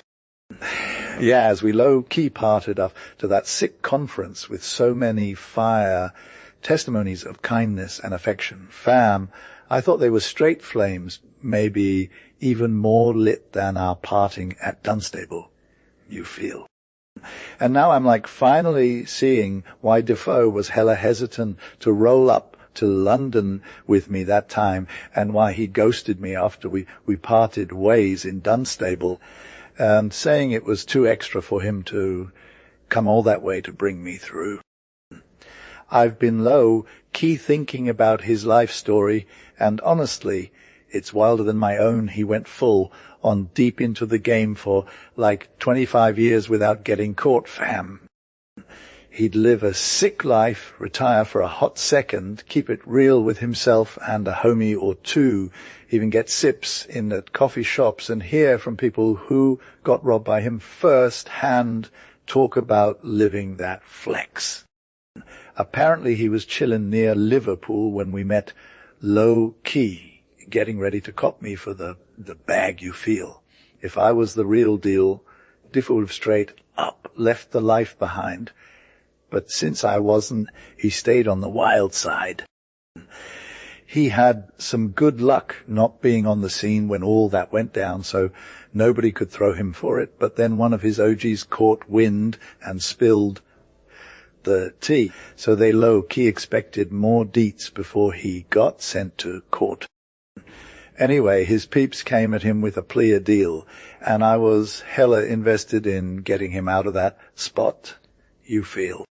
In the end, it all worked out. Diffo didn't shipped off, but he still had some major complications, 'cause his homie who got him off the hook gave good on securing his freedom.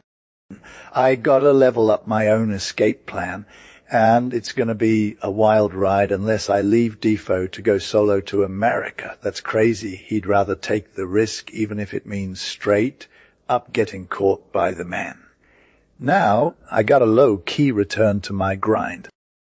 The clock is ticking, and my time in the Ook is almost up. My gov was trying to get me a pass, but it's hella pricey, so I got to consider other options. If I'm left with nothing, I'm good at least. I know I can cop back into my old life here. The big wig is all bent out of shape 'cause they don't want to let me go. He's like, he gave you life, now give me more. But, bruh, he needs to chill. He knew when he first came after me, so now she should know better than to try and take my freedom back. The pastor is shook because I might lose that whole I'm gonna die vibe that got me hyped in the first place. It was all about the prospect of meeting the big guy. And now it's gone. He's low-key worried because he thinks I'll lose that fire. But honestly, I'm not as salty as I used to be. I'm just keeping it on the low, won't let him know how I really feel. Anyway, I got shipped out in February with 7 other homies. We were dropped off at this merchant ship headed to Virginia. The cop brought us on board, and the captain gave us a free pass, literally. We were stuck under hatches all night. It was a total vibe, no air, no chill. Next morning, we set sail, and they took us down the river to some spot called Bubby's Hole. They told us that was part of the plan to keep us from escaping, but when we anchored down again, things changed. We got more freedom. We've even came up on deck, just not the whole quarter. Deck, that's captain territory. When I heard the noise above me and felt the ship moving, I was low-key freaked, thought we might bail at any second. But then it settled, and we got word that we're in Bubby's Hole. Got a heads-up from some of my peeps that we'd be sailing again tomorrow. Gotta see what the next move is. So I'm chillin' on deck all night with my peeps, and we gettin' access to our own little cabins if we had some real blankets and stuff, and room to stash our clothes and whatnot. But like, some of them dudes are straight up struggling, ain't got nothing on their backs or a single cent to their name, but the women is low-key gettin' by though. They're gettin' cash from the sailors for washing their clothes, enough to cop whatever they need. Next morning we can come up on deck, and I hit up one of the officer dudes and ask if I can send a let my shore to let my squad know where the ship is at and get some essentials sent over to me. This boatswain dude is super chill and cautious, tells me I'm good to go with whatever liberties I want, as long as it's safe. I just want to send that one letter, though, so I tell him, yeah, that's all I need. He says the ship's boat will hit London next tide, and he'll get that letter sent for me. So when the boat is about to leave, Boatswain comes up to me and tells me it's going off, and he's coming with it, asks if my letter is ready, and I'm like, yeah, got it right here. I've been prepping for this. Pen, ink, and paper all set, got a letter righted to my governess, and one for my fellow prisoner, but I ain't letting her know. It's deaf my husband, though.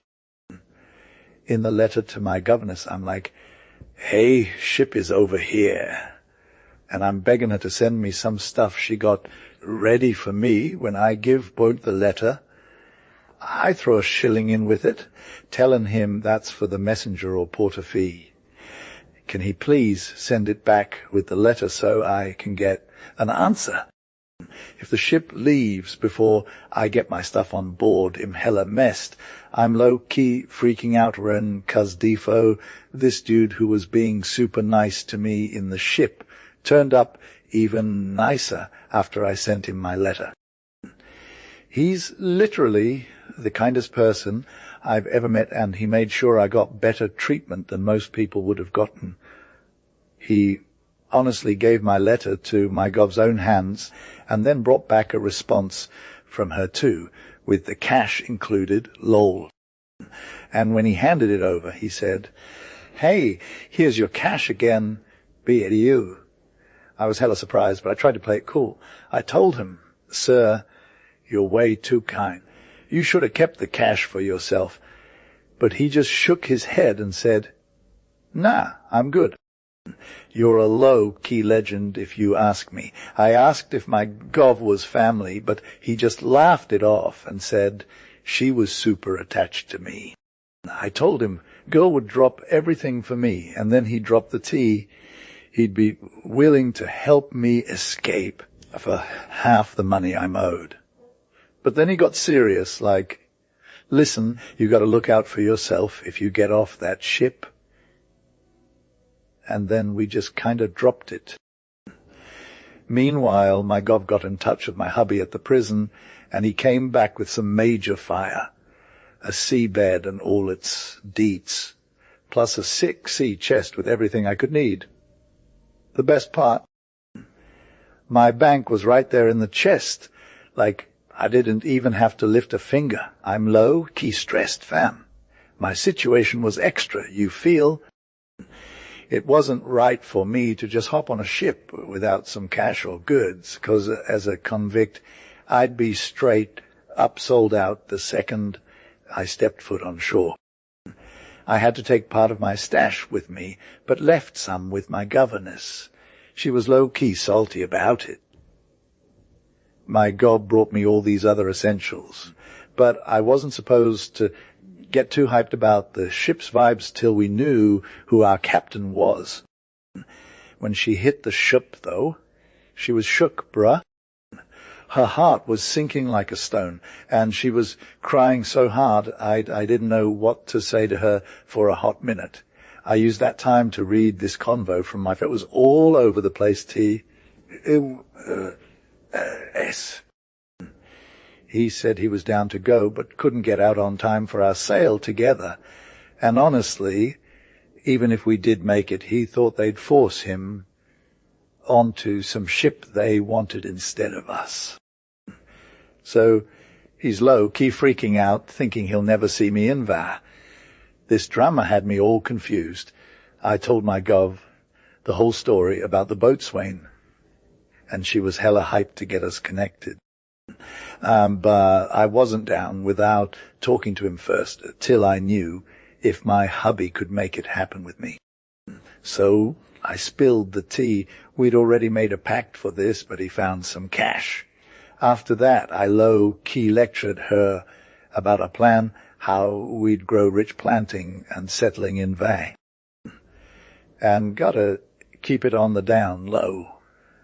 I told her we're going to tie the knot as soon as he gets on board. She was hella down for my vibe after that, and now she's all about me rocking this ship and building a life with my hubby. Yo, Diffo was low, key salty, 'cause he gotta get out of that joint on time so they wouldn't keep him from rocking the same ship with me. It was wild. We finally made it happen, but not without all the drama, and he's still a straight-up prisoner, convict at heart, even though he hadn't been tried yet, which was like super frustrating for him.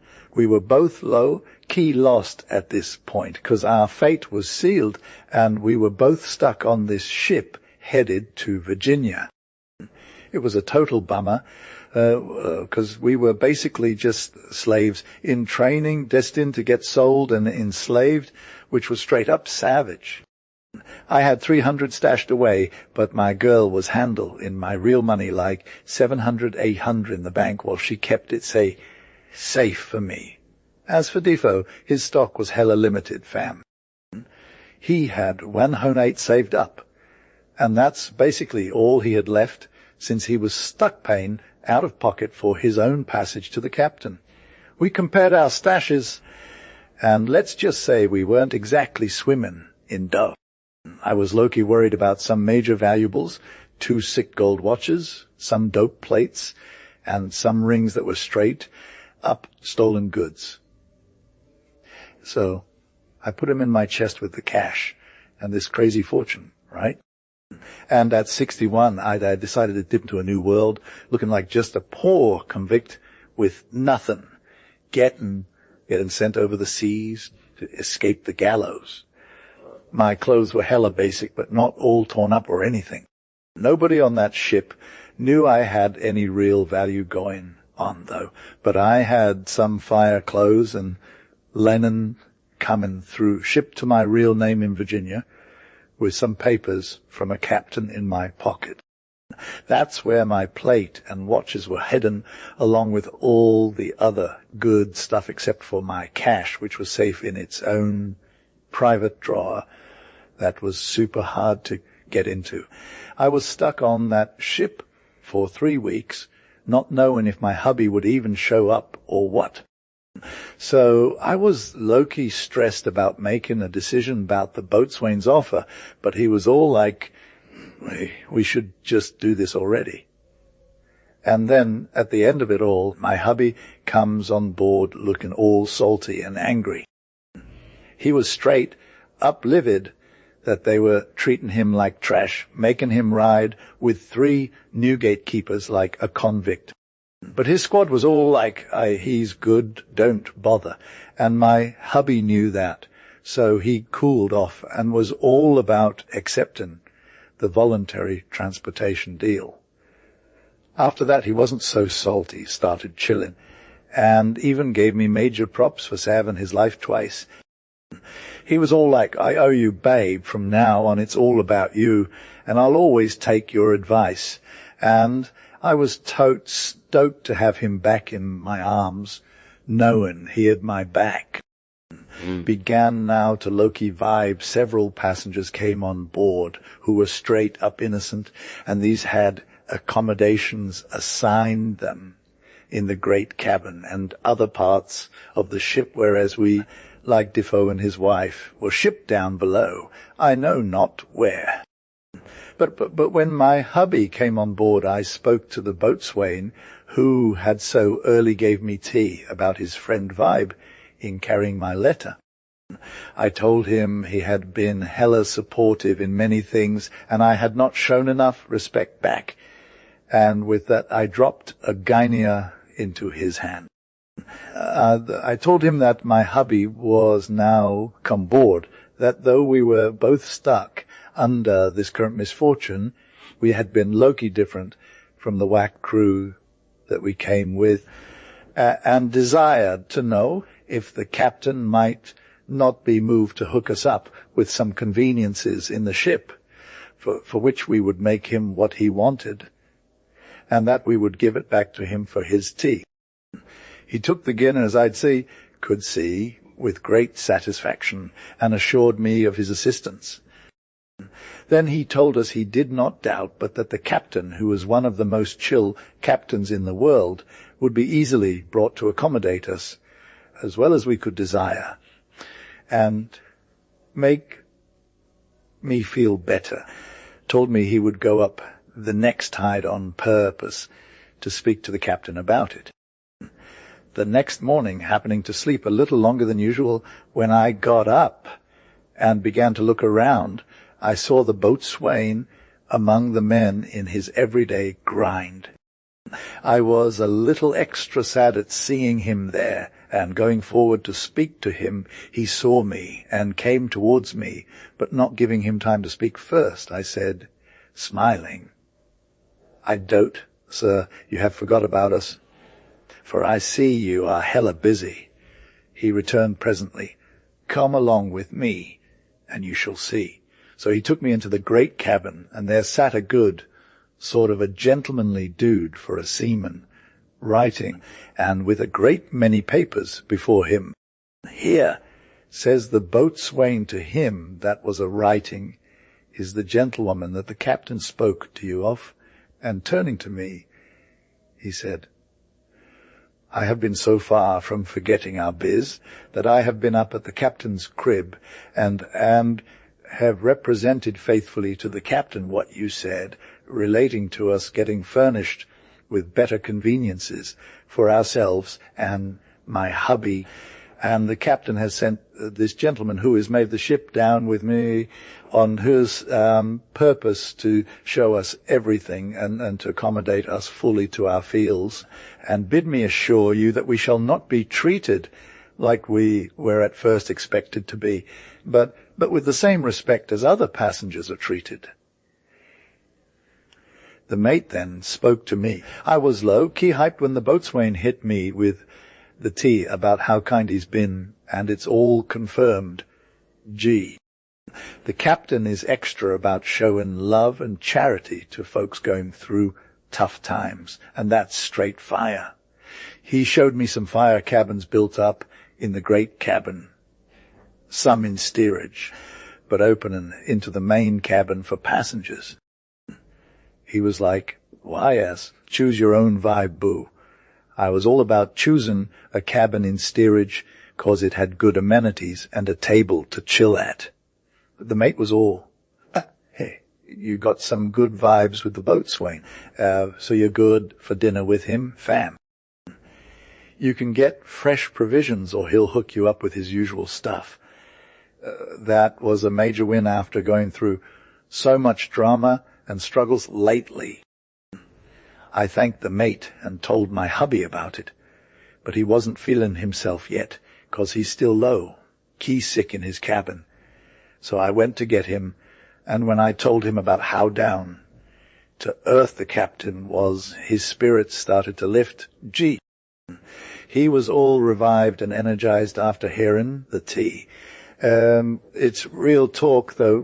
When you're going through a tough time, it's easy to lose your spark and give up hope. But once you get that good news, it's like you can breathe again. My hubby came back with me, and we gave props to the mate for being so kind. Then my hubby sent some love to the captain via him, offering to pay whatever he needed up front for our passage and the amenities. The mate was all, "Dude, the captain's coming on board in the afternoon. You can chill till then." So when the captain showed up, we were still hyped, and he's even more cautious than I thought. He checked us out hard, but not too hard, fam.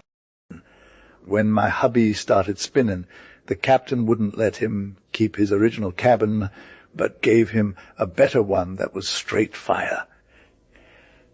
Get this, the conditions weren't trash, and the captain wasn't some wolf in sheep's clothing trying to take advantage of us for no reason. He just wanted 15 quid from us, and we were good to go. I low-key had the best vibes on the ship, fam. My captain was straight fire, hooking us up with a dope cabin and all that jazz. He had his own pad going on, but he let a rich plant dad bring his squad over his wife and 3 mini mess to hang out at his table. It was lit, bruh. We also had some extra passengers chilling in the steerage area, but our og crew was low. He kept under wraps while we sailed through. I got to spill the tea with my governess. She's been all about me since day one, so I let her know what went down. Now that I'm set up in this cabin, I need some assistance from her to cop some essentials for our ride, okay? We're talking brandy, sugar, lemons for the fam, and some good eatin' and drinkin' for the voyage too. G.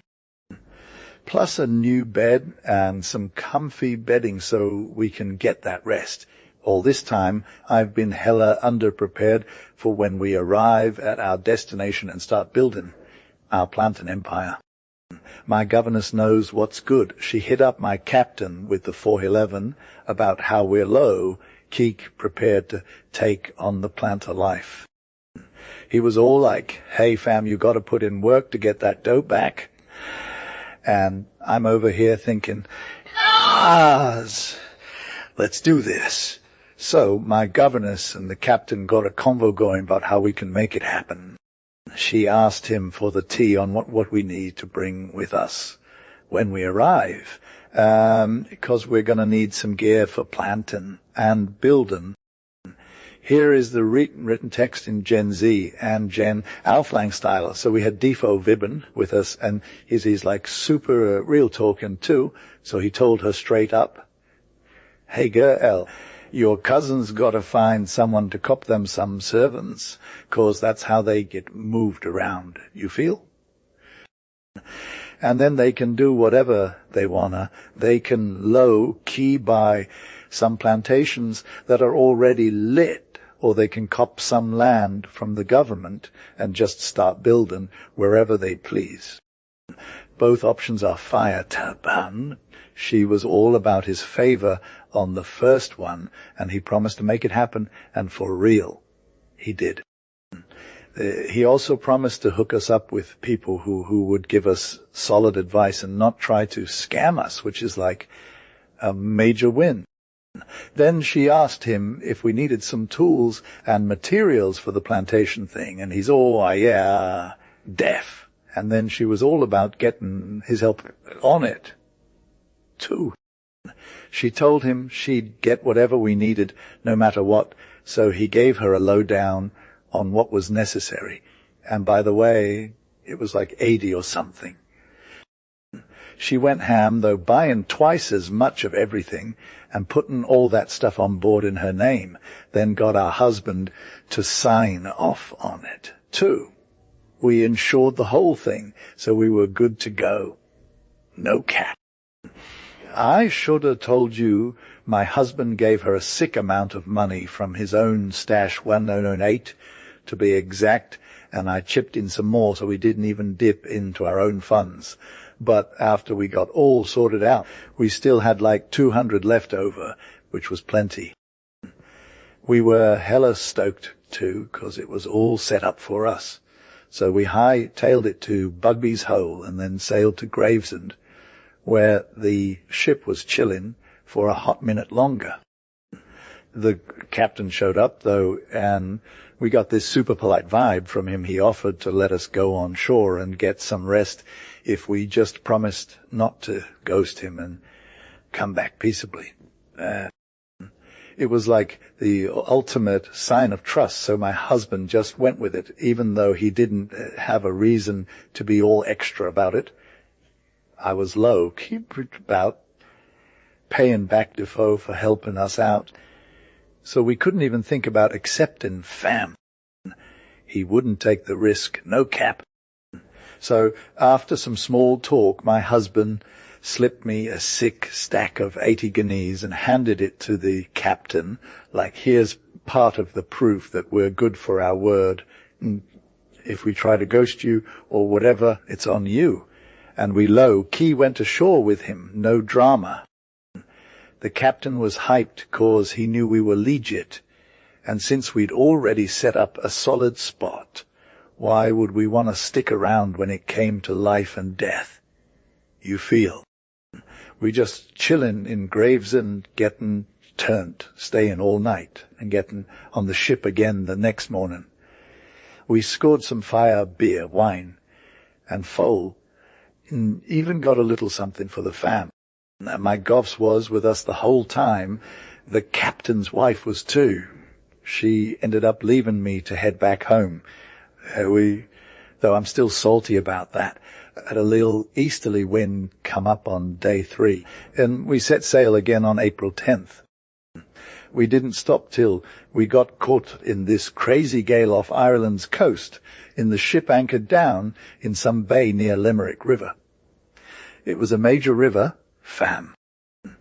The captain took pity on my husband, 'cause he was looking hella rough from the seasickness, so they stuck around for another day, or 2 getting some fresh provisions. We stocked up on beef, pork and foal, and even got the captain to pickle some barrels of beef for extra storage. But then the weather turned all mild, and we set sail again in like 24 days. We finally made it to Virginia's coast, and when we were getting close, the captain called me over and told me he thought I had some family ties there, that I'd been before, so he figured I knew the vibe, you know. They was low-key treating us convicts when we arrived. I'm like, ooh, brew. I swear, and told him I wouldn't vibe with none of the locals while I'm a prisoner, and that we would just chill on our own while he helped us out. He's all, you got to get someone to cop us some servants. But I'm like, we do you. So he brings this planter dude to negotiate for our services, and next thing I know, we're formally sold to him and got taken ashore with him.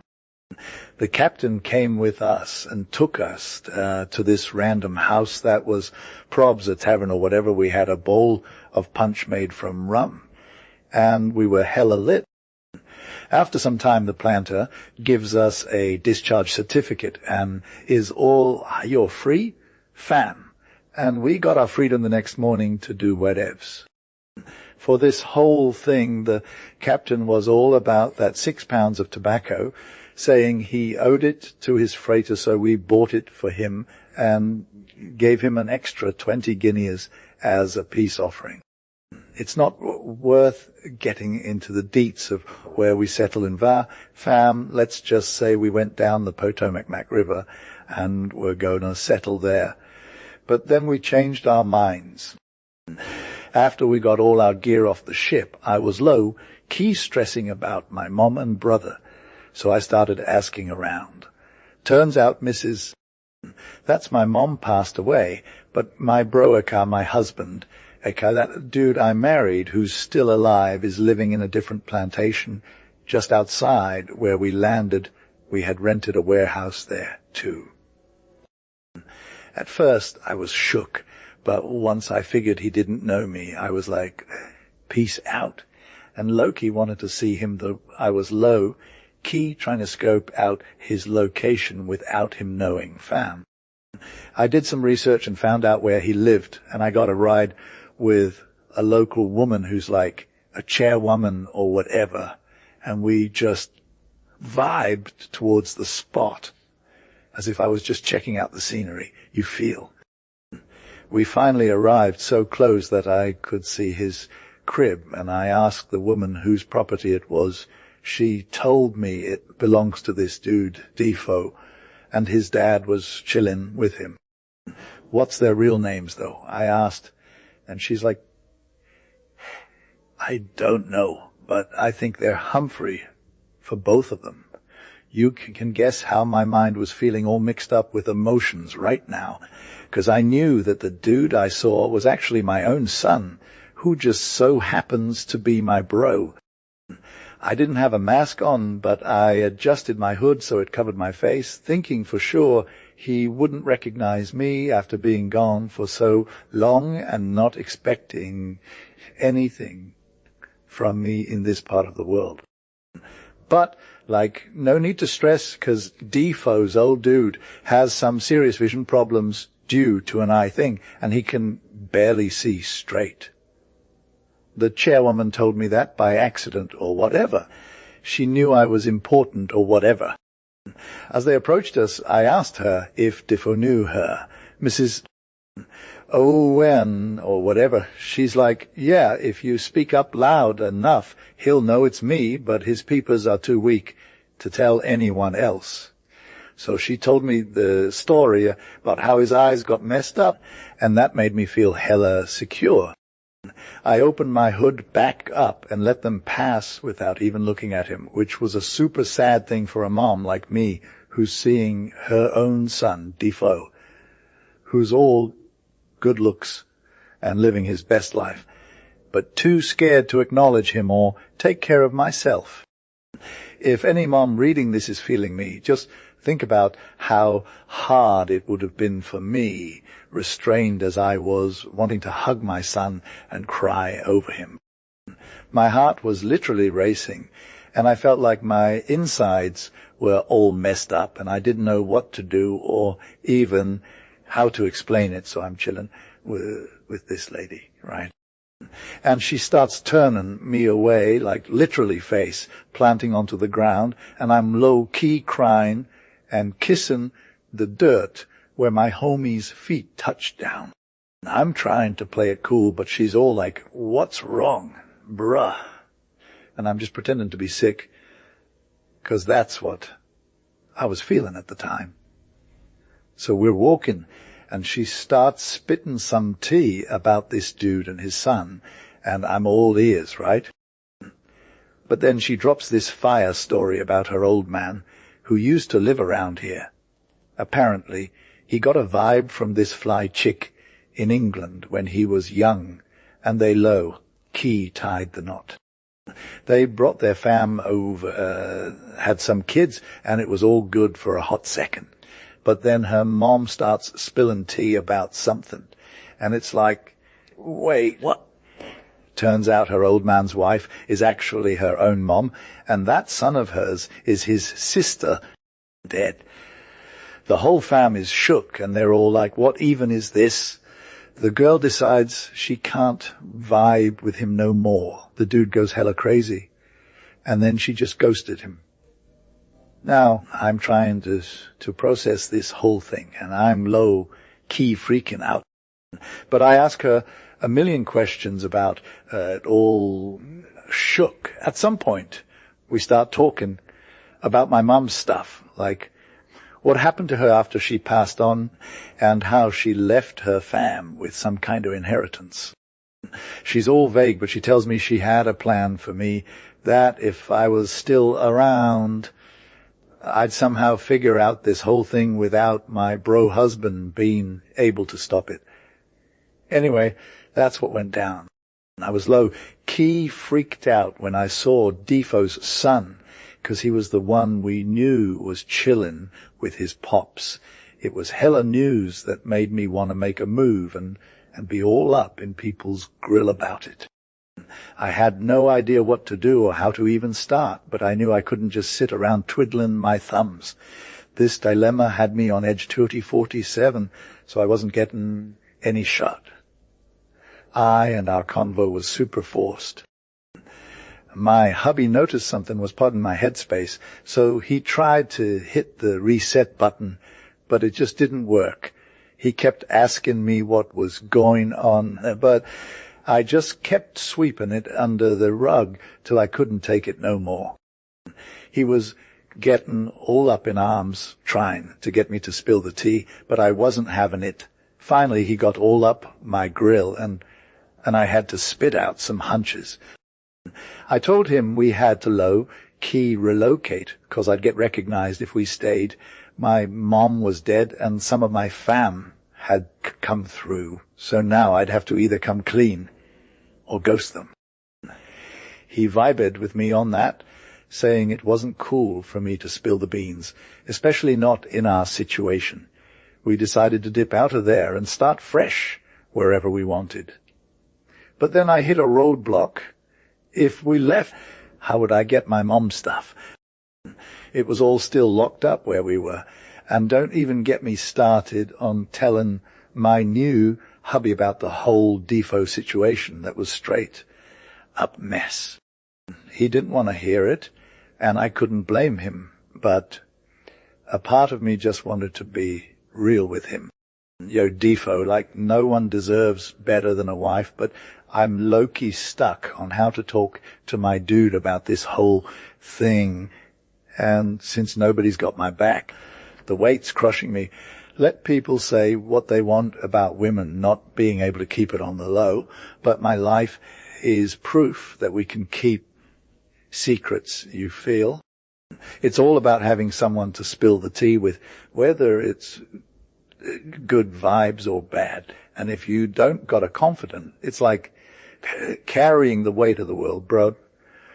I'm talking double the stress, and it's straight up debilitating. Anyway, this is why some people, regardless of their sick qualities, struggle to keep it on the deal, cause they just can't handle the pressure, It's not about being reckless or whatever. It's just that our minds are wired to freak out when we're trying to hide something. Trust me, they couldn't talk about it in real life. They'd probably spill the tea in their sleep, no matter how hard they try to keep it under wraps. And I'm not even talking about people who do some real nasty stuff, like a secret murder thing. Those guys are bound to blow their load eventually, no matter what. Now, I know what you're thinking. Isn't it the divine justice that's supposed to be all over these confessions? But honestly, Providence works its magic through natural causes, and that's exactly what happens here. I've seen some wild stuff in my conversations with crime and the people who get caught up in it. Like this dude I knew who was a night flyer in prison, always slipping out to do his thing, leaving those thief catchers something to do for real. But let me tell you, that guy was just as likely to spill the tea when he slept as he would have been if he tried to keep it under wraps. Defo. So he was all, nobody's going to hear me if I'm locked up in the cell, right? But for real, it's a good thing he told all his homies about his wild adventures and whatnot, or he'd be all stressed out 247. But on the other hand, if he kept it all on the low, like with his employers, everything was hella chill and he could get some real sleep.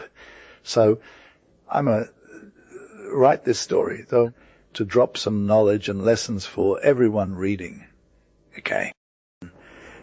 Don't go out to be extra sensitive about people spilling their guts, fam. Anyway, Defoe's husband was super clueless when it came to the whole country thing and didn't even know what a map looked like. Defoe, on the other hand, had no idea what geographical meant, but he knew they needed to get out of Dodge cause of the weather vibes. Defoe hated cold climates. Duh, 'cause who doesn't love sunshine and warmth? So they were all Carolina. Here we come. It's like the only southern colony that's actually on the continent. Plus, Defoe wanted to be able to roll out whenever they needed to grab their mom's stuff or whatever. Anyway, Defoe told his husband, we got to leave this place. And he was all good with it, because Defoe said that they'd be known in Carolina and all that jazz. But now Defoe had a new problem. The main thing was still weighing on their minds, and they couldn't even think about leaving the cell. Defoe's country ain't doing nothing about this major tea my mama spilled on me, and honestly, I'm low-key stressed about leaving without getting known by my old hubby brother or my lil duty-fathered. All I want to do is keep it on the hush-hush, but my new hubby's got to know, and they got to know him too, or that we're even married. I'm trying to figure out ways to get this done without my new hubby or his fam knowing nothing, or even thinking we're low-key a thing. I'd hit send on the plane ticket to Carolina with all our goods and ride solo, but that's hella impractical. He's got no clue about settling in no country, let alone Carolina. Then me and him would cop a new joint, split the goods, and when we're settled, I'd fly back to Vay and bring the rest. Sounds easy peasy, right? But for real, he ain't going anywhere without me, 'cause he's a gentleman and don't want to do no actual work. He'd rather just chill with his gun in the woods hunting like the indigenous folks do than deal with plant life. I'm low-key stuck. We're too far gone for him to ever leave me behind. My bro, formerly my hubby, would be hella confused if I showed up outer nowhere. He'd want to know for sure who's the real mama bear. On top of that, it's a major situation 'cause I'm basically a criminal, and he don't want no drama about that neither. So I gotta make like a ghost and get out of Dodge. Yo, if we're gonna be straight up, my cousin Defoe was low-key trying to get some real investment from them who came with substance, whether it's to cop plantations or start new ones. We should have knew they'd be hyped to meet us and not suspect a thing. I was like, hey, I got connections here, fam, but I ain't trying to expose myself just yet, 'cause my homies would find out the tea, and it'd be a whole mood. So I was thinking maybe my mom left me some real sauce when she passed, and it could be worth inquiring about. But if we went all in on that now, we'd be exposing ourselves to the haters, and it wouldn't be good vibes. If we stayed here, I could visit my bro and nephews, get familiar with them, claim what's mine, and get respect. But if we hit up Defoe's place first, we'd just get turned up in a bad way. He might not even vibe with the whole situation, and it'd be all drama. If things got real, I'd have to go to England, and even then, there's no guarantee we'd cop what we wanted. So we had this convo with Defoe, and he was down to roll with me on this journey to a new spot. We were thinking Carolina would be the spot, so we started asking around for ships going that way. Next thing you know, we got word about a ship coming from Carolina, loaded up with rice and other goods, headed back to Jamaica. We hopped on a sloop and took off towards Maryland. The vibes were rough, fam. Weather was whack. Water was rough. And the vessel was a hot mess. We made it 100 miles up the Potomac River in Westmoreland County. That river's fire, though it's like super long, and I heard it's one of the greatest rivers in the world that doesn't just go straight to the sea. We were low-key in super bad situations, like even though we were right smack dab in the middle, we couldn't see no land on either side for ages. Bruh. Then we had to cross the big Chesapeake Bay thingy, where the Potomac River goes into it, and that's like 30 miles wide, fam. We entered these major, vast waters, and I'm not even gonna lie, I forgot their names, so our whole vibe was, I got my treasure. Let's just chill for a hot minute. Our ride was hella rough. We were all like, man, what if we get messed up? And we'd be left with nothing but the clothes on our backs and be stuck in this wild spot without any squad or fam. Just thinking about it still gives me major anxiety, even though we made it out alive. Anyway, we rolled into that spot called Phillips Point in like 5 days, and low-key. There was a ship to Carolina already gone for 3 days prior, which was def a bummer.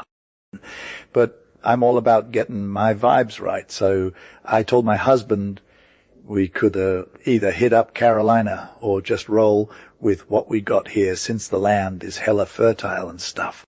So if he was down, we'd try to find some grub for us and see if this place would pop as a spot for us.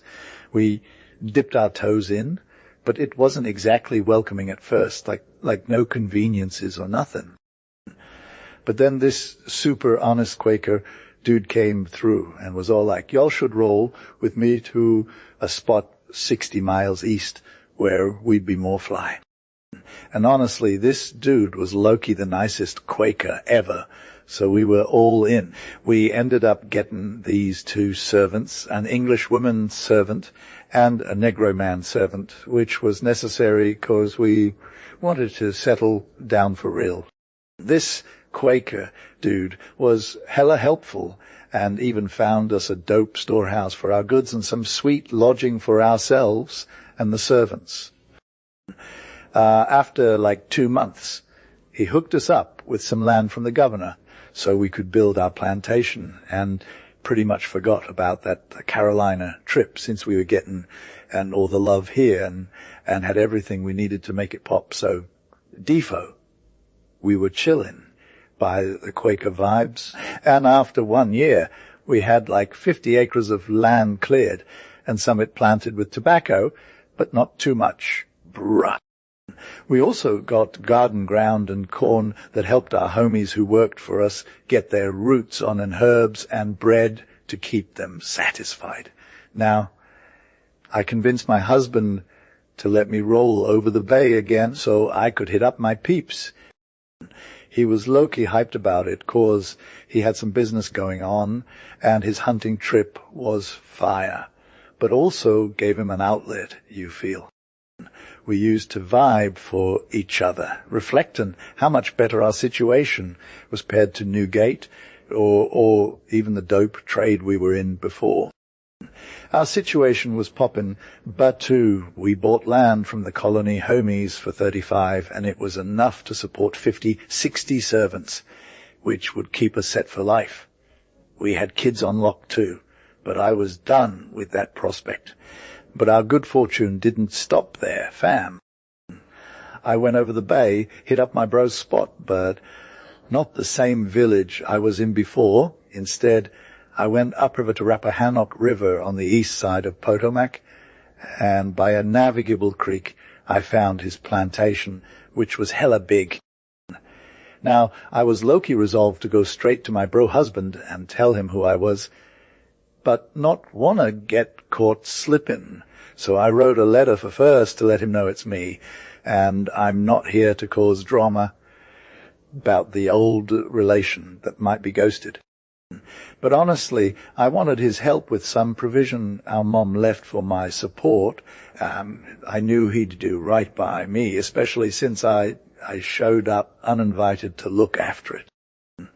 I put in a good word for his son, too, who's literally my own, and we were both just trying to get by back then, you know. I was low-key hoping Defoe would vibe with me enough that he'd let me meet my only child again and show him the real me as a mom, you know. It's been super hard for us because I've always tried to keep my feelings chill for them, but I gotta admit, it's been hella tough since they never really understood me. So when I got that letter from Defoe, I thought for sure he'd hit reply all and send the whole thing to his son, 'cause their old man's eyesight is shot and can't even see to read. But, things didn't go down that way. You feel.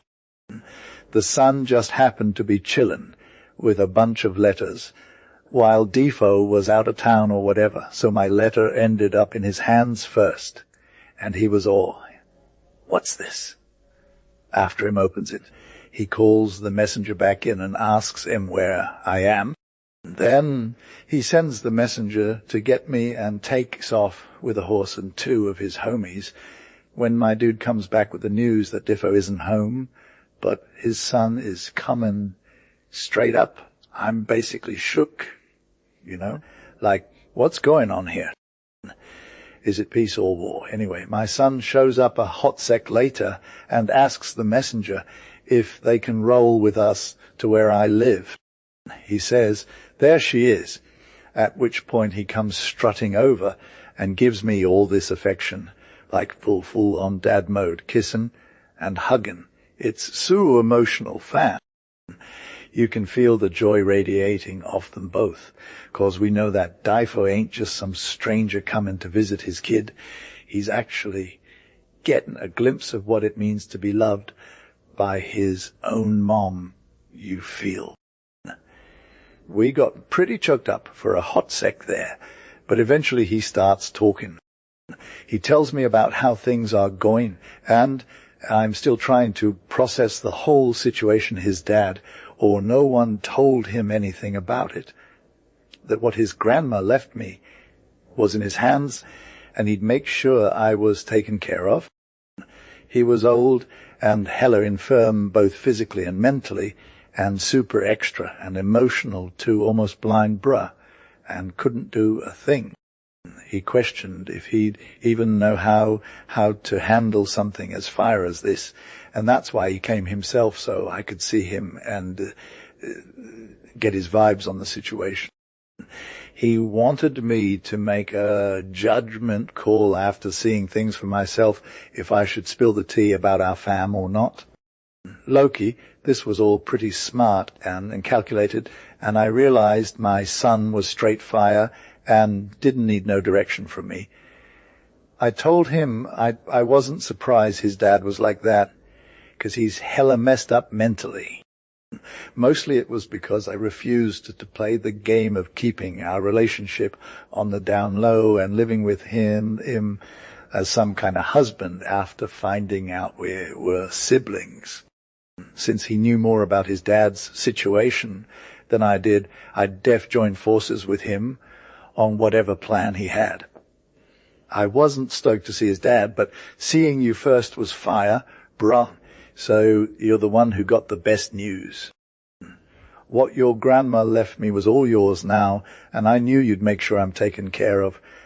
I asked how long my mom's been gone and where she died, and dropped so many deets about our fam that there's no doubt we're really related.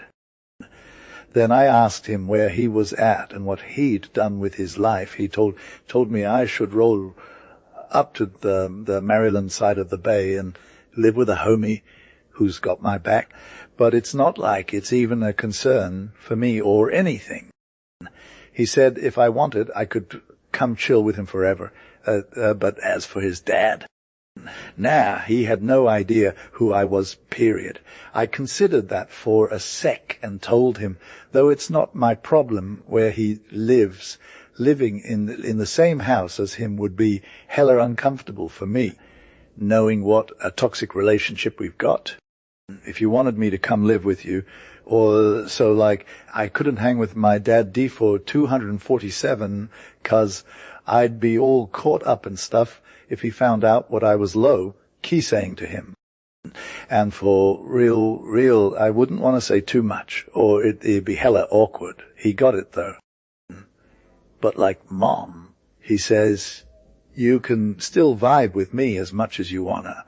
So he takes me on a horseback ride to this plantation next to his own, and I'm living my best life, fam.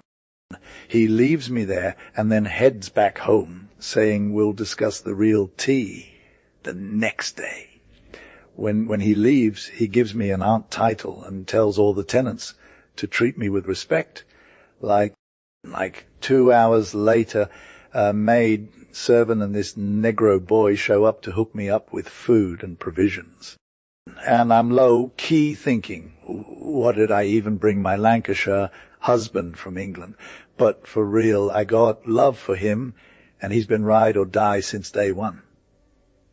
Anyway, the next morning my son comes through again, and we chill for a bit. He pulls out this deerskin bag with 55 Spanish pistols in it and hands it to me, saying, that's my allowance from England. And then he reads over his grandma's will to me, which is wild. Apparently, she left him this plantation on York River, where I live, along with a bunch of servants and cattle. He's all like, this one's yours, Mom. And tells me it's in trust for me and my future heirs, if I got any. If not, he gets to keep the income till I'm found or whatever. It's hella remote from him, but he says he doesn't rent it out, just manages it himself with a head clerk. So like Defoe will literally take care of this plantation by himself 3 or 4 times a year, you feel. I asked him what he thought it was worth, right? And he's all, if you let me manage it, I'll hook you up with 60 a year. But if you want to live on it, it's going to be worth way more, like 150 a year. But for real, since I might leave or something, I'd rather have him handle it so he can send some sick tobacco to England, like 100 a year, sometimes more. This was all new to me, and I'm key hyped about my life situation now. It's also wild how my past stuff looks when I think about Providence doing good for me. I'm talking about being grateful, but also owning up to my trashy ways, you know. Anyway, that's on you to figure out. So, like, my son comes over and is super nice, and I get emotional, no cap. We vibe in the moments when I'm not getting salty about whatever, and eventually I start talking to him about this inheritance thing. I'm all, hey, son, if I leave you this stuff, it's yours for real. And he's like, no worries, Dad, since we're sending a wife from London soon. This was our first day together, and it was straight fire, the best day ever, fam. He comes over every day after that. Defoe spent a major part of his time with me and took me around to his homies' houses, where I got treated like a real VIP. Also, I ate at his crib several times when he made sure his pops was nowhere near us, so we never saw him or each other again. He got me one gift, and it was literally the only thing I had left of value, and it was that sick gold watch. Remember, I happened to have it on me, and I gave it to him during his third visit. I told him I had nothing worth giving him but that watch, so he'd basically keep an eye out for me. I didn't even mention the part where I swiped it from a rich lady's bay at this one meeting in London. Whatever, dude. He was chillin' with it for a sec, unsure if he should take it or not, but I was all like, take it, and he finally caved, said it was like debt to him for life, 'cause I'd still be vibing while he's dying.